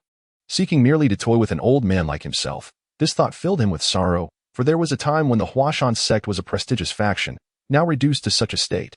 He felt a deep sense of shame towards the ancestors of the Huashan sect. My stomach ailment has worsened. I must be hospitalized for a few days. For the next few days, I can only produce 1 chapter a day. I apologize for the inconvenience. Seeing Yu Buchuan hesitate to speak, his expression shifting like the wind, Song Xian furrowed his brow. Growing impatient, "I have answered you. Will you truly permit us to leave?" Recovering from his reverie, Yu Buchuan repeated his question. Meanwhile, Song Qian, who had been spectating from the riverbank, interjected, "You old rascal, my brother is a person of great stature. When he says to let you go, he means it, with your lives. Do you think you can tarnish my brother's reputation?" Though Song Qian's words were rather blunt, They surprisingly eased Yubuchuan's tension. He then respectfully clasped his hands towards Song Xian, inquiring, "May I ask how to address you?" "Young hero, Song Xian." Without a moment's hesitation, Song Xian gestured towards Song Qian. "This is Song Qian. Now, may I inquire how you discern my presence behind you?" This was what concerned him most. Could it be that the Spiral 9 Shadows technique had a flaw? If even a postnatal martial artist could detect him, what would that imply in battles against innate martial artists? After a moment of contemplation, Yubuchuan replied solemnly, "To be honest, I had no idea where Song Xian's figure was. Your technique is something I have never encountered in my life." Song Xian frowned. "Then why did you strike backwards?" "Instinct." Yubuchuan chuckled, stroking his beard. "Instinct. Indeed, instinct." Yubuchuan continued with a grin. "Having traversed the martial world for decades and engaged in countless battles, such instinct developed over time that I have fought against many skilled practitioners with elusive techniques. When they lose their target, they often appear behind me. Thus, I formed this instinct whenever I lose sight of my target. I simply slash backwards. In most cases, it proves remarkably effective. Indeed." Song Xian nodded in understanding. In terms of strength, he far surpassed Yubuchuan, but in the realms of martial experience and battle instinct, he felt somewhat juvenile compared to this seasoned veteran. "Thank you for the clarification," Song Xian smiled, then turned to the bewildered Yuling Shan, who stood by the river with a wooden fork in hand. "You are free now. You may depart." "Ah?" Yuling Shan blinked, momentarily dazed, before discarding the fork and muttering about being deceived. "What happened to the ransom? Now I am just let go without anything in return. Is this person insane? Thank you, young hero." Realizing that Song Xian indeed intended to release them, Yubuchuan felt a sense of relief wash over him. To be honest, he held a deep-seated apprehension towards this young man. He understood that given his own strength, if Song Xian truly wished them harm, he would be utterly powerless to resist. Song Xian stepped onto the water's surface, moving towards the center of the river, before stating nonchalantly, "Master Yu, may we converse privately?" "Certainly." Without hesitation, Yubuchuan followed, standing upon the shimmering water. Song Xian introduced himself. "I am Song Xian, from the imperial capital Xianyi Guard, currently serving as the governor of the Jiangxi province's Xianyi Guard. I have only recently taken up this position and have yet to assemble a capable team. I wonder if Master Yu would be interested in working with me." Upon hearing Song Xian's affiliation with the Xianyi Guard, Yubuchuan's expression shifted, and he hastily waved his hand. "Ah, so you are a court official. My apologies." While he spoke of respect, his eyes were filled with wariness, as he understood that Master Yu was now the leader of the Huashan sect, burdened with numerous responsibilities and unable to offer assistance to the young hero. Song Xian chuckled. "I am aware of your sect's situation. Aside from you and your spouse, the number of legitimate disciples could be counted on two hands." To put it bluntly, the Huashan sect has no formidable disciples to speak of. Were it not for you, the Huashan sect would hardly be considered a sect. If you claim to be busy, what exactly occupies your time? Yubuchuan's face darkened, yet he knew Song Xian's words held truth. The decline of the Huashan sect left him with little dignity as its leader. If Master Yu is silent, then allow me to speak. The reason for dispatching disciples and your daughter to Fuzhou County is to acquire the Lin family's evil dissipating sword manual. Is it not? Yubuchuan instinctively wished to deny it, but upon witnessing Song Xian's enigmatic smile, his expression faltered, and he slowly nodded. "The young hero is perceptive. I shall not speak falsely before you. I indeed have designs on the Lin family's evil dissipating sword manual." With the truth laid bare, Yubuchuan ceased to conceal his intentions, somewhat embarrassed as he admitted. The 72 paths of the evil dissipating sword technique once dominated the martial world. However, subsequent generations have not achieved much, that I confess. I am quite curious. Song Xian smiled, indicating there was no shame in such curiosity. Do not feel embarrassed. Even Yu Songhai shares similar sentiments, and I too am no exception. Yubuchuan paused, astonished that even an innate master like Song Xian would care about a sword technique. Song Xian nodded. After all, it was once a technique that caused a stir in the martial world. Even if I do not practice it, it would be worthwhile to examine. And what are your thoughts after reviewing it? Remarkable. It is indeed an extraordinary sword technique. Desire gleamed in Yubuchuan's eyes as he listened. Despite emphasizing to his disciples that energy is paramount and sword techniques are merely supplementary, he understood that without internal energy, sword techniques were but a fade. Yet, he lacked no internal energy. His cultivation of the Zixia technique had nearly reached its zenith. Unable to break into the innate realm, He was eager to acquire a formidable sword technique to elevate his strength. I prefer straightforward discussions with intelligent individuals.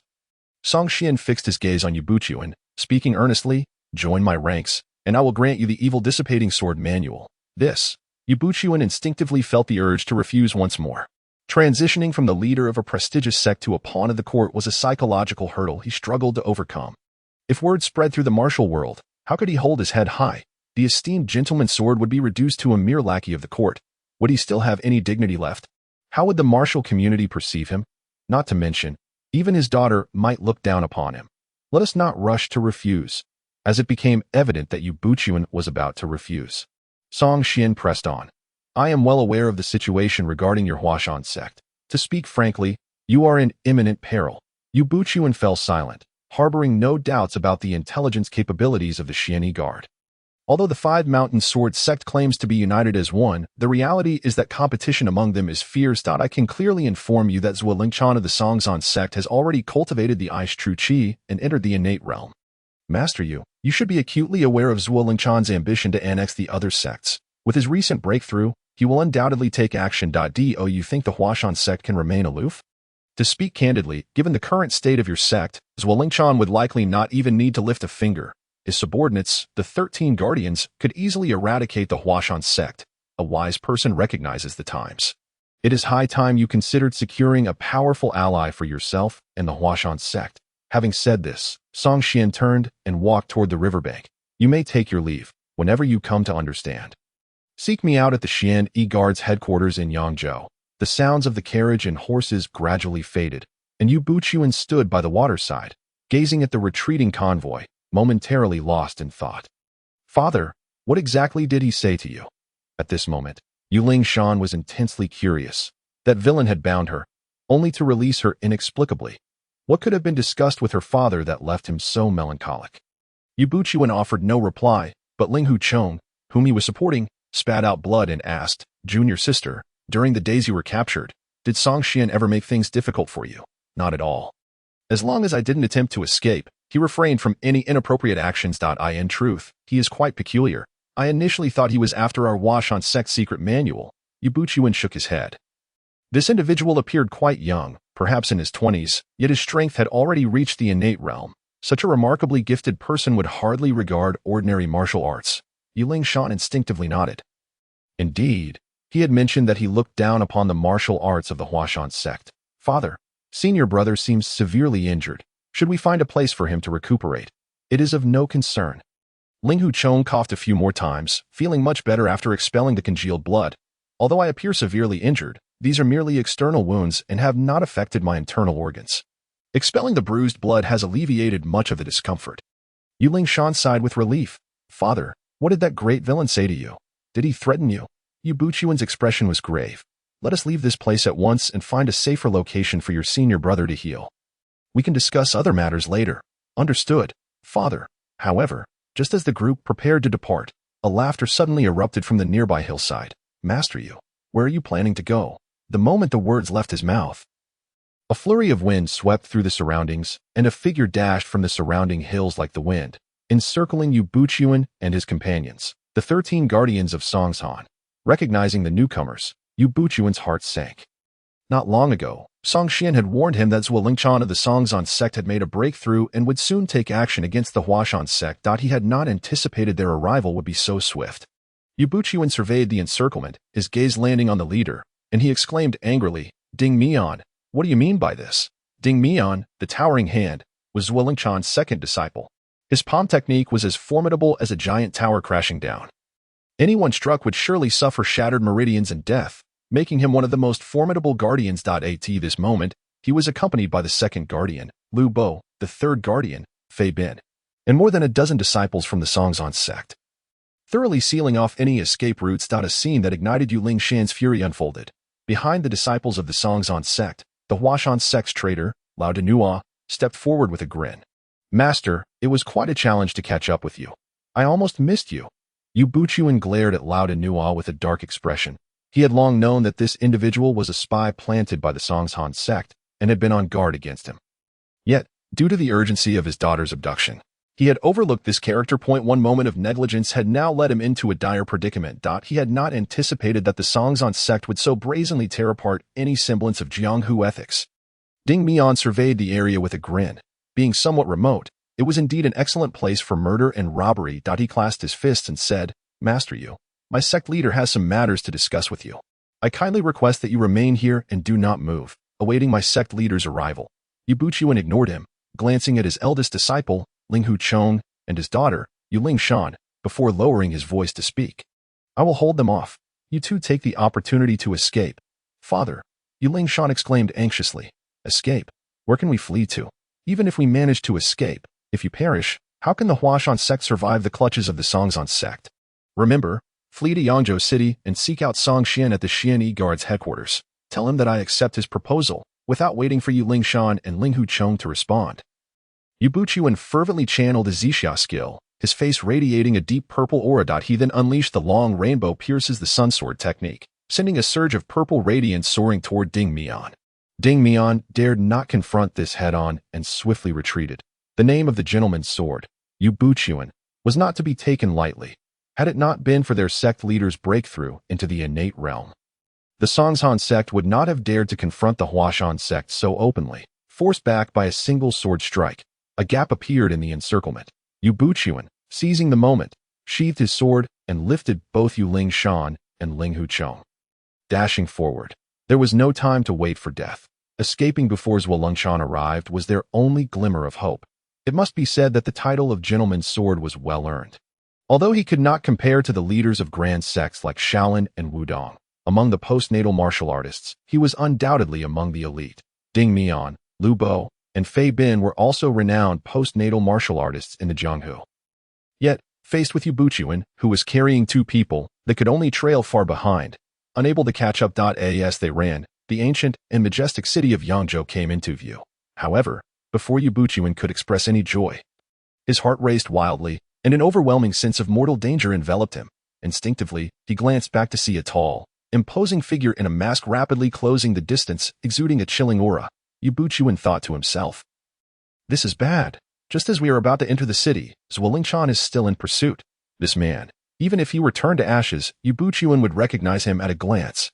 Zhuo Lingshan was indeed a formidable character. Upon closing the gap, he raised his hand and struck without uttering a word. A frigid and violent force erupted from his palm, a silver-white streak resembling a dragon that spread across the air.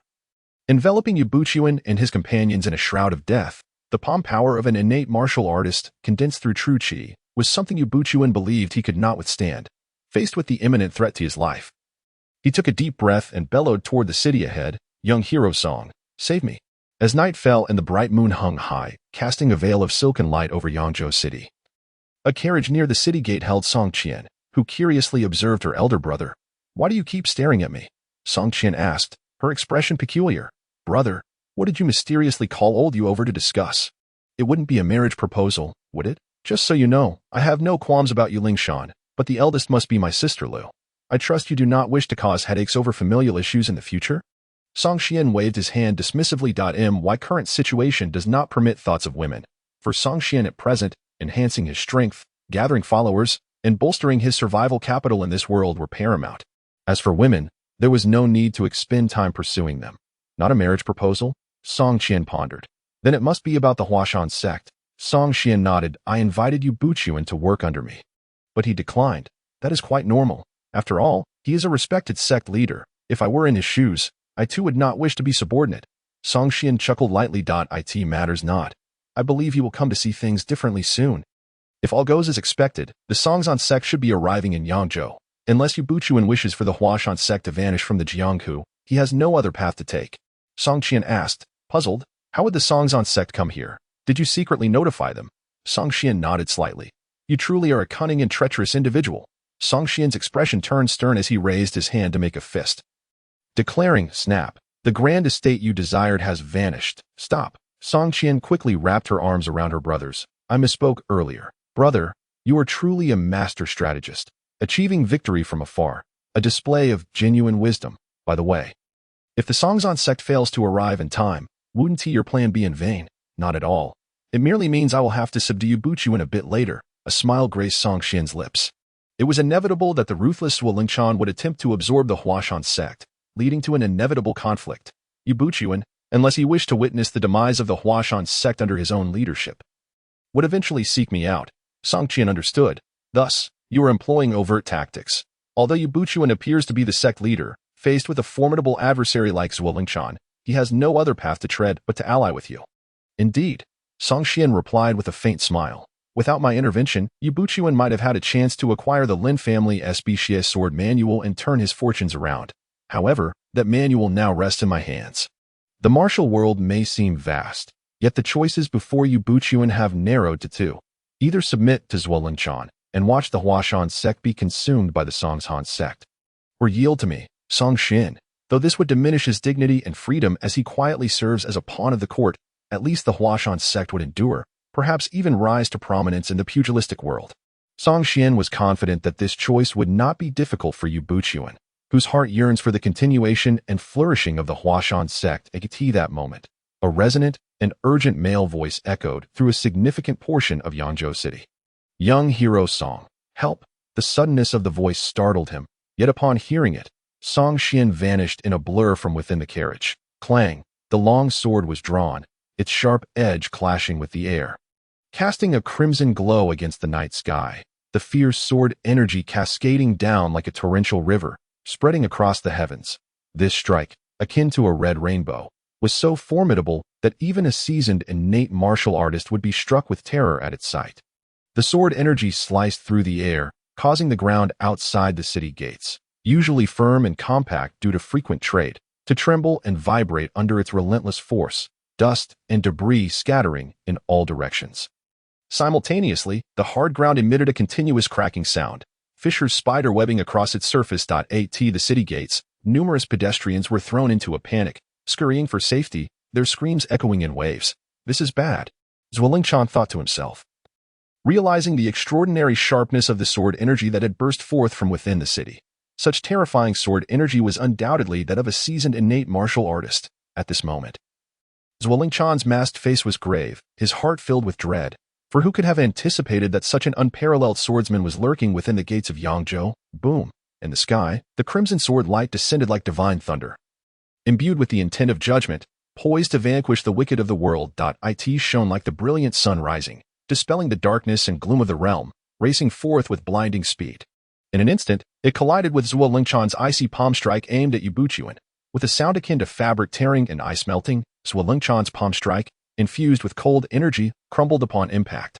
Clearly, he was not even close to the same level of cultivation. After tearing through the icy palm energy, the sword light continued unabated, launching directly at Xuan. In his vision, the dazzling sword light rapidly compressed into a tiny chilling point, aiming to pierce a beautiful, bloody flower into his brow. Clang! The metallic clash of weapons rang through the night sky. In a life or death moment, Xuan desperately raised his sword to shield his brow. Retreating with frantic haste, bang! The sword energy erupted, and simultaneously, the treasured sword of the Songshan sect, passed down through generations, emitted a series of crackling sounds. Along with it, his left hand that gripped the sword shattered. Flesh and bone scattering like sand on the shore, washed away by the waves. Xuan let out a chilling scream, having failed to eliminate Yuan. Instead, he had lost an arm, marking this day as the greatest calamity of his life. He had never faced such a humiliating defeat, even when battling the leader of the Sun and Moon Holy Cult. This was not merely a defeat, it was an overwhelming rout. Who could be the formidable swordsman within Yangzhou City, capable of unleashing such a shocking sword energy? In the Mingzhou continent, there were only a handful of swordsmen with such prowess. Was it the revered sword Saint Yi Guqing of Baiyun City? Or perhaps the recently rising figure, Shimin Chui Shui, who had been challenging seasoned innate martial artists and was gradually earning the title of sword god? Regardless of who it may be, these were not individuals Xuan could provoke. Realizing this, his retreat hastened, fleeing like a madman, utilizing all his skills to escape the unknown swordsman as pursuit. Brother, he runs like a dog.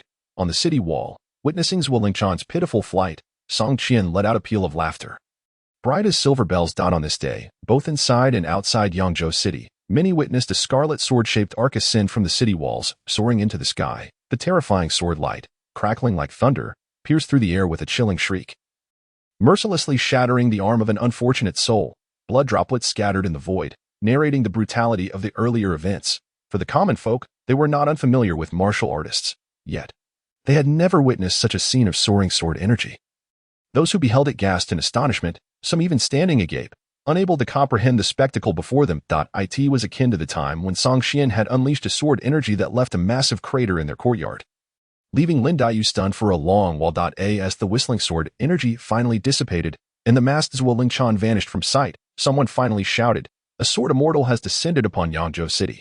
Though the Great Zhou boasted a flourishing martial culture, the vast majority remained ordinary citizens, unaware of the intricacies of martial hierarchy or the concept of innate power in their minds. Anyone capable of executing such a breathtaking sword strike could only be a sword immortal. The commoners clamored for the whereabouts of the sword immortal, while within the city, those martial artists who sensed the sword energy were filled with disbelief. The masked figure outside the city was undoubtedly an innate martial artist.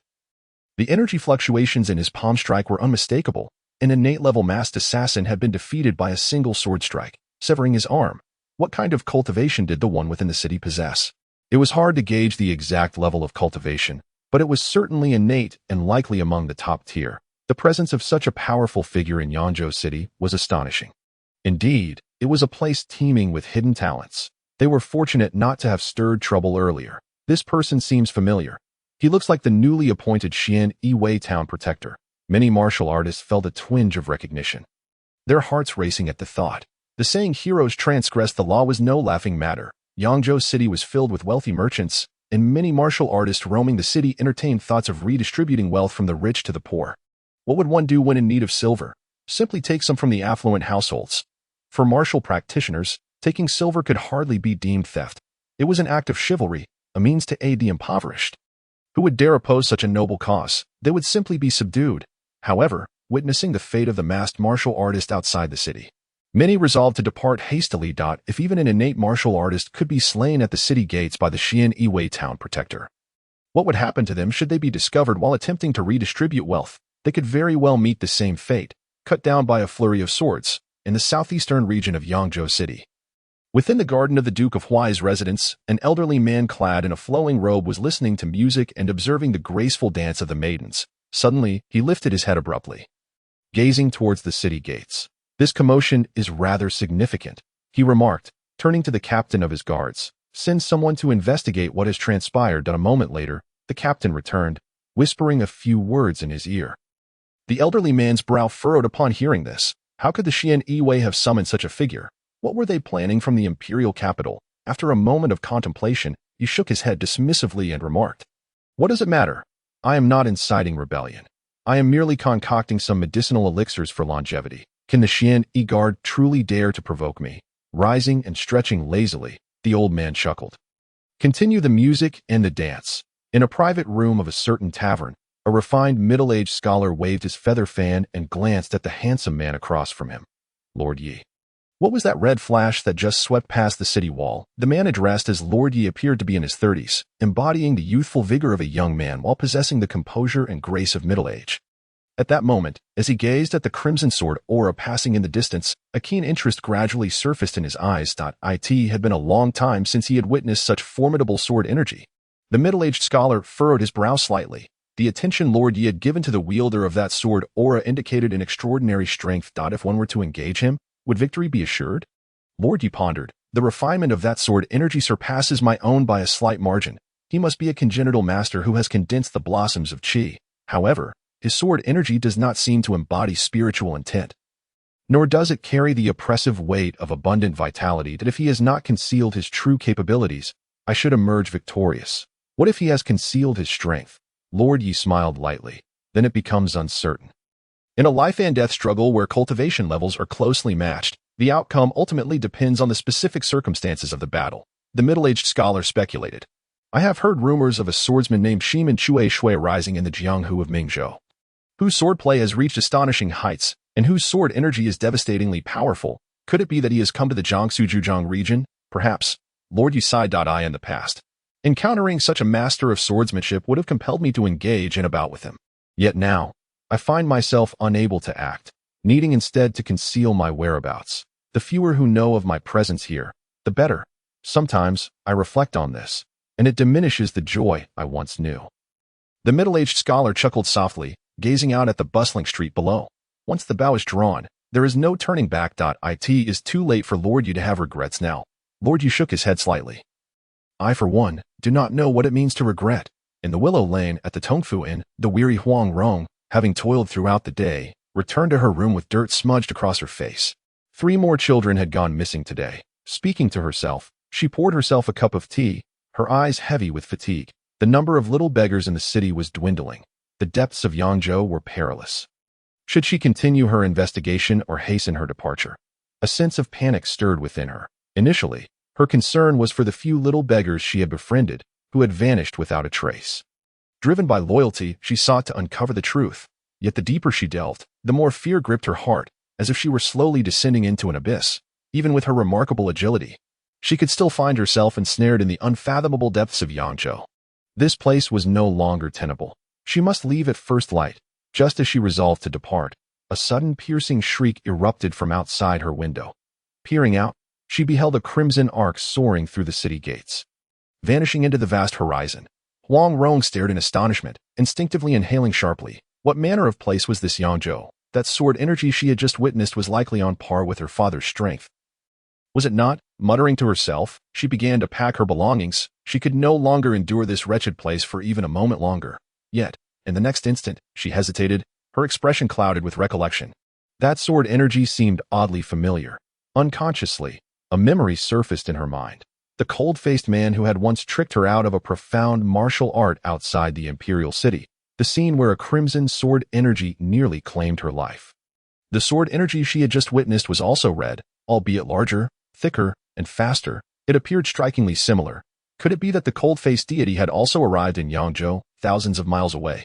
The thought of that peculiar individual, who was always preoccupied with others' martial arts, solidified her determination to leave this place. However, as she finished packing and prepared to step out of her room, doubt flickered across her face. If she left now, the little beggars she had befriended in Yangzhou would likely face dire consequences. Gritting her teeth, she placed her belongings back in their original spot, her expression shifting through various emotions. To trade a mere few dozen taels of silver for a profound martial art. Such a bargain was unheard of. Taking a deep breath, she stepped out of her room. Though that man had a rather disagreeable demeanor and an icy countenance, he was, nonetheless, trustworthy. The previous transaction had favored him. This time, she would ask for his assistance in locating a few individuals. Surely, he would not refuse her, would he? At worst, she would face rejection. But life was at stake. She had to at least try. Within Yangzhou, if anyone had truly grasped the essence of Song Xian's sword, it was undoubtedly the gentlemanly sword master, Yu Buchuan. For that red sword light, akin to a soaring dragon, had nearly brushed past him, its searing heat palpable, even with the protection of his Zixia inner strength. He felt as though he were on the verge of being drained. As he alighted atop the city wall, he set down Yu Lingshan and Ling Huchong, staring vacantly at the sword in Song Xian's hand. Then at the composed young man before him. To be frank, had he not witnessed it with his own eyes, he could scarcely connect that incredible sword energy with the youthful figure standing there. He was simply too young, appearing no older than 20, yet he had achieved such astonishing prowess. What had Yu Buchuan been doing at 20? He could scarcely have imagined being capable of extinguishing innate talents with a single stroke, let alone having the audacity to face his junior sister, Ning Zhongzhe, without blushing for ages, having lived half a life, striving to uphold the glory of the Huashan sect, only to find himself overshadowed by another's beginnings. It was somewhat laughable for Yu Buchuan. In that moment, he felt a sense of disillusionment regarding the principles he had clung to for so long. The Jianghu was indeed merciless in the presence of true genius. The martial arts he had painstakingly cultivated over decades paled in comparison to a mere flick of their fingers. Thank you. Yu Buchuan's voice was hoarse as he bowed deeply to Song Xian. From a distance, the city guards glanced over, but none dared to approach. There were many ways to seek death, and they preferred not to make their demise too flamboyant. Song Xian regarded the unconscious Ling Huchong and Yu Lingshan, who had been rendered faint by the shockwave generated as his sword energy passed them by. It would likely be some time before they regained consciousness. Casting a sidelong glance at the complex expression on Yu Buchuan's face, Song Xian said calmly, "This is not a place for conversation. Please follow me." Master Yue. At the Qianhu office, Song Xian sat in the main seat, while Yu Buchuan led the gradually awakening Ling Huchong and Yu Lingshan to sit in the guest seats. Song Qian casually plopped down beside them and called out to the outside, "Bring in the tea." Soon, two officials adorned with the 100 house tokens and beaming smiles entered, carrying tea sets. After serving tea to everyone, Song Qian nodded and said, "Such trivial matters can be handled by the subordinates. You need not attend to them personally." The two officials were taken aback, replying, "We are grateful to the Lord for granting us the chance to live, and have long wished to do something for you, even if it is merely serving tea." Song Qian smiled slightly. "Your goodwill is appreciated. I have matters to discuss with my guests. You may withdraw." Understood. After the two officials exited, Yu Buchuan's expression turned grave as he queried, "Young hero Song, are you the Qian Hu here?" "No, I am merely a Bai Hu, concurrently serving as the Zhaojian's pacification envoy." Then, Yu Buchuan hesitated. "This should be the Qian Hu's office. Is it appropriate for us to sit here? What is inappropriate about it?" Song Qian replied nonchalantly, "The Qian Hu plotted against my brother has already been imprisoned by him. He is long gone. This Qian Hu office is now my brother's domain. I see." Yu Buchuan's lips curled into a smile, yet it was a rather unnatural one, tinged with an undercurrent of tremor. This Song Qian truly is a formidable character. Not only is his strength astonishing, but his methods are also fearsome. His superior can order a kill without a hint of hesitation. He has granted us, myself and my disciples, a life-saving grace. Should we fail to recognize this favor, we may not leave this Jiangzhou prefecture alive today. However, Yuling Shan was entirely oblivious to such thoughts. At this moment, her gaze was fixed joyfully upon Song Qian. "You, the sword energy I sensed before I fainted, was it you who wielded it to save us?"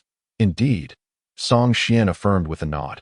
Hearing his response, Yuling Shan's heart soared with delight. Though this notorious villain's actions were often inscrutable, he proved to be reliable in critical moments. Yet, in the next instant, a dilemma arose in her heart. A life-saving grace. How could she and her father ever repay it? Given the current state of the Huashan sect, where no strong warriors resided within, and with Zhuo Lengchan lurking outside, it seemed they would have no standing to express their gratitude in the future. Just then, Yu Buchuan suddenly rose and walked to the center of the hall, his expression grave. "During our escape, I mentioned to Ling Shan and Chong'e that if they managed to flee, they should seek your aid. My lord. I wish to inform you that I have agreed to your previous proposal." With that, he bowed deeply, declaring, "Yu Buchuan of the Huashan sect is willing to pledge allegiance to you as his master. Whatever your command, I shall follow it to the death." Song Qian stood up, a smile gracing his features. Yu Buchuan's willingness to submit did not surprise him. After all, the old man had no other path left to tread. As long as Zhuo Lengchan lived, the Huashan sect would never know peace. In the face of insufficient strength, Yu Buchuan had to seek a powerful ally to ensure the sect's survival. However, at that moment, Ling Hu Chong, still nursing his injuries, suddenly stood up, disbelief etched on his face. "Master, I cannot agree to this. You are the renowned gentleman sword in the martial world, the leader of a sect. How can you become a lackey of the court? If this news were to spread, would it not become a source of ridicule for the heroes of the martial world?" Yu Buchuan, taken aback by his esteemed disciple's outburst, fell silent, staring incredulously at him. Song Qian chuckled lightly. "Master Yu, how do you feel about this?" Yu Buchuan sighed deeply, his disappointment evident. "It is disheartening, to say the least." Yuling Shan, puzzled, interjected, "Father, although senior brother's words may be harsh, they come from a place of concern for your reputation. Isn't it a bit excessive to feel disheartened?" Song Qian couldn't help but laugh, turning to Yu Buchuan. "Old Yu, your teaching skills seem to be lacking. These two appear to be quite grown. Yet one is more naive than the other." Yu Buchuan remained silent, for he could not refute Song Qian's words. Looking at the Song siblings, both of whom were exceptionally talented at a young age, he couldn't help but compare them to his own disciples, one a befuddled son and the other a clueless daughter. In this regard, it was evident that he had failed in his role as a mentor. Yuling Shan huffed, casting an indignant glance at Song Qian. "Sister Song, I acknowledge your strength, but is it truly necessary to mock us so? What I said was not incorrect." Song Qian pondered for a moment before slowly uttering two words: "Foolishness." "What?" Yuling Shan was momentarily taken aback. I said. Song Qian raised her voice slightly, pointing at Yuling Shan and Ling Hu Chong, two great fools. Yuling Shan was left speechless, appalled at such derogatory language. "To call you fools is already lenient." Song Qian scoffed. "Your Huashan sect is merely a step away from annihilation. As disciples and a daughter, rather than thinking of how to alleviate your master and father's burdens, you instead fret over preserving your face." She cast a cold glance at Ling Hu Chong. Yuling Shan may be young and naive, unable to grasp the current situation of the Huashan sect. But you, Ling Hu Chong, as the chief disciple, Do not tell me you are also oblivious to the predicament we face. Ling Huchong faltered for a moment. What predicament? He frowned. Today, the Songzhan sect ambushed us, and I still cannot comprehend the reason behind it. The 5 mountain sword sects have always stood united. Zhuolingchan's actions are akin to cutting off his own arm. Song Qian was momentarily speechless, taken aback by the naivety of this Huashan disciple. Song Qian regarded Yu Buchuan with some sympathy. Master Yu, I must say, your disciples truly represent a breath of fresh air in the martial world. From an outsider's perspective, I sincerely hope there are more individuals like Ling Huchong, innocent and devoid of malice. With more such individuals, the conflicts in the martial realm would surely diminish. Yet, from your standpoint as the sect leader, I can only imagine the burden you bear. To be frank, I do not understand why you have persevered to sustain the Huashan sect until now.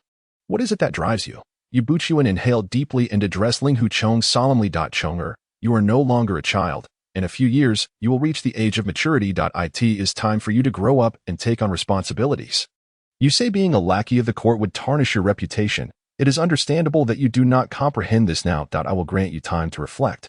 Once we return to Huashan, you shall go to the back mountains cliff of reflection to ponder your thoughts.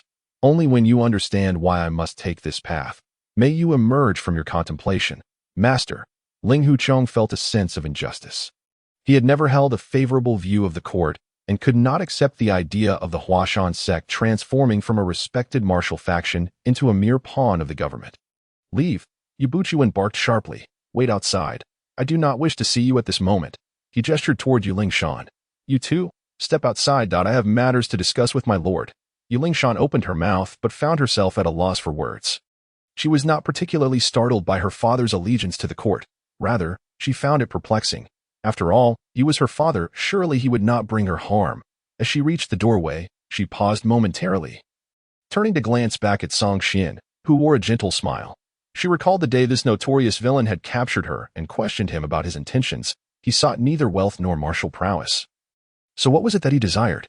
He had cryptically replied that he sought people, leaving her to ponder for quite some time. It dawned on her now that he had spoken the truth. He indeed sought people, but not her. Rather, he desired her father, the esteemed gentleman sword of the martial world.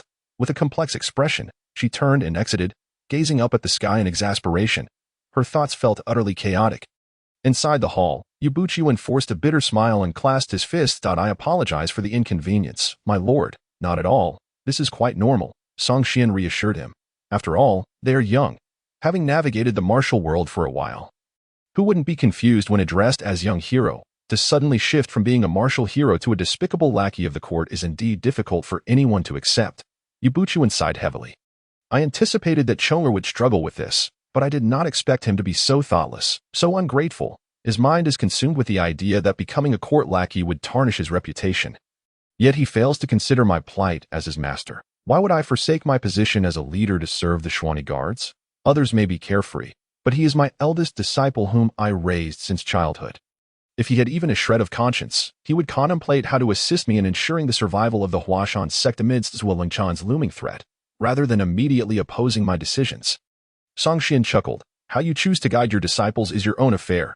I shall not interfere with your family matters. Naturally, Song Qian would not meddle in Ling Huchong's exile to the cliff of reflection.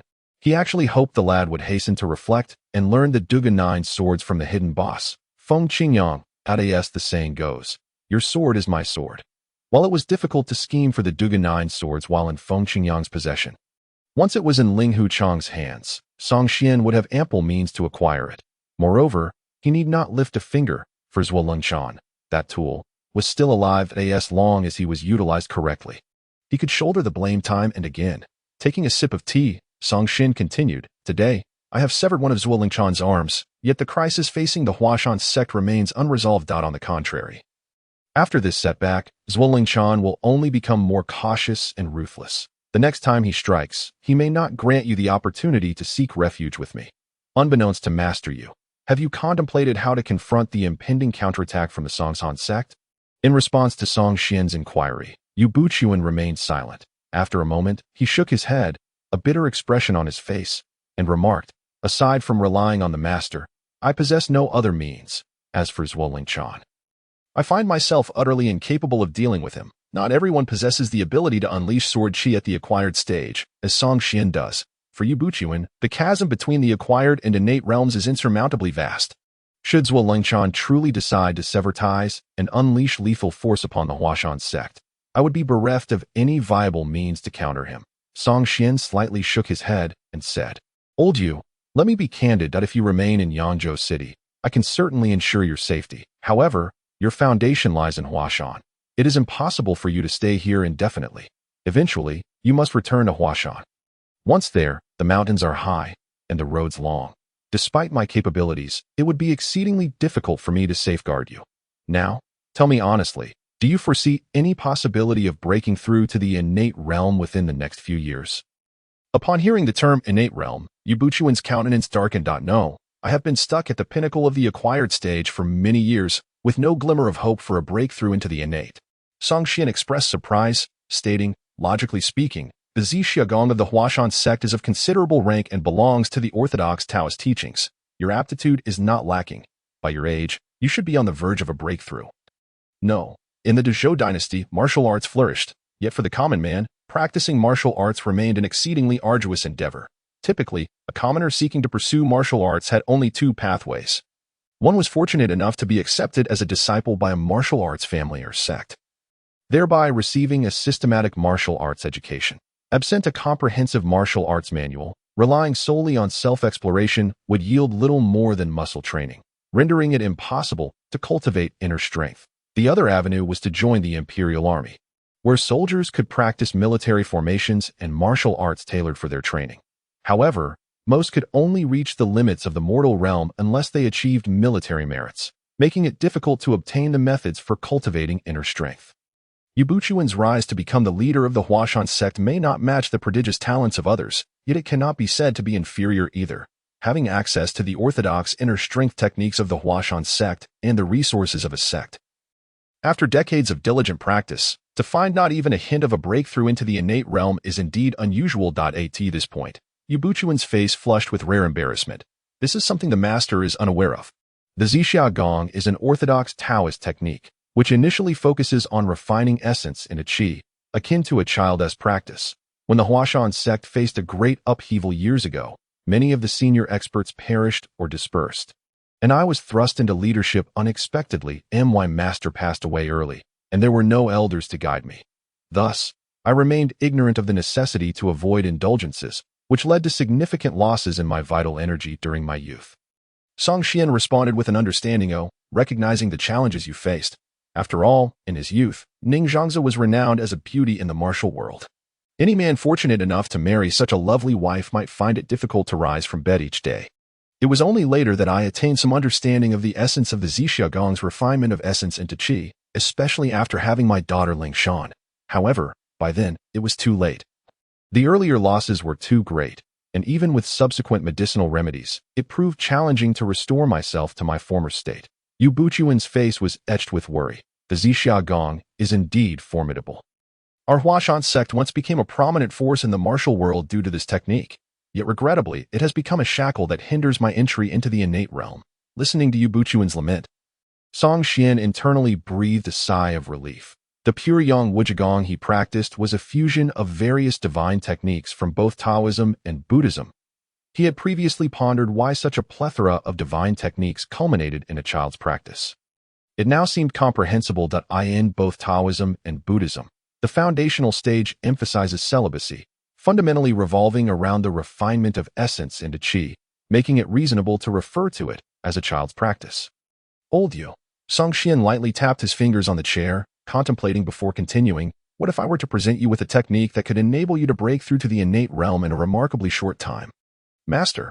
Yu Buchuan's breathing intensified, his face alight with desire. Do not rush. Song Xian waved his hand, adding, however, this technique comes with a significant drawback. It will continually generate heat within your body until you ultimately risk losing control. To avoid that fate, one must undergo castration. Would you still be willing to practice such a technique? Yu Buchuan was taken aback, a conflicted expression overtaking his features, and he reluctantly asked, must it truly involve castration? Song Xian nodded, a direct breakthrough into the innate realm, and a rapid one at that. Such a technique cannot come without a cost. As for whether that cost is significant or not, it ultimately depends on how much you value it. Old Yu Yu Buchuan remained torn as a man. His masculinity was, after all, his very essence. Even in dire straits, few would willingly part with such an integral part of themselves. Song Qian did not rush him, but exchanged a knowing glance with Song Qian. Understanding immediately, Song Qian retrieved a manual from her sleeve and tossed it casually to Yu Buchuan. As Yu Buchuan gazed at the words "Evil Repelling Sword Manual" inscribed on the cover, he realized this was indeed from the Lin family. Correct, Song Qian affirmed. This is the famed 72 Styles of Evil Repelling Swordsmanship by Lin Yuan II, a man who once ruled the martial world with this very technique. You may transcribe it and take it back to Xuan. Whether or not you choose to practice it is entirely up to you. I can only say that while I can protect you for a time, I cannot safeguard the Xuan sect for eternity. The safety of the Xuan sect ultimately rests upon your shoulders as its leader. Even if I were to eliminate the nefarious Zhuo Lingchan, a declining Xuan sect will inevitably attract the attention of Wang Lingchan and Li Lingchan. Relying on others is never as dependable as relying on oneself. Yu Buchuan perused the manual from cover to cover, confirming that it indeed aligned with Song Qian's words. Practicing after castration could lead him to the innate realm. The conflict on his face subsided considerably. The master is right. Depending on others is never as reliable as depending on oneself. With a deep sigh, Yu Buchuan requested leave from the master, stating that he must return to Xuan to pay homage to his ancestors before preparing to settle in Yangzhou with the members of his sect. He then chuckled bitterly, noting that the sect possessed little in terms of belongings and few members, so it should not take long. Although Yu Buchuan did not explicitly declare his intentions regarding the practice, Song Qian understood that old Yu had made up his mind. He would not preserve his masculinity. He nodded with a smile, saying, "In that case, Master, you can rest assured in returning. Zhuo Lingchan has sustained significant injuries and will undoubtedly retreat to recover. He won't dare to trouble the Xuan sect in the near future." Old Yu. Just as Yu Buchuan reached the door, Song Qian suddenly called out to him, "Is there another command, Master?" Song Qian pondered for a moment and said, "Your eldest disciple possesses considerable insight in the way of the sword. What do you think?" He paused, adopting a knowing tone that suggested, "You understand what I mean." Yu Buchuan was taken aback. Realizing the master was suggesting that this sword technique be practiced by Chong'er, Song Qian nodded. "Do you think this is feasible?" Yu Buchuan chuckled and shook his head, setting aside whether my disciple can even practice it. "Can you truly trust someone like him to be reliable?" Song Qian fell silent. A person like Ling Huchong might be acceptable for use as a pawn, but to have him as a subordinate was another matter entirely. If he didn't bring ruin upon you. Consider yourself fortunate. After Yu Buchuan left with his daughter and disciple, Song Qian remarked with a smile, "Brother, is old Yu preparing for castration?" Song Qian nodded. "Then wouldn't it be wiser for him to undergo the procedure right here in Yangzhou? After cultivating the evil repelling sword manual to attain innate mastery, he could then return to Xuan. Wouldn't that be safer?" Song Qian waved his hand, declaring, "You cannot fathom a man's thoughts." "What thoughts?" Song Qian questioned. Perplexed. "Doesn't that also pertain to the principle of returning to one's roots? Even if he must undergo the procedure, shouldn't it be on his own turf?" Song Qian laughed heartily, but offered no explanations. Surely, he could not disclose that if he were in old Yu's position, he would undoubtedly wish to return to the mountain, embracing his wife for an exuberant few days before the inevitable. Before facing the end, one should at least enjoy a hearty meal. After all, even death row inmates are granted a final feast before execution. Noticing Song Qian's silence, Song Qian suddenly felt a wave of sympathy wash over her.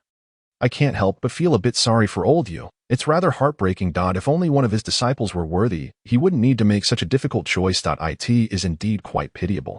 Song Qian lamented, "Old Yu's Zixia skill has reached its limits. Without any changes, he will never hope to achieve the innate realm in this lifetime. Moreover, none of his disciples show any promise. The only one with a slightly better aptitude. Ling Huchong is nothing more than a wayward scoundrel, wandering aimlessly outside with no sense of belonging to the sect. In such a sect, where the elder lacks potential and the younger generation shows no future, it would be despairing for anyone to take the position of the sect leader. Fortunately, we are full of ambition." Song Qian suddenly broke into a radiant smile. "Brother, I shall retreat for closed-door cultivation now. As for meals, have someone bring them to my door every 3 days. This time, I will not emerge until I reach the innate realm. You have already achieved it, so I must strive harder. I do not wish for a day to come when old Song has to face a desperate choice like Yu Buchuan because of our lack of effort." With that, she floated out of the hall like a willow catkin. Disappearing outside the yamen, Song Qian did not stop her. He had never doubted whether Song Qian would break through this time. If one were to consider who possessed the best martial arts aptitude he had seen in nearly 20 years, it would undoubtedly be his sister, Song Qian. As for the level of her talent, to put it simply, while others toil for years through hardship, for Song Qian, cultivation is as effortless as eating and drinking. Even with a sporadic approach to practice, she easily keeps pace with her elder brother. He had never witnessed any bottleneck in her progress. Her internal energy cultivation was more efficient in a year than that of an ordinary martial artist after a decade of hard work. Through her, Song Qian understood what it meant to be favored by heaven, to be a child of destiny, living a life free from calamity and misfortune. In a more fantastical sense, Song Qian was like the child of fortune in this world, destined for smooth sailing throughout her life.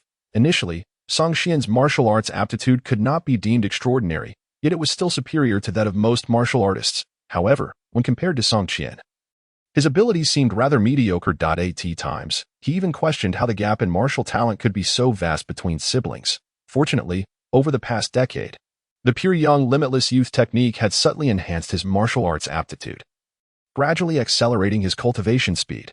Finally, at the age of 20, he stepped into the innate realm. At 20, having reached the innate realm, he was indeed a true prodigy within the entire martial world. Some sacred places of martial arts only considered individuals who achieved the innate realm before the age of 30 for their true disciples.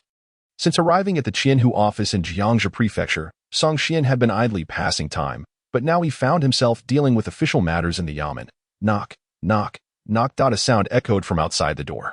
Once granted permission to enter, a respectful 100 household stepped in, speaking in a deep voice. "My lord, there is a matter that requires your attention."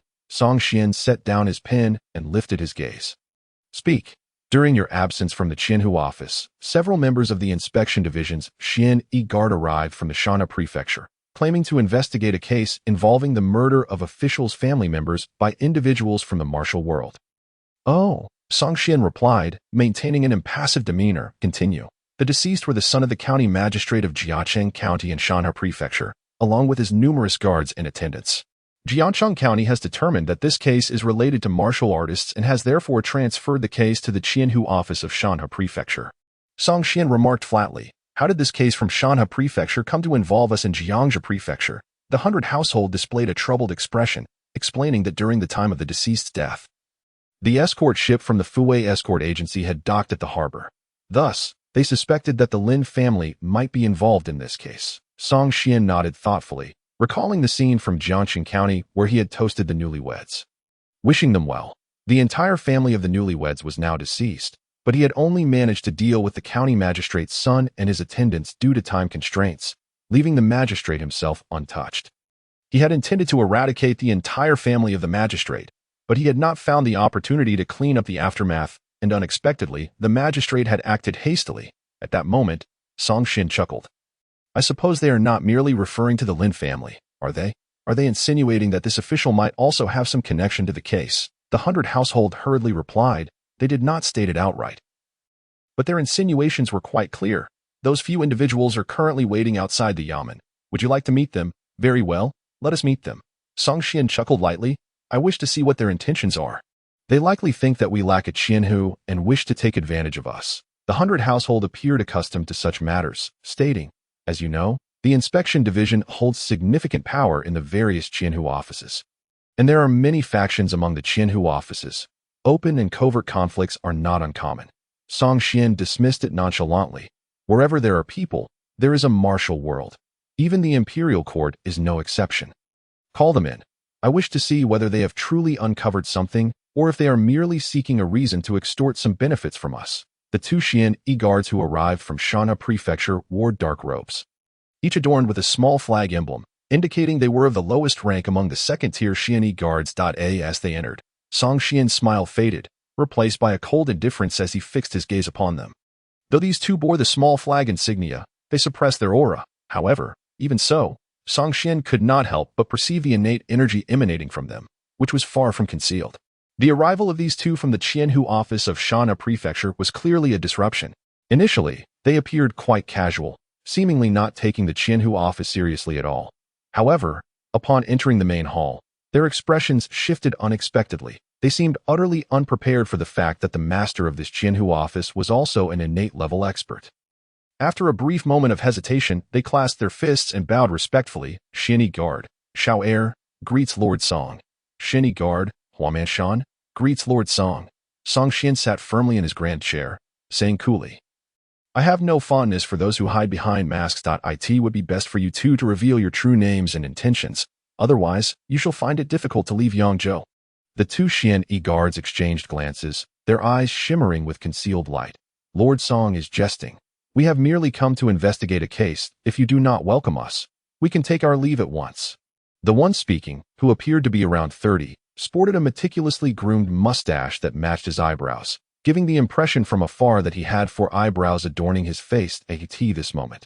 The jovial expression he wore upon entering had vanished, replaced by a look of gravitas, as if he had not anticipated that the master of the Jiangzhou Prefecture Qianhu office would also be an innate level master.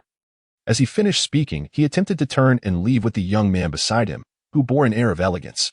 Song Xian let out a cold laugh and slammed his hand down on the table. In an instant, the brush on the table shot forth like a sword's light, flashing through the air and hurtling towards the man who had introduced himself as Xiao. Xiao's expression changed dramatically as he extended his fingers like claws, unleashing true energy that surged forth, creating a swirling mass of energy between his index and middle fingers. A loud, resonating sound echoed through the hall as the true energy erupted, filling the air with a cacophony. The wooden door at the entrance shattered under the impact of the innate energy collision, splintering into countless pieces and peppering the columns outside. In the midst of Xiao's grasp, a brush radiating a crimson glow was firmly held between his fingers. Its tail trembling slightly. He nonchalantly tossed the brush aside, and with his right hand, which had previously clutched the brush, he rested it behind his back, wiping the cold sweat from his temple with his left hand. My lord, this is unnecessary. Before he could finish his sentence, a flash of sword light erupted from the upper end of the hall, sweeping through the air and enveloping the two of them in the process. Xiao's face was etched with apprehension. He flickered and appeared in the courtyard, his palm striking like iron as he forcefully lifted a large tripod from the courtyard, hurling it towards the incoming sword light. With a tearing sound, akin to the rending of silk, the gargantuan tripod, taller than a person and still fragrant from the incense not yet extinguished, was cleaved in two by the sword light. The sword light surged forth like a tempest, bursting forth like the sun's rays illuminating the world in an instant. Yet, the next moment, the sound of the sword's whistle rang out as the explosive sword light suddenly coalesced into a single point. Brimming with lethal intent, anyone could sense the imminent danger. Should it ever erupt, the force would be sufficient to pierce the heavens and rend the earth asunder. Lu Xiao remained steadfast in place. As a vortex of true energy began to coalesce in his left hand. At that moment, he was locked onto by the incoming sword chi, leaving him with no means of escape. He resolved to attempt his ultimate technique, the Lingxi finger, to see if he could withstand this terrifying onslaught of sword energy. Boom! Before the sword chi even arrived, a dreadfully powerful force struck first. Lu Xiao felt a sharp pain in his brow, as if countless silver needles had pierced him, causing his mind to reel and his movements to slow. He could only watch helplessly as the sword chi drew ever closer. Come here. In the blink of an eye, a familiar voice sounded beside him. Lu Xiao felt himself yanked back forcefully, narrowly evading the lethal sword chi imbued with a murderous intent. The sword energy hissed past, striking the courtyard wall of the yamen. A tearing sound echoed as that robust wall, hewn from massive blue stones, was instantaneously sliced open, leaving behind an impeccably smooth cut. Lu Xiao glanced over, a chill creeping into his heart. Had it not been for his friend's timely intervention, he would undoubtedly have been cleaved in two. Interesting. Song Xian's figure flickered into view at the entrance of the hall, sword in hand, his expression indifferent as he fixed his gaze upon the two. In this territory of Mingzhou, there were only so many innate martial artists in the martial world. How could two impostors masquerading as the Xian guards dare approach? The two opposite him fell silent for a moment. The man with a meticulously groomed beard, resembling his eyebrows, was the first to bow and introduce himself. I am Lu Xiaofeng, known in the Jianghu as Lu Xiaoji and Lu Sandanda. I have the honor of meeting you. Lord Song. Beside Lu Xiaofeng, a refined and elegant gentleman holding a folding fan clasped his hands in salute. I am Huaman Lu. I sincerely apologize for the disruption, Lord Song. Song Xian appraised the two. And though he felt no surprise at their identities, it was evident that their distinctiveness was undeniable. Lu Xiaofeng's highly recognizable beard was indeed rare in the Jianghu, and with him accompanied by a formidable blind man. Their identities were easily surmised. As Song Xian's gaze roamed the yamen, he waved dismissively at the gathering Xian'i guard officials, indicating that there was nothing amiss and that they should return to their duties. And gather a few people to tidy up the courtyard. He then turned to Lu Xiaofeng and Hua Manlu, speaking in a calm tone, "Come in and let us converse." Inside the hall, Song Xian sat majestically in the Grand Master's chair. Lu Xiaofeng and Hua Manlu took their seats in the guest area, observing as two Xian'i guards personally served tea. They gained a direct understanding of Lord Song's formidable authority. This man appeared not only terrifyingly powerful but also possessed exceptional skills in commanding subordinates. Otherwise, why would dignified guards willingly perform such menial tasks? You two do not appear to be Xian'i guards, do you? Song Xian remarked, glancing at the somewhat reserved duo. We are not, Lu Xiaofeng replied with a carefree demeanor, his face adorned with a smile after recovering from the earlier peril. Even though he harbored some trepidation, engaging in normal conversation posed no issue. In truth, we acquired these Xian'i guard uniforms from others. Oh, Song Xian's interest piqued. Let me guess. Did you two come here under the pretense of being Xian'i guards, thinking you had some leverage over me to extort a favor? Upon hearing this, a look of surprise flashed in Lu Xiaofeng's eyes, followed by an awkward chuckle. Indeed, we had such intentions, but we did not anticipate your prowess, which has caught us off guard. Pray tell, what evidence do you believe you possess against me? Song Xian shifted to a more comfortable position, seemingly unconcerned. Lu Xiaofeng considered his words carefully and replied, I have always had a penchant for meddling in others' affairs. Not long ago, while passing through Jiacheng County with my friend Hua, we happened upon the news of the governor's son being murdered. It is said that he met a gruesome fate, and all his guards were annihilated, yet the local authorities found no trace of the perpetrator. Naturally, I was intrigued. Lu Xiaofeng paused, glancing at Song Xian, but found his expression inscrutable. He continued, this case has become a significant matter locally. The governor's officials are frequently seen searching for clues, and the townsfolk are rife with speculation. I, being someone who enjoys a bit of excitement and finds joy in unraveling difficult cases, decided to involve myself. The crime scene bore no traces of the assailant, or if there were any, they had been washed away by a torrential downpour overnight, rendering any investigation futile. Thus, my friend Hua and I opted to investigate the individuals who entered Jiangxing County during that time. Song Xian chuckled. So, you two have traced the matter back to me. Have you perhaps uncovered some evidence? Not exactly. Lu Xiaofeng shook his head. While we have no concrete proof, after extensive inquiries, we concluded that the only one with the capability and audacity to commit such a crime would be you. My lord, Song Xian chuckled as he sipped his tea. So after all this discussion, you are merely conjecturing. Indeed, it is conjecture. Lu Xiaofeng admitted with a grin that I have investigated similar cases of martial experts committing murder before. Yet few are as clean and professional as this one. Considering your identity as a Xian'i guard, it seems that eliminating traces of a crime would be your forte. Song Xian replied placidly. So, you believe you have some leverage over me, intending to threaten me for a favor? That was not our original intention. The rivalry between the Xian'i guards and corrupt officials is something we would rather witness. Lu Xiaofeng confessed candidly, perhaps intimidated by Song Xian's earlier display of sword qi. However, after conducting some inquiries through acquaintances and learning of your background as someone who has come from the imperial capital to serve in Jiangsu and Zhejiang, I began to entertain some thoughts. He gestured towards Hua Manlu. This is my closest friend, whom I have known since childhood. Unfortunately, he lost his sight due to a severe illness during his youth. And despite numerous attempts to seek treatment from renowned physicians, none have proven effective. Upon discovering your affiliation with the Xian'i guards and your family's legacy, I concocted a bold idea. Song Xian replied coolly, Are you suggesting you wish to extort a small elixir of restoration from me? Lu Xiaofeng looked up in astonishment. Indeed, you are quite perceptive, my lord. That is precisely my intention. The small elixir of restoration is a revered medicinal item in the Jianghu, predominantly held by families of the Xian'i guards, and is exceedingly rare. Lu Xiaofeng sighed. In the past, there have been numerous martial experts who resorted to assassination and abduction in their attempts to obtain the small elixir, only to face brutal and bloody reprisals from the Xian'i guards. The enforcers turned a blind eye to the evidence, and both local martial families and sects were mercilessly purged by the elite Xian'i guards. After several such incidents, no one in the Jianghu dared to employ forceful means to seize the small elixir. At this point, Lu Xiaofeng glanced at Song Xian again, noticing the Lord's expression was one of rapt attention, prompting him to continue.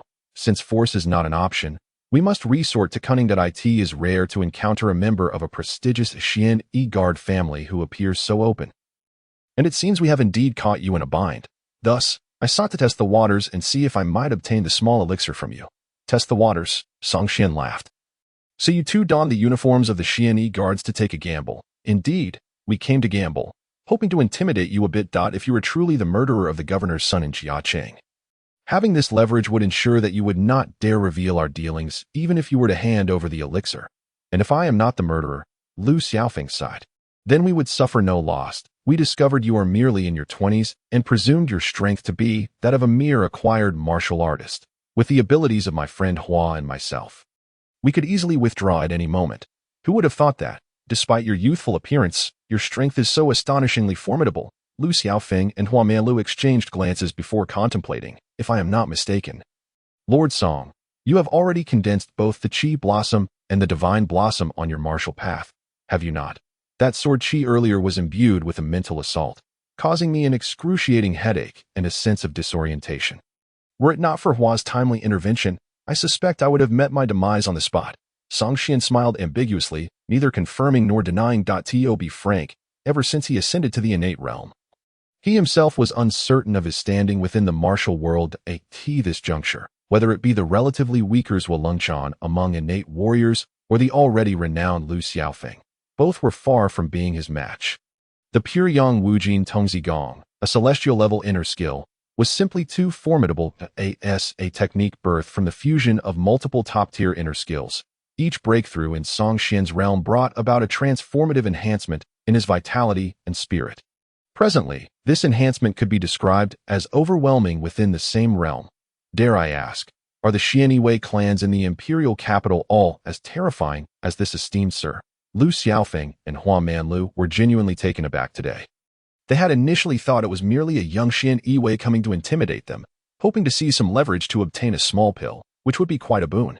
Even if they failed to gather any incriminating evidence, the two could easily depart. With their established prowess as innate warriors, 1,000 households without a single innate warrior posed no threat to them. Who would have anticipated that the seemingly uncomplicated journey to Jiangsu and Zhujiang would be more perilous than a dragon's lair or a tiger's den? Lu Xiaofeng was acutely aware that the young lord seated in the grand chair, should he harbor murderous intent, would undoubtedly claim one of their lives today, regardless of their exceptional agility. Song Xian murmured in vague agreement, stating that the waters in the capital were too deep, and the competitive pressure was immense. He wished to avoid the machinations of a group of prodigies. Hence, he had voluntarily transferred here seeking tranquility. Upon hearing this, Lu Xiaofeng and Hua Manlu were left in utter astonishment. Was it not too exaggerated? A top innate master who had already condensed the flowers of Qi and Shun at merely 20 years of age, yet still referred to others as prodigies. What then could be said of the prodigies that Song Xian mentioned? Surely, it could not be that someone in their 20s or 30s had already entered the realm of martial arts masters. That seemed far-fetched. Even if one began their training from birth, achieving the innate realm by their 20s would already be a rarity in the entire martial world. As for the notion of a martial arts master in their 20s, Lu Xiaofeng would find it utterly unbelievable. Nevertheless, one thing was certain. The Xianwei clans in the imperial capital were indeed terrifying to the point of sending shivers down one's spine. Song Xian was, of course, embellishing the truth for the two. While the waters in the capital were indeed deep, they were not as exaggerated as he had claimed. There were a few young prodigies. But truth be told, since his ascension to the innate realm, he had yet to encounter a genius of such youth that truly instilled fear in him. Esteemed sir, we have recounted all the events leading up to this point. May I inquire how you intend to deal with us? Lu Xiaofeng's tone carried a hint of peculiarity, which Hua Manlu, as a friend, immediately grasped. Should the esteemed Song Xian seated at the head turn hostile, Lu Xiaofeng intended to make his escape first, allowing Hua to cover for him. As for the outcome of that cover, it was self-evident. Faced with a top-tier warrior like Song Xian, who had condensed the flowers of Qi and Shun, and without an equally formidable opponent to intervene, the outcome would be fatal for whoever stood in his way. Song Xian regarded the two with a gentle smile, his demeanor gradually shifting from indifferent to amicable. In truth, this matter is not of great significance. Had both of you approached with the intention of forging friendship and candidly shared your thoughts, a small pill would not have been beyond my means. I am a person who enjoys benevolence and cherishes friendships. Liu Xiaofeng felt a sudden jolt in his heart. He knew that the subsequent but was the crux of the matter. Indeed, Song Xian's voice resounded once more. However, it appears that you both have not been entirely forthright, engaging in too much scheming and lacking in sincerity, which is unbecoming of a chivalrous figure in the martial world. Liu Xiaofeng offered a wry smile. Conceding, I have overthought matters, and I hope the esteemed sir does not find me foolish. In truth, when I proposed this plan, Brother Hua was opposed, yet my determination proved too steadfast, and he had no choice but to accompany me on this venture. Should you hold any grievance, let it be directed solely at me. Brother Hua has always been refined and of noble character. I hope the esteemed sir will not take offense with him. Oh, Song Xian's gaze fell upon Hua Manlu. Might it be that the young hero Hua has little interest in regaining his sight? Hua Manlu shook his head, replying, whatever is gained is a blessing. Whatever is lost is fate. In truth, being blind is not without its merits. Though I can no longer see, I can still hear, feel, and at times, derive even greater joy than others. Song Xian regarded him with a profound gaze. Perhaps due to his blindness, this individual had honed his mental acuity remarkably. In terms of mental prowess, he surpassed Liu Xiaofeng by a considerable margin. This was also why, when Song Xian unleashed a sword chi, Liu Xiaofeng found himself immobilized by the mental assault embedded within, while Hua Manlu was able to swiftly break free from the spiritual suppression to render assistance. Young hero Hua's blindness is not congenital, but rather a result of illness. This affliction can indeed be treated with a small pill from my Xian Yi. Song Xian stated calmly, smiling. So, dear blind hero, do you truly not desire it? Blind hero? Hua Manlu instinctively blinked, pondering the peculiar title. Liu Xiaofeng, however, focused on the more pressing matter. Esteemed sir, are you truly willing to bestow upon us a sacred pill? Taking a deep breath, he inquired again, might there be conditions attached? Naturally, there are conditions. Song Xian pointed to the Xian Yi official garb on Liu Xiaofeng. You two have impersonated the Xian Yi.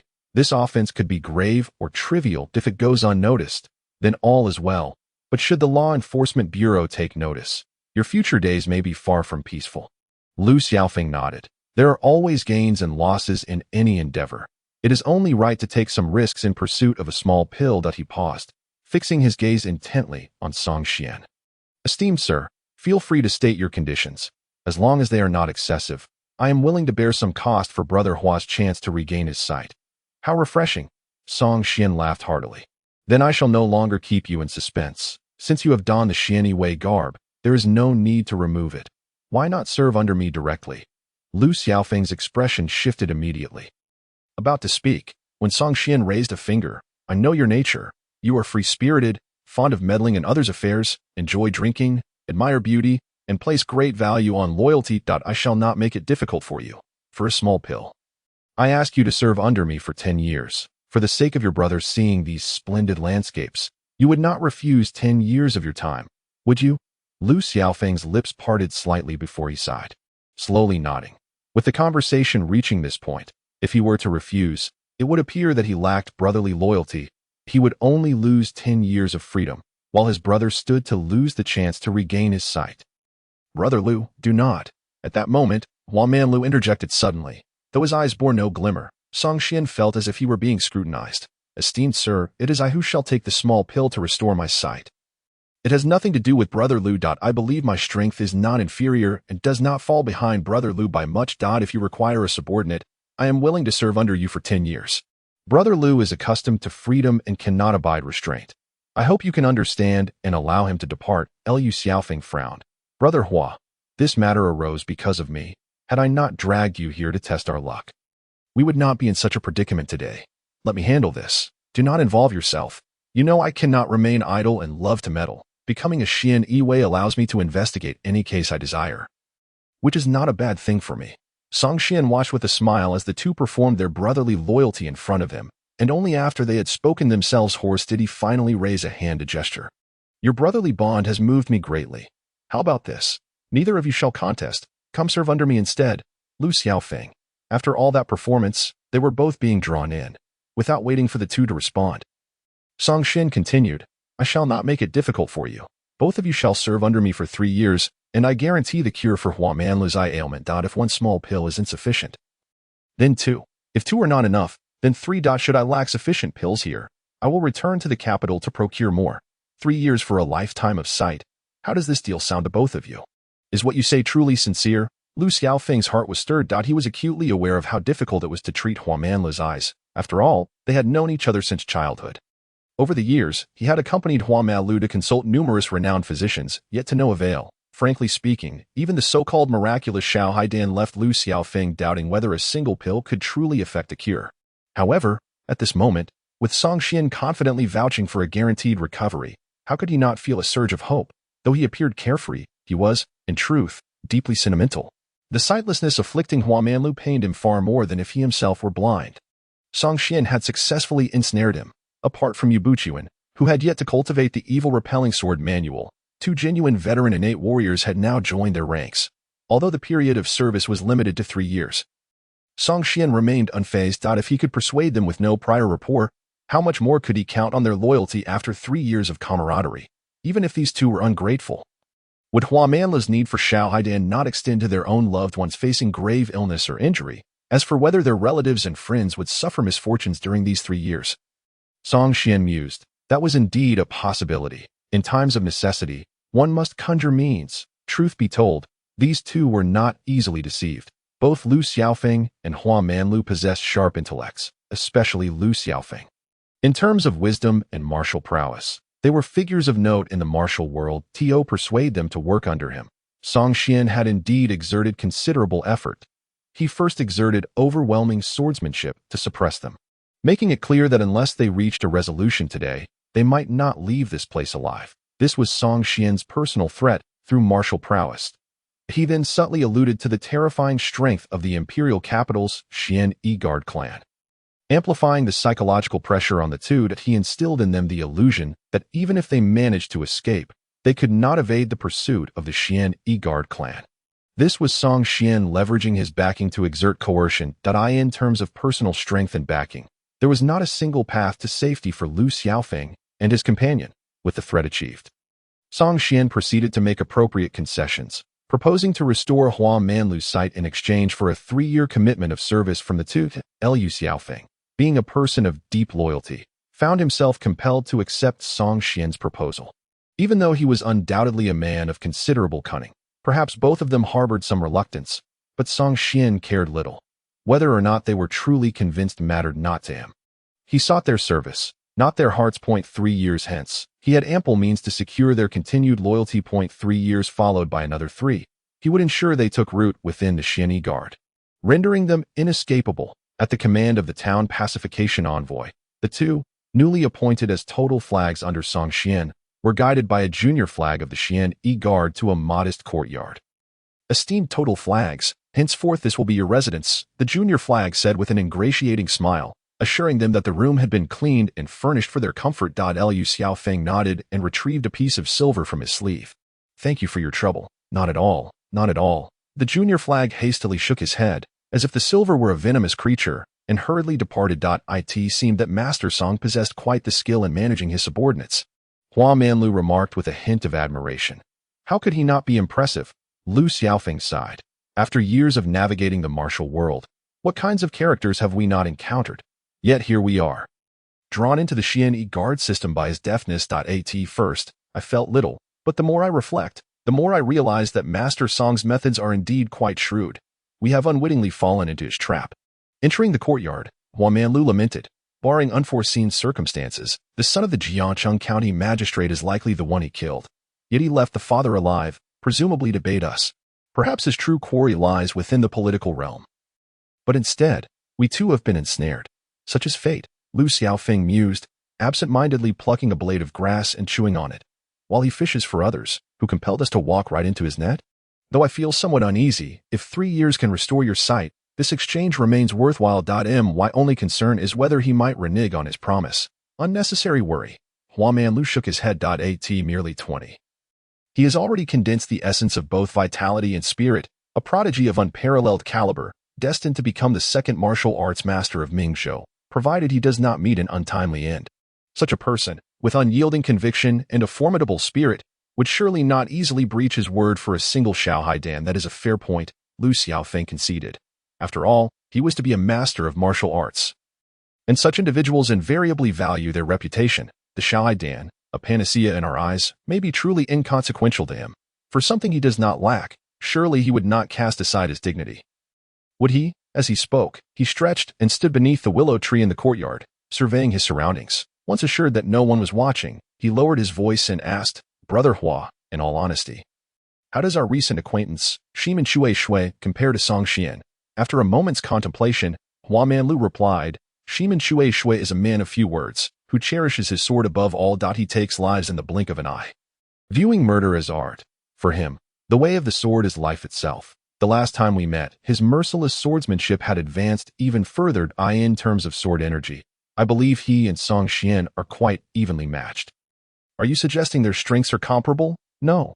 Hua Manlu shook his head emphatically. "I believe Song Xian is the more formidable of the two, though I cannot see. My other senses are heightened. Shimen Shui is indeed powerful, and I can instinctively sense danger from him. However, Song Xian eludes my grasp entirely, akin to a wisp of cloud on the horizon or a secluded spring in the mountains that I cannot fathom the true extent of his strength. The sword energy he unleashed against you fused his true chi and mental will, a terrifying force, yet I still have the sense that this is far from his actual capability. Lu Xiaofeng furrowed his brow. "Your instincts have always proven accurate. If you sense he is concealing his strength, then it is highly likely he is indeed doing so. The Xianyi Guard clan, from which even a single genius can overwhelm most masters of the Mingzhou martial world, is unfathomably powerful." Hua Manlu chuckled. "Had it not been so, how could the great Zhou court maintain such vast territories? Yet even with the formidable Xianyi Guard, the expanse of the great Zhou is immense, making complete control exceedingly difficult. Over 3 centuries, numerous factions have already distanced themselves from the court. Lu Xiaofeng, uninterested in the relationship between the court and various states, pushed open the door to their quarters. "Let us not concern ourselves with court affairs for now. Our immediate priority is to serve well under Song Xian and ensure your eyesight is restored." As night fell, the cool moonlight bathed the courtyard. Song Xian sat cross-legged on his bed, entering a meditative state.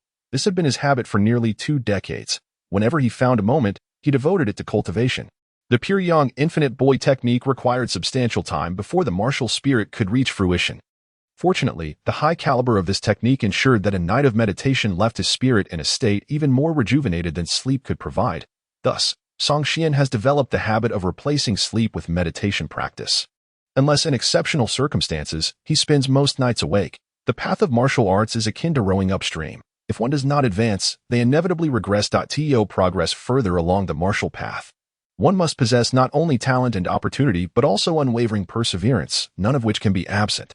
Except, perhaps, for individuals like Song Xian, who seem to have fortune smiling upon them. Even without the same tenacity, Song Xian never doubts her future achievements. The pure yang true energy flows through his meridians like a gentle stream. With each complete circulation, the overall quantity of true energy increases and its refinement improves. Furthermore, as the true energy continually circulates, refining flesh and bone, Song Xian can distinctly feel his physical strength gradually rising. A sensation akin to possessing the power of a dragon or elephant, which leaves him utterly entranced. Ever since his ascension to the innate realm, each time he cultivates, an image of the Tai Chi Yin-Yang diagram appears in his mind.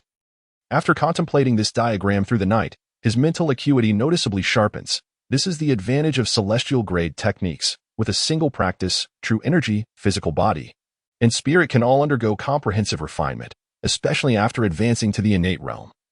The enhancement of overall strength becomes increasingly evident. The way of heaven is to diminish the surplus and replenish the deficit, thus the void triumphs over the solid, and the insufficient prevails over the abundant. After completing 36 circulations, Song Xian opened his eyes and exhaled gently, silently reciting the opening lines of his technique. The more he practiced, the more profound he found the pure young limitless boy's skill to be.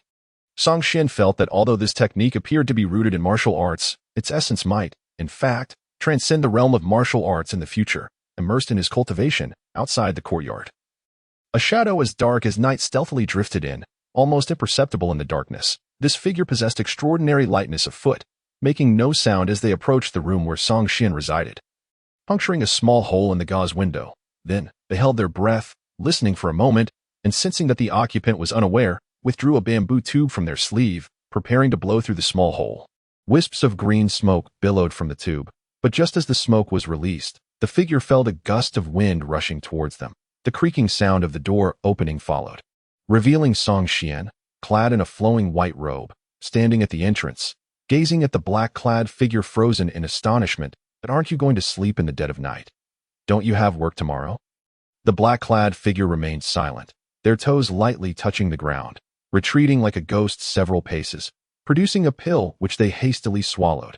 The wind had carried some of the smoke they had blown into the room into their lungs, causing their movements to slow and stiffen. A cold laugh erupted like thunder in the ears of the black-clad figure, sending them into a panic. Suddenly, a chopstick shot through the window like a streak of light, piercing directly into their chest with a soft thud. The black-clad figure let out a muffled grunt, ignoring the pain, and leaped onto the courtyard wall.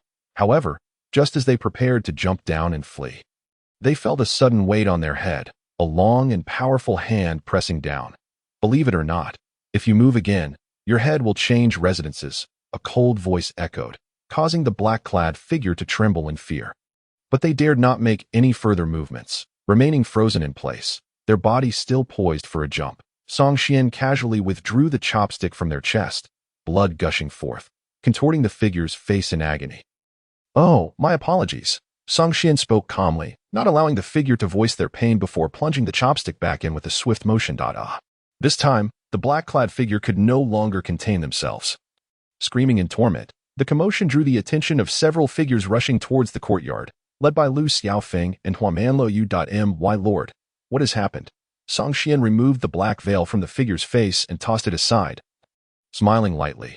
This person intended to use poisonous smoke to ambush me. You too, seasoned in the martial world. Do you recognize them? Lu Xiaofeng stepped forward, scrutinizing the figure for a moment before shaking his head. No impression. They likely resemble a killer trained by someone else. My lord, have you offended anyone recently? I don't believe so, Song Xian pondered. Not long ago, I severed the arm of Zuolinchan, the leader of the Songzhan sect. Do you think this could be an assassin sent by him? Hard to say. Lu Xiaofeng was about to respond when suddenly a flash of silver illuminated the night, resembling a thin silver thread, rushing towards them in a dense formation. Humph! Song Xian grunted coldly, drawing his sword from his waist. Its initial gleam a hint of crimson, in the blink of an eye, it transformed into a blazing red dragon. The sound of clashing metal resonated as the sword light twisted in the air, scattering the silver needles in all directions, after shattering the torrent of incoming silver needles with a single stroke. Song Xian stood on the courtyard wall, coldly surveying the surroundings. Each silver needle had been imbued with formidable spiral true energy, possessing great force and terrifying tearing momentum. An average innate martial artist would likely suffer severe injury from such a surprise attack. Clearly, the hidden assailant was a powerful innate martial artist, skilled in the manipulation of long-range concealed weapons. In the martial world of Mingzhou, there were few with such prowess specializing in silver needles as weapons. Likely only the infamous Dongfang Bubi of the Sun and Moon Holy Cult could match this description. Song Xian focused his mental energy, sensing everything around him, leaping into the air and transforming into several afterimages, darting towards the dark corners. Moments later, he landed back on the courtyard wall, with Lu Xiaofeng and Huamanlo flanking him, cautiously scanning their surroundings. My lord, have you discovered anything? Song Xian shook his head. The assailant has already fled after their failed strike. Their lightness of foot is exceptional, and their martial skills are exceedingly high. Mastering the art of assassination, you both must remain vigilant. As he spoke, he furrowed his brow, stroking his chin. I don't believe I have offended Dongfang Bubi. Have I? Why would this person venture from Blackwood Cliff to carry out an assassination in Jiangsu and Zhejiang? Gazing up at the moonlight, Song Xian couldn't help but feel a sense of melancholy. The martial world is indeed perilous. Even if one does not provoke others, they may still find themselves inexplicably caught in a deadly trap. Song Xian estimated that Dongfang Bubi's strength was likely comparable to that of Lu Xiaofeng and Huamanlo. If faced directly, he could probably defeat them within 3 moves. However, although the opponent's martial skills may not surpass his own, they had managed to withstand his sword strike due to the lethal force unleashed by their silver needles, easily retreating afterward. One cannot deny that those who manage to make a name for themselves in the martial world are not to be trifled with. Everyone possesses their own hidden talents. Those who are arrogant and overconfident may find themselves caught off guard and meet their demise at the hands of an unknown foe. For instance, tonight, first with the poisonous smoke and then the concealed weapons, had the average innate expert Lacking the ultimate mastery to disregard toxins, face such an ambush, they might very well have fallen victim. Brother, what happened? Song Qian's figure floated out from a nearby courtyard, frowning as she glanced at the black-clad figure on the ground. Nothing much, just a few petty thieves. You needn't worry. Return to your seclusion. I will handle matters outside. Understood. Song Qian did not exhibit any exaggerated reaction. In her mind, her elder brother, having entered the innate realm, was invincible in Mingzhou unless he had offended the legendary Sanfeng Zhenren. Those with ill intentions would only meet their end, and the real concern lay with those lurking in the shadows. Once Song Qian appeared, Lu Xiaofeng's gaze remained fixed on her until she departed, at which point he reluctantly withdrew his attention. My lord, is she your sister? Song Qian shot him a cold glance. You already have enough romantic entanglements. I advise you not to court disaster. Lu Xiaofeng chuckled awkwardly. I was merely asking out of curiosity. No other intentions. My lord, please don't misunderstand. Rest easy. Tonight Hua and I will keep watch outside. Song Qian gave a slight grunt and instructed the arriving Xianyi guards to take the unconscious figure on the ground away for interrogation. He then turned and re-entered the room, closing the door behind him, settling onto the bed to continue his meditative practice. For others, this night represented a life and death crisis. For him, it was merely a minor interlude that would not disrupt his cultivation. As for the inexplicably formidable Dongfang Bubi, he noted this individual in his little notebook, intending to resolve today's matter when time permitted. Outside in the courtyard, Lu Xiaofeng wore an expression tinged with excitement. He had not anticipated that the sister of this esteemed gentleman could possess such breathtaking beauty. It was reminiscent of the thrilling conversations among male students in a university dormitory after lights out. Discussing attractive women, Hua Meilu, maintaining a calm demeanor, remarked, I cannot see her visage, but one thing is certain. You, my friend, have accumulated quite a number of romantic debts. It would be wise to refrain from courting further peril. Old Hua, even you say that? Lu Xiaofeng retorted that I merely found her beautiful and praised her a bit. How does that equate to courting death?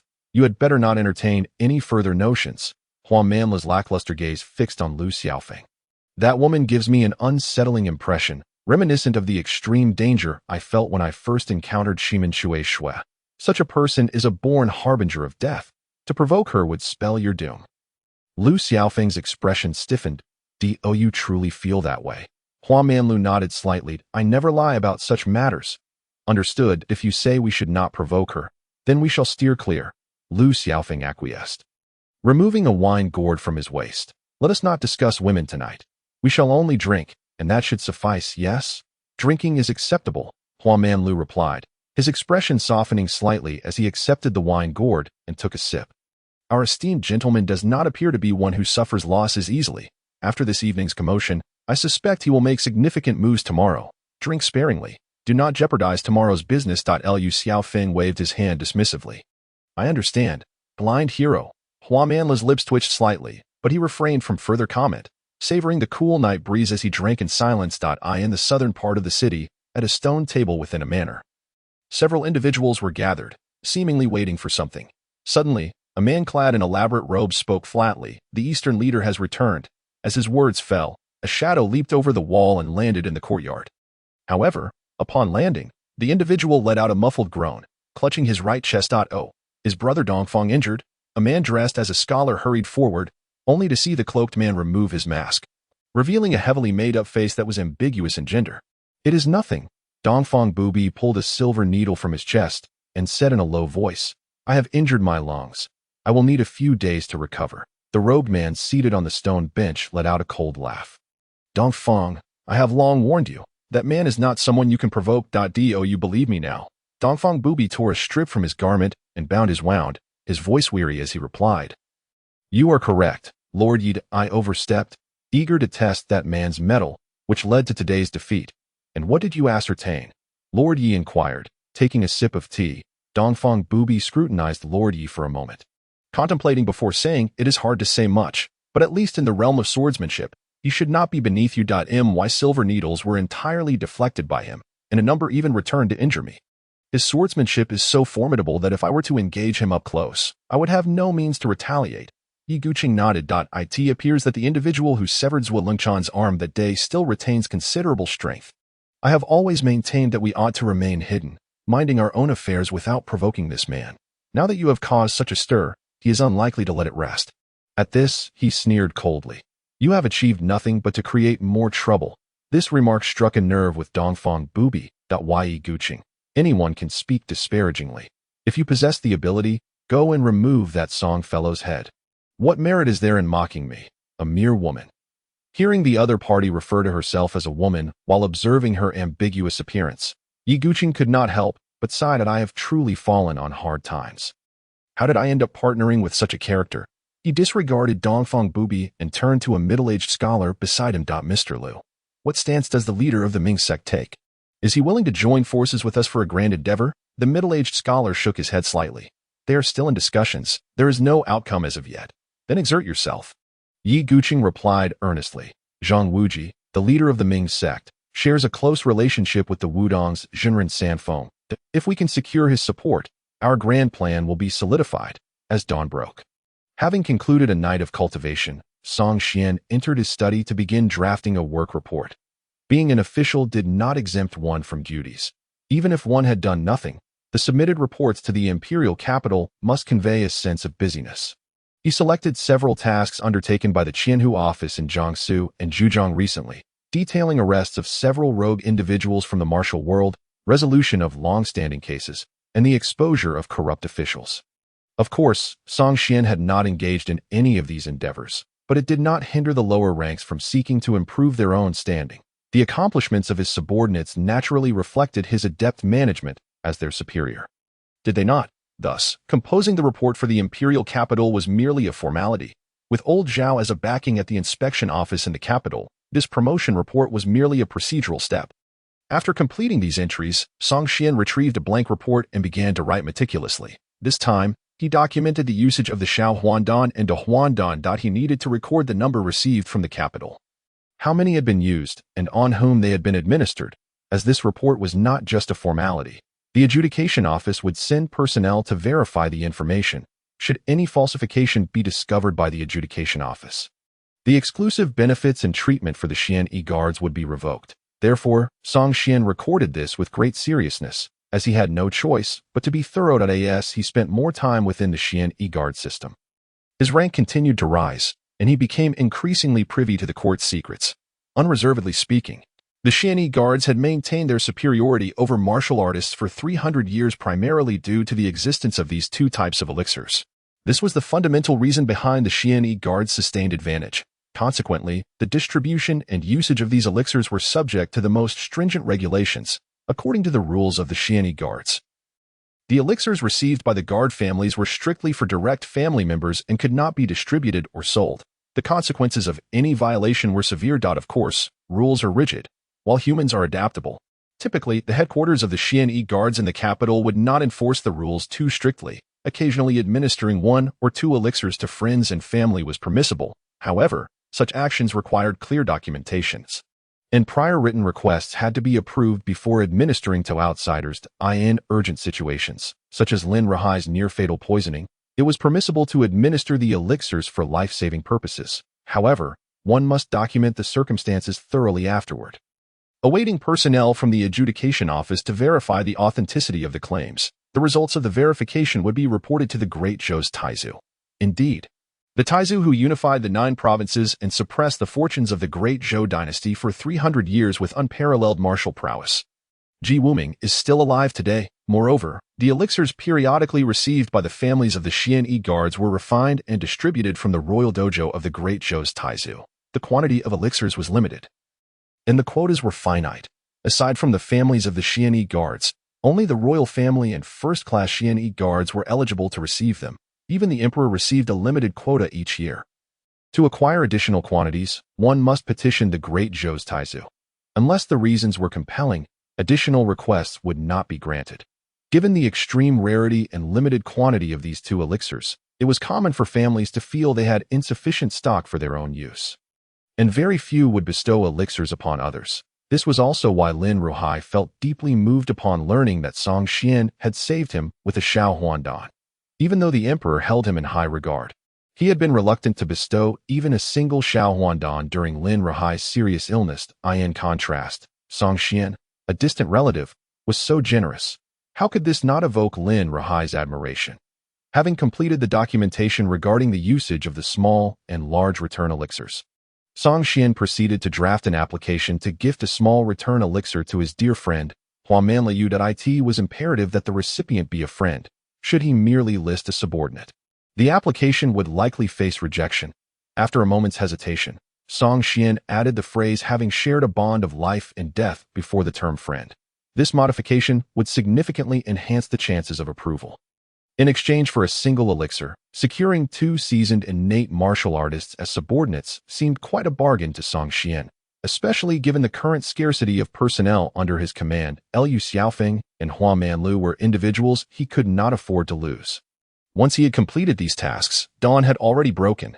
Song Xian placed the 3 documents into an envelope and stepped outside. In the courtyard, Liu Xiaofeng and Huamanlu leaned against the wall, exuding the scent of liquor as they yawned. Upon seeing Song Xian emerge, Liu Xiaofeng greeted him with a cheerful smile. "Do you have any plans for today, my lord?" Song Xian nodded and replied. "Convey my orders to assemble our forces. Today, I shall initiate a special operation to eradicate organized crime within the city of Yangzhou." Eradicate organized crime. Liu Xiaofeng was momentarily taken aback, though he soon grasped the meaning behind his superior's words. To him, this somewhat peculiar phrase might just be a specialized term within the ranks of the Xian EWE.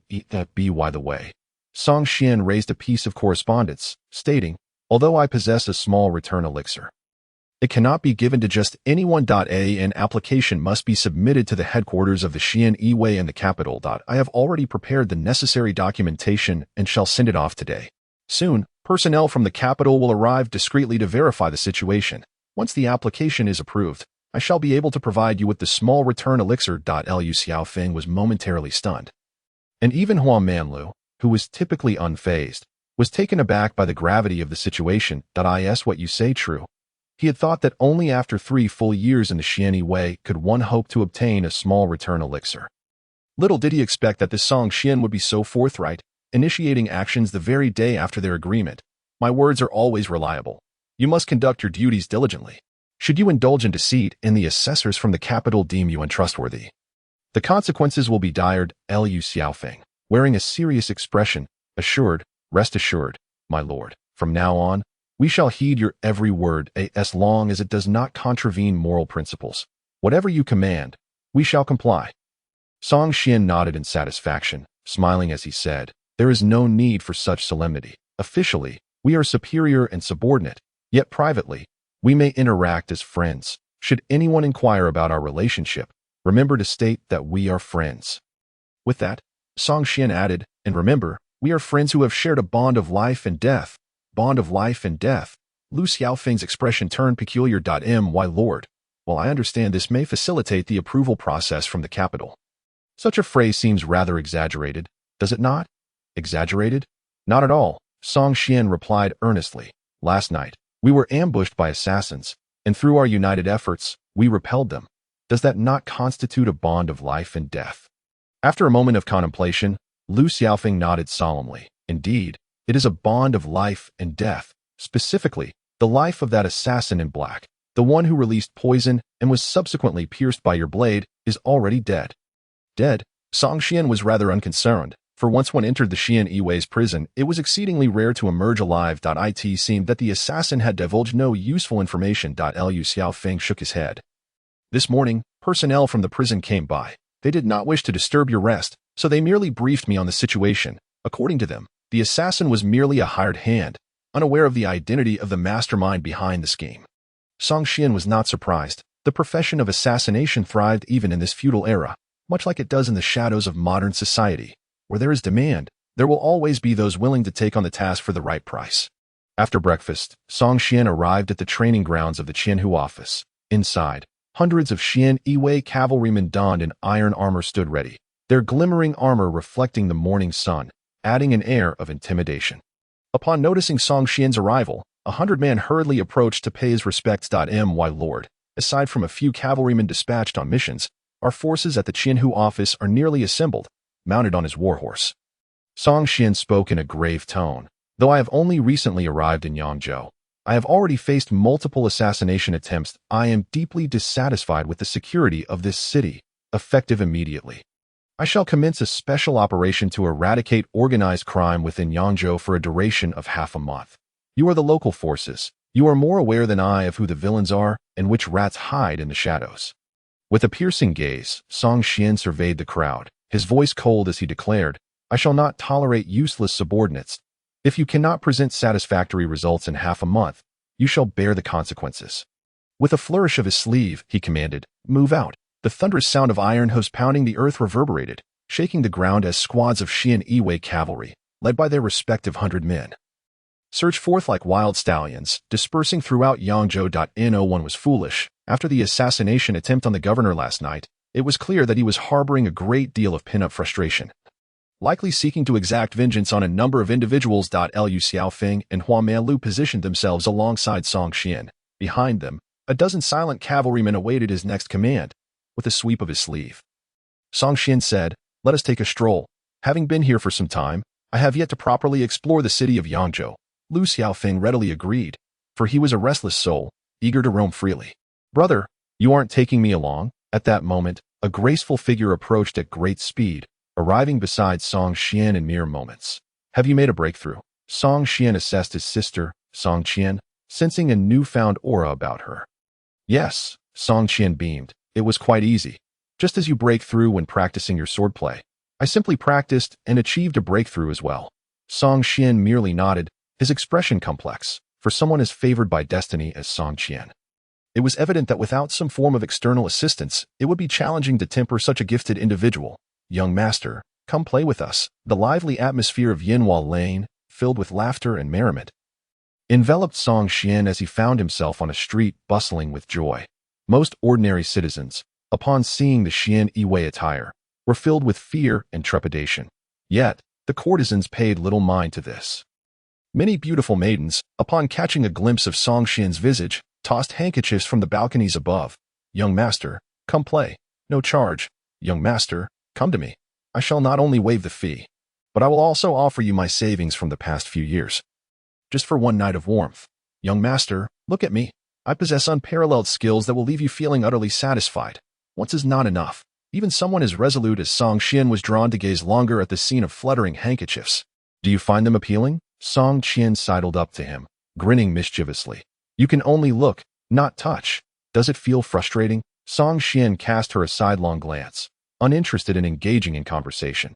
Yet, Song Qian, ever eager, continued, "Brother, you used to frequent such places. Surely you see through these individuals by now. Let me tell you, these women are not to be trusted. They only desire your body. Do not let them bewitch you and ruin your cultivation." I know. Song Xian replied somewhat exasperated. "You were never this talkative before. I once thought you were heartbroken, so I refrained from speaking much. But now, I must look out for you on behalf of Sister Yaoyu." Song Xian chose to ignore her, instead surveying his surroundings. Generally, such establishments were often well-informed, and the arrival of Dongfang Bubi in Yangzhou had not reached the ears of the Xian Yiwei. He intended to take a chance here, hoping to catch wind of some rumors. While he had yet to hear any news of Dongfang Bubi, he did observe a cluster of so-called cultured gentlemen reveling in the brothel. Seemingly oblivious to the commotion, engaged in unrestrained conversation. Is this the new governor of the Xian Yiwei? He looks rather youthful, quite delicate, even more so than the young master of my household. Humph. Merely a group of treacherous henchmen causing calamity for the nation. When I ascend to officialdom in the future, I shall certainly petition the emperor to impose strict restraints on these uncouth warriors. You speak wisely, my brother. It is indeed we, the literati, who govern the state, yet we find ourselves subjugated by a band of martial men who flaunt their authority, which is utterly outrageous. The voices of these scholars bear no semblance of concealment. With the abilities of Song Xian and others, they can undoubtedly hear everything quite clearly. Standing tall, Song Xian caressed the hilt of his sword, casting a puzzled glance at Lu Xiaofeng and the others behind him.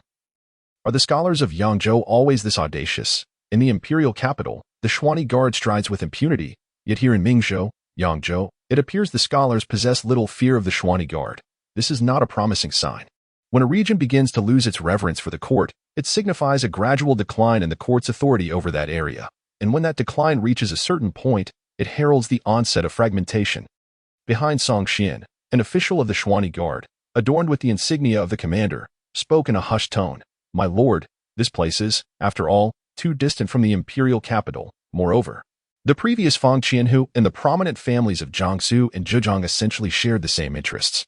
At times, the Xuani Guard even undertook tasks for these affluent families. Over time, the people here have lost much of their respect for the Xuani Guard in the eyes of those great clans. Fang Qianhu is merely a dog they have fed. The moment my lord assumes office, he slays their pet dog. Naturally, these self-proclaimed masters among the gentry will harbor animosity towards him. That's so. Upon hearing the commander's explanation, Song Xian responded nonchalantly, "Since they lack reverence, let us instill it in them." The subordinate understood immediately. The commander bowed respectfully and then gestured to his subordinates. In the next instant, over a dozen Xuani Guard cavalry dismounted with grace, leaping effortlessly to the second floor. Soon, 7 or 8 scholars who had been mockingly deriding Song Xian were bound and subdued. "What are you doing? You dogs of the court, do you know who we are? Without our taxes, you wouldn't even be able to afford a meal. Are you intending to bite the hand that feeds you? Murder! Murder!" The Xuani Guard is about to take lives indiscriminately. Though bound, none of them yielded. Some even dared to curse at Song Xian with vehement insults, showing blatant disregard for someone of his stature as the Xuani Guard's pacification envoy. This clearly illustrates the extent of arrogance among these noble scions within Yangzhou. Why not simply live in peace? Why must they court death? Song Qian walked over to a man in his 30s, the one who had been the most vociferous in his insults, who had also claimed that her brother was the Rabbit Lord. Without uttering a single word, Song Qian's slender hand pressed firmly against the man's head, and with a sharp crack, the sound of his neck being twisted echoed. Having snapped his neck, Song Qian seemed still unsatisfied. With a sudden exertion of strength, she yanked down the head, which bore an expression of terror and disbelief. Holding that blood-dripping head aloft, Song Qian cast a frosty glare at the other scholars pinned to the ground. "Speak. How do you wish to die?" One man, clad in a scholar's robe, was filled with disbelief, shaking his head in terror. He was the scion of the Qian family, a man of renown, and exclaimed, "How dare you? How dare you?" Before he could finish his words, Song Qian struck down, shattering his skull with a single blow. "Did I not only dare to kill him, but I also dare to kill you. You worthless filth exist only to inflate the cost of rice." Standing by, Song Qian quietly observed this scene. In a crucial moment, it is indeed his sister who proves to be the most reliable as for Lu Xiaofeng and Hua Manlu. The two chivalrous figures stood with expressions of considerable complexity. It was evident they desired to present themselves favorably, yet were hindered by their principles from taking action against these ordinary people devoid of martial prowess, leaving them in a state of inner turmoil.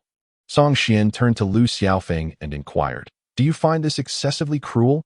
Lu Xiaofeng shook his head, saying, "My lord, do not mistake me for a pedant. I am more than aware of the character of these noble scions. If they are so audacious before you, one can only imagine the depths of their misdeeds in their everyday lives." Song Qian nodded slightly and commanded his Xuani Guard subordinates, "Kill them all."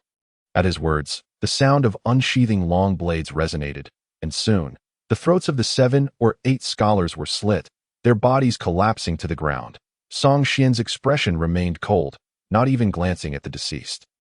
To eradicate corruption and evil, he sought not merely to dispel the thugs on the streets but to cleanse the true scourge, those illustrious families who, while appearing resplendent on the surface, secretly engage in all manner of depravity and vice. The deaths of these individuals were merely the beginning. At that moment, a cry rang out, "Make way, the Xuan master has arrived." Following this proclamation, an elderly man with graying hair and a somewhat stooped posture, accompanied by over a dozen scholars, hastily emerged from a nearby brothel. This elder exuded an imposing presence. Despite his age, his steps were steady, and he approached Song Qian with a look of profound distress. "Did you kill all of these?" "Indeed, it was I, the official, who did so." "And who might you be? Are you certain you wish to involve yourself in this matter?" "I am the Xuan master of the Guozijian, responsible for the educational affairs of Jiangsu and Zhejiang. These students are the seeds of our great Zhou scholars, the future's virtuous talents for governing the country, and you have murdered them in the street. Tell me, do I not have the right to intervene?" The Xuan master, a 6th-rank official in charge of the Guozijian's educational affairs, held a position not particularly exalted but was universally acknowledged as a teacher by generations of scholars. It was no wonder he had the audacity to speak up at this moment. As he spoke, the surrounding scholars began to voice their grievances and pleas. "Master Xuan, you must advocate for us." Indeed, Brother Zhou was just recognized as a Jinshi candidate. He was a future potential scholar, yet he was killed over a mere verbal dispute. Has our dynasty truly descended into such darkness? We, the literati, govern the realm, yet we are oppressed by martial men. The emperor is devoid of virtue, scholars. Be cautious with your words. The Xuan master's expression changed as he raised his hand to silence them. But it was too late. Song Xian cast a sidelong glance at him, a smile that was neither a smile nor a frown gracing his lips, before raising his hand to issue a command. Seize this rebel who defames the emperor and slanders the court. In the next moment, two Xuan guard cavalry approached, dragging out a trembling scholar who was crying for his mother. Master Xuan, save me. Master Xuan, please save me. The exhilaration he felt moments ago was now replaced with sheer terror. The fleeting thrill of bravado can swiftly turn into a family tragedy. In this era, it is far more than mere jest. The Xuan master inhaled deeply and addressed Song Xian with solemnity. I know of you. Having come from the imperial capital, you seized Fang Qianhu's authority upon your arrival, employing exceedingly ruthless methods. However, I must inform you that Yangzhou is not the imperial capital. It is not a place where your Xuan guard can act with impunity. These students are the pillars of our great Zhou, and I will not stand by and watch them suffer your oppression. I advise you to release them immediately. Otherwise, Song Xian laughed heartily. Otherwise what? The Xuan master huffed. Lord Song, the winds of change have long swept through the great Zhou. The emperor now relies upon us, the literati, to govern the realm. The era of your Xuan guard's tyranny has passed. You are but a mere 100 household pacification envoy. We, the scholars, have never lacked for those willing to die in admonishment. Do you believe that if you fail to provide me with a satisfactory resolution today, I will not bring forth a multitude of literati to impeach you tomorrow? Do you think the emperor would risk the displeasure of hundreds of officials for the sake of a mere Xuan guard 100 household? Disregarding the scholars of the realm, Song Xian adjusted his sleeves and suddenly laughed. No wonder the literati in Jiangsu and Zhejiang harbor no respect for the Xuan guard. It appears you have long since lost your reverence for the emperor and the court. The rot has set in from the very roots. If that is the case, then I shall have no reservations. With that, he raised his hand, commanding that this old rogue, who incited the scholars to defame the emperor and the court, be taken away. Those who dare to obstruct shall be met with no mercy. Seeing himself apprehended by the Xuan guard, the Xuan master's face was one of shock, trembling as he pointed at Song Xian. You brutish man, how dare you? Are you truly unafraid of the court's officials' impeachment? Impeachment? Song Xian sneered coldly. That is precisely what I desire. What is the Xuan guard? In essence, they are but the emperor's minions, existing solely to fortify his position, engaged in actions that inevitably incur resentment. It is not unusual for them to face impeachment. For the emperor, what is truly alarming is not the enmity they provoke that leads to their downfall, but rather the possibility that they might ingratiate themselves with local officials and aristocrats. The reason Song Xian dared to execute Fang Qianhu was that he was acutely aware of the discontent brewing among the upper echelons of the Xianyi Wei. And even the emperor himself, towards Fang Qianhu, who had allied himself with local power brokers. Brother, is this old fellow truly to be executed? Song Qian inquired softly, having long held a disdain for this curmudgeonly figure who reprimanded her elder brother. However, as a court official, a proper justification for such an execution was essential. Casting a sidelong glance at the old scholar, Song Xian declared gravely, to condone the slander of the emperor by students and to undermine the emperor's personal guard undoubtedly signifies treasonous intentions. Seize him at once and confine him to the imperial prison for an overnight interrogation to uncover any accomplices. Upon hearing the accusation of treason, the old scholar's complexion paled dramatically. Song Xian, you oppress the loyal and good, wreak havoc upon the local populace. I shall impeach you. I shall. Silence. Two members of the Xianyi Wei swiftly silenced him, dragging the bewildered old man towards the prison. Witnessing the capture of even the old scholar, the previously audacious students finally grasped the true meaning of fear. Run, someone shouted, and chaos ensued as the crowd scattered in all directions. My lord, shall we pursue them? Lu Xiaofeng finally spoke up, feeling hesitant to harm ordinary citizens. However, he was capable of retrieving those who fled. Song Xian shook his head. Let them flee. Lu Xiaofeng replied gravely. These individuals are of notable lineage, primarily the offspring of powerful families. If they return to inform their elders, the prominent families may unite to confront you, my lord, and you could find yourself in a precarious situation. Oh, Song Xian chuckled. Pray tell, what sort of troubles might arise? Setting aside the impeachment for the moment, I am well aware of the virtues of the aristocracy from my travels with Brother Hua. These mighty clans often harbor assassins and possess significant numbers of retainers and guards. Some families even maintain private armies, masquerading as farmers to blend in with the common folk. Yet, should an official offend them and the conflict become irreconcilable, these disguised soldiers may rise up, claiming to be driven to rebellion by corrupt officials. The court has always been sensitive to civil unrest. Even if the head of the local government survives such turmoil, they will still face punishment from the court, exile at best, death at worst, to quell public outrage. These noble families certainly play a ruthless game. Song Xian surmised that he might soon face assassination and impeachment from these powerful clans, yet he had not fully considered the notion of inciting a popular uprising. How does the court typically handle rebellious citizens? The Great Zhou Court has historically adopted a policy of suppression and balance concerning the martial world, yet it has been rather lenient towards ordinary folk. Even in the event of civil uprisings, they generally execute only the instigators, sparing the majority, which has emboldened local tyrants. My lord, it would be prudent to prepare. You have deeply offended them.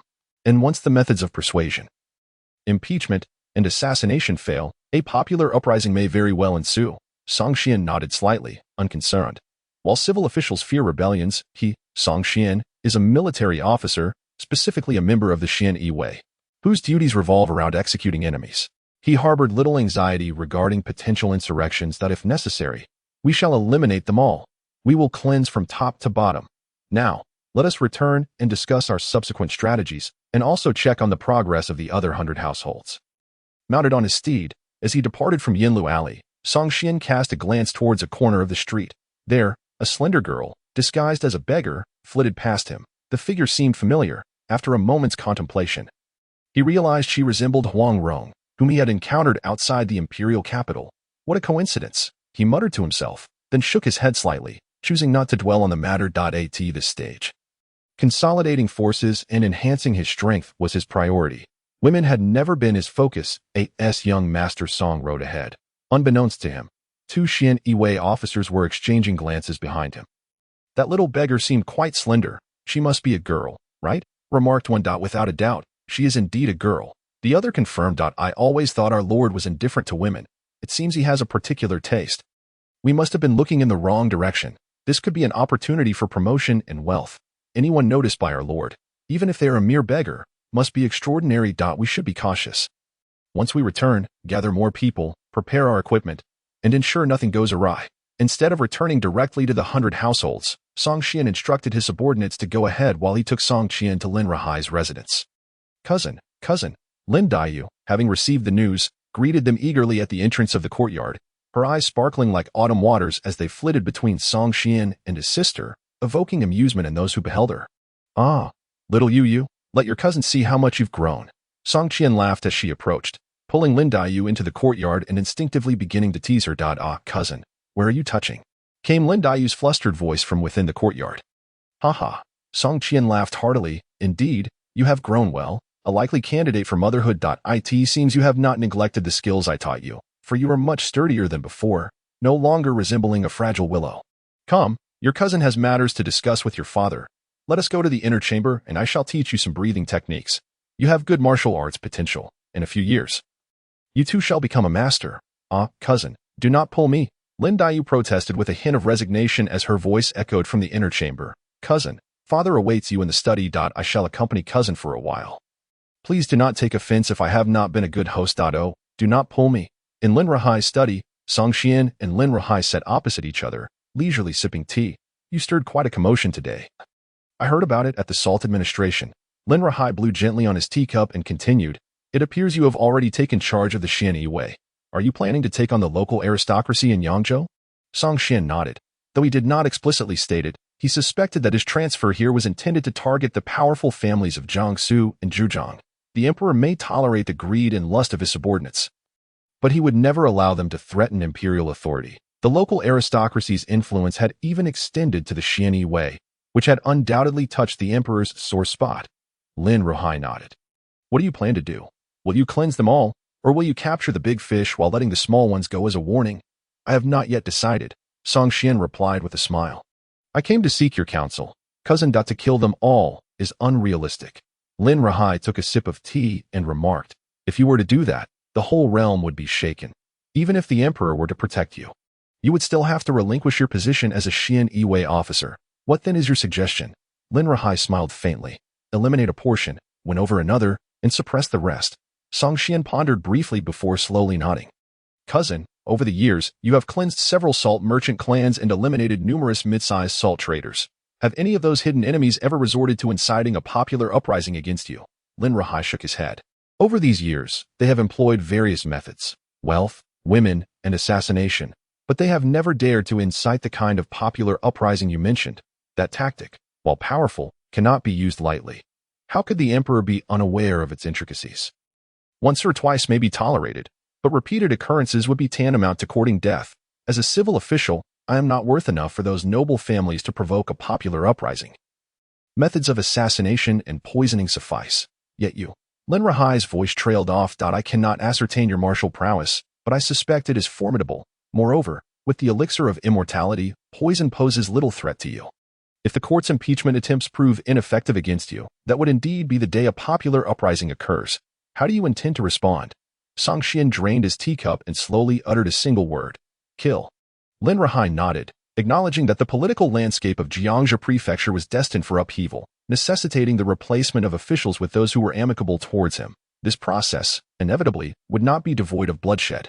You may proceed as you see fit. My salt soldiers from the Salt Academy will enter the city to assist you in quelling the rebellion. Song Xian chuckled, with my esteemed uncle's assurance.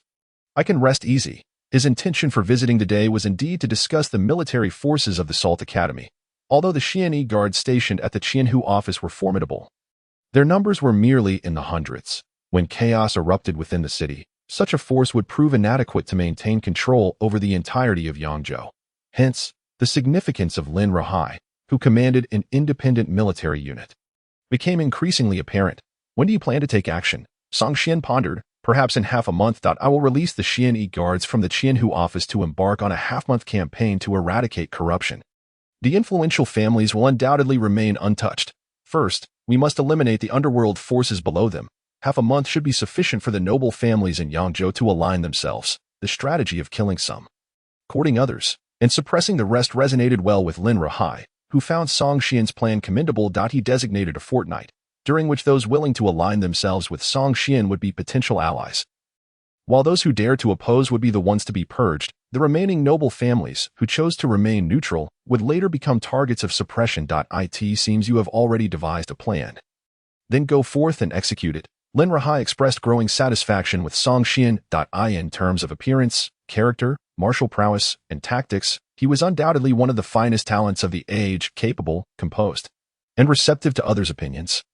His future was boundless. With such a cordial junior by his side, Lin Ruhai would have support once he entered the cabinet. By the way, the city guard is a variable. Just in case, you need to prepare in advance to control the military leaders.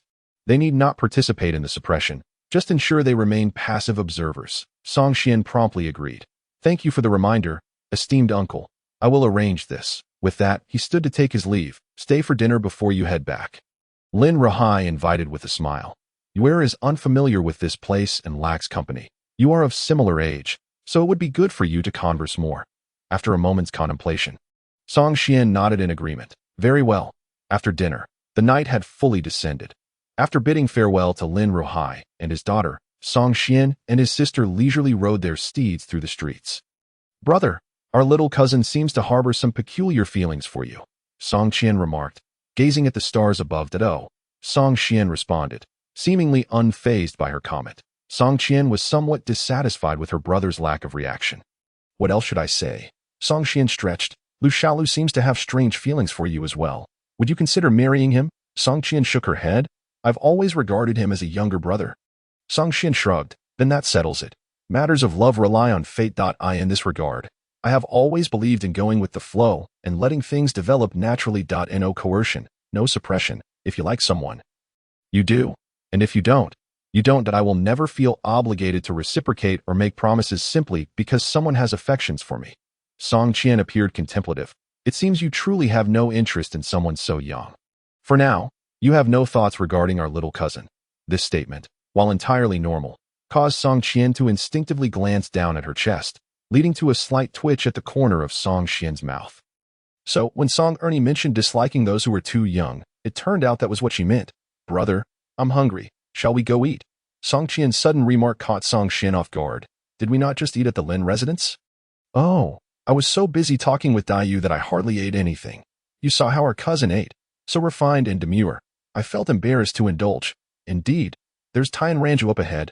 Come, I shall treat you to a grand meal. That evening at the banquet, Song Qian surprisingly displayed a bit more decorum, eating with elegance and grace.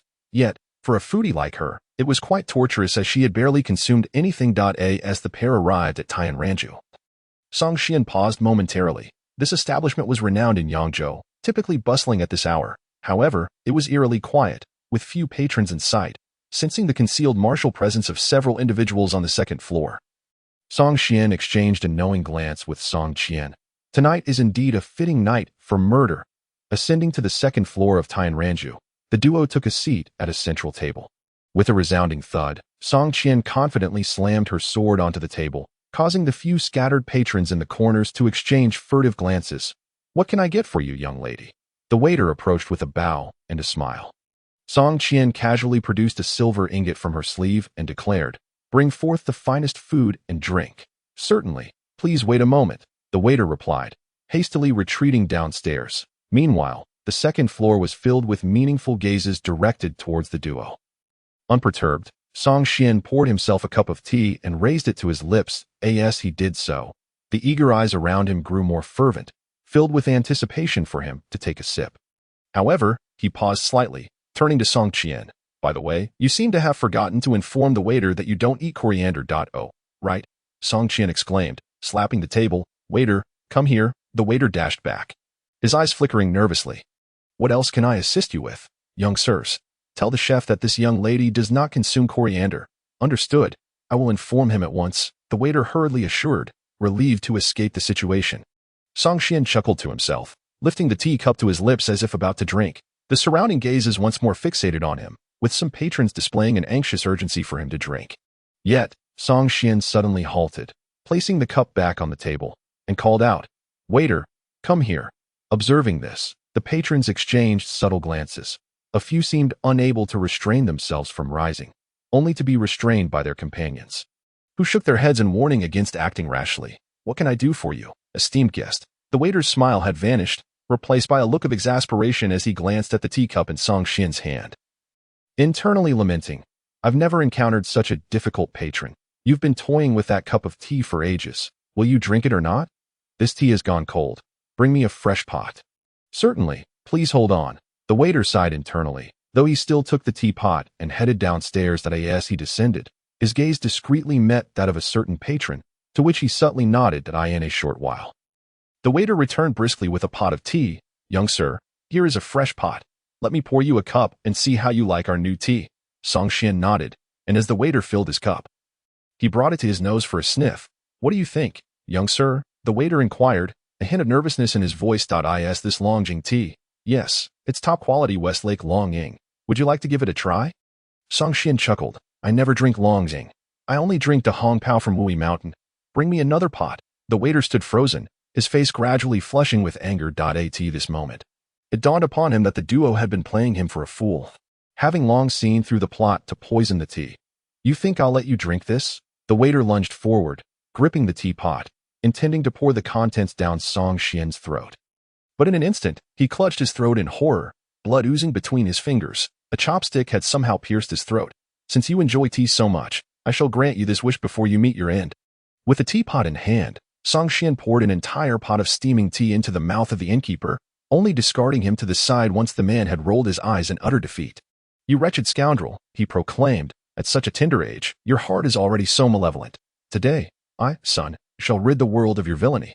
Among the patrons surrounding, a middle-aged man bellowed in anger, drawing his long knife from his waist, pointing it menacingly at Song Qian, embodying the stance of a chivalrous figure intent on ridding the realm of evil. With a mere glance, Song Qian chuckled softly. "What is it that you find amusing?" The middle-aged man retorted furiously, unleashing a fearsome strike akin to the splitting of Mount Hua with his blade aimed at Song Qian. Yet, Song Qian remained seated, unmoved. He lightly tapped a water stain on the table with his finger, then flicked his hand with a deft motion. To everyone's astonishment, the tea seemed to coalesce into a small sword, shooting forth with precision and piercing the throat of the middle-aged man, propelling him backward with terrifying force. "Brother, son," cried a companion seated at the same table, drawing his long sword and charging at Song Xian, momentarily forgetting his fear in the face of his friend's brutal demise. "Such audacity!" Song Xian exclaimed with a chuckle, grasping the sword from the man's hand effortlessly. The man trembled, unable to react before the blade's tip suddenly twisted and plunged into his chest. "Your true energy. You are." The man's eyes widened in terror as he pointed at Song Xian, unable to utter another word, letting out a final cry before collapsing lifelessly to the ground. The other 5 patrons at the surrounding tables gasped in shock, one of them stammering, "The information was wrong. The target is a congenital warrior. We must flee." However, before they could escape, Song Qian slammed her hand on the table. In an instant, a flurry of chopsticks shot through the air, accompanied by the sickening sounds of flesh being pierced, nailing the 5 men against the wall. Song Qian strode forward, standing before a middle-aged woman pinned by her limbs. His voice cold as he asked, "Do I have any grievance with you?" The woman, trembling in fear, replied, "No enmity, no grievance." Song Qian brandished a chopstick, gesturing menacingly at the woman's face. "Is it that you find us siblings easy to bully?"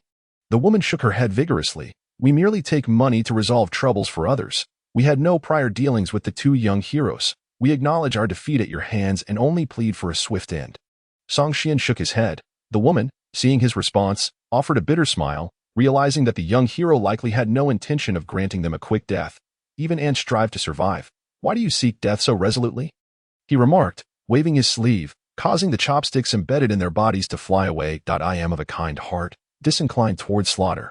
You may go." The group stood in stunned silence, the woman displaying an expression of bewilderment at Song Xian's unexpected mercy. "What is happening? You 2 just slaughtered 3 of us like vegetables, and now you speak of kindness and disfavor towards killing." Despite their confusion, she wasted no time in bowing deeply, expressing gratitude. "Thank you, young hero, for your mercy. We shall repay this kindness in the future." "Brother, are we truly letting them go?" Song Qian asked, perplexed, as she watched the group stumble away, clutching their wounds and disappearing into the darkness. Song Qian smiled. "If you were in their position, receiving a bounty for killing postnatal warriors while confronting congenital warriors, what would be your foremost desire after witnessing the deaths of 3 comrades?" After a moment of contemplation, Song Qian clenched her teeth. "I would undoubtedly seek to skin my employer alive." Song Qian chuckled gently.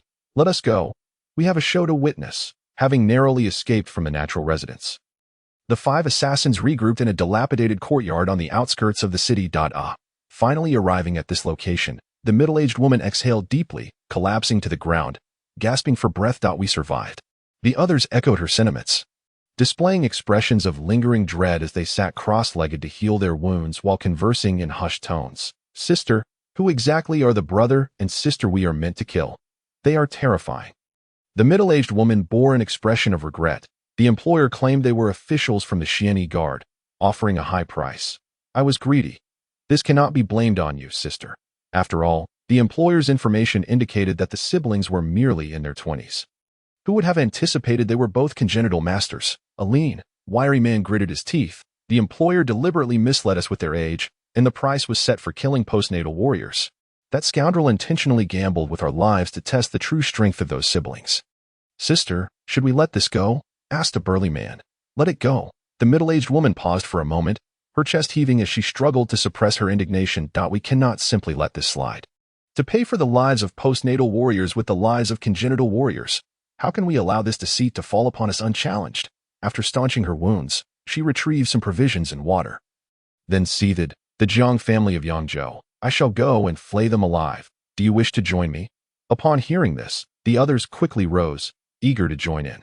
"Let us go, they declared. "If we cannot provoke those siblings, we can certainly take it out on the Jiang family. After this job, we cannot remain in Mingzhou. We shall find a ship and set sail for Songzhou." Outside, atop a locust tree, Song Qian and his sister quietly observed the unfolding scene. Song Qian asked curiously, "What enmity do we have with the Jiang family?" Song Qian nodded. "The scholar you shattered earlier was a member of the Jiang family." "No wonder," Song Qian exclaimed with a smile. "They are quite efficient. They arranged for assassins to strike on the same night as the murders." Song Qian gazed up at the stars, speaking slowly. "The Jiang family is a prominent clan in the Jiangzhou region, with many guards and numerous masters among them. These assassins may possess decent skills, but they would only be able to eliminate a few members of the Jiang family without shaking its foundation. Let us return and gather our forces to besiege the Jiang family. Tonight, I intend to eradicate an entire clan. Song Qian looked surprised. Didn't you plan to give them 2 weeks to allow the noble families in Yangzhou to choose sides? Why start now? Song Qian laughed heartily. One must first make an example of the chicken to scare the monkeys. Otherwise, why would others rally to our side? Song Qian shrugged nonchalantly. Regardless of who we kill. It matters little to me, I shall follow your lead. Overthinking is exhausting. That night, the Jiang family was anything but peaceful. During the first half of the night, a number of bandits infiltrated, killing over 10 people before the guards within the estate discovered them and drove them away. Before the residents of the Jiang family could regain their composure, Song Qian led a contingent of hundreds from the Xianyi guard, galloping in and commanding, seal both the front and back gates of the Jiang family estate. No one is permitted to enter or exit. The commotion caused by the Xianyi guard was considerable. Some doors from the neighboring residences opened, and heads poked out, bewildered. Why are so many Xianyi guards here in the dead of night? Those residing in the vicinity, mostly officials, began to tremble, realizing that something significant was afoot. In the estate to the right of the Jiang family, an elderly man of approximately 50 years old peered over the courtyard wall. His heart racing upon spotting Song Qian. He gasped, Song Qian. Inside the courtyard, someone quickly inquired, Lord Sun, which Song Qian are you referring to? Lord Sun trembled as he replied, which other could it be? It is the Xianyi guard commander recently dispatched from the imperial capital. Song Qian. Upon hearing this, the faces of those in the Sun family turned pale. Lord, is that killing star named Song here for us? This cannot end well. This is dire. We must send someone to notify the governor. If Song Qian is indeed targeting our Sun family, it will be too late. As soon as these words were uttered, several young disciples of the Sun family hastily departed through the back door, making their way towards the governor's yamen. Meanwhile, within the Jiang family estate, the head of the family, Jiang Shud, wore an expression of deep discontent as he directed the maids and servants to tidy up the premises. Occasionally sighing in despair, just today he had lost a son, and to his dismay, in the dead of night, assassins had struck down several members of his clan, while the deaths of the others could be tolerated. It was his newly acquired concubine, whose beauty was such that it would stir pity in anyone, that truly pained him. He had scarcely had the chance to indulge her before her life was so carelessly extinguished. What a waste, what a lamentable waste. Just as his heart ached with grief, a servant rushed in, panic-stricken. My lord, something terrible has happened. Why such fluster and disarray? Jiang Shud replied irritably. I in this city of Yangzhou. The Jiang family reigns supreme. What is there to be so alarmed about? Suddenly, with a resounding crash, the formidable iron gates of the Jiang estate were violently torn asunder. Following this, a battalion of armored guards, wielding long blades and bearing bows and crossbows, stormed in with an aura of lethal intent. Jiang Shu was momentarily taken aback by the unexpected intrusion, his countenance swiftly darkening with rage, perhaps, in the eyes of the Jiang family. The previous commander of the guards, Fang Tong, was merely a capable dog. Hence, Jiang Shu felt no fear of the guards. The Jiang family was not merely a wealthy household in the Jiangsu-Zhujiang region. They were an illustrious clan with a lineage spanning centuries. In the past century alone, dozens of family members had held positions in the court. His brother, Jiang Shouqing, even held the esteemed rank of left assistant minister of personnel, wielding the power to promote or demote countless officials. Even the governor of Jiangsu-Zhujiang would have to show deference to the patriarch of the Jiang family, lest he provoke their ire. The Jiang family's influence was a legacy built over generations. It could not be shaken by some insignificant provincial official or a mere 100-man commander. With thoughts of the Jiang family's power coursing through him, Jiang Shui felt emboldened and pointed an accusatory finger at Song Qian. Do you know where you are, boy? What place is this? Song Qian looked around, seemingly perplexed, and replied, the feng shui here is quite favorable. It is an excellent burial ground. What do you mean by that? Jiang Shin seethed with anger as one of his kin stepped forward, pointing a finger at Song Qian and berating him. You, Song, you treacherous cur. You dare to kill my Jiang family's sons, and yet you come here seeking your own demise. Before the man could finish his tirade, a sharp sound of a sword unsheathing cut through the air, and a glint of cold light flashed momentarily. The members of the Jiang family felt as though they had lost their wits as they turned to gaze at Song Qian. However, they found him merely glancing at Song Qian, who wore a tranquil smile, as though she had never moved a muscle. Only Lu Xiaofeng and Hua Manlu sensed that in a heartbeat, Song Qian had executed a Jiang family member with a swift stroke, severing his neck. The speed of her strike was so astonishing that the others could barely comprehend what had transpired at that moment. Jiang Shui, who had been glaring haughtily at Song Qian, raised his hand to stroke his beard, anticipating his family members to continue their vitriol against Song Qian. While others may fear the guards, the Jiang family had no such trepidation. They were merely martial men, the emperor's lackeys, unworthy even to shine the shoes of the esteemed families. Yet, in the next instant, his expression froze in disbelief as a large head was suddenly hurled into the air, followed by a shower of crimson liquid that drenched him completely. Jiang Shui instinctively wiped his face, staring at the blood on his hands in shock, and then let out a terrified scream. Ah! Before him, the headless corpse plummeted to the ground, landing atop Jiang Shui. This series of shocking events caused the patriarch to stagger back, his earlier arrogance evaporating in an instant. "Fool," Song Qian scoffed, her voice dripping with disdain. With such cowardice, they dared to confront the guards. She had initially thought them reckless, but it turned out they were simply ignorant and unafraid. Long accustomed to flattering the former commander Feng Tong, the aristocratic families of Jiangsu Zhujiang had forgotten the terror that the guards once instilled. "The governor has arrived."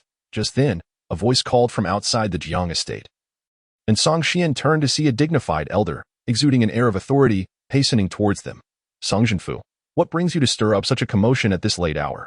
As the governor of Jiangsu Zhujiang, if one were to compare his administrative rank to that of the pre-modern Chinese structure, he would be akin to a regional governor wielding authority over several provinces. A third-rank civil official. His power was considerable, and he was certainly a person of note in the eyes of the emperor. Upon the appearance of such a high-ranking official, the members of the Jiang family were filled with renewed hope, as though they had found their anchor, and they began to voice their grievances, denouncing the brutality of Song Qian. Yet, Song Qian merely cast a disinterested glance at him and nodded casually, recognizing Su Ji. "The governor, the night is late, and the chill here is intense. I suggest that the governor retire early. You are not young anymore, and it is unwise to involve yourself in the affairs of youth." The governor was taken aback. Song Qian's words were blunt and devoid of the customary politeness of courtly discourse, clearly indicating that this place was fraught with danger and he should leave at once. Su Ji narrowed his eyes, surveying the headless body on the ground, then appraising Song Qian anew. For a moment, he was uncertain about the young man's intentions. Was he truly intent on annihilating the Jiang family? The Jiang family was no insignificant clan. They had been entrenched in the region for centuries, their connections intricate and far-reaching, with many high-ranking officials in the court closely tied to them. Should Song Qian dare to strike at the Jiang family, it would undoubtedly cause a tremendous uproar, and even the emperor might find himself troubled by the fallout. The subsequent retaliation from the Jiang family would be far beyond what a mere 100-man commander could withstand. Yet, observing Song Qian's self-assured demeanor, Su Ji wondered if perhaps he had the backing of some influential figure. Was it a higher-up from the guards, or even the emperor's directive? In recent decades, the court's grip on various provinces had weakened significantly. Jiangsu Zhujiang was a land of immense wealth, yet the court barely collected any taxes. They could only rely on Lin Rahai's periodic purges of salt merchants to replenish the treasury. But such measures could not address the root of the problem. As long as the aristocratic families remained, normal tax revenue would be a distant dream. Could it be that the emperor had finally lost patience with the aristocrats of Jiangsu Zhujiang and was poised to take action? The thought made Su Ji's head throb. He immediately beckoned to a middle-aged man, who appeared to be a guard. "Quick, assist me back to the residence. My headache is acting up." Under Jiang Shu's bewildered gaze, Su Ji was helped away from the Jiang estate, exiting the gates and letting out a long breath. His departure was a wise choice. The middle-aged man murmured. As for the strength of Song Qian and his sister, I cannot gauge. However, I have had the fortune of encountering the two accompanying him. They are both formidable innate masters in the martial world. One alone could obliterate the Jiang family, let alone two. Su Ji's expression shifted. "Are you suggesting that Song Qian is resolute in his intent to annihilate the Jiang family?" "Most likely," the middle-aged man analyzed. "Typically, innate masters from the martial world would not provoke powerful aristocratic families. As these families possess deep roots and connections, should they offend them, the guards would pursue them relentlessly to quell public outcry. However, this time is different. While they are from the martial world, they are acting alongside the guards and need not fear retribution. Innate warriors unbound by constraints are exceedingly dangerous. Unless the governor mobilizes the military, the Jiang family is doomed tonight." "I understand," Su Ji sighed, clutching his forehead. "Tonight, I am suffering greatly from this headache, and I have remained within the confines of my residence. unaware of what has transpired. Let us depart quickly. This place is fraught with peril, and we must not get entangled. The governor's swift arrival and even swifter departure left the onlookers in a state of shock. Even Song Xian was taken aback. He had not anticipated that merely a threat would prompt such a respectful retreat from the elder. One must acknowledge that achieving the rank of governor requires considerable capability. Regardless of other factors, the mere ability to seek profit and avoid harm remains formidable. Witnessing the governor's hasty retreat, Jiang Shi's heart began to fill with trepidation. With no other recourse, he resorted to invoking the Jiang family's most formidable asset within the court, Song Xian. My brother Jiang Shouqing is the current deputy minister of personnel, a favored figure before the emperor. How can a mere martial man like you compare? Depart swiftly with your men, or I shall report to the emperor, demanding the extermination of your entire Song family. Upon hearing this, even Lu Xiaofeng could not help but sigh. Realizing that the situation had become irretrievably dire, he was acutely aware that when Song Xian gathered troops at the Jiang residence that day, it was evident that this esteemed official intended to make an example of the Jiang family. If the head of the Jiang family were wise, he might choose to submit and seek mercy, perhaps preserving a sliver of hope. Yet, this old fool, accustomed to arrogance, despite his inner panic, still spoke with a tone of menace and coercion. One can only lament that a foolish general can lead to the ruin of an entire army. Such a dim-witted patriarch deserved the annihilation of the Jiang family that night. Song Xian exchanged a glance with Song Qian, then turned to the blustering Jiang Shui, unable to suppress a derisive laugh. Since you, the patriarch of the Jiang family, have spoken thus, if I do not ensure the complete eradication of your clan, would it not portray Song as excessively weak and ineffectual? With that, he waved his hand and declared coldly, the Jiang family of Yangzhou has harbored bows, crossbows, and armor, nurturing assassins, and has besieged the emperor's personal guards with treasonous intent. All soldiers, heed my command. Seal off the Jiang residence and apprehend all those involved in this conspiracy. Anyone who dares obstruct the escape will be treated as a traitor and executed without mercy. As his words fell, the sound of unsheathing swords echoed through the air, the clash of armor resonating ominously within the Jiang estate. Despicable traitors, how dare you bully the Jiang family so? In a nearby chamber, an elderly man with hair as white as snow was assisted by two maidservants, his face contorted with fury as he approached Song Xian. I am Jiang Qingshan, formerly the Minister of Rights. 2 years ago, I retired and returned home, sent off by the emperor and officials for 10 miles. You, a mere child, truly presume to insult the Jiang family in such a manner? He leaned forward, a mocking smile on his lips. If you possess the courage, go ahead and behead me first, for I wish to see whether you hold more significance in the emperor's eyes than I. Song Xian remained silent, wearing a serene smile. Why so timid? The old man taunted, Come on, Song brat, slay me. I long to witness whether you are of greater worth to the emperor than I am. Come, slay me. With a soft sigh, Song Xian drew a blade from one of his guards and swiftly pierced the old man's throat. Such an audacious demand I have never encountered. Today truly opens my eyes. He then kicked Jiang Qingshan, who gasped for breath, onto the ground, pointing his sword forward. Those who dare resist, regardless of age or gender, shall face execution without exception. Understood. The thunderous sound of warhorses trampling the earth erupted as hundreds of elite guards surged forward, their swords raised high. Anyone from the Jiang family who dared to flee or resist would be mercilessly executed. Song Xian's accusation that the Jiang family harbored assassins and concealed weapons was not unfounded. It could be said that no prominent family in this era refrained from maintaining private armies. Now that the facade had been torn away, Jiang Shui retreated into the shadows, a chilling expression on his face. As he commanded, annihilate them all. Behind him, a dark mass of private soldiers appeared, clad in armor and wielding long spears, forming a battle line reminiscent of infantry facing cavalry. The cacophony of clashing hoofs filled the air as the two forces collided, several horses falling to the ground, pierced by the spears before the infantry's ranks. Meanwhile, Song Xian was not idle. From the dark corners, 12 swords were drawn almost simultaneously, their cold gleam converging upon him, aiming for vital points. Master, be careful. Lu Xiaofeng's expression changed, for at this moment, he realized that among the assassins lurking in the shadows, one possessed innate mastery. Song Xian merely smiled slightly, drawing his own sword with a sharp, piercing sound that resonated like a dragon's roar, shaking the very core of his adversaries. The first few assassins, awestruck, gaped in disbelief. In their final moments, It seemed they glimpsed the swordsmanship they had always aspired to achieve. Even Lu Xiaofeng, witnessing this, was filled with astonishment. He knew Song Xian was formidable. After all, he had already felt the power of the master's sword energy previously, a force he could not withstand. Yet, sword energy is determined by the wielder's foundation. At that moment, Lu Xiaofeng bore witness to the true magnitude of Song Xian's sword technique. Having seen the swordsmanship of Shimin Chui Shui, which was rapid to the point of the uncanny. He had once believed that the ruthless technique of Shimin Chui Shui and the ethereal style of Yi Guqing were the pinnacle of swordsmanship. However, after witnessing Song Xian strike, his perspective shifted. Song Xian's sword was seemingly unremarkable, executed without flourish or embellishment. It was neither particularly fast nor unpredictable. Yet Lu Xiaofeng felt an overwhelming sense of inevitability. It was as if the very air around him had been sealed off, rendering escape impossible. Though he had encountered many skilled swordsmen, he still believed he could manage to parry at least a few strikes. Yet now, confronted with Song Xian's blade, he was engulfed by despair, a despair that no amount of evasion could overcome. Ultimately leading to his demise. As an observer, he was already overwhelmed by a sense of helplessness, while the 12 assassins, faced with Song Xian's strike, were gripped by an indescribable terror, with a series of sharp sounds.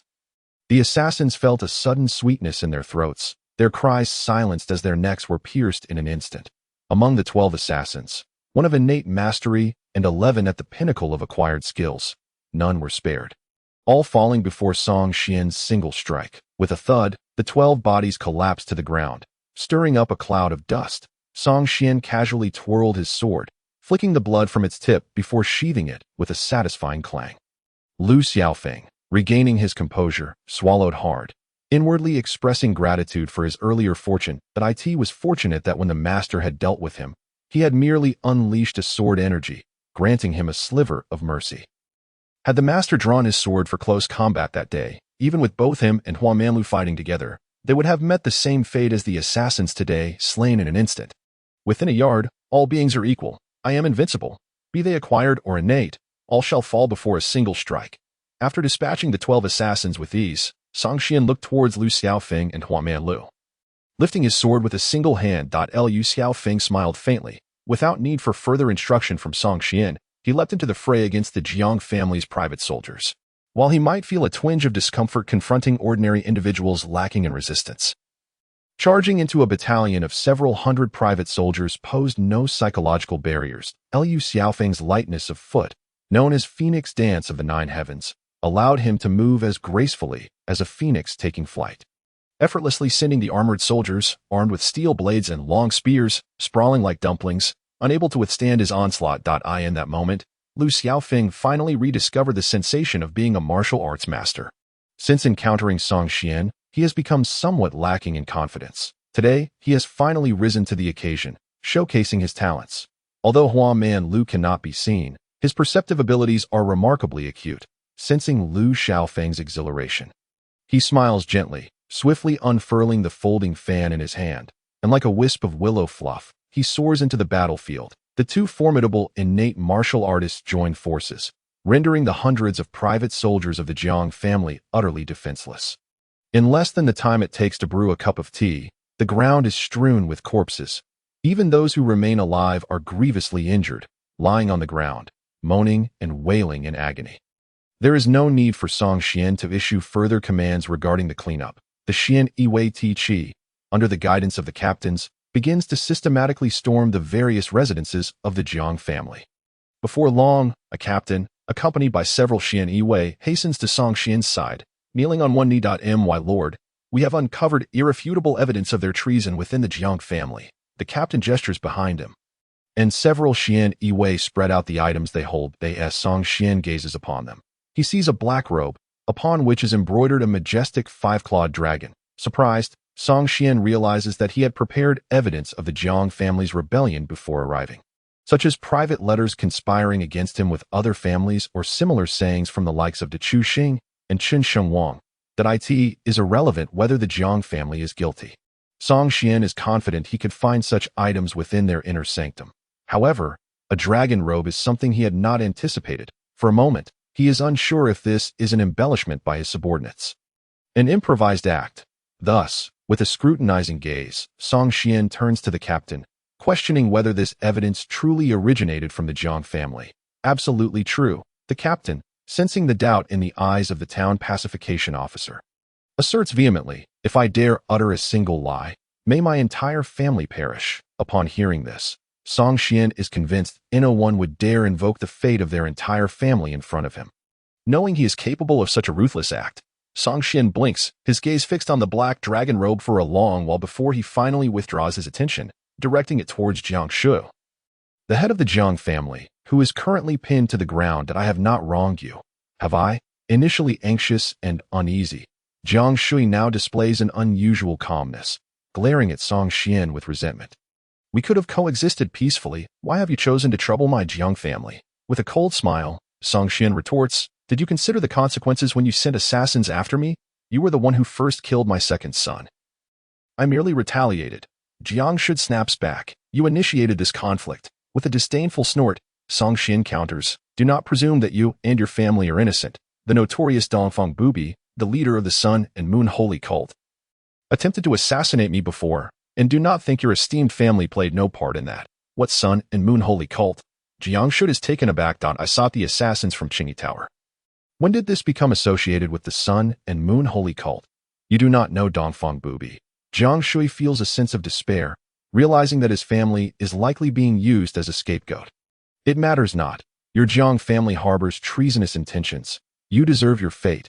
Song Xian replies with a smirk, as for who the true mastermind is, I care not, whether it is you or them, or perhaps another family.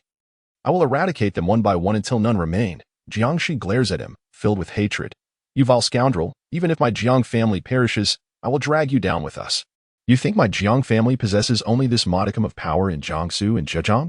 As he speaks, he takes a deep breath and bellows to the heavens, my son, why do you not act? As his words fall, a resounding explosion erupts from deep within the Jiang family's inner courtyard. Seemingly from the direction of the back garden, Song Xian leaps onto a pavilion, gazing into the distance. There, in the depths of the garden, stands a cannon platform, upon which rests a massive cannon weighing several thousand pounds. With a deafening boom, a cannonball is fired towards the dozen or so Xian Yiwei charging into the courtyard. The cannonball does not strike a person but shatters the blue stone bricks beneath, sending fragments flying and turning the nearest Xian Yiwei into a mere sieve. Although these Xian Yiwei possess formidable strength and have cultivated their inner energy, the overwhelming might of the cannon is beyond their capacity to react in time. Aha! Jiang Shu laughs triumphantly. Song Xian, the times have changed. The era of the great Zhou being dominated by martial artists is long gone. Do you not understand? Not only in Mingzhou but even in Qizhou, various local powers are secretly researching cannons and firearms. An ordinary person requires not only martial arts manuals but also years of grueling training and extensive resources to cultivate into an innate martial artist. Yet, do you know what I need? Just a handful of well-trained gunners, and with their cooperation, they can easily eliminate those you spent decades training. The training cycle for martial artists is far too long. While firearms can be manufactured continuously, within just half a year of training, I can assemble an army of tens of thousands. At this moment, Jiang Shui's expression is a blend of malice and fervor. Song Xian, do you know what this is called? This is technology. This is civilization. Tell me, do you understand what technology and civilization are? You do not. A crude martial brute like you could never grasp such profound concepts. But I tell you, Song Xian, a day will come when your proud martial prowess and the strength upon which you rely will be crushed by technology, obliterated by the torrent of steel. Song Xian gazes at Jiang Shu, his expression peculiar. After a moment of contemplation, he tentatively speaks. The imperial palace's jade liquid wine. Jiang Shu? Song Xian clears his throat and continues. During the festival, we do not accept gifts. We only receive, Jiang Shui. What are you talking about? I am discussing technology, and you speak of gifts? Jiang Shui exclaims in confusion. Can this person even comprehend human speech? It seems you truly do not understand. Song Xian secretly breathes a sigh of relief. Just a moment ago, he almost thought he had encountered a time traveler. Since he is not one, Song Xian quickly loses interest. He raises his hand and beckons towards the distant cannon platform. Come, fire at me. Let me see just how powerful your so-called technology truly is. Seeking death. From the cannon platform, the Jiang family's eldest son commands a team of gunners, pointing at Song Xian. Do you see that scoundrel? Aim. I will turn him into dust. Soon, with the cannon loaded, Another explosion erupts as a cannonball is launched straight towards Song Xian. Die.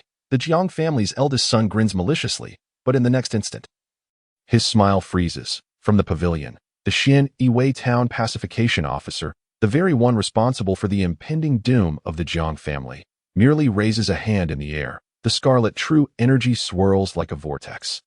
And within that vortex, the solid iron cannonball spins, producing a piercing screech, yet it cannot advance an inch further. With a slight smile, Song Xian flicks his finger, causing the suspended iron ball to explode with a thunderous sound, sending shrapnel scattering and accurately turning a group of Jiang family members below into mere sieves. Not bad. Song Xian praises, noting that the power of the cannonball is comparable to the palm strike produced by Xuan when he pursued Yubuchuan. This means that the might of a single cannonball is comparable to the strength of an early innate martial artist strike. Such power is formidable, indeed. However, it proves insufficient against innate martial artists unless hundreds of cannons fire simultaneously to cover a vast area. Otherwise, with their innate sense of danger and lightness techniques, it is exceedingly difficult to land a hit. With the cannon failing to achieve its purpose, the Jiang family's eldest son waves his sleeve, and nearly 100 more private soldiers emerge behind him. These soldiers are not armored, nor do they show signs of martial training, yet each wields a firearm. Jiang Shui laughs heartily. These gunmen are secretly trained by my Jiang family. Armed with the finest firearms in the world, they will not misfire. One shot is enough to pierce through 3 layers of armor. Song Xian, I refuse to believe that you can withstand a cannonball, let alone the relentless hail of bullets. Upon hearing this, Song Xian paid him no mind. While Lu Xiaofeng regarded him with an expression of incredulity. It seems that the clan leader of Jiang is so engrossed in studying your technology that he entirely underestimates the strength of a martial artist. Just then, the musketeers in the distance had already formed their ranks, and with a command, flames erupted, smoke billowed, and the Jiang family estate reverberated with a continuous barrage of explosions. In response, Song Xian merely waved his sleeve, and pure yang true energy began to whirl around him like a spinning top. The sound of continuous puffing echoed as the bullets shot from the muskets were actually drawn back by the crimson vortex of true energy, shooting back into the ranks of the musketeers.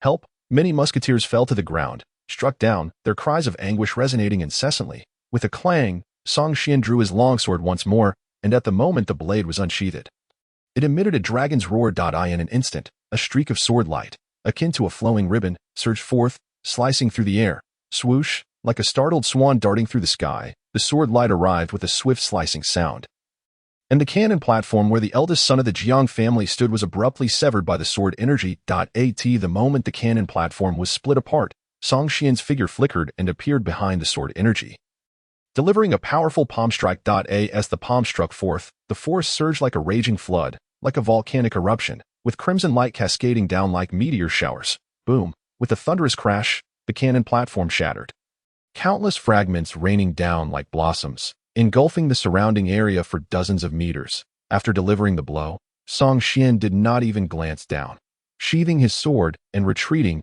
with several afterimages, returning to his original position. You possess technology, while I wield divine skills. Song Xian gazed expectantly at Jiang Shui, who lay on the ground with a face of despair, wondering if your technology is truly lacking. Do you have any trump cards left to show me? Jiang Shui's face turned ashen. This was the most powerful weapon my Jiang family could produce. I cannot comprehend why a cannon of such might cannot harm you. How can human strength reach such levels? There are many things you do not understand. After witnessing the Jiang family's trump card and experiencing the power of firearms, Song Xian lost interest. He gestured to his subordinates, commanding, take them all down and bring them back to the prison for interrogation.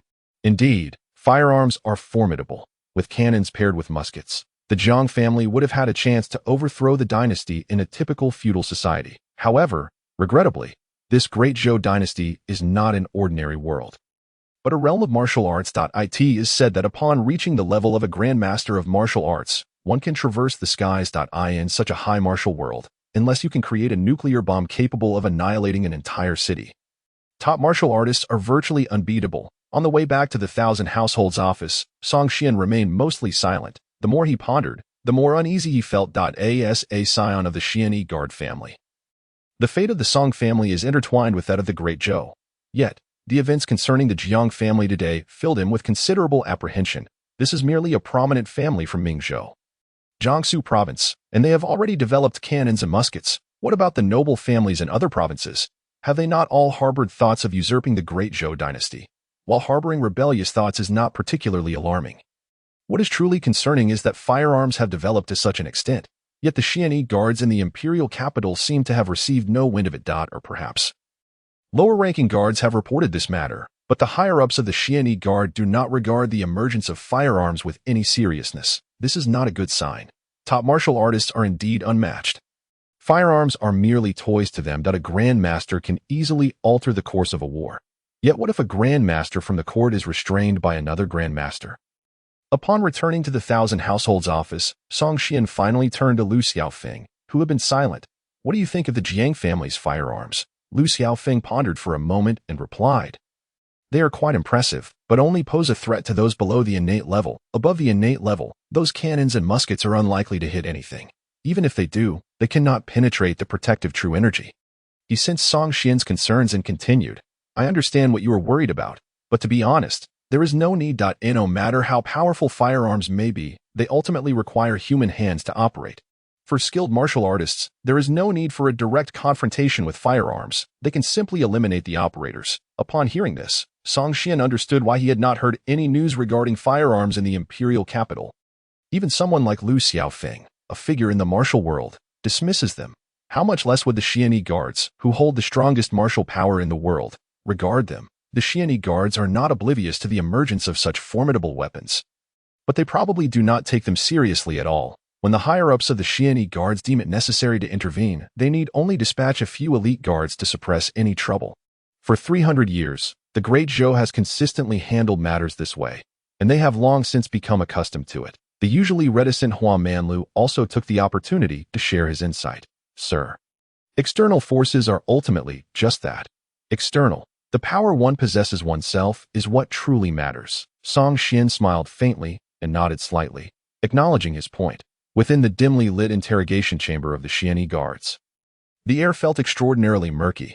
After dealing with the Jiang family, Song Xian went directly to the interrogation chamber, for there were certain matters he needed to personally inquire about. Until he understood the origins of this so-called technology and civilization, he feared he would find no peace in his meditation and cultivation that night. In the interrogation room, Song Xian sat in a grand chair, quietly observing the Xianyi guard interrogators heating an iron brand over the roaring fire. "Sir, it is ready. Shall we begin the interrogation?" A Xianyi guard knelt on one knee, quietly inquiring. Song Xian waved his hand. "You all go out first. I wish to have a private conversation with him." Understood. The others hurriedly exited the room, leaving only Song Xian, seated in the chair, and Jiang Shui, bound to a pillar. Song Xian picked up the glowing red iron brand, blew on it, and smiled. "Clan leader Jiang, where would you like to start, the chest or the face?" Jiang Shui swallowed hard, a face of terror and unease overtaking him. "Song Xian, sir, we have no enmity between us. Must you go to such extremes?" Song Xian stepped forward, bringing the iron brand close to Jiang Shui's face. "You know what I want to ask. Just say it, and I will grant you a swift end. Is it about the firearms? Is there anything else? Perhaps you think I am here to inquire how many concubines you have." Jiang Shui fell silent for a moment. "As for firearms, I do not know much. These were produced by my eldest son after he returned from studying abroad 10 years ago." "Is that so?" Song Xian smiled non-committally, pressing the scorching iron brand against Jiang Shui's face. Then came a series of agonizing screams akin to that of a slaughtered pig. "Useless waste," casually tossing the iron brand aside. Song Xian made his way to the cell where Jiang Shui's eldest son was detained. As soon as he entered the cell, the seemingly weary eldest son of the Jiang family fixated his gaze on him. "My cowardly and incompetent father has pushed everything onto me, hasn't he?" "Indeed." Song Xian smiled broadly at the nearly 30-year-old man. "You must be Jiang Chen, correct? I enjoy conversing with intelligent individuals, and you seem far more astute than your inept father." Jiang Chen forced a bitter smile. "What sort of intelligent person am I? If I were truly wise, I would have left the Jiang family long ago. If it were not for my ignorant and arrogant father attempting to assassinate you, the Jiang family would not be facing such calamity today."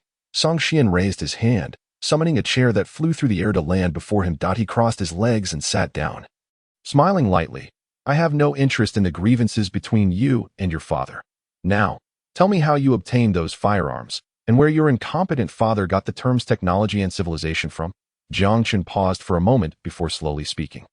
The Great Zhou stands as a nation of martial prowess. As a citizen of the Great Zhou, my childhood dream was to cultivate martial arts and become a chivalrous hero. Unfortunately, despite my efforts, I achieved little in martial arts and sought numerous renowned masters for guidance, but they all deemed me lacking in talent. With no future in martial arts, I turned to literature and the imperial examination.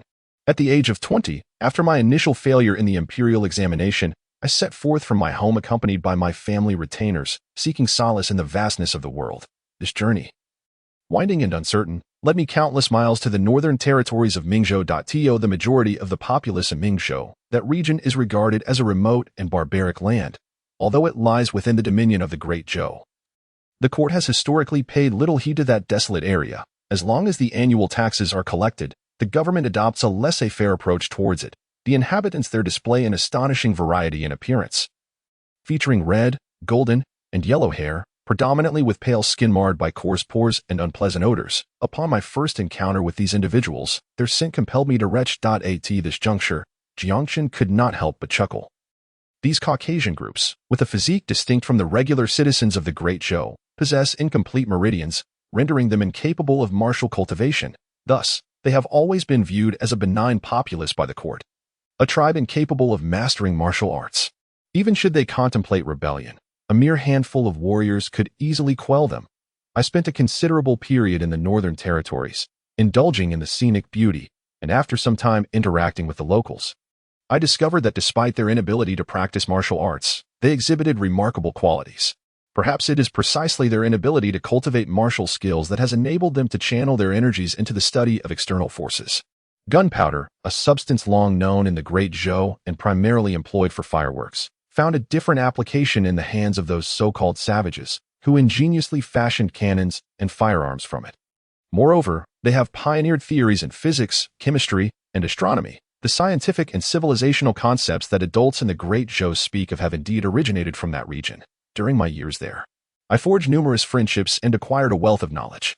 The firearms and cannons observed by the elders of the Jiang family were technologies I had gleaned from my time in the north. Upon my return to the Jiang family, I leveraged our financial and human resources, and within a few years, I succeeded in establishing a regiment of firearms. My father, upon witnessing the might of these weapons, was filled with exuberance, convinced that the Jiang family was destined for greatness.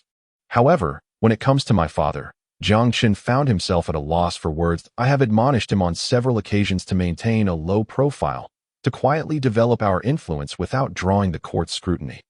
Regrettably, ever since he witnessed the power of firearms, his ambitions have only swelled, and he has repeatedly broached the subject of assembling an army of 100,000 riflemen to overthrow the Great Zhou dynasty. Jiangchen sighed, reflecting on his own limited experiences. Although the Jiang family is a prominent clan, we have yet to encounter true masters of martial arts. My father's incessant indoctrination of revolutionary ideals has gradually led me to believe in them myself. After all, I reasoned, human strength is finite, while the power of firearms knows no bounds. That I remain unconvinced that human prowess can withstand the onslaught of a hail of bullets.